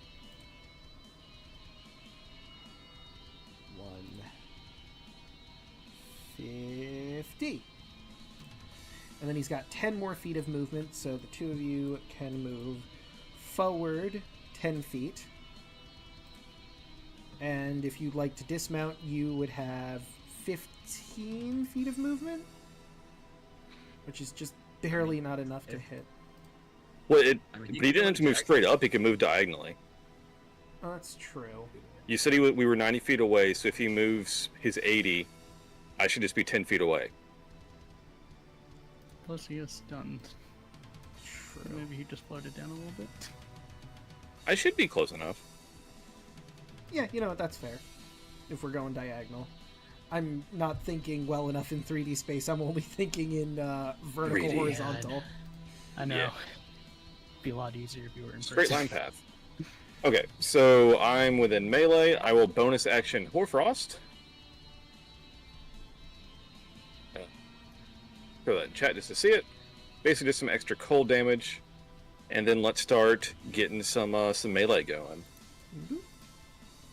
So I'm within 10 feet, so I get my Aura of Hate. Okay. Dragon Burst will proc on the first hit. Hoarfrost is on each hit. And I'm going to probably do a Divine Smite if I get a hit. So let's see if I can get a hit on him. Let's do that. There we go. That's within 10 feet. Yeah! You do have advantage on every hit. Alright, so 25 if it's advantage. That will definitely hit. Okay, so I'm going to do a second level Divine Smite, plus the Aura of Hate, plus Dragon Burst, plus Hoarfrost. I'm just going to move you like right up next to him because your weapon doesn't have 10 feet of range, does it? I don't think it has reach. No. So yeah, let's doesn't just have put reach. you right there. Yeah, I should be right up against him. Alright. Alright, so let's see if all this adds correctly. Let's roll some damage. Yeah! Jesus Christ. Goddamn. Fuck yeah. So it'd be 56 Goddamn. damage. Okay. One more of those, man. Okay, so second attack, Dragon Burst should not proc on the second one, but the rest of it all should apply, I think. Let me double check Aura of Hate just to make sure. I think it also applies, though. Only one damage. Well, yeah, it doesn't say per. It just says it's flat. So okay, so everything procs again except for the Dragon Burst. All right, so let's see if we can get another hit. Well, you should. Okay. Yep. You know what? I think a 28 will hit. Okay, so Aura of Hate, Hoarfrost, and we're gonna do another second level Divine Smite. Stun is disgusting. Yeah. Right, so Eat shit. 35. Hell yeah. He's looking rough, and your Planetar friend's looking a little uncertain about the situation. Doesn't feel cool about helping you when you're murdering an angel, but you know, you did pay him the 200 gold. Miracle lives for this shit. Listen, man. I tried. You said that I was a traitor or something. I don't know. All right, and so that's 2 attacks and a bonus. I guess that's me. Right, that brings us to Pharaoh's. He's still stunned, or does he come? Yeah, he's still stunned. Okay. It's till the end of my turn. Right, and that brings us to Luna. Luna makes the seahorse dash right up to him. All right, let's grab you. Well, Right. I only wanted the two of you. I didn't want Halu too. Boo-doo, boo, boo-doo, boo. Luna is going to proc Giant Smite again. Luna, maybe just knock him out.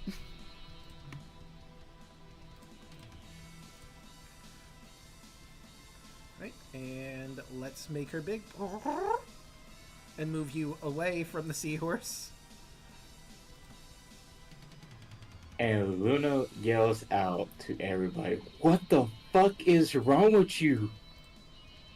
We're not here trying to kill him. We're just here for the sword just so he can save the fucking world." And she grabs the fucking angel and covers him.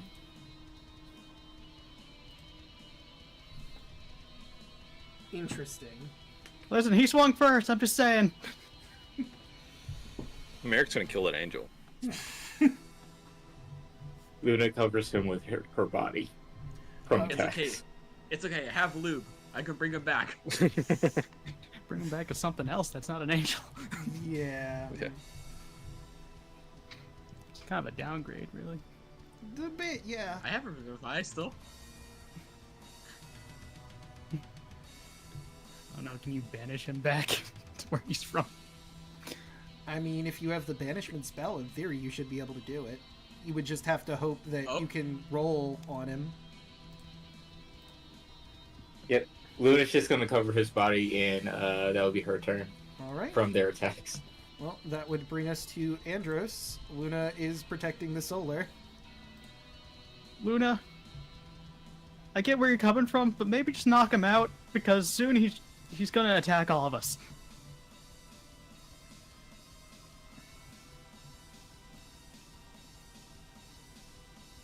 Just my line of thinking. She shakes her head no. As she holds him tight.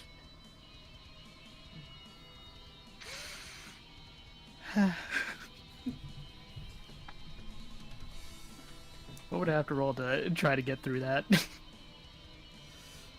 I guess roll persuasion. I'm just gonna knock him out. Oh, okay. So you would have disadvantage, but advantage from the stun. So just a flat roll. Okay.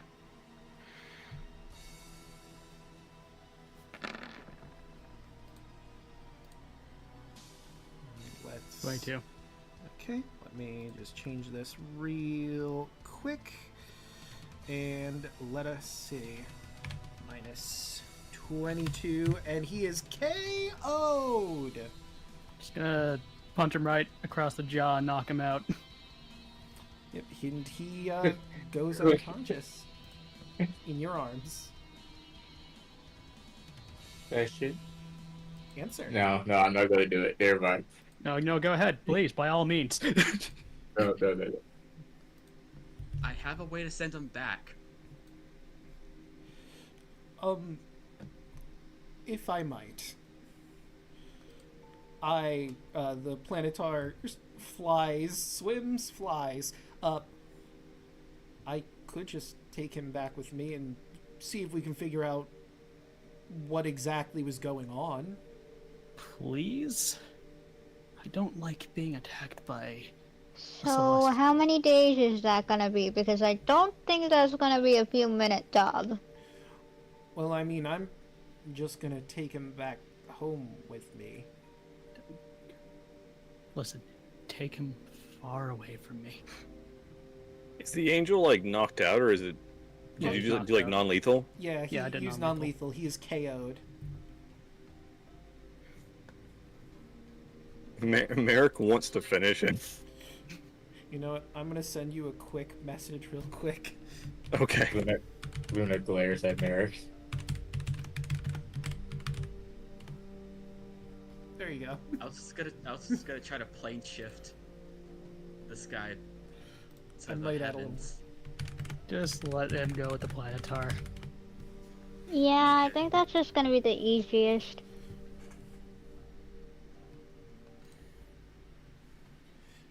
Did you see the two messages?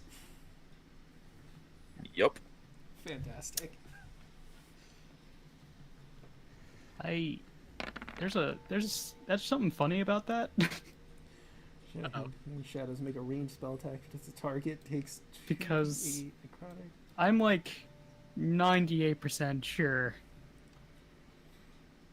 that solars are immune to necrotic. Let me take a quick look-see. You would be correct. Oh. Because that's like half my damage is necrotic. So you wouldn't notice... Oh wait, that's right. All the necrotic that you did before would have been subtracted out. So technically, he will still be up. Like, I just had to punch him a bit more. True. No. And we have to retcon a lot. Go to sleep, go to sleep, go to sleep, go to sleep. He wakes back up for a split second and you just clock him. Advantage train. I already clicked damage, so let me just... Hold on. There we go. So that's necrotic. It wouldn't have the Hoarfrost, that's my bad, but it would have the Dragon Burst. Okay, so that would be the 15 from the Dragon Burst. Yep. But are you trying to hide this, or are you just killing him in front of the other angel? Because this could become a new problem. Merrick's just gonna fucking coup de grace. You know Luna's still holding him, right? Yeah. I'm aware. Uh-oh. Alright, well... Merrick, you go touch him, and you freeze him up before the Planetar can take him back home. And now he looks at you very annoyed, and he begins to pull out his sword. Hold up. Merrick, what the fuck Come back, come back, come back. You have the diamonds, right? You should have. Yep, I diamond. have a lot. I have several of them. Good. You touch I mean, creatures it's there? Mage Dragon Horse we had. Alright, so he comes back with 1 HP. Alright, the Planetar's just gonna grab him and bamf out of there. Before anything else Fly happens. fast! Luna goes to strangle Luna goes to strangle Maverick. Maverick? Why, you little? Merrick, what the fuck are you doing? What?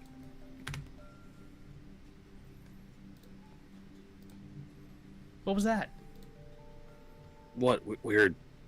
What? Finishing the job. That The job. wasn't the job. The job was finished. We got the sword, he was knocked out, we could leave. Not in my book. The job was to retrieve the sword, not to kill the angel. And That no, abomination down there is what we're aiming to kill, not the angel. and don't get me wrong. Kind of a jerk for attacking me. Still He kind of pissed only about that. attacked because everybody else attacked. I didn't attack him. I don't blame you. As she looks at the other two. The reason why I retaliate is because he practically tore chunks off of me.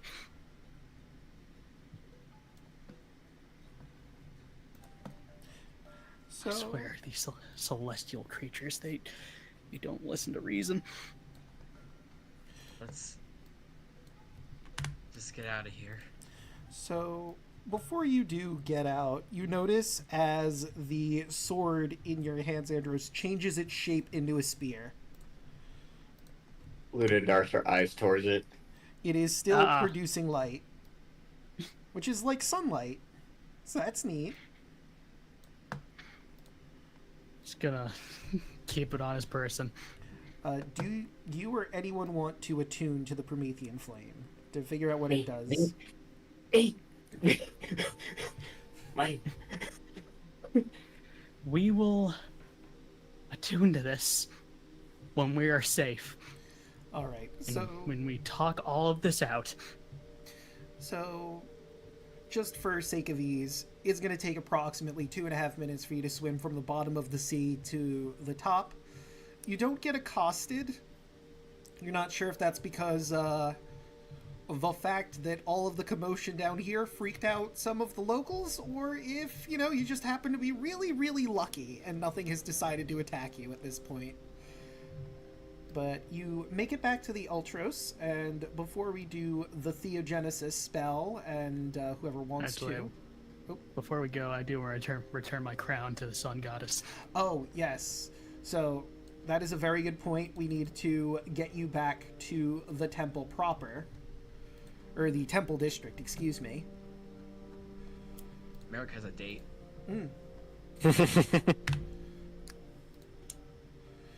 So, We should probably ruin it after that. Like to see you try. So, Oh, we'll try. Don't worry. So all of the gods come up to you, very pleased to finally be free. If, before we get into some of the other stuff that's going to happen here, and you want to ask questions about the guy that burst from the monster, or... Oh yeah, you will. Yeah, Oh, Andros would. Yes. After getting sliced by him. So, who are you asking? Of the gods. There's Because the I'm sky- asking all the of them- Sun Goddess. All right. Are all of them there? Oh yeah, all of them come to greet you and thank you for the work you've put in. Oh, Luna's gonna show Wait, me. including the cursed one? Yes. He's keeping to Luna's- himself, but he's there. Luna's just going to just straight out say, "What the fuck was the angel inside the fucking monster?" Ah, I can't believe he was still alive. That was Pharaoh's. It's because of him that all of us are as you see us now. Gods. I guess he was driven insane by being trapped there, unable to move for all this time. The Scylla has a very slow digestive process. Was paralyzed, unable to move for centuries. Being eaten, being digested alive. I'd imagine that would break anyone mentally. That explains the violence. I feel a little bit bad about pummeling him. Now the violence is displaying when you two attacked him.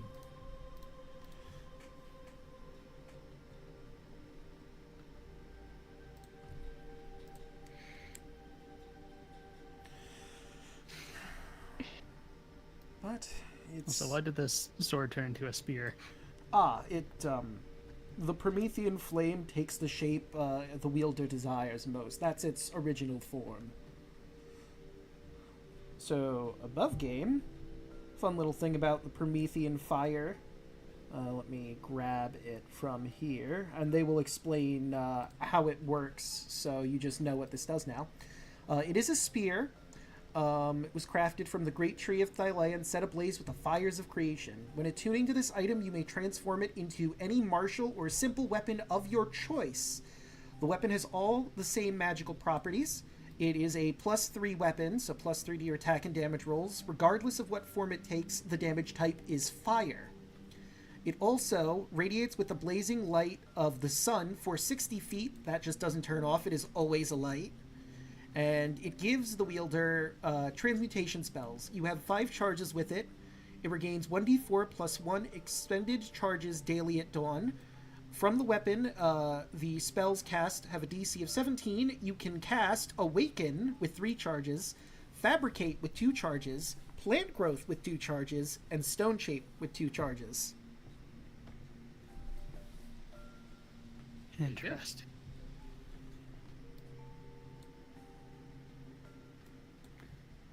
Well, kind of just takes off the crown and gives it to the Sun Goddess.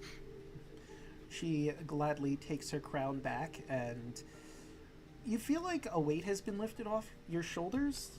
Like, it wasn't hampering you any this time, but just something about giving it back seems to have, I don't know, maybe it was a little heavy. Unclear. Aggro returns to the Fish Queen, of course. Yeah, I can't control aggro. He's a good horse.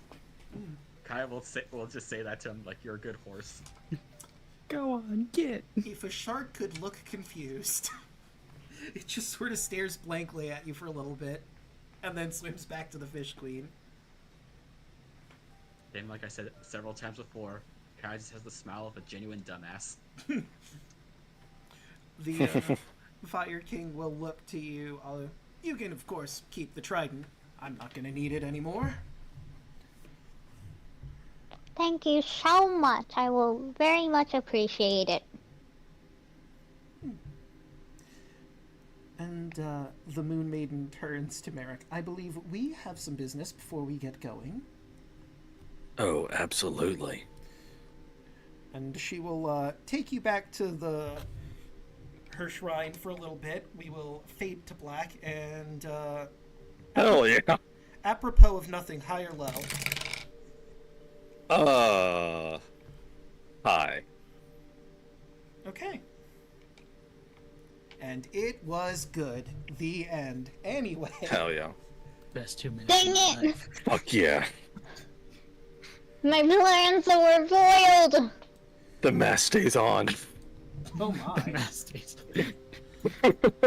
Don't look at me I in the couldn't eyes. ruin it with create food and water! Wear this wig. Doesn't matter, headsets.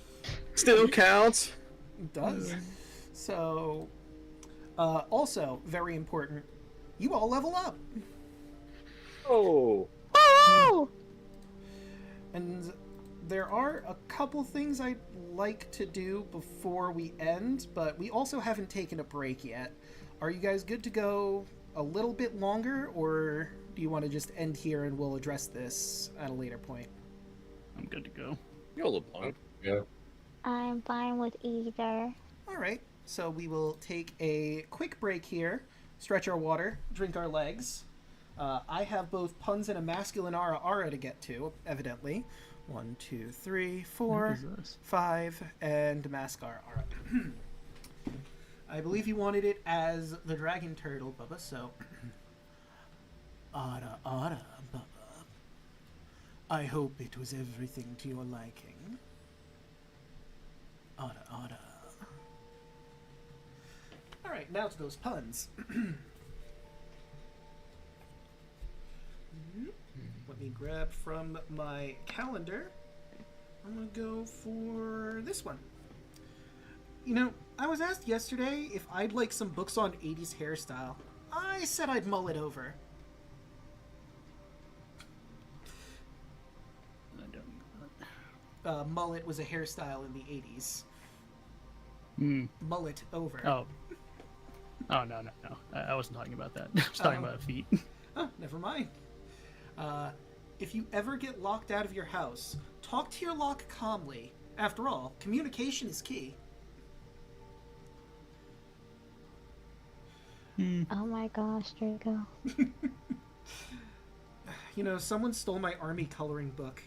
I'm looking for a soldier to crayon. You need a marine. Well, that doesn't make sense for the joke. Now marines are known to eat crowns. Oh, Sentinel right. Crusher. Which one? I was going to be an amateur poet, but I thought I'd leave it to the pros. Oh my gosh, the pros. And with that, I will go grab myself some water, drink my legs, all that jazz. Oh, and I should also put the be right back thing up. I picked the dumbest feat, but it'll be pretty funny. I am between 2 right now.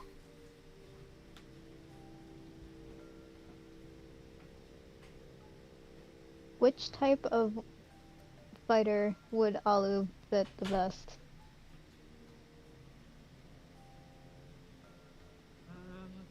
That's a good question. I guess it depends on how you want to feel Alu's pent-up aggression, I guess. Yeah. There's a lot of of them kind of incentivize you to get like a little closer or use ranged weaponry.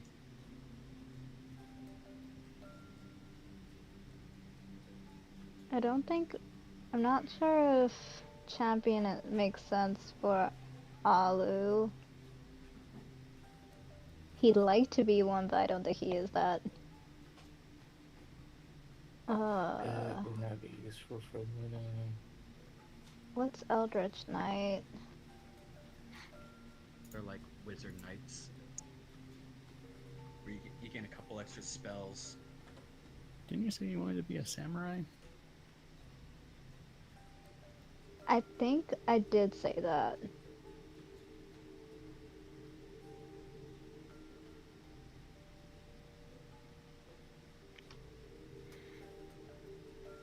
Let me just read through I'm gonna be honest, Crusher's the kind of types pointless if again, I could and just stun then people. Yeah. You want to get tough? I'm saving that for 19. Mm. Thinking about getting Sentinel.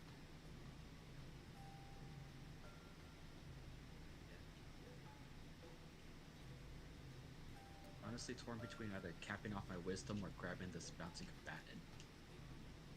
But I kind of want to get mountain combatant because I do use mounts a lot now. And it's just really good. No. But then again, if I get Crusher, if they're on the ledge, I could just push them without a saving throw. You know what? So within Yeah, I'm the getting tough. standard one, it's Champion, Battlemaster, or Eldritch Knight. And Samurai is in Santhar's Guide to Everything. Let's look at tough real quick. Alright, Luna's done.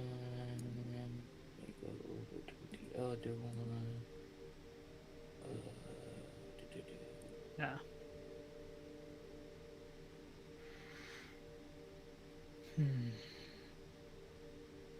One level away. I think I was leaning Samurai, so I'll go with Samurai.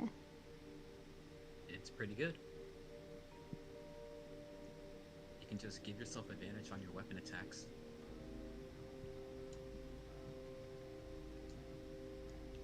Which is another question I have for Alu. For your...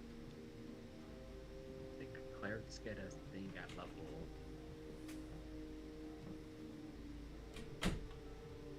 Oh yeah, here it is. At level 8, you can add a 1d8 of radiant damage to any weapon attack or cantrip. So that could make your trident attacks a little stronger if you have blessed strikes.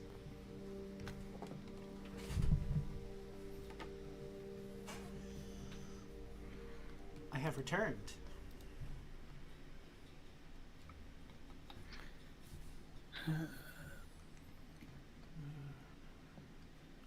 It's hard. You got nothing else to, no other skill abilities to raise, so you just gotta find whatever feats you want.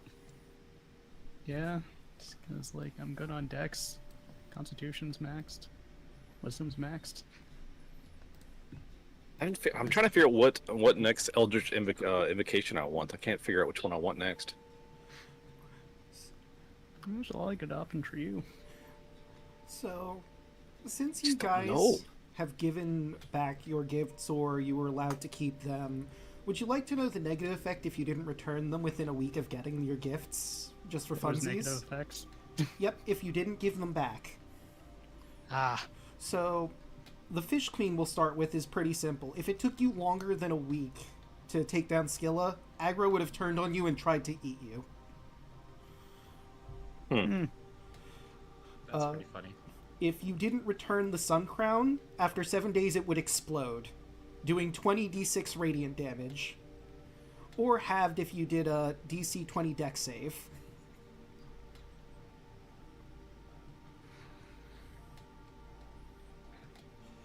For the Moon Maiden, she took the negative effect away before it could affect you with your doing the deed. But if it took you longer than 7 days to kill Scylla, You would get your Boon of Beauty transformed into a Curse of Ugliness that would reduce your Charisma score by 4 points until 3 casts of Remove Curse were placed on you. Dang, 3? Yes, 3 casts of Remove Curse. Ooh. It is a strong curse. But again, that didn't happen. Because, you know, you did it within 7 days.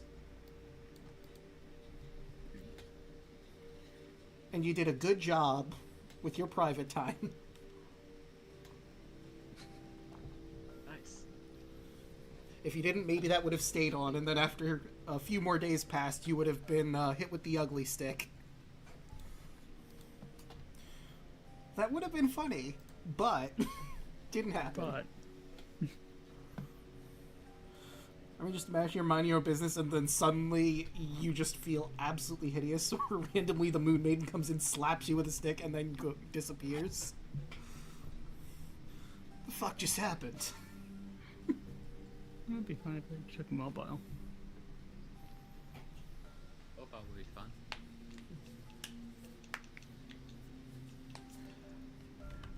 Well, Bubba, to answer your question, the Curse God didn't give a boon.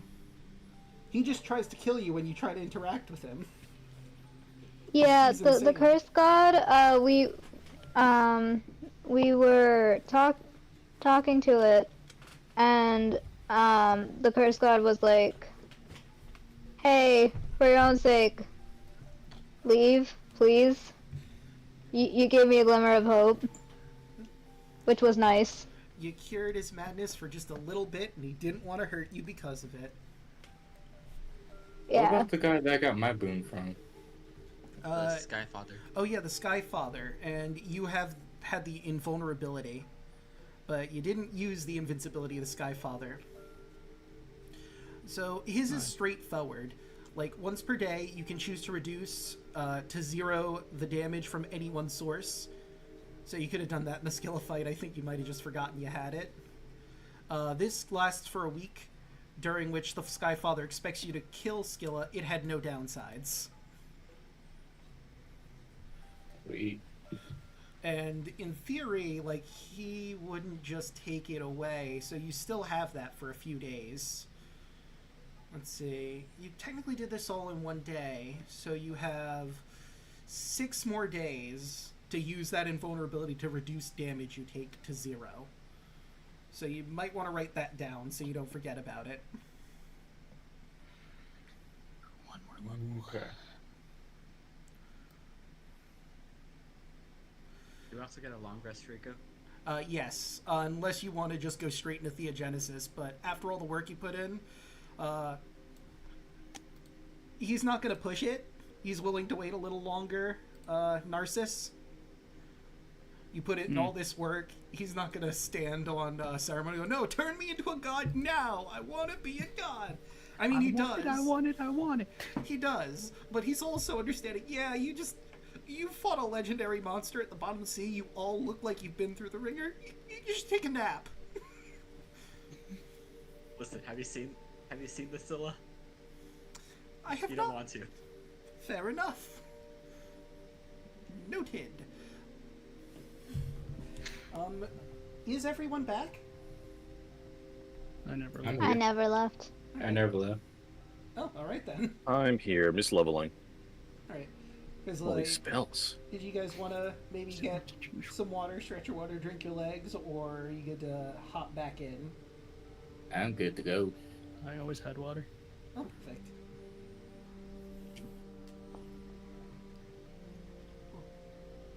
Well, if there are no objections, I will take off the B-Rep back while you're still working on your levels and I whatnot. finished that too. Alright, I'm good to go. Yeah, I decided. Alright, so, I'm going samurai, if that's interesting. okay. That's fine. So, That's from Xanthar's yeah. Guide to Everything. That's okay? Yeah, that's fine. That's one of the Okay. modules I have, and you're good to use it. So, Okay. Narcissus is going to bring up, before we do the ritual, very important, are there any people you want to gather to become gods as well? Who wants to be part of the ritual to become a god? And is there any NPC in particular you want to turn into a god?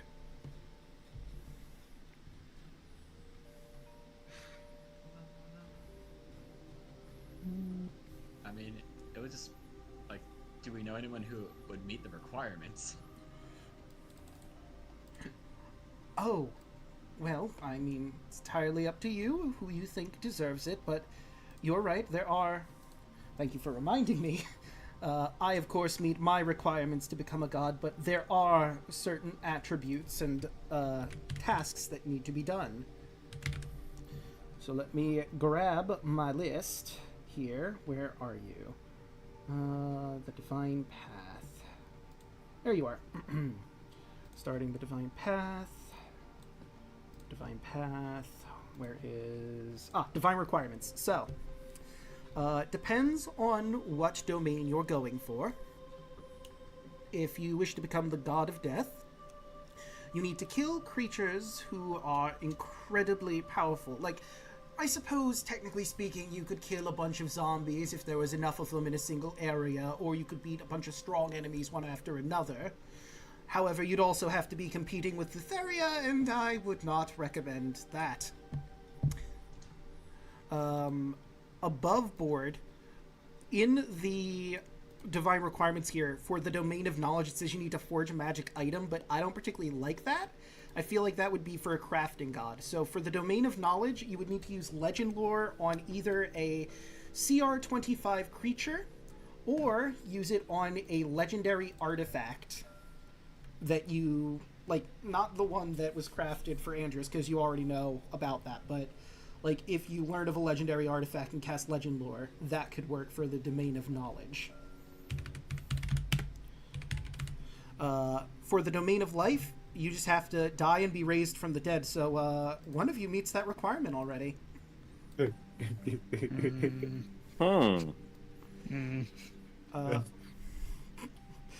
For the domain of light, you must destroy an undead creature of CR 15 in single combat. I mean, you know where there's a CR 15 undead creature. Whether one of you want to do that or you want one of the NPCs to do that, you certainly could. For the domain of nature, you must destroy an abjuration or monstrosity of CR 15 in single combat. For the domain of tempest, you must land the killing blow on a CR 20 plus creature using thunder or lightning damage, and I believe one of you have already done that. For the domain of trickery, you need to convince a creature of CR 15 to swear an oath of service to you, and this is important, against its better judgment. That is word for word what it says in the module. It has to be against their better judgment.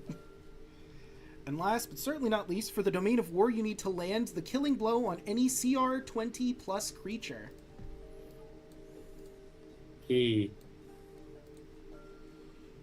Which, I do believe that has happened. I feel like that just happened. Yeah. Let me see. Let me look at Miss Skilla. She is a CR 24.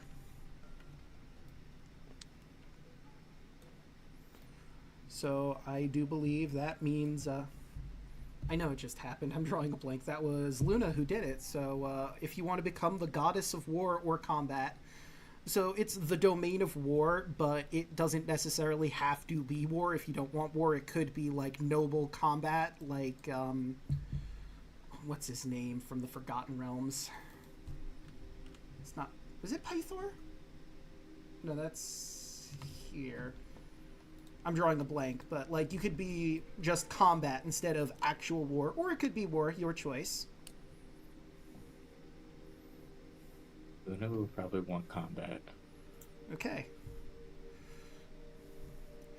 And like I said, Andros and Kaya, you have the opportunity to become the gods of life and the Tempest, should you so see fit.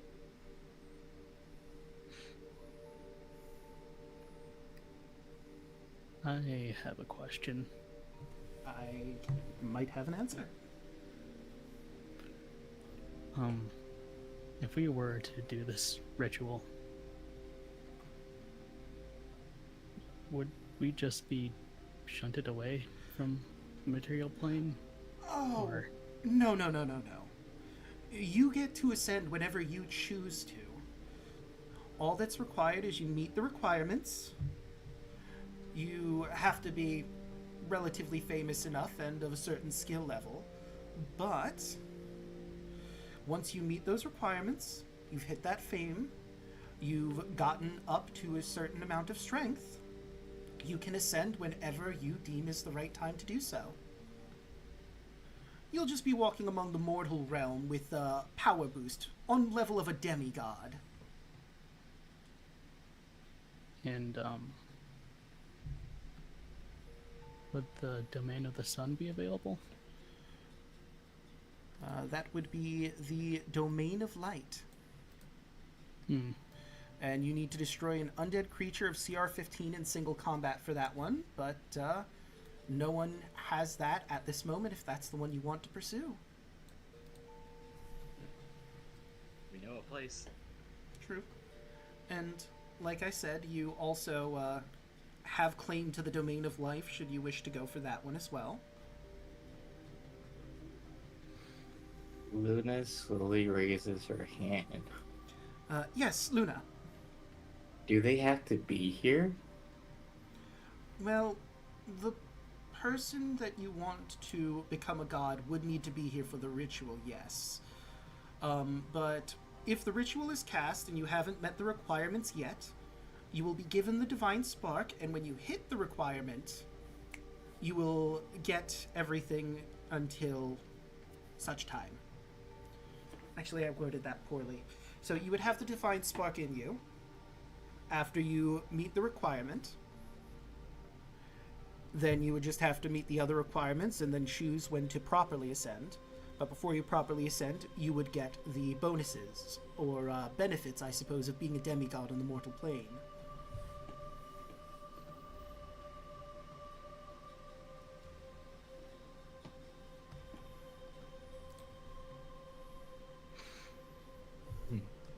Are you thinking of anyone in particular, Luna? Dad and Tarla. I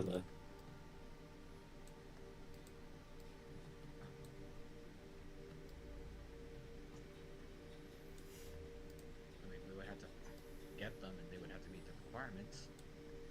Tarla's gonna be very hard because she's under servitude with Daria.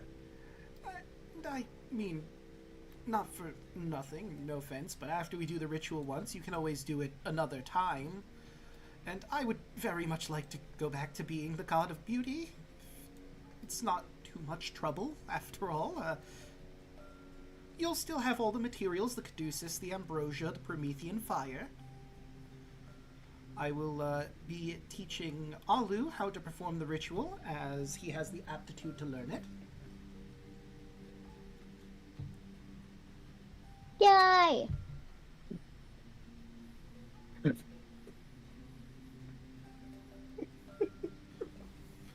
So, we're going to let the ritual play out. It is a level 9 spell, and I don't think you have access to those yet, but for the sake of story, we're letting you do the ritual after he teaches you how to do it. But if there is anybody you want to grab that you could easily grab and make a god, you could do that. The only problem with Tarla is she's currently at work, and her suddenly becoming a god might cause issue with Lutheria since they have a deal. And then there's the issue of does she even want to become a goddess while still under the employ of a goddess. And of course, with Artavius, he is a very far way away, coming back who knows when. But Honora is relatively nearby. Valis, if you think she might want to become a goddess of wisdom or knowledge again. Of course, there's, I don't think he's met the requirements yet, but Bullbug is, around. In Minos.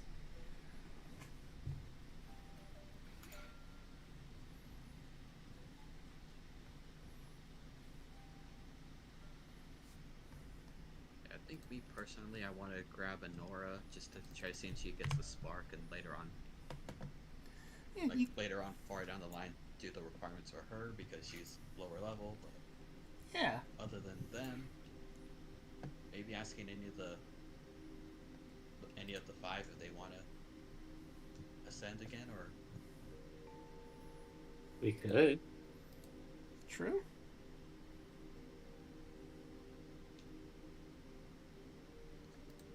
is everyone okay with that, or I see no fault with that. I want to find an undead creature. We know a place. You do know a place, Going back up the mountain. but we. Well, I mean, the Tomb of Carpathos? We only killed one vampire lord. yeah, there's a whole nother vampire lord still in there. We But just had to send Andros in there alone. yeah, so just point of order: you can do the ritual beforehand and then head that way. Just so you get that out of the way. So as soon as you feed her, you would get the buff, basically, from that. And anyone who's already hit their requirement would become the god in question of whatever one they meet the requirements of. So, Luna would become a goddess of battle, and Kaya would become a goddess of the Tempest. Of course, if you're grabbing Nora, she could also potentially be viable for the goddess of light if you do have her go for that. But if Andros wants that more, she would have to meet one of the other requirements for one of the other gods. Tempest taken. Figure out another requirement for her. But that's me being evil above game. What, you gonna kill her and bring her back? Listen, God damn. Jesus. I'm not going to. That's your wife. But something could kill her when we bring her back.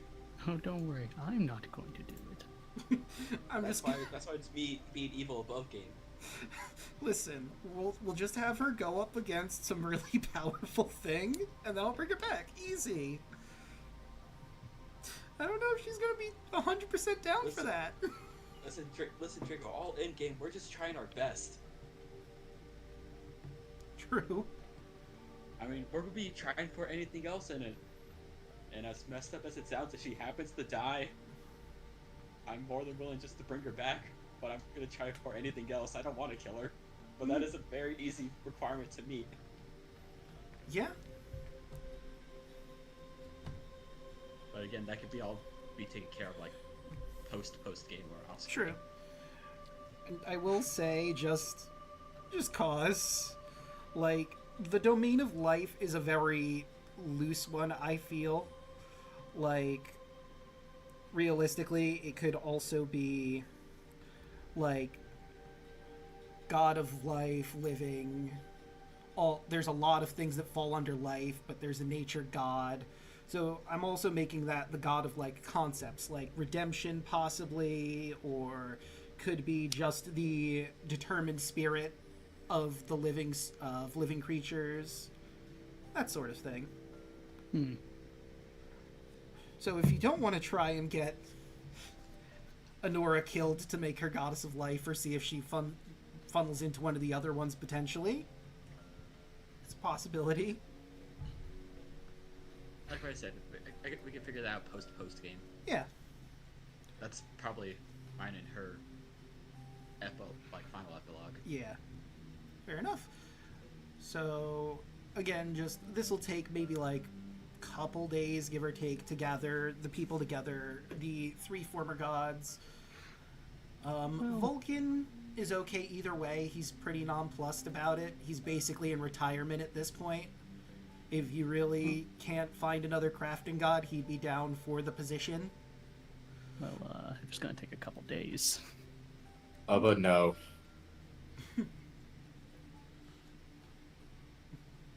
Go try out for an undead. Oh god, thud. But, Pythor is cool not being a god again. Like, if Luna wants the domain of battle, that was his domain. He's alright with just giving that one away. Valis is actually 100% down to become a goddess again. She feels like she could do a lot more for her people if she was a god. But that would also mean that Alu is without a dragon if something happens.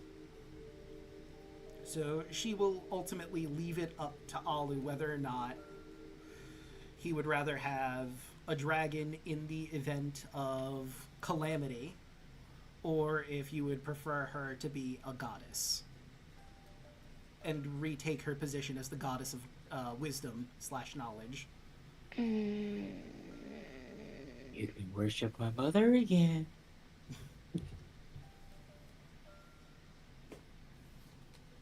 And Yelling, think of it this way. If Valis becomes goddess, she becomes immortal. Alu is already immortal. You just play the long game and beat Artavius. I mean, dragons. You are right. That's how Alu is thinking about it, because we know how weird Alu is. And I mean, unless we get Artavius to become a god. To be fair, dragons are also really long-lived. You what? Father? Can hear him even now. Just cover his ears. It's fine.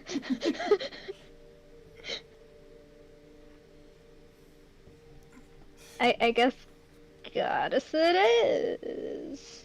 Knowing Alu's history. Alright. And I mean, if you do need to fly around, there is, to be fair, a chariot that you could still attune to. If that comes up. Although your chariot can't breathe fire, so there is that. But hey. Not with that attitude, Draco. Correct. Yeah, I'm not gonna lie. If Taro gets a chance, she'll probably want to be the goddess of trickery. Because she actually does meet that requirement. I mean, I don't think she does, because they have to swear an oath of service to you. Has she tricked a CR-15 creature? Yes. But they didn't swear an oath of service to you. And again, it has to be against its better judgment. So you need to trick a creature into being in service to you, realizing it's probably not a good idea, but doing it anyway.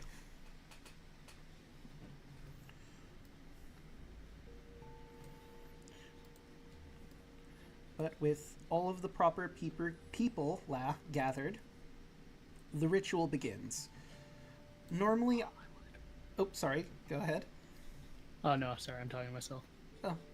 No worries. But all of the people are gathered up. And normally I'd let you flavor this, but because it's a module-specific spell for this one, I will tell you basically how the ritual works. You grab the jar of ambrosia, and using the caduceus, you focus divine energy into it. It begins to glow a brilliant white light, and the Promethean fire is placed, the tip of it, into the ambrosia as well. This releases even more light, but it's a kaleidoscopic display of colors of various lights that shoot out of the ambrosia.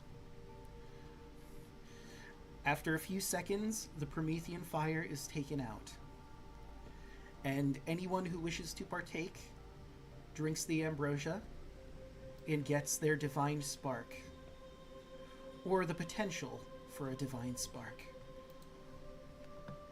And since two of you have met the requirements, I did write something down for Kaya specifically. I did not have time because I didn't know who was going to kill the Skilla, but I can come up with something for that.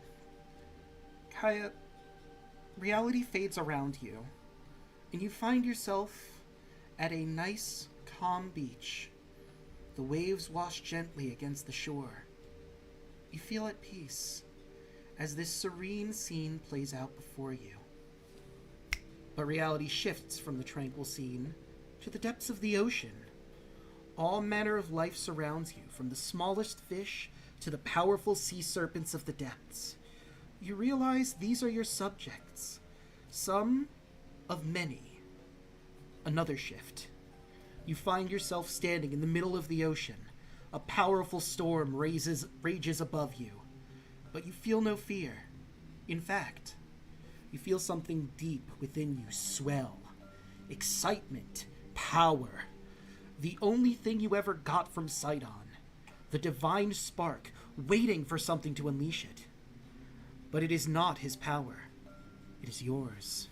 You who have cultivated on your journey, mastering the power of lightning and thunder, and now it roars to the surface within you. You are the storm that is approaching. You are one and the same. Both the calming and nurturing sea, and the violent storm that crashes against those who would wrong you or your people. You are Kaya, goddess of the sea and storms, of sailors and aquatic life. Kaya, of the Tempest Queen.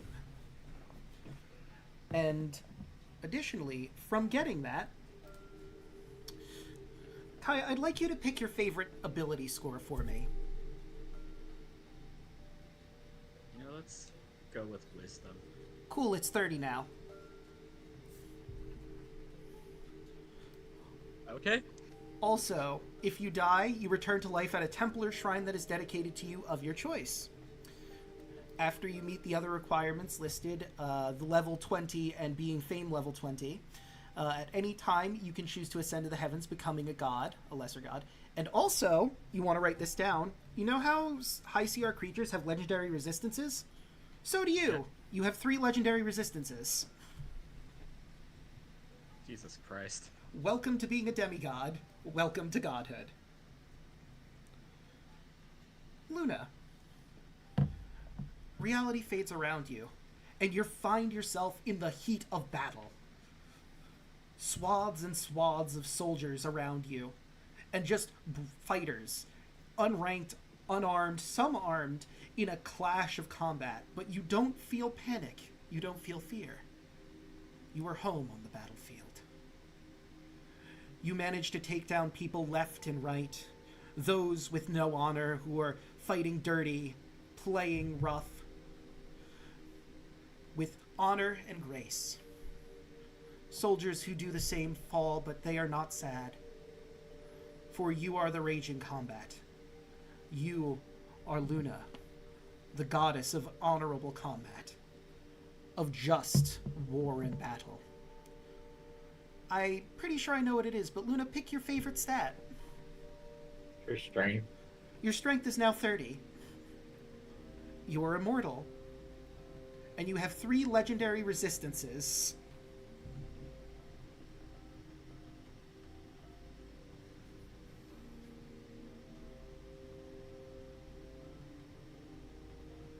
Welcome to godhood.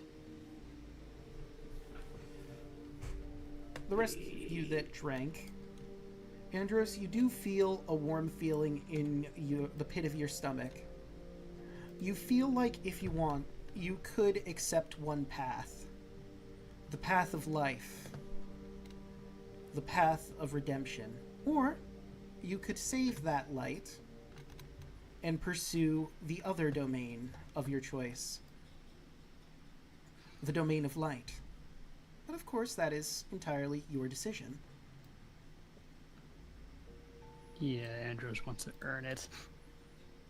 Fair enough. So you suppress the domain of life within you, but that spark is still there, waiting to be utilized once you deem you are willing and ready. Nope, see you guys. Gonna dive off the boat. Well, before you do that, We can take you right there. it would probably be faster if you took the boat. Nope, I'm going. But, you know what? It'd be funny if it happens while you're diving off. You notice that the sky shifts colors to a dark red. It's sudden and strange. and you see a dragon flying towards you. A blue dragon. What is happening here? Is that Serlene? And with that, I would like to take a quick cut to see what Tarla's doing. So, Hoshi, if you wouldn't mind joining me in our second voice chat that I've created, the Chat of Fate. I have one last thing to share before we end tonight. Oh, fuck. I wanted to fight an undead.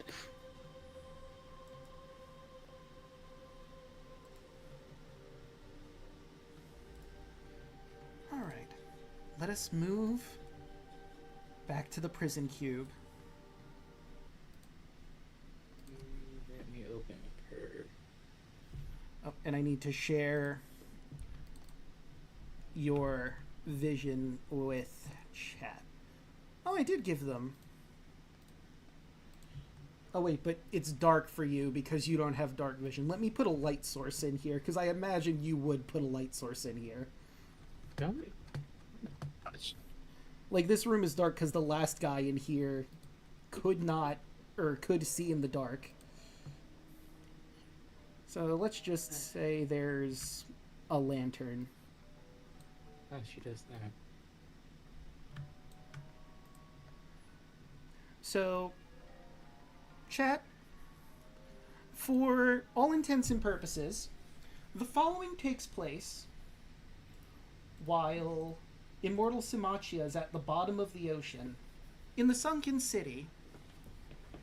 While they're going about trying to take down Scylla, Tarla is here in the prison cube, the ever-vigilant guard of the Tarask.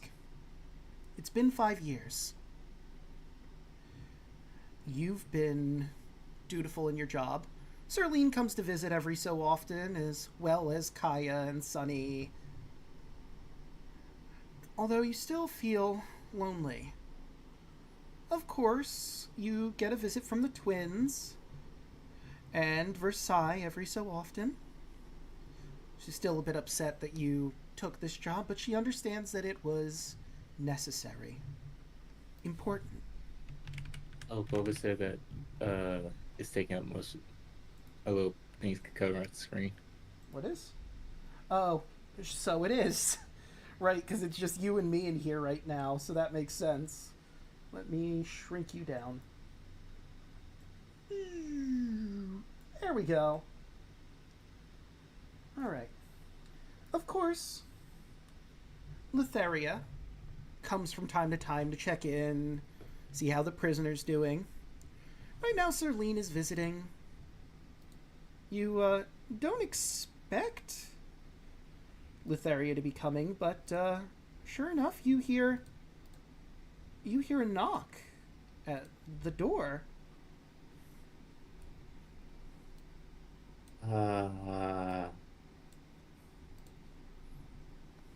Carlo looks at Serlene and then look at the door.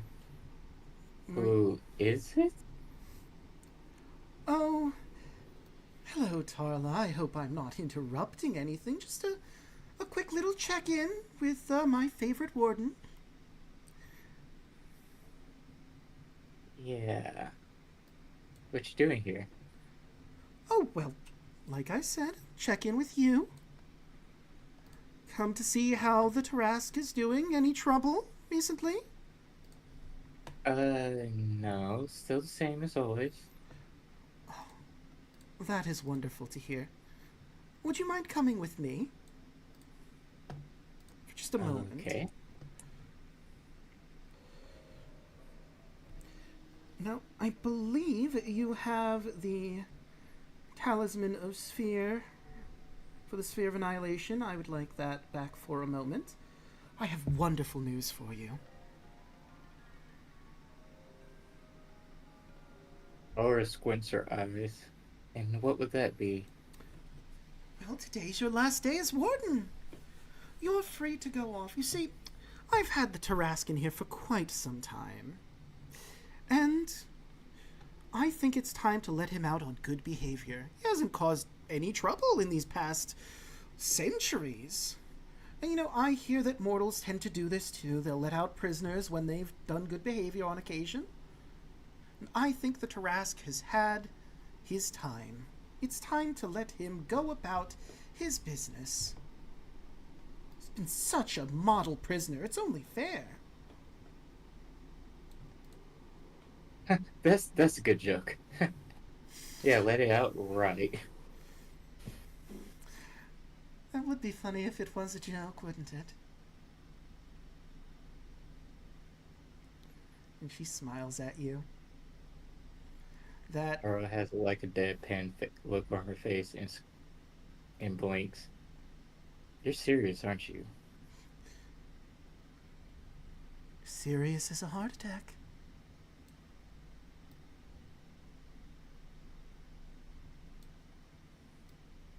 Now, I know what you're thinking. He'll be all lonely out there by himself.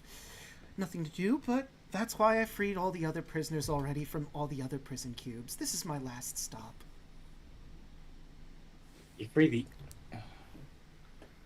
Oh, God. They've all been model prisoners. They haven't caused any problems while they were in prison, so I thought it was right to free them all. It's only fair.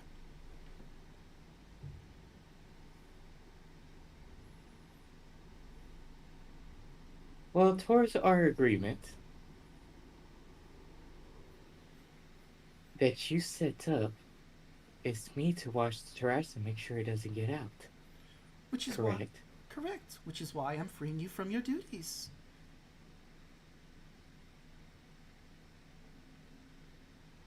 You are no longer indebted to me, no longer in my service. Free to go back to your loving wife and kids and live out the rest of your days in blissful matrimonial happiness. I thought you'd be happy.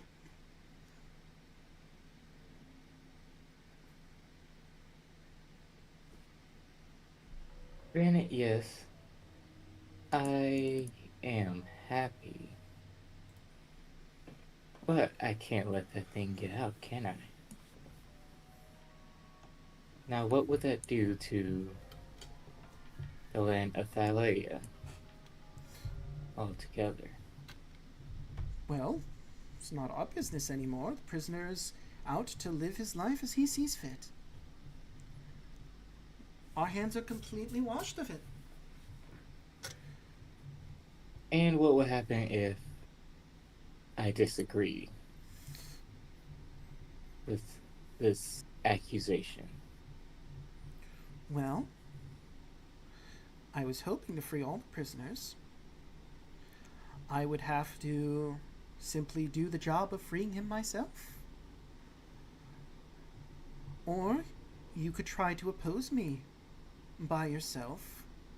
I know Celine is here, the two of you versus the goddess of death, while I release the Tarask. Or I suppose if you're really hell-bent on staying here for the rest of your life, you could just stay down here, keep the Tarask here. I release the other prisoners. I'm sure they're just living their lives happily. But you know who doesn't know about them? Your friends. They have no idea that these new friends are wandering on the surface. And I'm sure they're just being ever so pleasant to all of the people of Thalia. Not causing any havoc because they've been such model prisoners. But if they weren't, well, then your friends would never know until it was too late, would they?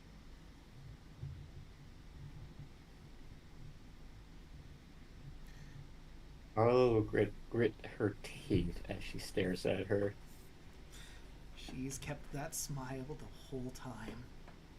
That wicked smile.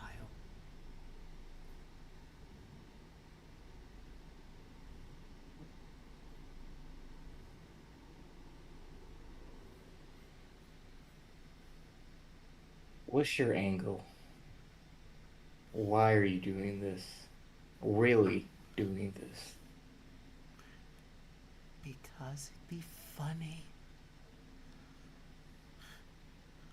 Here's the wonderful thing. I'm sure you're aware of the oath. that we've made,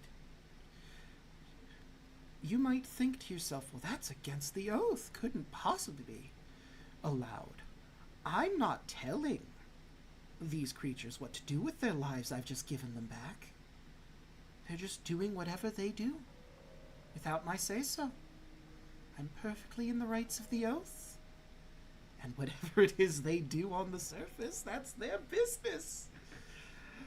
And it's going to be so much fun to see how this all plays out in the end.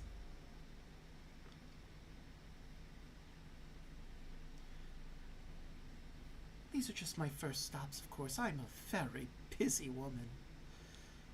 Still things to do. But I figured this was a good first step.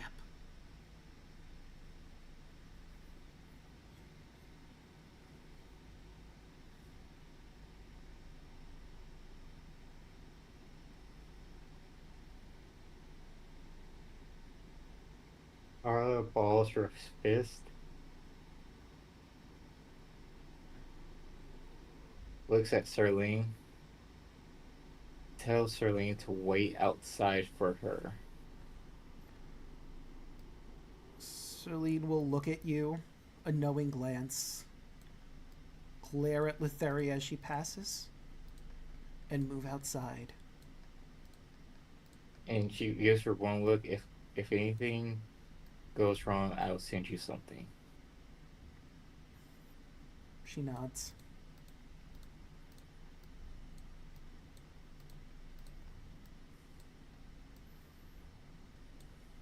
And then she looks at Lutheria.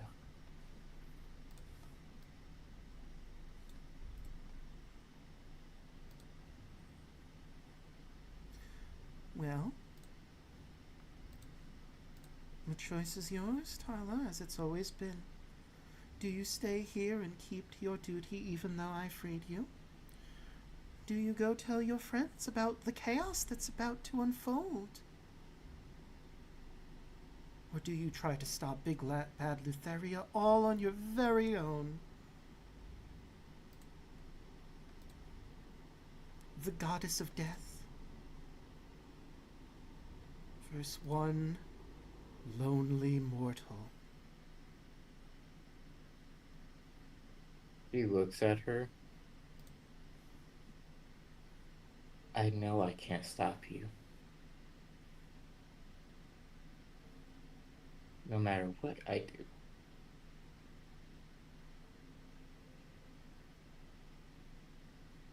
But guaranteeing, if I have a choice, I will come back and kill you. She smiles even wider. Then I'll see you then, darling. Good luck killing death.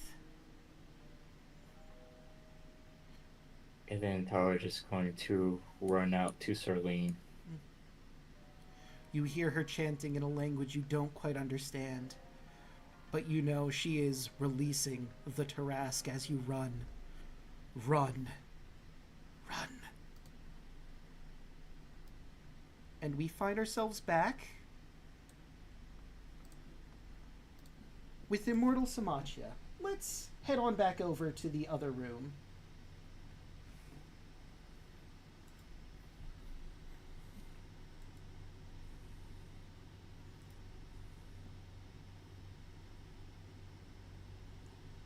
Hey, everybody.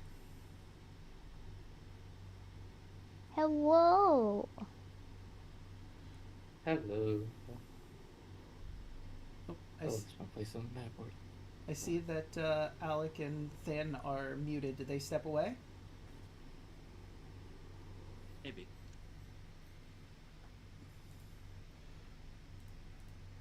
Well, I mean, I suppose I could tint you. I'm here. Oh, there we go. I was watching the stream, so I deafened myself so I wouldn't get double whatever. Gotcha. So, you see this blue dragon flying towards you. And Tarla, you've been flying for days now.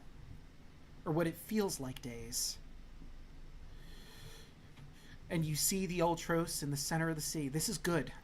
You can get to your friends right away. The sky has turned red. It seems that whatever creatures that Lutheria has released are already beginning their onslaught. You make your way down to the Ultros, landing right on top. You all see Tarla, a little different than last time you've seen her, although some of you have seen her in this form, to be fair. And I'm just gonna do that. And Tarla, the floor is yours. Pretty.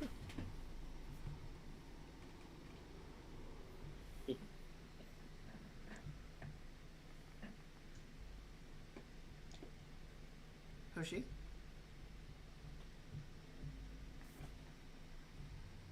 Hey, what, Draco? Oh, I said that the floor is yours. Tarla, you've made it. You're on the Ultros now, in front of your friends. And a new face that you're not quite familiar with. But that's not important right now. What do you tell your friends? Guys, we have a bad situation going on right now. We need to move, and we need to move fast.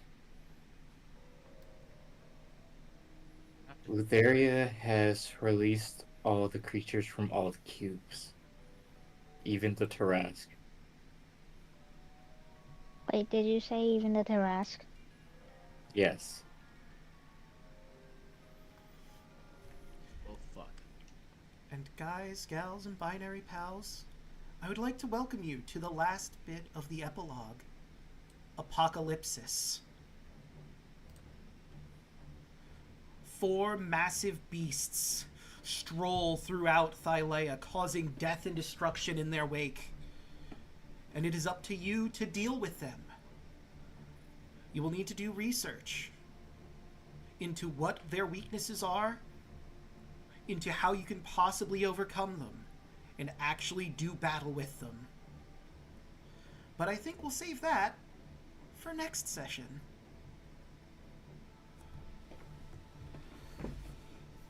Again, welcome to Apocalypsis. Should have vested in Constitution.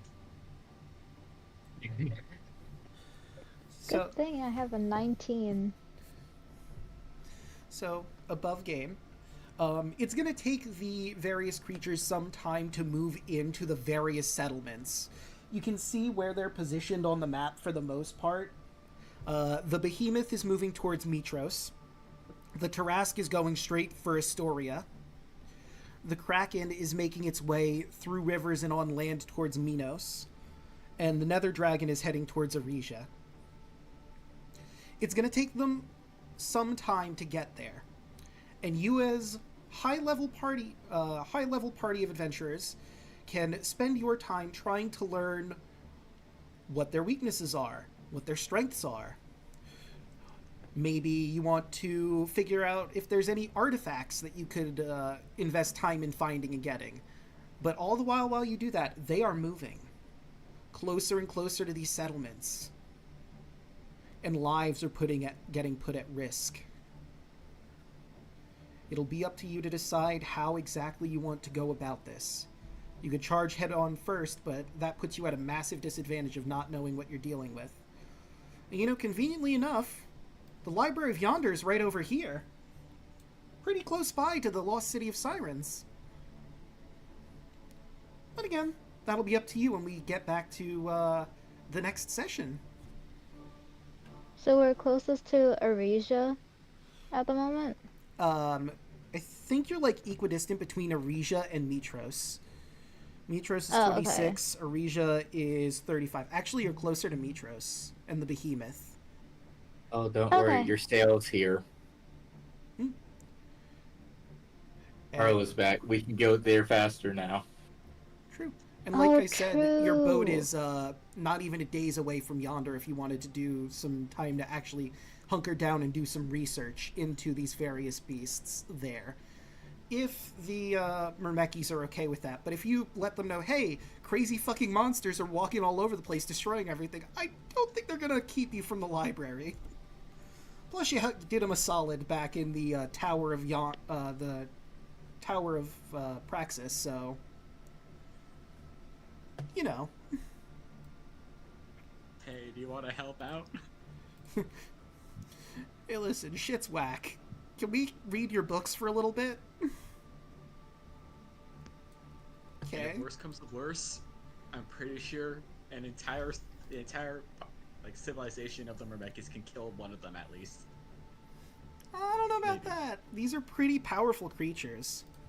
Like, I'm not gonna give you, like, their stats, obviously, because that's the whole point of the research section, but I'm gonna do a quick search through here and tell you what the lowest CR among them is. But they have magic missile. True. Which is important. And there's like hundreds of them. Okay, so the lowest CR of all of them is 23. The highest is 30. Oh, this is gonna be fun. I'm so excited. This is the last few sessions are the apocalypsis, and then there's one more thing afterwards. And, you know, your final closing epilogues, of course. Oh, I forgot, your fame also went up, everyone, from, Oh. Whatever it is to one more than that. Okay, nice. Yeah, so you're slowly on your way. For the point of order, all of these creatures here are called Nether Titans. Like, colloquially, that's what they're called. Obviously, each one has their own name. And, I could give you this information now, or I could let it be a secret, where your next level ups are. Although it's pretty obvious. I'll just give it away. Each Nether Titan is worth a level up. Nice. Question: would Tarla know more information about the Tarask since she has to deal with it for 5 years? You would only have gotten the information you would need to run the prison. Like, I was the one that passed the check though when we first got there. like, I mean, if you would maybe attack it, you could maybe, like, glean some passive stuff, but I wouldn't think you'd learn too much about it, aside from just what you could physically observe about it. Every little bit helps. True. But, let's start going around the horn, starting with Broughton. How'd you like tonight's session? Tonight was fun. I finally became a god. Hell yeah. Other than that, like what I always say before, support everyone else who actually does stream here.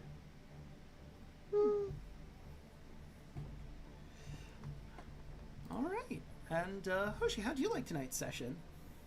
I enjoyed the nice session. But I know I've been waiting for this moment for the longest for Tarla to deal with the thing with Lutheria, because I literally had it planned on, depending when she went to be the warrior at the first time, depending if the party would have came to visit her or not, she would have probably joined Lutheria. Ooh. But the party decided to come visit her. Yeah. I mean, Lutheria probably would have gaslit you those 5 years. Oh, no one visiting you, huh? Damn, I guess they don't like you anymore or something. That sucks. But I'm here for you. Yeah, she would have slowly went crazy. Mama Lutheria is here for you, darling. Well, technically people did visit. Yeah. So that didn't Yeah, that's why happen. And Than, how'd you like tonight's session? Oh. Than, you there? Is Dan muted? Dan, you're muted, Dan. Yep. You might have stepped away. Oh, fair enough. Then I will move to Alek. What do you have Oh, going on? hello. It's me and stuff. Good session, lots of good combat. I really enjoy the Merrick build a lot. I put far too much effort into it, but it's some fun stuff. And the little coup de grace on the Angel was fun. So fuck everyone else. Anyway, But yeah, back tomorrow for streaming some Stardew Valley co-op with Chaos, my fiance, and then we're gonna do some more D&D Monday. But yeah, good stuff. Good stuff. Nice, nice. Yelling, what do you have going on? What did you say? Yelling, you. Oh, I'm working on separating models for next campaign, which is going to be fun. And yeah, I do have to leave like right now, so I apologize. No worries. Have a good night. Good night. Good night. Of course, you've already found me here. That's your Monday, Tuesday, Wednesday, Thursday, and Fridays. Monday, you catch me doing crosscode. We're going to be finishing up our treasure hunt, getting all the treasure chests in the Sapphire Ridge, and doing the last few side quests we have there. Maybe we'll even do some plot. We'll have to see how long it takes me to do those other two things. Tuesday, you can catch me over at Burnout Vaughn's channel, where we're doing Phase of Our Lives. Our group has gone on a lovely ride on a teapot, which makes a bunch of lovely bubbles, and one of our party members decided to go off and see about some giant dragonflies. I think we're supposed to be going to the big top, but I'm sure it's fine. That's probably not time sensitive or anything. She's just drunk. Yeah, just a little drunk.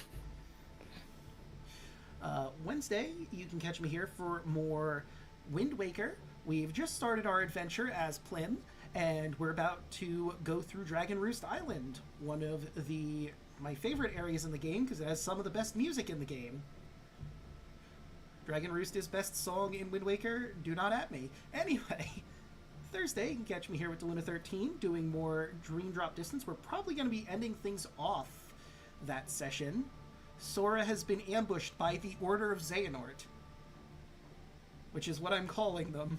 I know technically they're the new Organization 13 or whatever, but nah, they're the Order of Xehanort at this point. Anyway, we'll have to see what Riku gets into and what Sora's doing after he was knocked unconscious. And last but certainly not least, next Friday, you can see the Apocalypsis, how our heroes will tackle all of these different giant Nether Titans and who they're gonna go for first. But, oh, you know what? I realized I almost forgot. The song that is playing right now, this is Unrelenting by Kevin MacLeod. This is actually from Roll20. I don't have to worry about copyright or nothing. But, with all that said and done, how about we find someone to raid? Let's see who is live.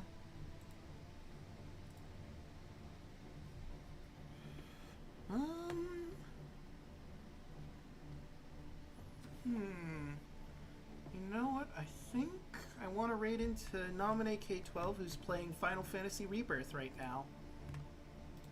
What should our raid message be? I don't know if we leave A. I don't know if it was like... I don't know if they heard. Did you not hear what he said? I mean, I don't think chat did either, because I think we just went live for the We Leave A. Yeah. Yeah, and chat will never know. No? Alright. So, I guess I can do this, like, in the starting soon. Just a quick update. I have shrunk down the size of the Nether Titans on the world map because that was their size on a battle map, the tokens I originally had. And that doesn't quite work for the scale of this map. So I shrunk them down for scale purposes. So, like, it's not 2 steps and the behemoth's already in Mitros. Because, like, I want this to be dire, and there is a time clock here, but I don't want it to be, and he's already there, you're fucked.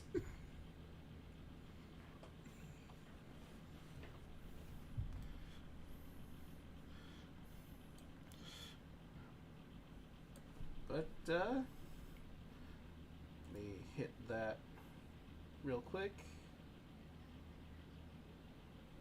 Ah. Why, what was... Weird.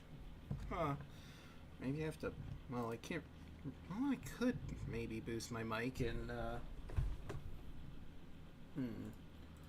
Let's see. Do.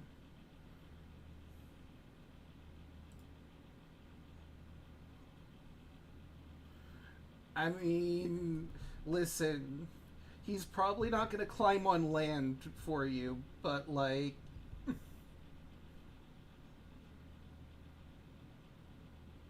Interesting.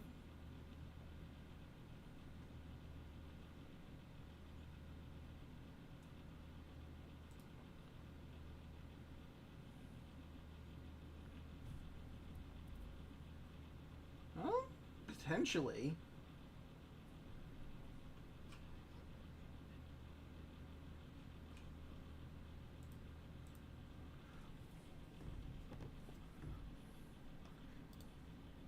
Yeah, no, she's definitely got to be there. There's also Kira with you again, with all of her music powers.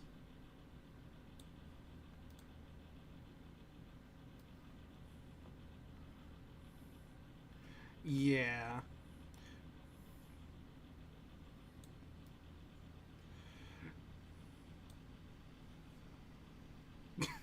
That would be pretty ridiculous. The only thing is you would have to go all the way back down into the void to his lair to address him, because you're on the ship right now.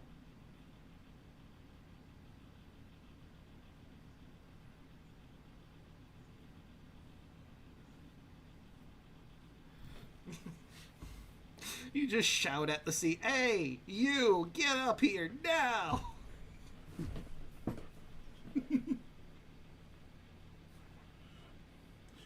Oh, wait, for some reason, they can't hear you in chat. That's odd.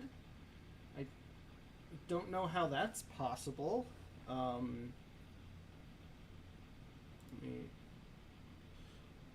What the hell? Desktop... No? Okay, so why can't people hear you? I don't think this will work, but I could try to leave and come back in and see if that does anything.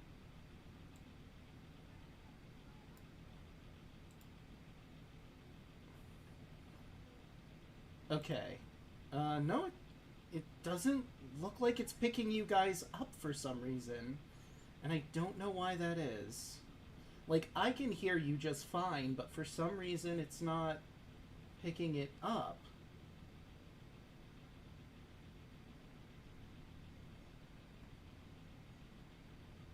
Audio. Discord. Gosh darn it, Echo, we need you working to help us, not like this. Oh. Wait, Oh. Okay, Ah. hold on. we're super loud. Hang on. The rest of us are super loud. Fix What the this. fuck? Okay, hold on. Okay, I added a new thing in, and now I understand what the problem is. So I'm gonna remove that thing I added in. Properties. Okay, now We we leave should it be for good. real, for real? Alright, I am gonna have to lower you a little bit, but yes, we are now correct. So the problem For was real, for real. For real.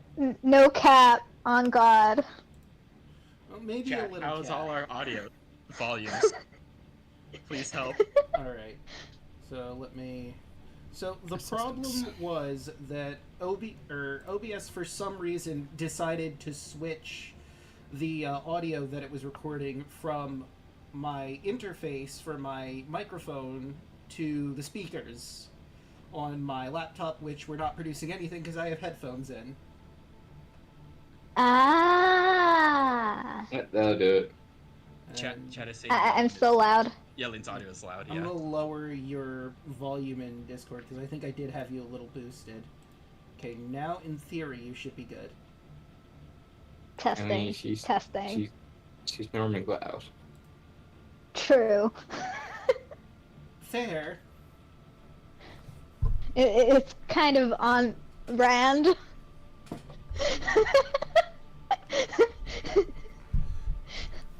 It's almost like the pun writes itself. Unbelievable. This is smart. Can't believe you done this. Tyler's back, baby. I mean, I rickrolled people with the ocarina on April Fools, so. Oof. How could you do this? Those poor I people. will smite. I will make you On smaller. the ocarina of all instruments, and I'm not good at it. I'm gonna boost my mic a little bit. Let's do And I also spoke it too, so like both. Do you know the rules? And so do I. Rickroll is my least favorite meme. I know. That's why I'm mentioning it. I don't mind it at all. It's okay. It has gotten in the way of a lot of things that I was excited for. I've been burned too many times to enjoy it. Back in the old days of the internet, when someone would post something like, hey, announcement for a new game that you're really looking forward to. Haha, just kidding, Rickroll. See, and that's when somebody makes a bard that is Rickroll. And then I killed him immediately. Listen. I like stick bugging. Stick bugging is fun. I like the subversion of Rickrolling. That amuses Okay, me. I will learn the stick bug song. Good. So Draco, if you're saying I play a 3-crane bard who specializes in just trolling people. I'm down. Ruxfall immediately dies. I'm kidding. God damn it. I mean, You know what else I you like? gotta get through the. I You like gotta get this. through my character first. True. I like the Spanish Inquisition meme. That one's fun because nobody ever expects it. There. Rickrolling, I can It's expect. always funny. Like, I don't even have to watch the full video. I hear the first note and go, oh, well, that was a waste of time. I think I went from Rickroll into Undertale.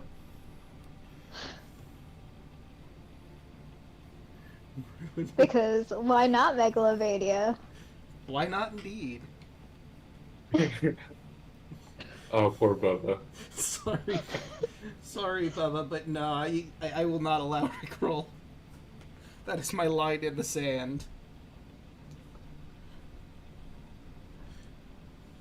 I will accept any other song, well, almost any other song except for that one. I just can't think of the other ones I wouldn't allow off the top of my head.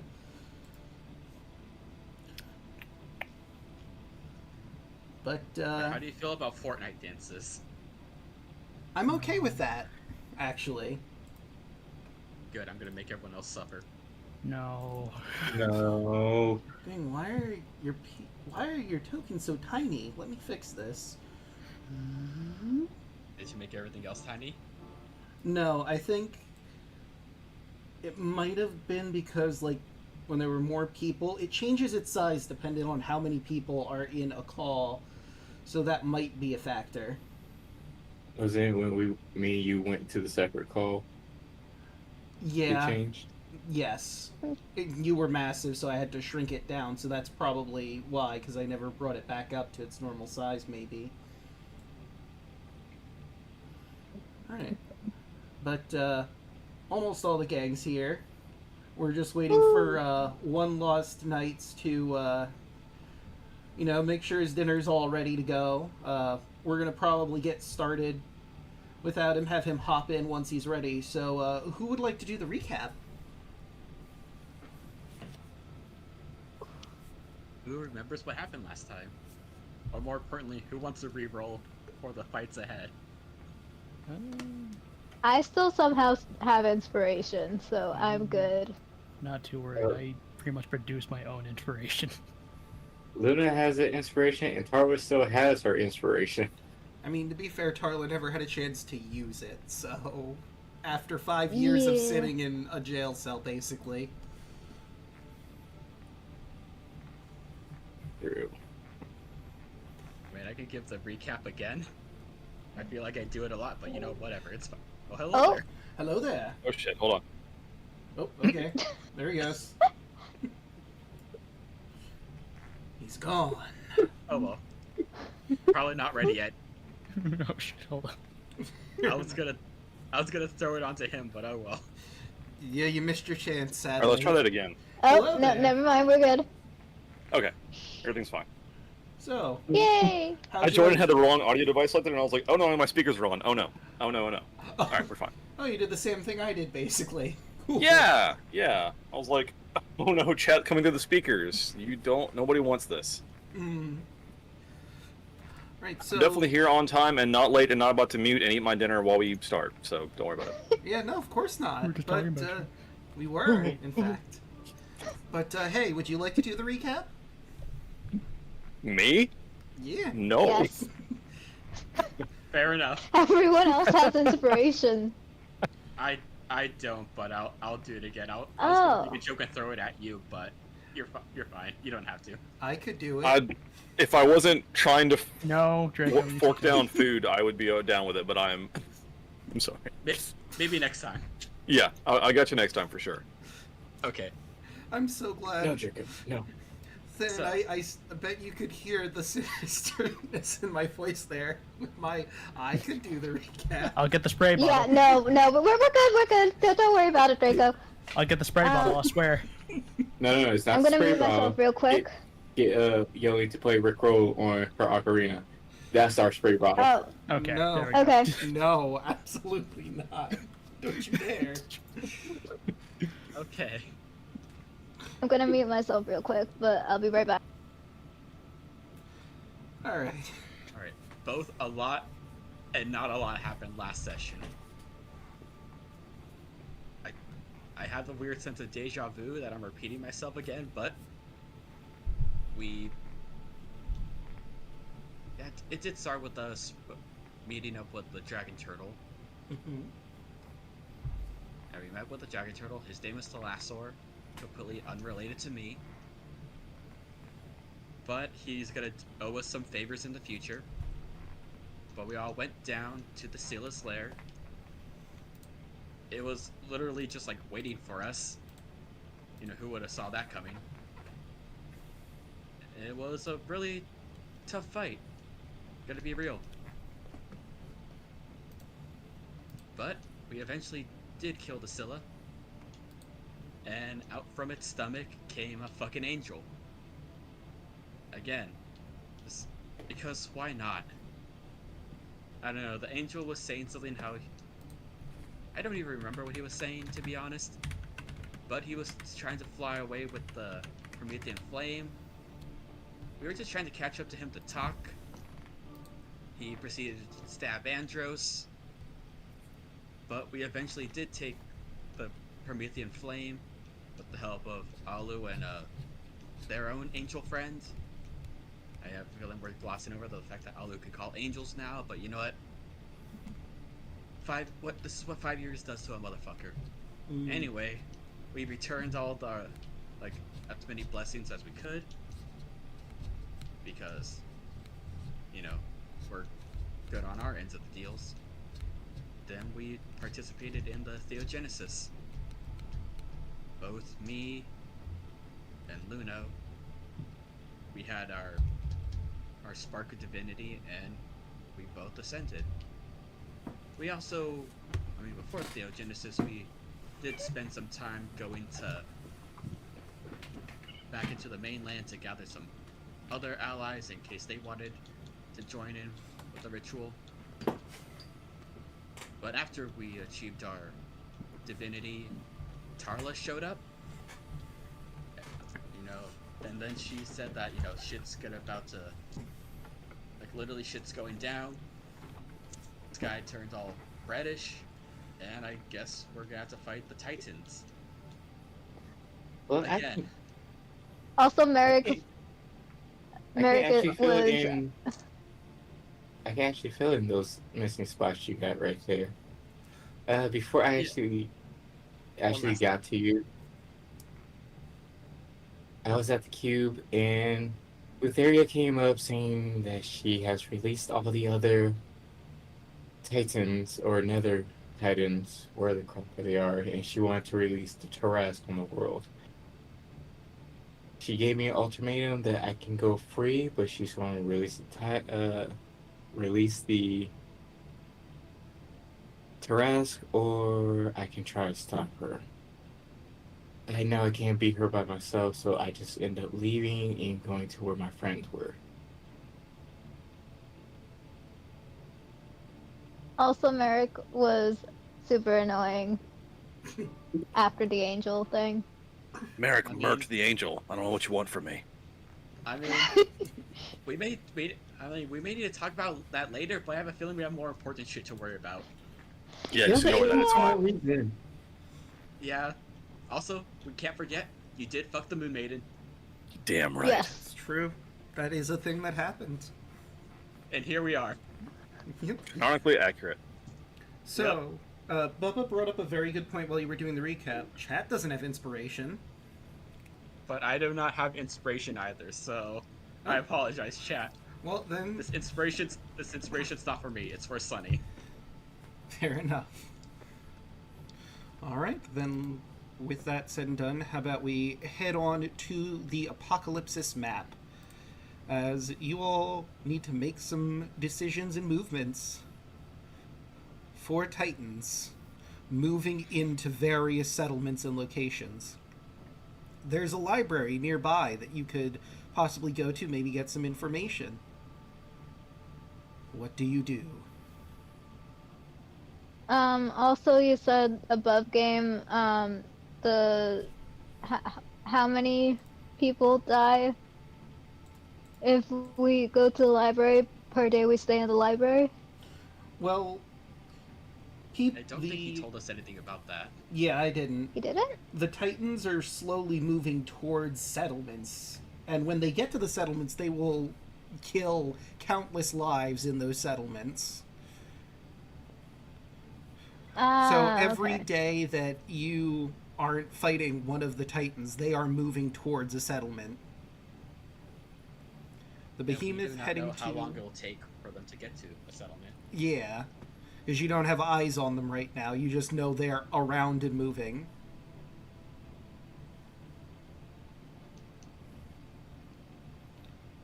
Sarah lands on the boat, so she looks at Merrick and Luna. Who are they? Who the fuck are you?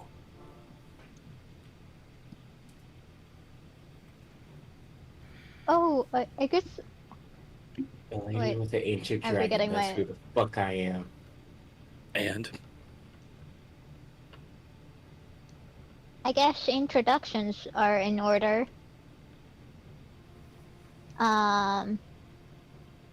Merrick, do you want to introduce yourself? Not particularly. Well, his name's Merrick. He's a ball of sunshine, as you can tell. But he's really, really good at it what he does, so... Yeah. So, Except for the whole angel thing. I don't understand. We had someone on our side trying to help us not have a entire secondary fight with the heavens. So the opposite are Octavius. Gotcha. I honestly think we have bigger problems right now. Yep. Well, right now we have bigger problems. So I know what the library's close by, right? Yes. You would have seen So it we while can you probably flew go over. there and gather information. Is there anything that needs to be done while in the meantime?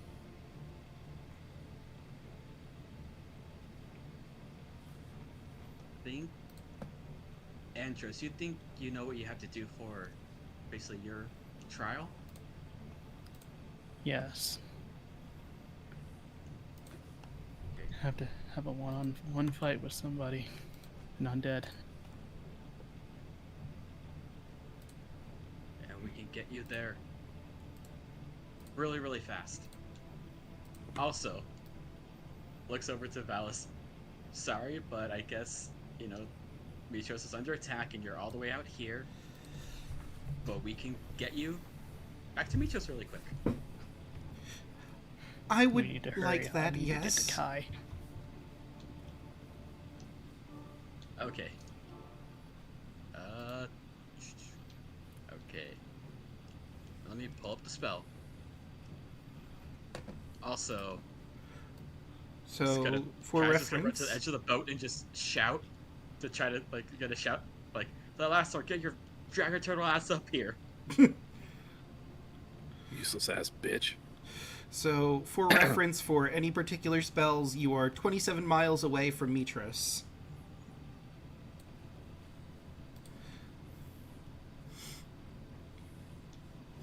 You know what? So, I'm gonna give you something for shouting at him to get back. Given your current position, I'd like you to roll me an Arcana check. This is basically you trying to channel your divinity into shouting to deliver a message directly to someone in your domain. Oh yeah, that is right.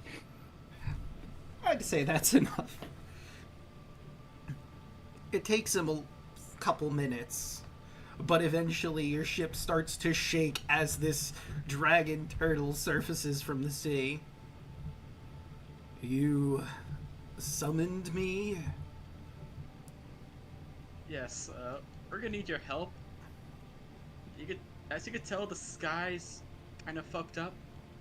Turns out there's some titans, but we're not gonna have you fight them. We need you to go with Valis here to Mitros and try to help with, evacuating people out of the city. Can you be able to do that for us? I mean, I suppose I could.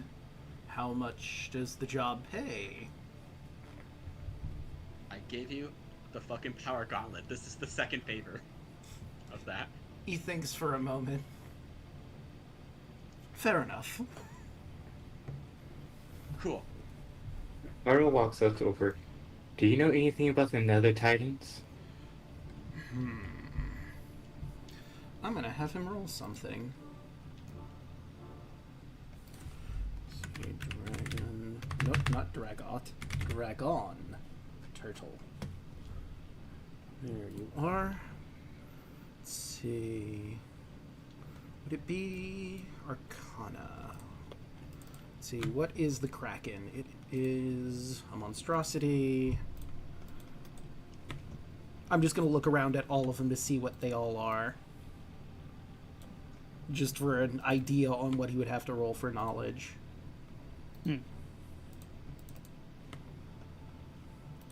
Okay. Let's see.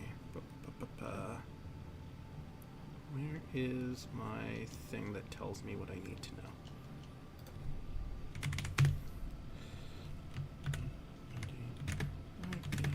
Monster knowledge checks. There you are. So let's see. For those particular type of creatures, that is... Oh, yeah, I was right. Arcana. Cool. And he's not trained in Arcana. Let's see what it... 5. Not a lot, I'm afraid. I know the Kraken is one of them.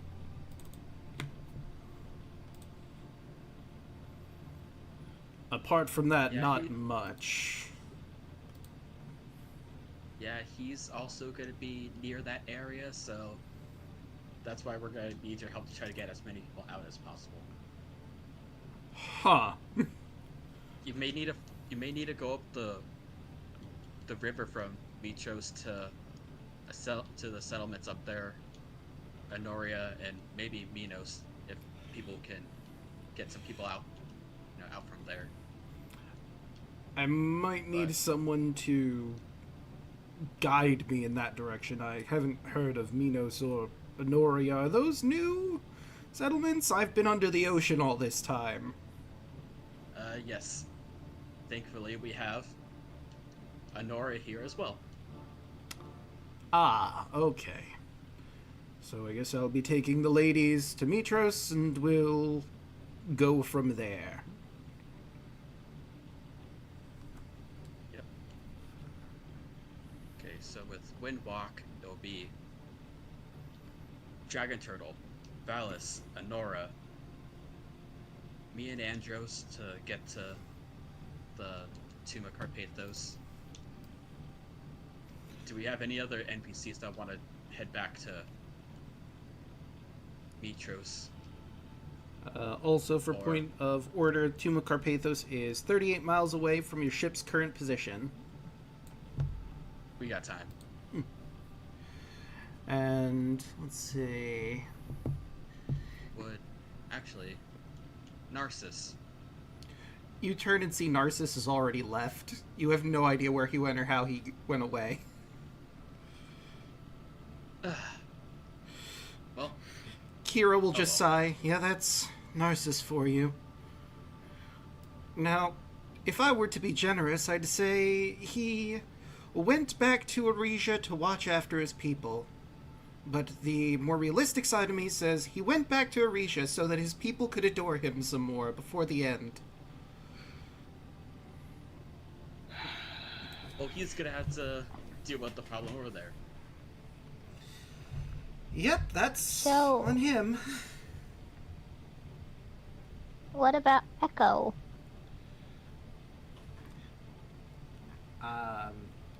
Kira shrugs because she doesn't know where you left her. Wait, where did we leave her? I don't remember. So, Wait, who? Echo, the person that started this whole quest chain of you getting Theogenesis. She would have been on. She would have been on the boat. Yeah, we So- left her on the somewhere. boat. No, we left her on the boat before we went under the water to the our undersea water adventures. So, like, I don't know if she stayed on the boat or not. Because, like, you had her in Arisia, you had her leave for the obvious reason if it would jeopardize the plan if she was around. Because you were informed Where else that would she she was have being gone? spied on. She might just still be hanging outside of Arisia for all you know, unless you, like, specifically wanted her to stay on the boat for some reason. She was on the boat. Okay. I remember we brought her back to the boat. Okay.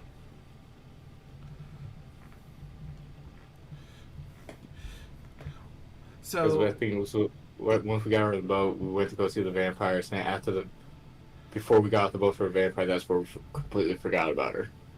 if that were the case, Echo would probably have been hanging around Narcissus the entire time that he was here. So, if he was leaving, probably left Echo together. more than likely left with him, yeah. But isn't that a bad idea? Well, it's their problem We now. can't do anything about that I now. don't question it. She got what she wanted. Yeah, no, she's happy. Well, I think that's, I guess, all the people I'm gonna win block. I guess, unless Kira wants to head back to Mitros to try to help out there. Yeah, I think she would head back to Mitros to assist with the evacuation efforts. All right. Tara looks at Kaya. Can you give us a Serene too? She can probably do recon to see how far out the Titans are from each location. All right. That's a I'll good give it to plan. Serlene as well. Alright, so You could it's... travel. You could travel approximately 550 miles within 8 hours. Good luck with that. 550 miles per hour. Okay, so... Oh, that's over the. Yeah.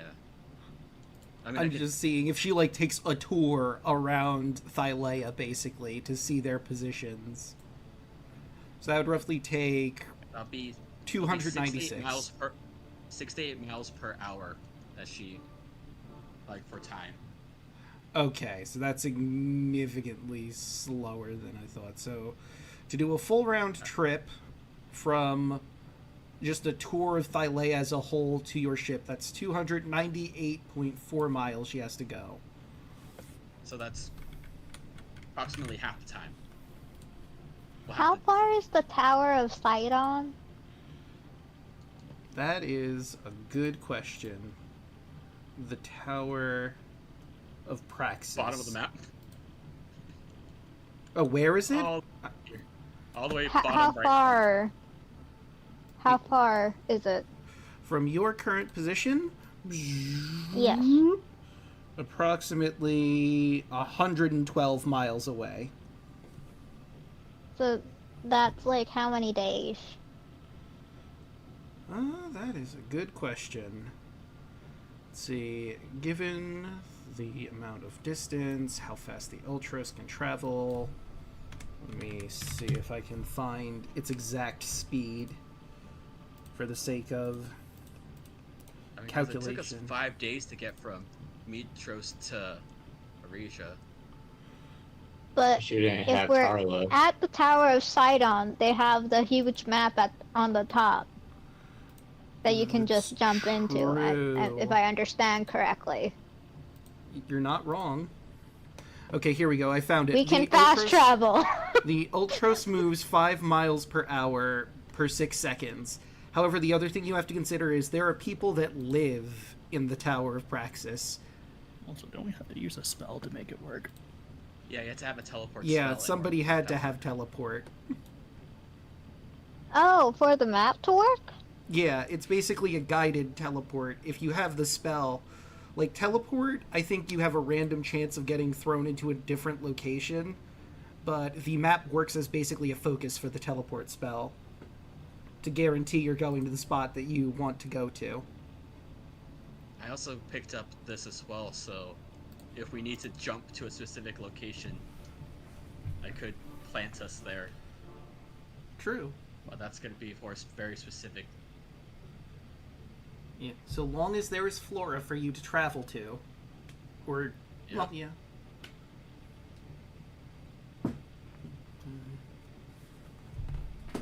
It took the end of the game, but I finally picked up all the transportation spells. Nice. Alright, looks like everybody. I do have sending as well, so we can keep in contact once we get the information here. Alright.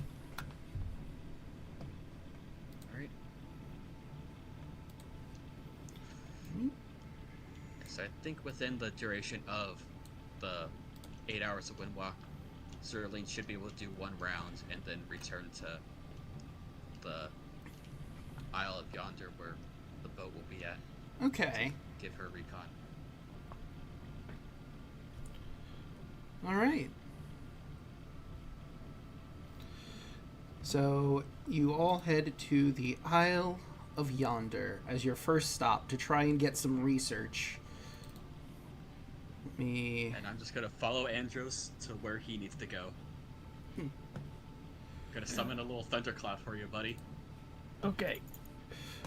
Oh yeah, so it's your first time. Feel free to properly flavor how you cast the spell. Alright. Kyle will just let out a big whistle as a thundercloud just zoops from, basically just from the sky. And whoever needs to use it, they just hop on it and they'll fly away. Like, Really kind of weird for the dragon turtle, but I'm guessing he's just Gamma right now. so this is like Dragon Ball style. Yep. Yes. Yep. We have the Nimbus. Yep. And it just hops on. Alright, lead the way, buddy. As Yep. you go 600 feet per second. Oh, hey, look, you're pure of heart.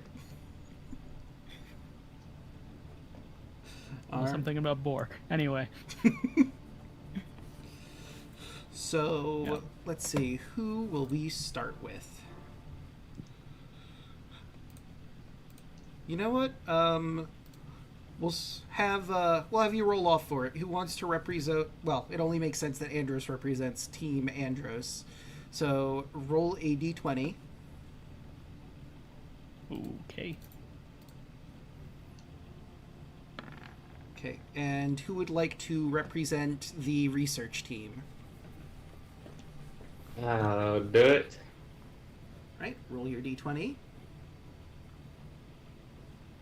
820. Well, it sounds like we're starting with the research team at the natural 20. Goddamn. You probably needed that roll later on, buddy. It's okay. Yeah. So, Ability 39 check for something that I wanted to do. I'm going to change the music Oh, 34 check. to match the location that you are currently at. Or we could just keep, you know what? No, we'll keep the dread going. It's better to have this for the whole thing, even you're going to a different location. So you make your way to the Isle of Yonder, and it has drastically changed since the Myrmekis have taken residence here. You see a decent amount of giant anthills like the ones that Andros explained he saw in the Titan's Folly. Oh no, I forgot about that. Yep. There's some of them are moving around, and they obviously notice you right away and take interest. Ah, the Liberators, to what do we owe the pleasure? They did not speak common when you last met with them. I mean, one did later, but this doesn't look like the same guy that you spoke with.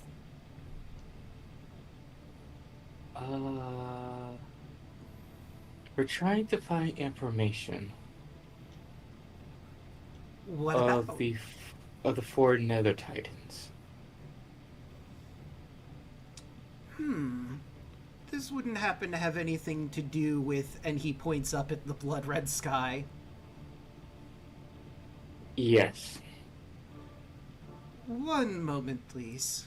He just sort of stares at the middle distance, leaving you in silence for a few seconds. The Queen has okayed us to join you in your research efforts. It seems that our lands are in great danger, and it would benefit all of us if you were able to get that information you seek. Above game, because the Myrmekis are here and they've been pouring through this information all the time they've been here, you have advantage on any research rolls that you're going to do. Oh, thank you. But it also means,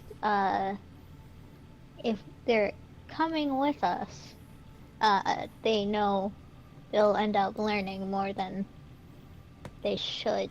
Well, here's the thing. They're coming to assist you with the research, so all they'll learn is how to defeat the Nether Titans.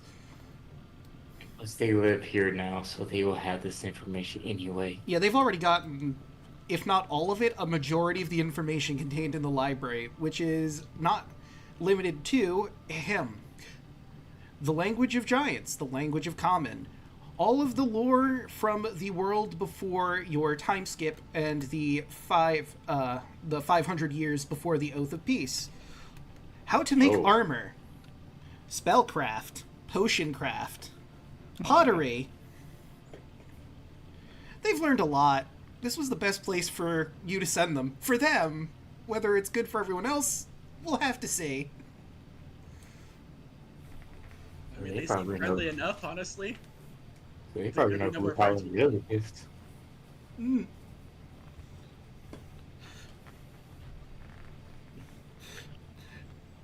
You really That's a helped problem out. for not the campaign to deal with. Yeah, Yeah. that's someone else's problem. What maybe- checks do we have to make? So, how I'm going to do this is first, you have to identify what you're researching towards.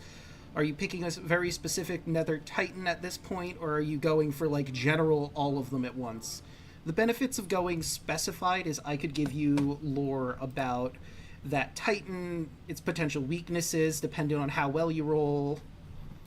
If you go for general, I can give you lore on the Nether Titans as a whole, similarities between the two, and of course you can spend multiple days here to research different topics.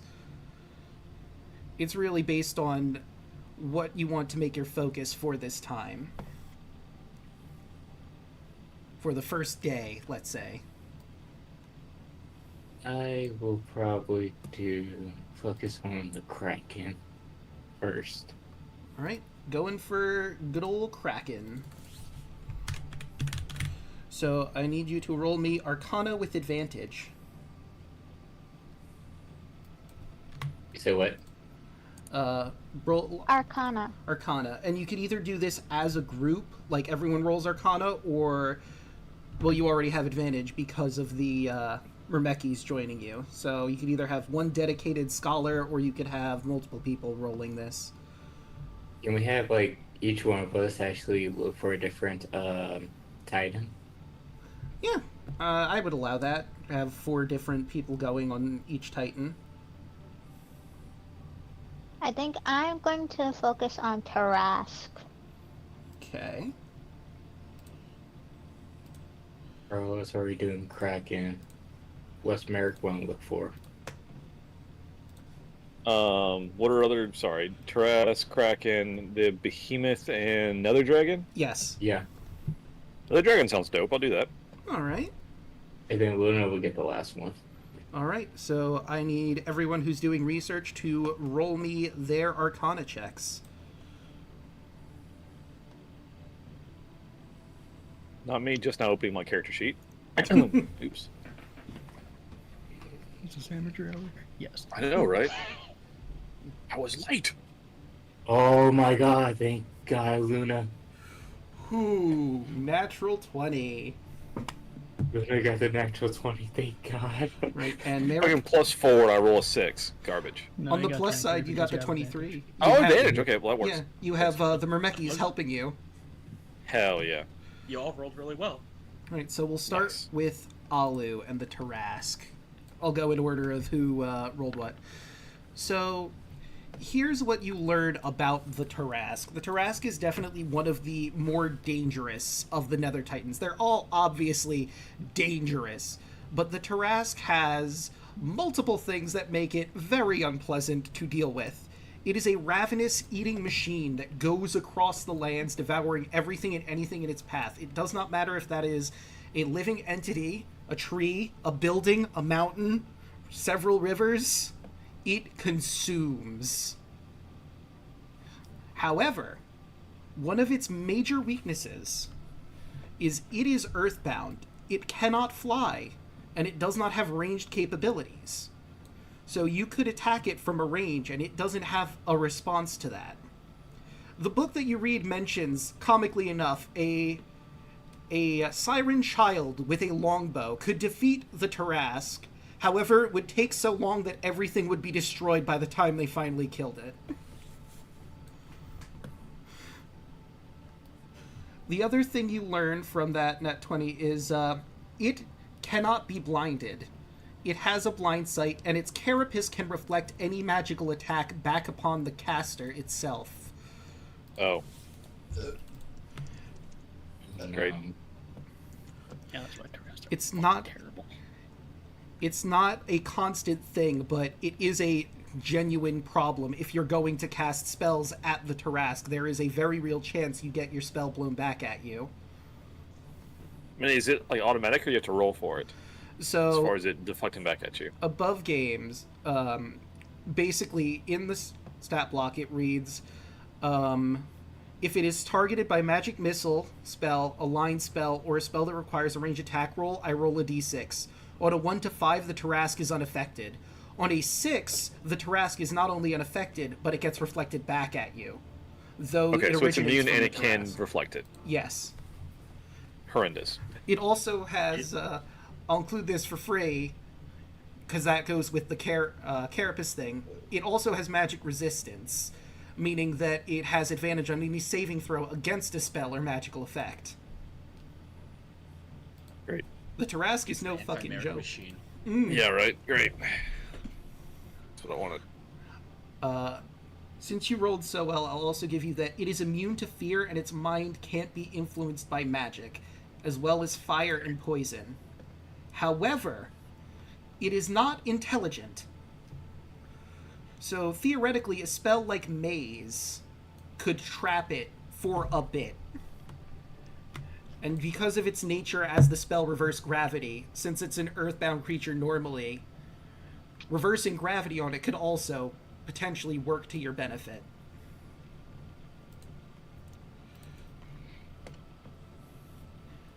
It doesn't mention anywhere in the book about any artifacts that you could potentially use against it, unfortunately, but with how much you've researched, that's a sizable portion about the Tarask. Moving on to the Kraken. With a 20, Tarla, you learn that the Kraken is the most intelligent of all of the Nether Titans.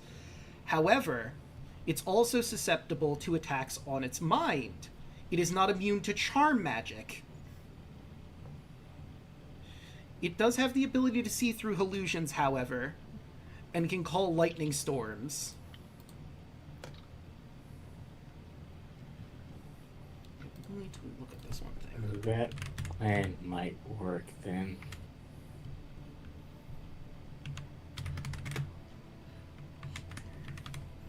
Okay. And that's the item. And, real quick, roll me high or low. Hi. Okay. Let's see how that goes. Interesting. So, you also read in this book an artifact that could potentially work against it is a talisman of pure good. If you could find maybe someone who's crafted that, or maybe it is somewhere, you'd have to do more research into where that is. Basically, how the talisman works is a creature that is neither good nor evil in alignment. We'll do this above game. Takes 6d6 radiant damage upon touching the talisman. An evil creature takes 8d6 radiant damage upon touching it. Either sort of creature takes the damage again each time it ends its turn holding or carrying the talisman.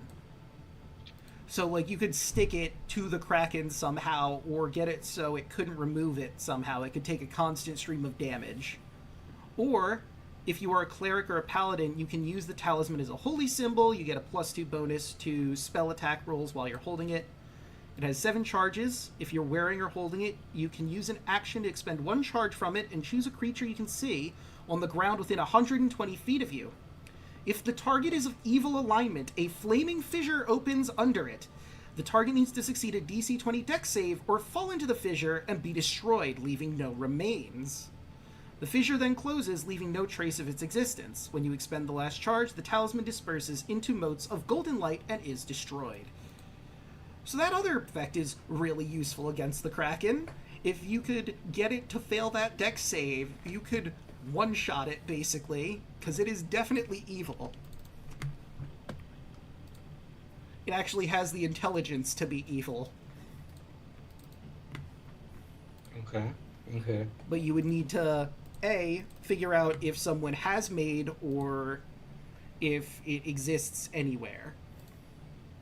Wait a minute, did we find one of those? No, you haven't found a talisman of pure good. Plus, you also have to be a good creature in order to use it. It has to be specifically a good aligned paladin or cleric to use that secondary effect I mentioned. And I mean... Alu? Are you good? Am I good? I am, lawful neutral. So, you would not be able to. And, Merrick, our paladin, Do we really need to ask? is not... Yeah, definitely not good. Do we really need to ask? Rip What? Octavius. I am shocked. I can't believe you would say such a thing. Merrick is such a good and kind guy. He's something. He's the fucking Shadow the Hedgehog of this campaign. He is Right. kind of... He's got a gun! He becomes kind of good in the end. A Yeah. literal gun in a Sonic game. This is the best opening intro. Right. Ryan motorcycle with a gun. Comes to a skid stop. I could totally see Merrick doing that. Just... All right, so... Or smooth He's heads. got a Glock. What the fuck? So, Luna's next with the Behemoth. So the Behemoth is a very interesting creature. From what you've researched, you learned that it is a ranged attacker, somewhat similar to Merrick with his Eldritch Blast. It has a breath weapon with a range of 300 feet in the line and 10 feet wide. Put simply, above game, You know how people say that the Tarrasque is like Godzilla? The behemoth is actually Godzilla, with a radioactive breath and everything. Oh. You guys want to fight Godzilla? Let's Let go. them fight. Hell yeah. So, I the mean, other interesting Depending thing... on- Oh, sorry, go ahead. depending on how close Godzilla is to Mitros, we might be fighting Godzilla first. Yeah? So, Yeah, I need to get my son. the other interesting thing about the behemoth is, oddly enough, understandably, it is immune to non-magical weapons. However, there seems to be a loophole in its defenses. It does have magic resistance against spells, but its carapace isn't reflective like the Tarrasque's. And it seems to be vulnerable to magical weapon attacks. You get the impression from the book that whoever created this monstrosity wasn't planning on creatures being crazy enough to run up to it with a magical weapon and hit it. They would probably be vaporized by the 300-foot length laser beam coming out of its mouth, and if they didn't die to that, it would eat them. Or claw them, or crush them with its tail. It has a lot of options for offense. But if you can get that hit in, works really fucking well. What's the size of the behemoth? It is a huge-sized creature. It could eat any of you in, like, a single gulp. Nope, Luna has a plan. Odd. Luna's going to get big and try to pin it to the ground while everybody hits it. Oh, shit. Other things you learn is it is immune to fear and its mind can't be influenced by magic. You do remember, while Valis was leaving, it was an offhanded comment, but she believed that Damon may have studied the Nether Titans for a bit. So Damon of the Necropolis might have something that could work against the Behemoth. Similarly to the Tarrasque, reverse gravity and maze are pretty damn good against the Behemoth. And that is what you have learned for your natural 20. And last, and certainly not least, we have the Nether Dragon. And with your roll of 23, you learn that the Nether Dragon is a dragon made of shadow. It seems to have been some sort of creature that, unfortunately, maybe a dragon was consumed by darkness, or in this book, it seems to claim that Letheria corrupted a dragon that came here that wasn't associated with the Dragon Lords, a red dragon, and turned it into a sort of dragon, sort of undead monster, but it, for intents and purposes, it does not have the undead property for spells. However, sunlight, has disadvantage in.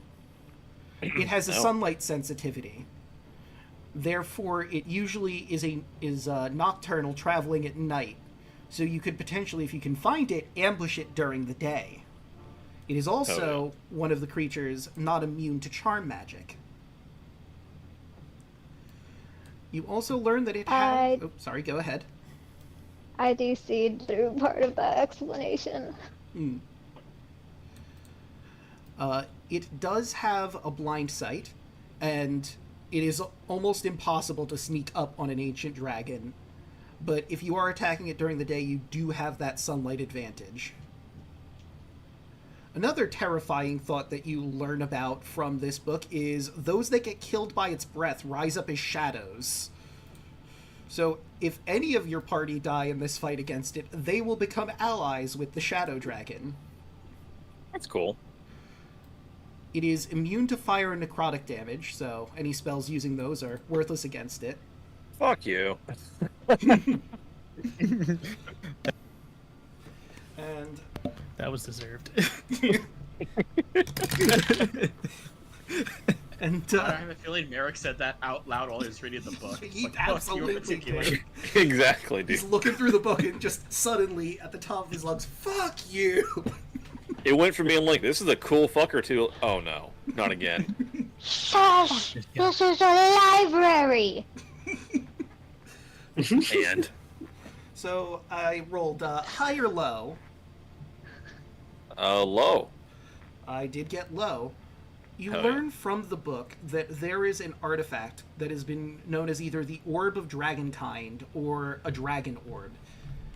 This is a very powerful, legendary, magical artifact that, among other things that gives you spells and the like, it also can summon evil dragons to a person's location, so it would be a guaranteed way to draw the Nether Dragon immediately to you, if you could find a Dragon Orb. Well. Guys, we need to find the Dragon Ball. Gotta find that Dragon Ball! That would be the perfect item to give to Merrick. An orb that summons evil dragons. Perfect.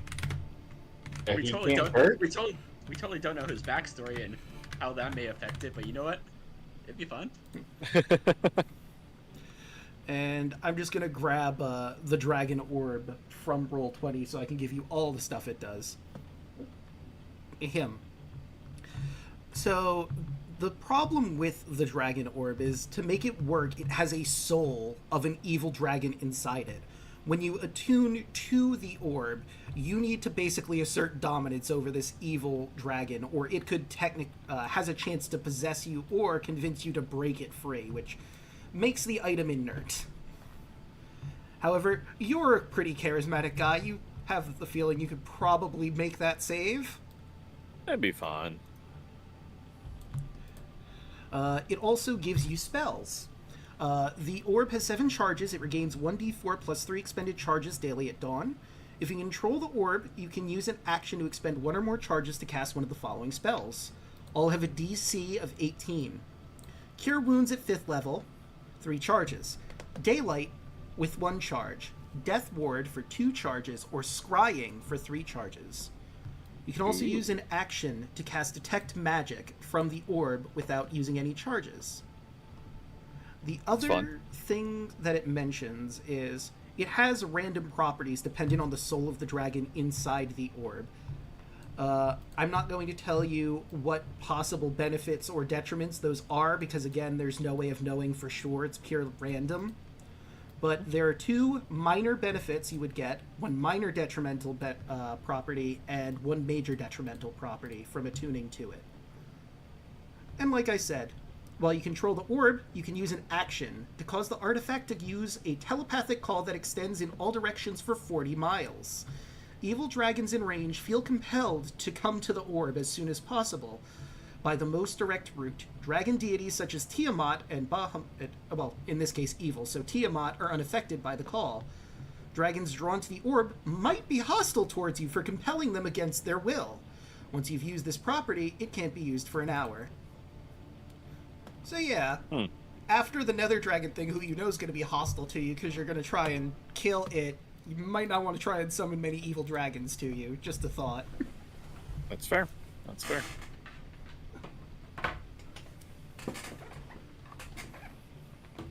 And that is what you get from your Arcana check. Sweet. And we'll say that took about a day to get all of that information, all of you doing research in different ways, in different sections of the library. So I'm going to move all of the enemies. I'm not going to move them again until after we do Andros and Kaya's rad adventure in the tomb. But, and wouldn't Serlene get back to us? Yes, Serlene comes back to you with a report. So the locations of all of these creatures are now 100% known to you. You know exactly where they are. She estimates that it's going to take a while. The behemoth is closest to Mitros and could probably get there within 5 days. Actually, considering the range, I'm going to say that one is probably 2 or 3 after this one. Considering it has the 300-foot length laser, if it gets within maybe like 2 days, it can probably start firing at Mitros and continue moving. The Kraken... I'm sorry, go ahead. Well, and at that moment, that's when Taro will do a sending spell to Kaya and Andros, telling them that the behemoths would probably be the first thing we go for. You want to let them know about the death laser and how close it is, or... I mean, you only have Yes. 25 words, so just type up a quick 25-word message. Be fighting Godzilla, going after it first. Behemoth is closest. Well, Behemoth is closest to Metros. Has death laser that will destroy the city. Hurry up and head there. That'll be it. All right. Actually, I will measure the Kraken. The Kraken is the slowest mover of the bunch on land. It can only move rapidly in waterways. It's 27 miles from Minos. Considering the rivers that are in the area and the stretches of land, it's probably going to take it about five days, and she's very certain on that, to get to Minos. The Tarask, on the other hand, is a siege machine. It is eating everything in its path. It does not give a shit about what it is. It is making a dead charge towards Honoria. It's 37 miles away, but given its pace and how it does not care about any obstacle in its way, it's probably going to get there within 3 days. Maybe 5, because the mountains might hold it up a bit more than the open plains and trees that it's currently careening through. The Nether Dragon, she did not see until it was starting to get later in the day. She got around that area when the sun was starting to set, and that's when it started to move. It's pretty close to Arisia. It's 20 miles about, so that's going to take a little longer than the Behemoth's path for 4 days. Given its propensity to only move during the night, that works in your favor. Because it's not going to be moving every single moment of every single day like the Tarask and Behemoth are. Okay. Put the rough time estimates in party notes, so we kind of have a... Thank you. And now we will move on to our crew at the Tomb of Carpathos. Let's swap here. Let me move the camera. There I am. So, before you get too far into the Tomb of Carpathos, Kaya, I need you to roll me a wisdom saving throw again. If you recall. Right. God damn it. Forgot about this. God, that's it. That's 18. That is one less than what you needed. You're terrified right out the gate. I'm Perfect. cosmic omining myself to pass. Okay. I'm like, I know this is coming. You did I need the one. just enough. I get one. You feel that fear in the back of your head, but you press through it. Things too important are going on right now for you to be afraid of a stupid doorway, and you muscle through it, closing your eyes and trying not to think about it. The pressing dread that is working its way into your mind, and you manage to close it off. However, as soon as you make it through the doorway, let's see, what was that? Yep. You're taking 28 damage. God damn it. The other thing that happened to elves. Oh wait, I'm sorry. You are an elf, and you take half of that. So let me cut that in half. Divided by 2. 14. You're taking 14 damage from walking through the door. Better. Okay. Jeez. Just coughing up blood again. It's fine. Oh yeah, I forgot to ask. I did bring Sunny with you, but would you have brought Sunny to the tomb or no?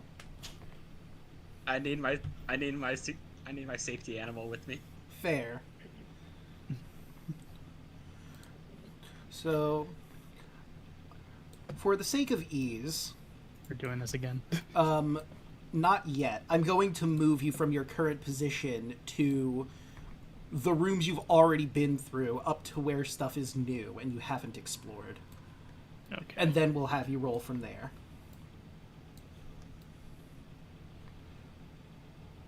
Here we go.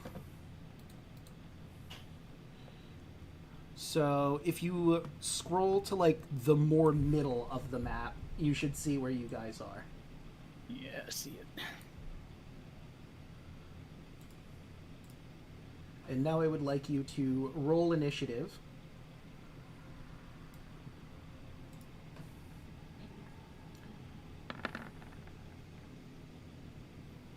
All right. Kaya, you go first. The stone slab in front of you is like the others, and it's going to take some athletics to actually move it out of the way. Alright. Alright, I'll have Sunny help me out, so this is advantage. Nope. A 10's not going to do it. God fucking, I hate this place. Yeah. I hate this fucking door. So it's Andros. I feel it.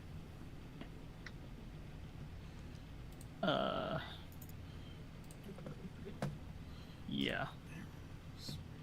Athletics. Yes.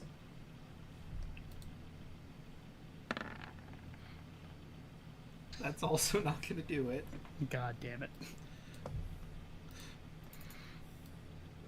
You know what? Let me check. Actually, who has the higher strength, me or... Yeah, I was wondering that. In D&D... Sunny has higher strength, but I'm actually trained in it. In athletics. Alright, we're just gonna try again. Alright. I'm going to guidance if I need to. Okay, 19 is not enough. Almost. 21. That is enough. You managed to pull the door open. And allow me to describe the room you see in front of you. Where are you? To move Carpathos. There you are. Key locations. Number...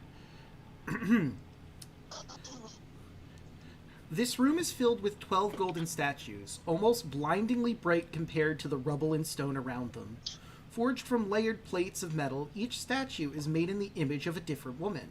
They strike elegant poses as if dancing or strumming instruments. The room smells strongly of oil. You do see that there is a door over here and a door over here. Hold on, let me scroll that down for chat and ping those again.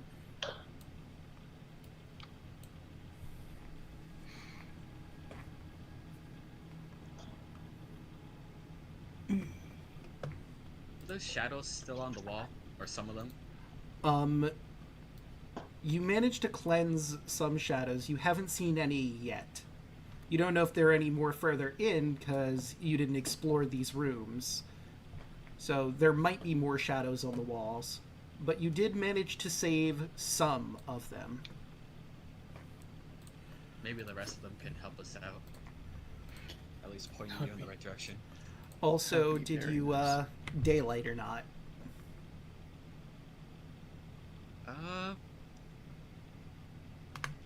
I'm going to for right now, but once the fight happens, I'm gonna have to shut it off because it's a 1v1. Alright, so let me hop in there and give you your light. Daylight is 60 feet of light, right? Yep. Yeah. Okay, so bright light. Oh, it's just on already. Good. I never turned it off on your token, so you're all set. So that will bring us to Andros. Right. I will just try this one. So before you get too far, I'm going to put you like right here. As you step into the room, you see that some of the statues begin moving as wings unfurl from them. And Token. Oh no. And Oh, token. God damn it. As all four of them. Let me grab this. Begin to sing. And I need both of you and Sunny. Actually, let me measure that out just to be sure. Yeah, no, you're definitely in range for one of the songs. Actually, two of the songs.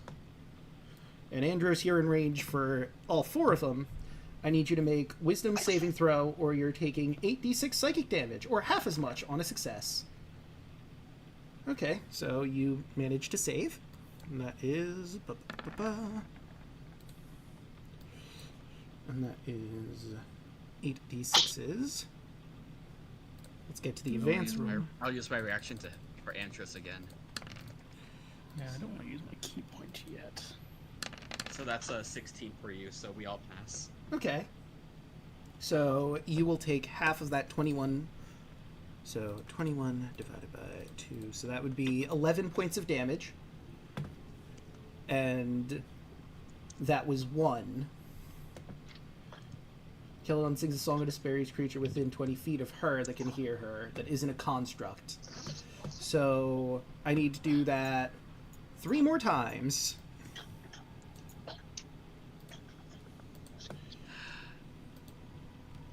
Alright, this place sucks. This high-level dungeon. Just gotta wait for it to be our turn.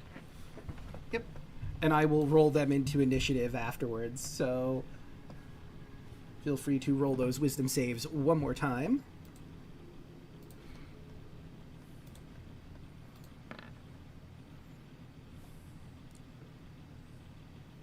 So, Do we all need to roll it again, or? Yeah. Because I don't know who's in range. You're all in range. However, I think Kaya and Sunny are out of range of the two that are all the way in the back, yeah. So you only have to do it twice, Kaya and Sunny. Andros, however, has to do it for all of them. And let's roll them d6s. So for anyone who failed, that is a 27 for that one. Divided by 2 is... or 14 for anyone who succeeded. 14 is the number you're trying to hit. And you succeeded on the third one. So 31 divided by 2 is 16 for the third one. And you just need to do one more, Andros. Already did. Oh, I thought I only counted 3. 1, 2, 3. All right, and that's the fourth one. Okay, so let me roll that damage for number 4, because I only did 32. Cut in half. 2 is 16. And that's the last bit. And now, it's Kaya's turn.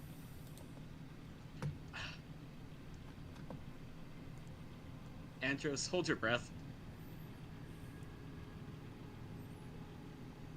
Oh, right.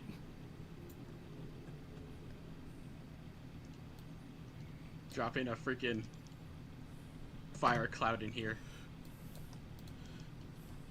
Incendiary cloud. Interesting. Let's see. So, I think this is a new one for you. Yeah, so this circle it's just gonna linger. Okay. So let me put it to linger. So one cloud of smoke shot through with white-hot embers appears in 20-foot radius sphere centered on planets in range. Cloud spreads around corners, heavily obscured, lasts for the duration until a wind of moderate or greater speed, at least 10 miles per hour, disperses it. When the cloud appears, each creature in it must make a dex save. The creature takes 10d8 fire damage. On a failed save, has much success. Creature must also make a saving throw when it enters the spell. Okay, so, and that is Dex Or saves. They make it DC 25 dex save. So 1. Yep. Well, that's a Good luck with natural that. 20. But it's still under the dex save, so I don't know how we do that. Also, you may have noticed I rolled some extra ones there. Let me, You have revealed there is more.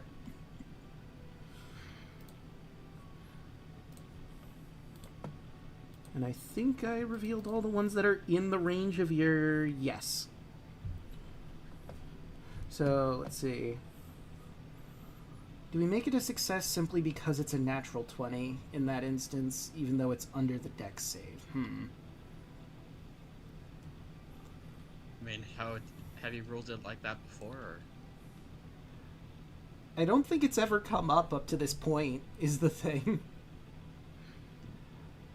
I'm going to say it's an auto success because it's a nat 20, and that works on your end as well.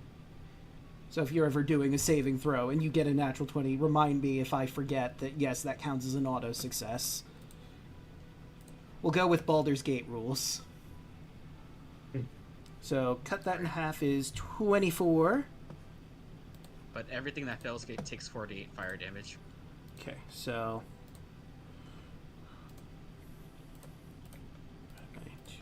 Yep. You notice it's not... doesn't seem very effective against these metal ladies.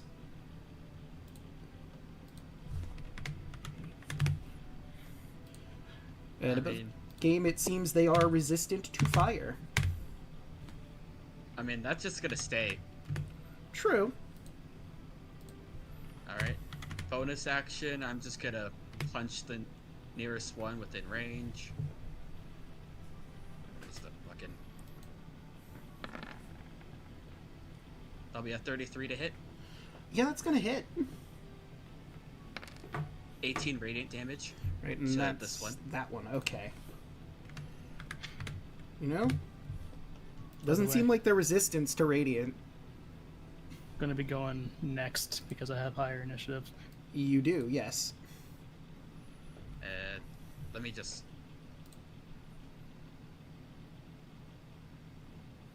I'm gonna have to try to measure... I want to try to measure a beam for Sunny. Okay. Well, isn't her breath weapon a line specifically, not a beam? Or am I misremembering?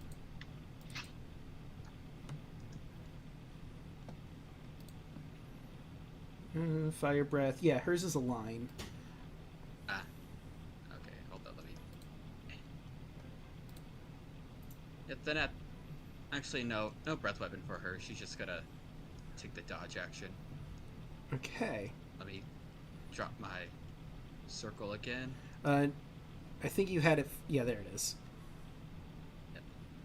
And gonna take just... Oh, wait, if it's right there, I had to do one more save. Yeah. Let me do that. Dex save. And that's 12. Okie doke. Alright, and now that brings us to Andros. Okay.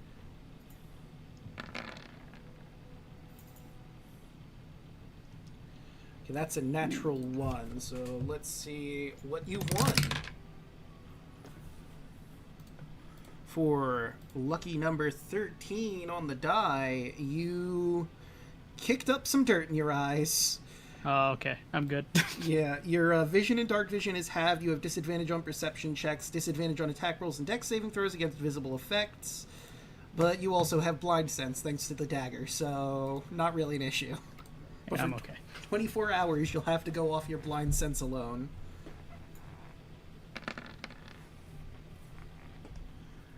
Yeah, that's going to hit. All right. That's There we go. minus 25. Let's just start this up. That also hits for solid 20. And that also hits for 29, and that Caledon is dead.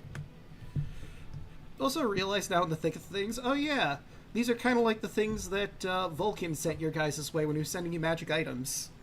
Mm-hmm. That makes it weird. Isn't it? Just gonna step up to this one.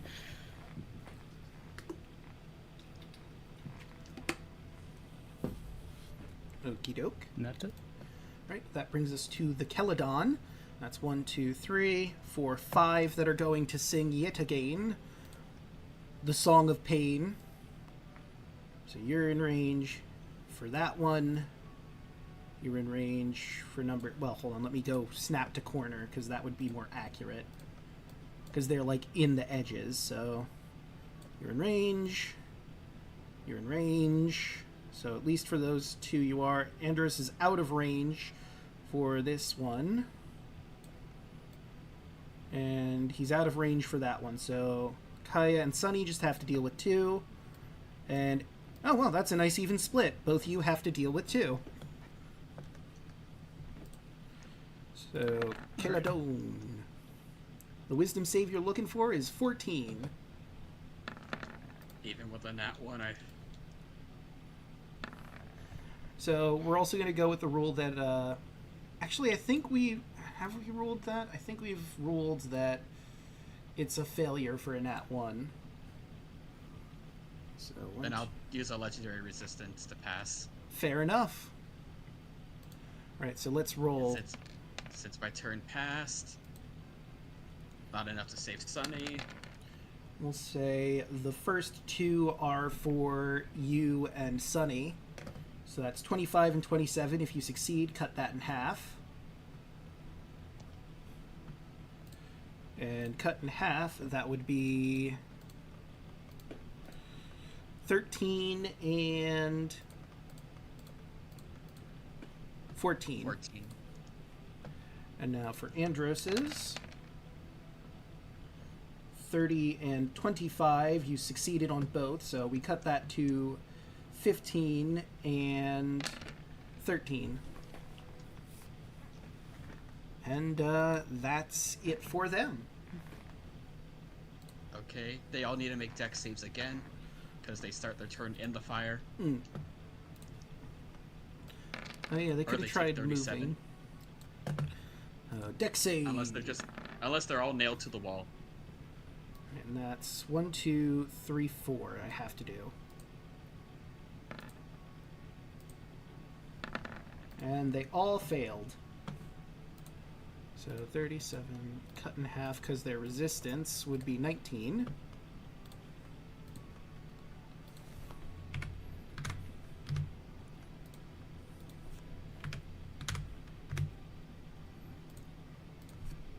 It's 19 and minus 19. There we go.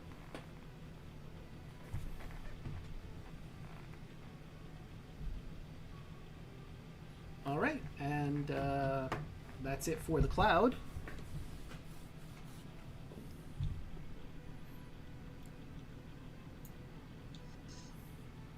Wait, weren't you and Sunny also in that cloud? Now that I think about it. Yeah, but we're both immune to fire. Because Sunny is a brass dragon, so she's immune to fire, and when I mounted on my dragon, I gained That's right. immunities. So it's a really good spell combo. Yeah. I just have to... Where was it? Like here, right? Okay. And I'm gonna draw a circle around that so we have it. Okay. That was the wrong tool.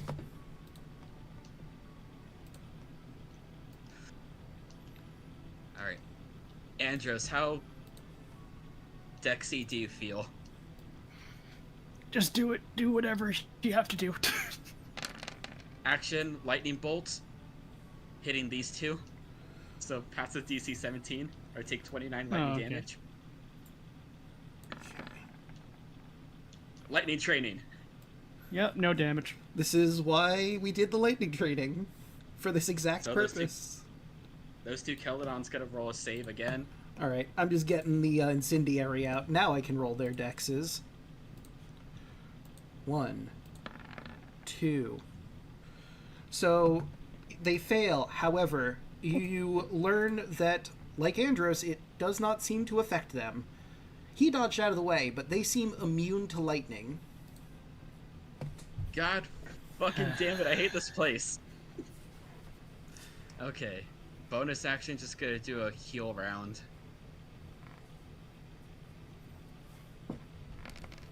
Gonna heal myself for that much. And then I'm gonna heal Sunny for that much. Okie doke.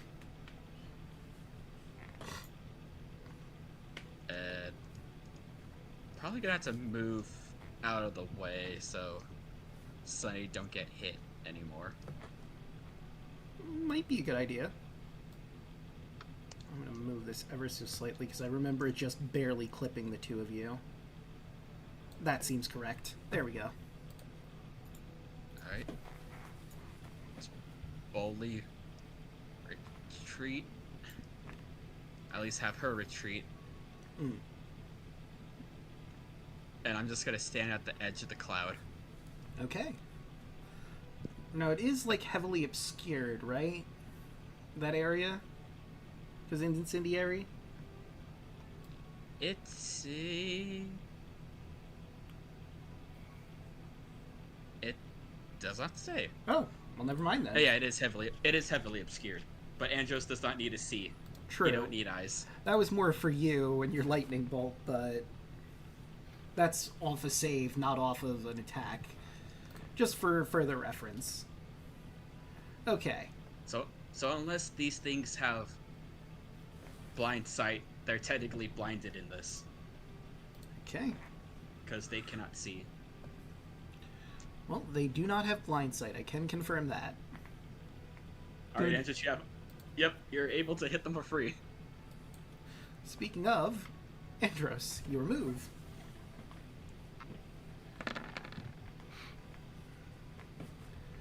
That's certainly going to hit for solid 28.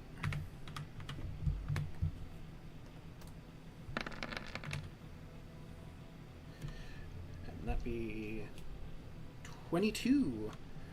And another one down, and another one down. Another one bites the dust. I could hate this place. I swear. You wanted a trial. You're getting one. Does that mean the statues at the end of the room are also alive as well? Maybe. They're not moving at the moment, at the very least. Oh, Draco. We're just gonna have to kite them through the fireball. It's fine.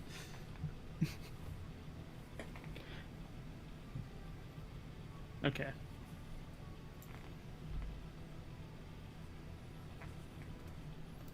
That's my turn. All right.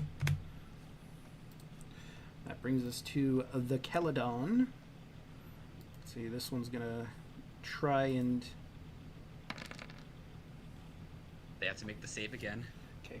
I'll start with the one moving outside of the cloud, and then I'll start rolling. Oh, they can move.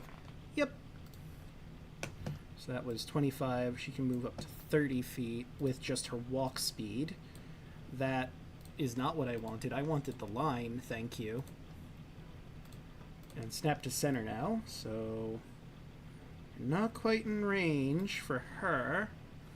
She does have a fly speed though, so she can move like with her fly speed up 5 and then over here, and still not in range.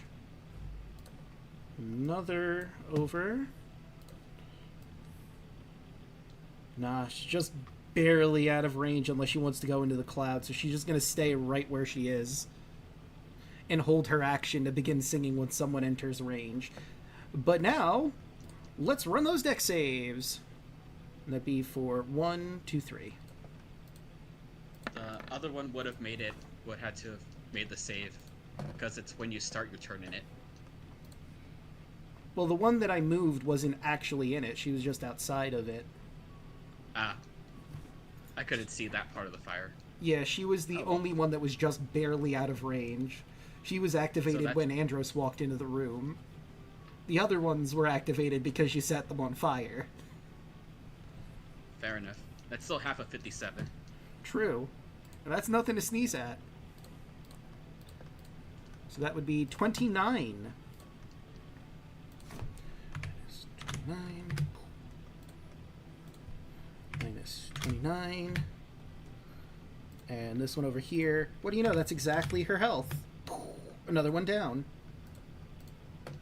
So now that these two are free to take their turn, gonna move out from the fire. God. And they're going to begin singing for the two of you, the Song of Pain. Let's see. Hold up. I need to check ranges. Okay, never mind. They just entered the range. I thought they walked out. So, roll me 2 wisdom saves. Okay, those are both successes. That second one is not. So that's 31 and 23. So cutting those in half for you, the 31 is 16 for the first, for both Kaya and for Sunny. And then that 23 is 12 for Kaya and the full 23 for Sunny. We still got this. Yeah.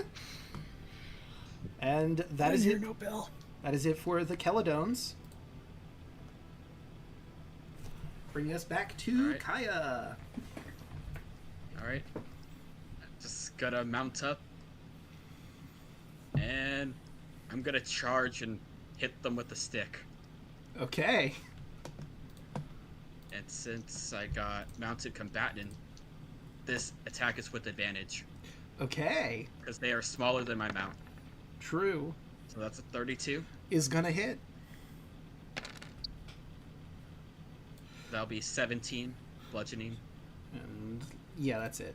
They don't take lightning, which is... Oh, this one looks real rough. She took a wallop from that smack, but she's still hanging on. Singing her horrible, out-of-tune, out-of-key, flat song. Alright. 35. That hits. This one's gonna go onto the one on the left. Okay. So that's 20. Minus 20, and she's also starting to look rough. Alright. Sunny, try to finish them off. 18. And that's the one on the right or left? Well, On the right. Okay, yeah. I just realized she's too far out of range. So Sunny definitely gets the hit.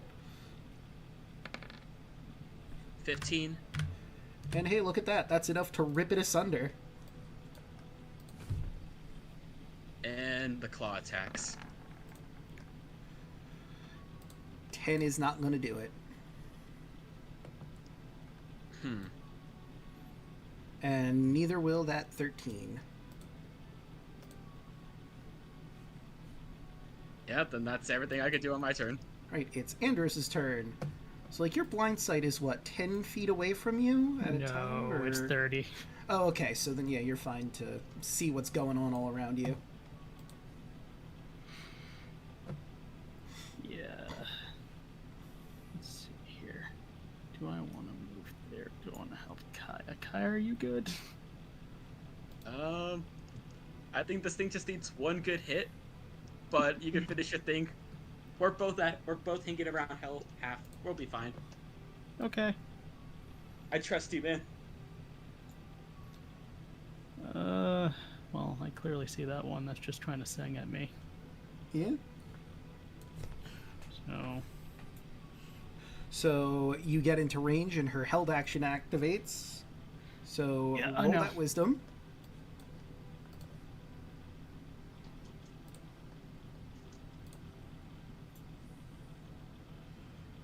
Right. So that is a failure. You are taking 36 damage. I'm gonna spend a key point to just redo that. Alright, fair enough. That is still a failure. Still the same.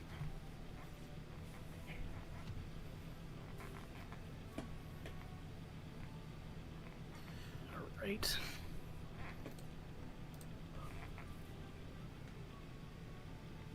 It's okay, just heal it all back.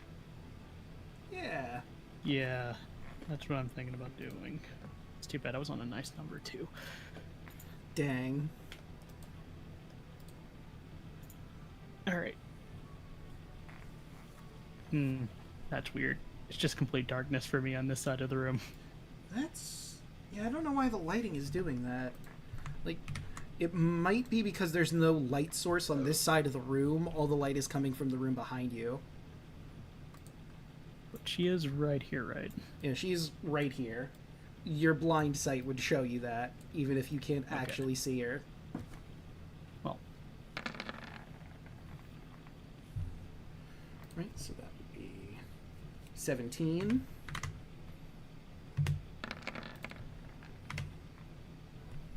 And that's 25.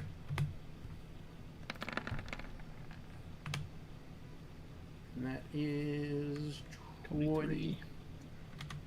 I think it's, isn't it 22? No, I meant the hit. Sorry. Ah, okay. And throw me off here.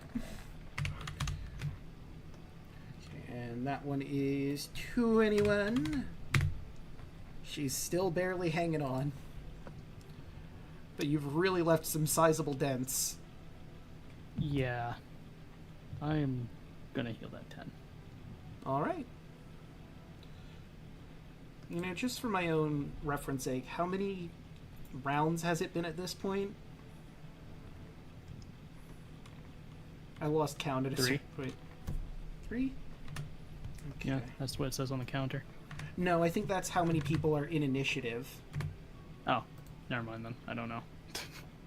It probably is about 3, because the fire's been up from the beginning. So Oh, yeah. this would be... So, yeah, this would be round 4 after the Keladon. Okay. Have these things shown any sign of, like, martial prowess?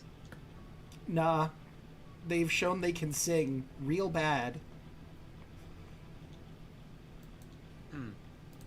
I don't think these things can punch you. You could probably just run away.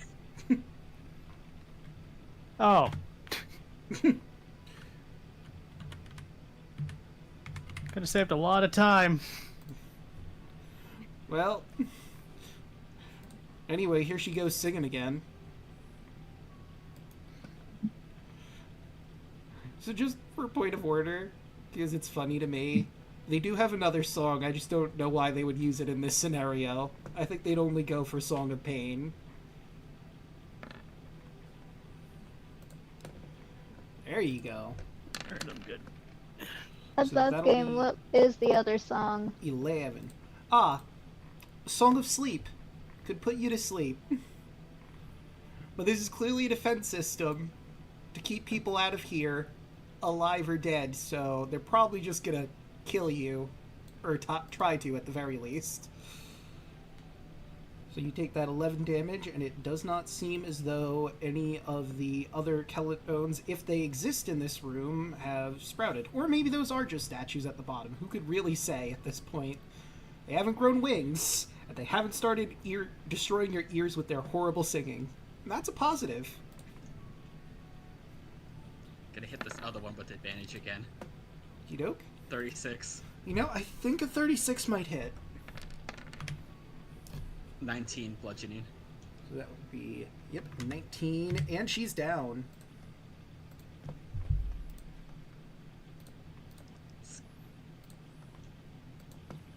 Good. Boldly charge in.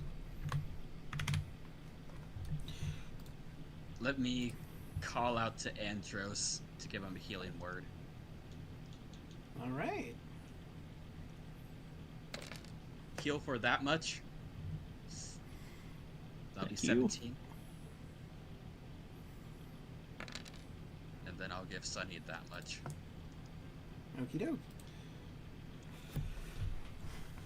She's at nice HP now, guys. We're good. Hell yeah. Nice. Right, and that'll bring us to Andros for the final Keladon. Yeah.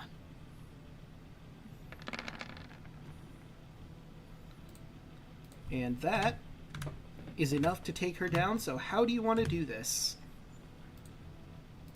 You ever seen Avengers 2 with the Hulk and Yes. the Iron Man? Yeah, just that. Just beating the ever-loving door out of it holds on the ground. It is not recognizable as whatever it was before. You saw the beautiful gold woman statue. No one else will ever know what this thing was. Just gold dust and scrap metal. Fuck that. Alright. Just seems like they're moving now, so I'm just gonna wait here and hold an action to help. Alright, let me take that down. Let me go back to the top of the turn order.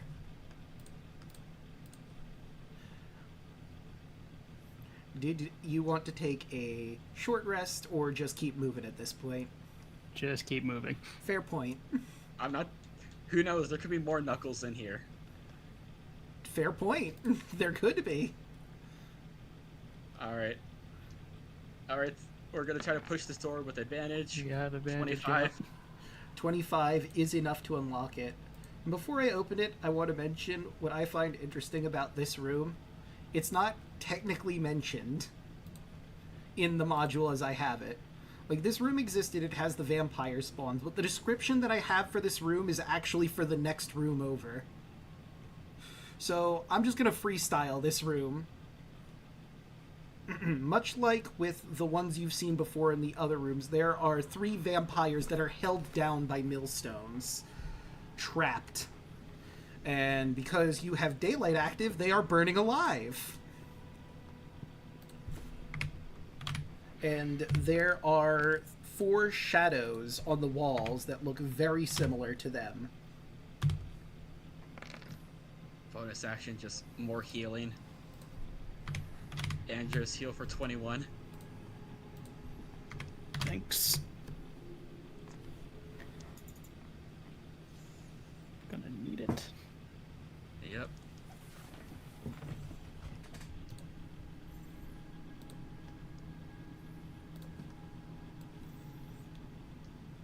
Okay.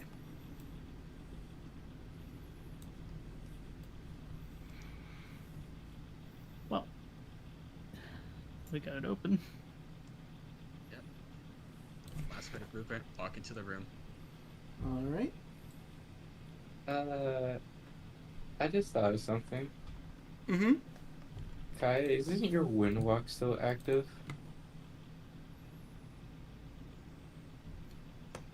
Andrews, we could have just been wins this entire fucking time and avoided everything. Oh, wow.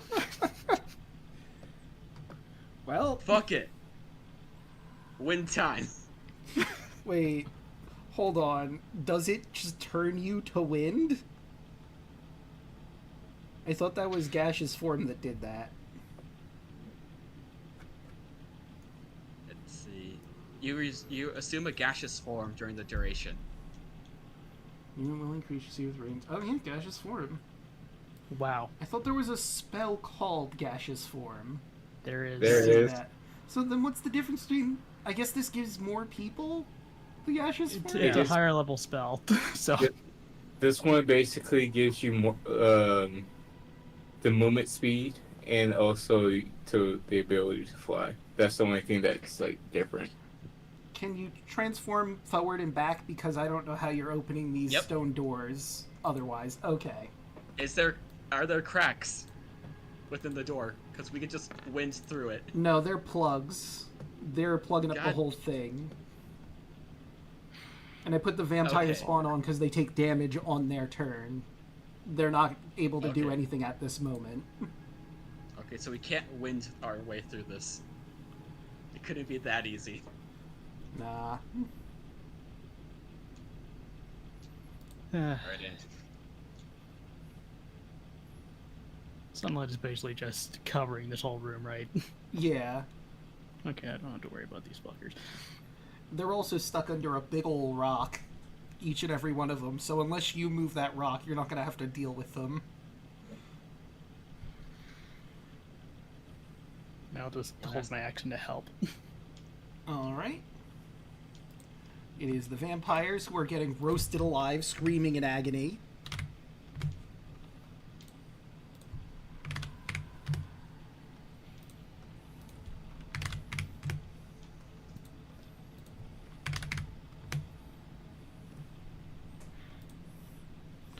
Alright, now we go to Kaya. Alright. While making our way over to push this door open, just gonna look to a shadow on the wall and be like, is the queen this way, or do you know which way we had to go? The shadow nods at you. Good. Alright, we'll be in and out faster than you could say. God fucking damn it. There 20. you go. That's enough. The door unlocks and you move it out of the way. It's an epic adventure for the masses. I fucking hate this place. So there's a big old pillar in the middle, but I'll explain the whole room as you see it. Let's scroll on down. This is room number 14, technically 13, because the module's kind of wrong. An ornately carved sarcophagus rests on a dais in the center of this room, and light filters down onto it from above. A pale, motionless figure rests inside it. She's dressed in fine but faded crimson dress, embroidered with intricate gold designs. She would seem asleep if not for the millstone on her chest. The room smells of dust and the putrid odor of rot. Technically, her altar is behind this pillar, but yeah. Alright. I'm gonna turn off my sunlight. Okie doke. Off. Alright, Andrews. Save. Hold up. I still have a bonus action. Okay.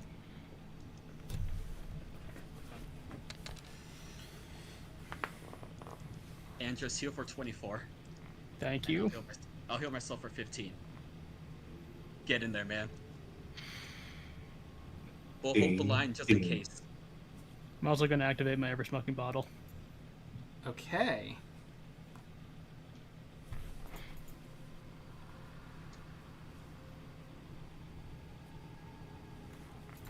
That's good enough. So the dais, and her sarcophagus are over here.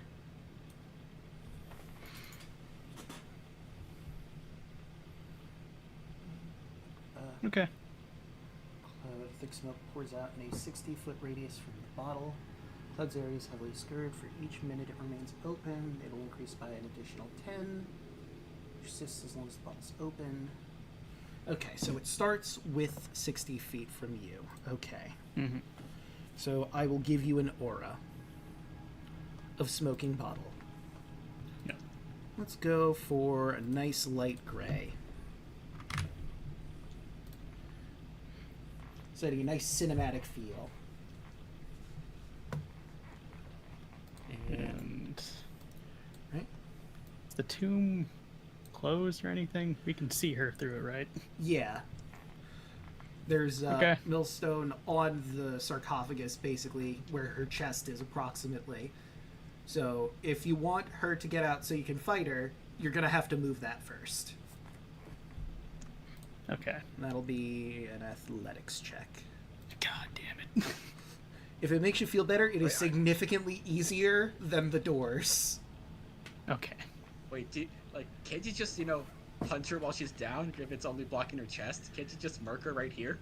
But that's not a good fight. That's not a challenge. That defeats the whole purpose of why My you're kid is in danger, Draco. Look, did you come here for a challenge to earn it, or did you come here to just get your thing? Kid could die, Draco. I know. I mean, realistically, will she wake up if Angelos punches her once? She's just gonna be stuck there while he beats the shit out of her. She can still do what she wants, but she's just stuck. Fight back. Fight back. So, for intents and purposes, because the millstone is there, she's basically paralyzed. Oh. Fuck this. Alright, I mean, that Caledon fight made me pissed, so I'm just gonna...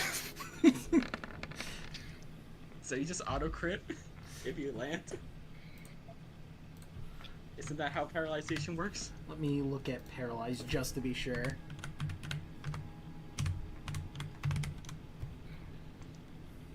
Condition paralyzed. Paralyzed creature is incapacitated, can't move or speak, automatically fails strength and dex saves. Attack rolls on the creature have advantage.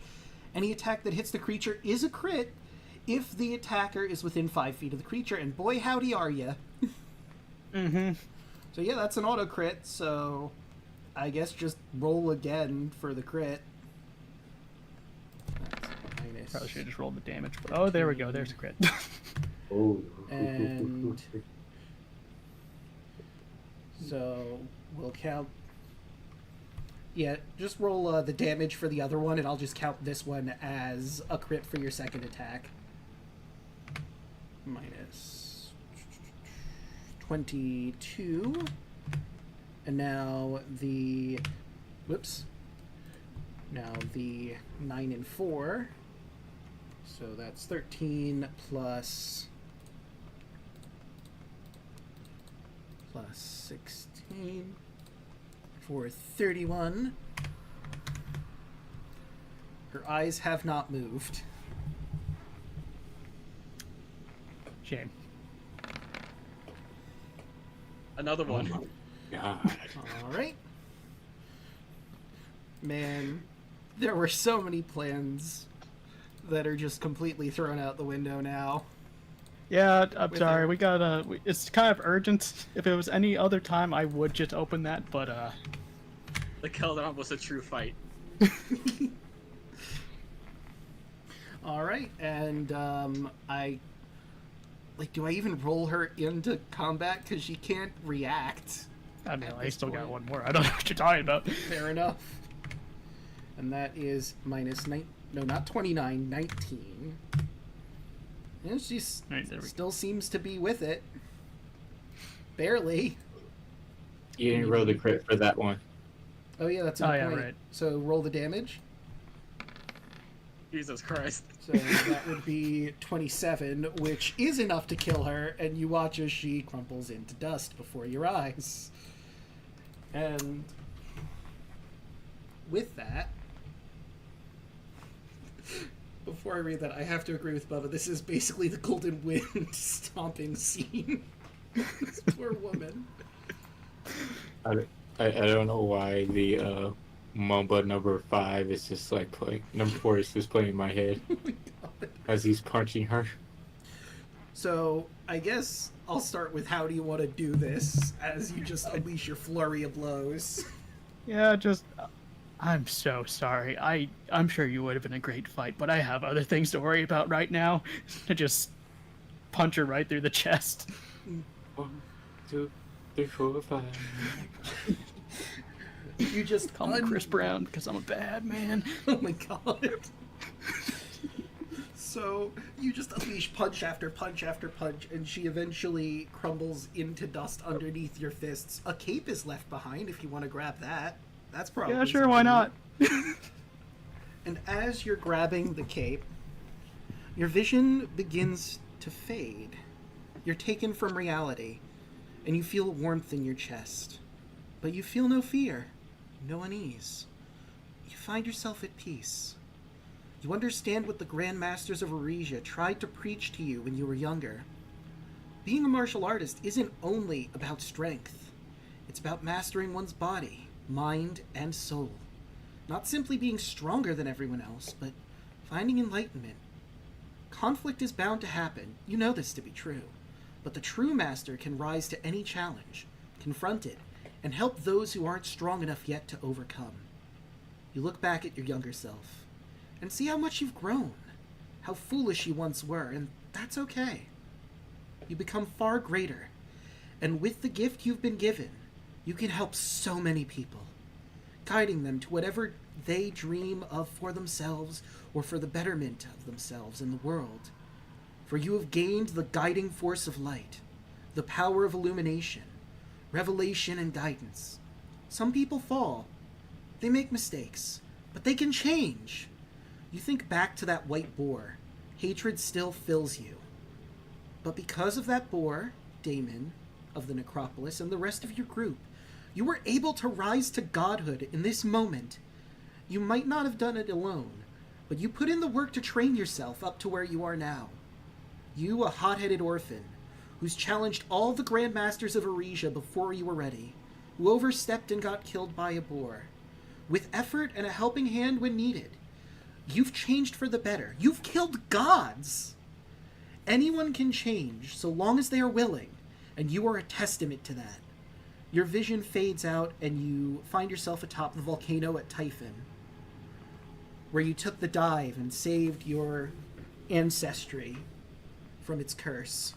And you look over Thylea as a whole, as power swells within you. The gift of change, the betterment of oneself and the world around it. A beacon to guide those who are lost, light to illuminate the darkness. These are your domains. Andros, dawn of the redemption. Sick. And with that, you have become a demigod like Kaya. You are the god of light. Choose your favorite stat. It's 30 now. Yeah, Dex. And you also have legendary resistances. Sweet. Boss AF Draco. Hell yeah, I worked a good amount of time tooling that up. I was prepared. I guess I'll just heal back all that damage I took because, you know, I didn't really need the advantage on my gloves. Yeah. Where is what I'm looking for? Here it is. Okay, so I did the attribute. You can ascend once you hit the other requirements and the legendary resistances. So, we can take a quick break here, stretch our water, drink our legs, but before we do, allow me to share what she would have done had you free her. Step 1. Use the magical items she has that you now have to teleport out of here and go to the room where all of her children, nephews, and nieces are. Break them out. And then you would have had to deal with her and 20 child vampires. I made the right decision. And, like, I had this whole monologue planned out, like, if you freed her, could you excuse me for just a second? I'll be right back, I promise. And then she would come back with all her children. It's like, you know, you and me have to fight one-on-one, but your friend over there has nothing to do. I thought she could babysit my kids for a little bit. And you know what's funny about that? Mm-hmm. Actually, hold on, no, if she teleported, I guess that wouldn't count. Yeah. Because I was thinking about Sentinel and just doing Stunning Strike on it. Hilarious, but no, with teleportation that wouldn't work. And oh no, Draco, I'm surrounded by 20 vampires. Whatever will I do? Yeah, I don't know how you were going to handle that. I mean, there would have been a moral problem, probably, because there's a bunch of starving children faces staring at you pleading for help. Because they're so hungry. One thing I could think of is her just saying, be purified by the light and then glowing. Yeah. But, like, I imagine it'd be hard for Kaya. All these children vampires pleading for help, starving. I mean, she'd probably still get to the point where here comes the sun them, but still. You know what I would have done? Scorch the earth. Fuck them kids. And just would have just started smelling and would have just started smelling smoke from the other rooms. It's like, Also, you know what? I might as well reveal what she had. So she was a spellcaster. Aside from all of the vampire stuff she had, like, you know, charming you, potentially, and summoning bats or whatever, she also has spells like, Fog Cloud, Sleep, Gust of Wind, Mirror Image, Animate Dead, which wouldn't really be relevant here because there's nothing to animate, Bestow Curse, Non-Detection, Blight, Greater Invisibility, and probably what would have been the most frustrating, Dominate Person. Really glad I just punched her through the tomb. Good decision. Yeah, good decision all around. I guess there is one more question I'd like to ask. After she's dead and you've awakened, you guys just leave the tomb, right? Oh, yeah. Fuck this place. Yep. So, let me tell you what would have happened if an hour had passed. The other statues in the room with the Keladon are active. They activate after an hour after you've been through that room and try to find you. But you didn't take an hour to kill her, so you're good. Yay. 6 seconds. You were at, because I was keeping track, roughly 30 seconds before just obliterating Queen Namasine.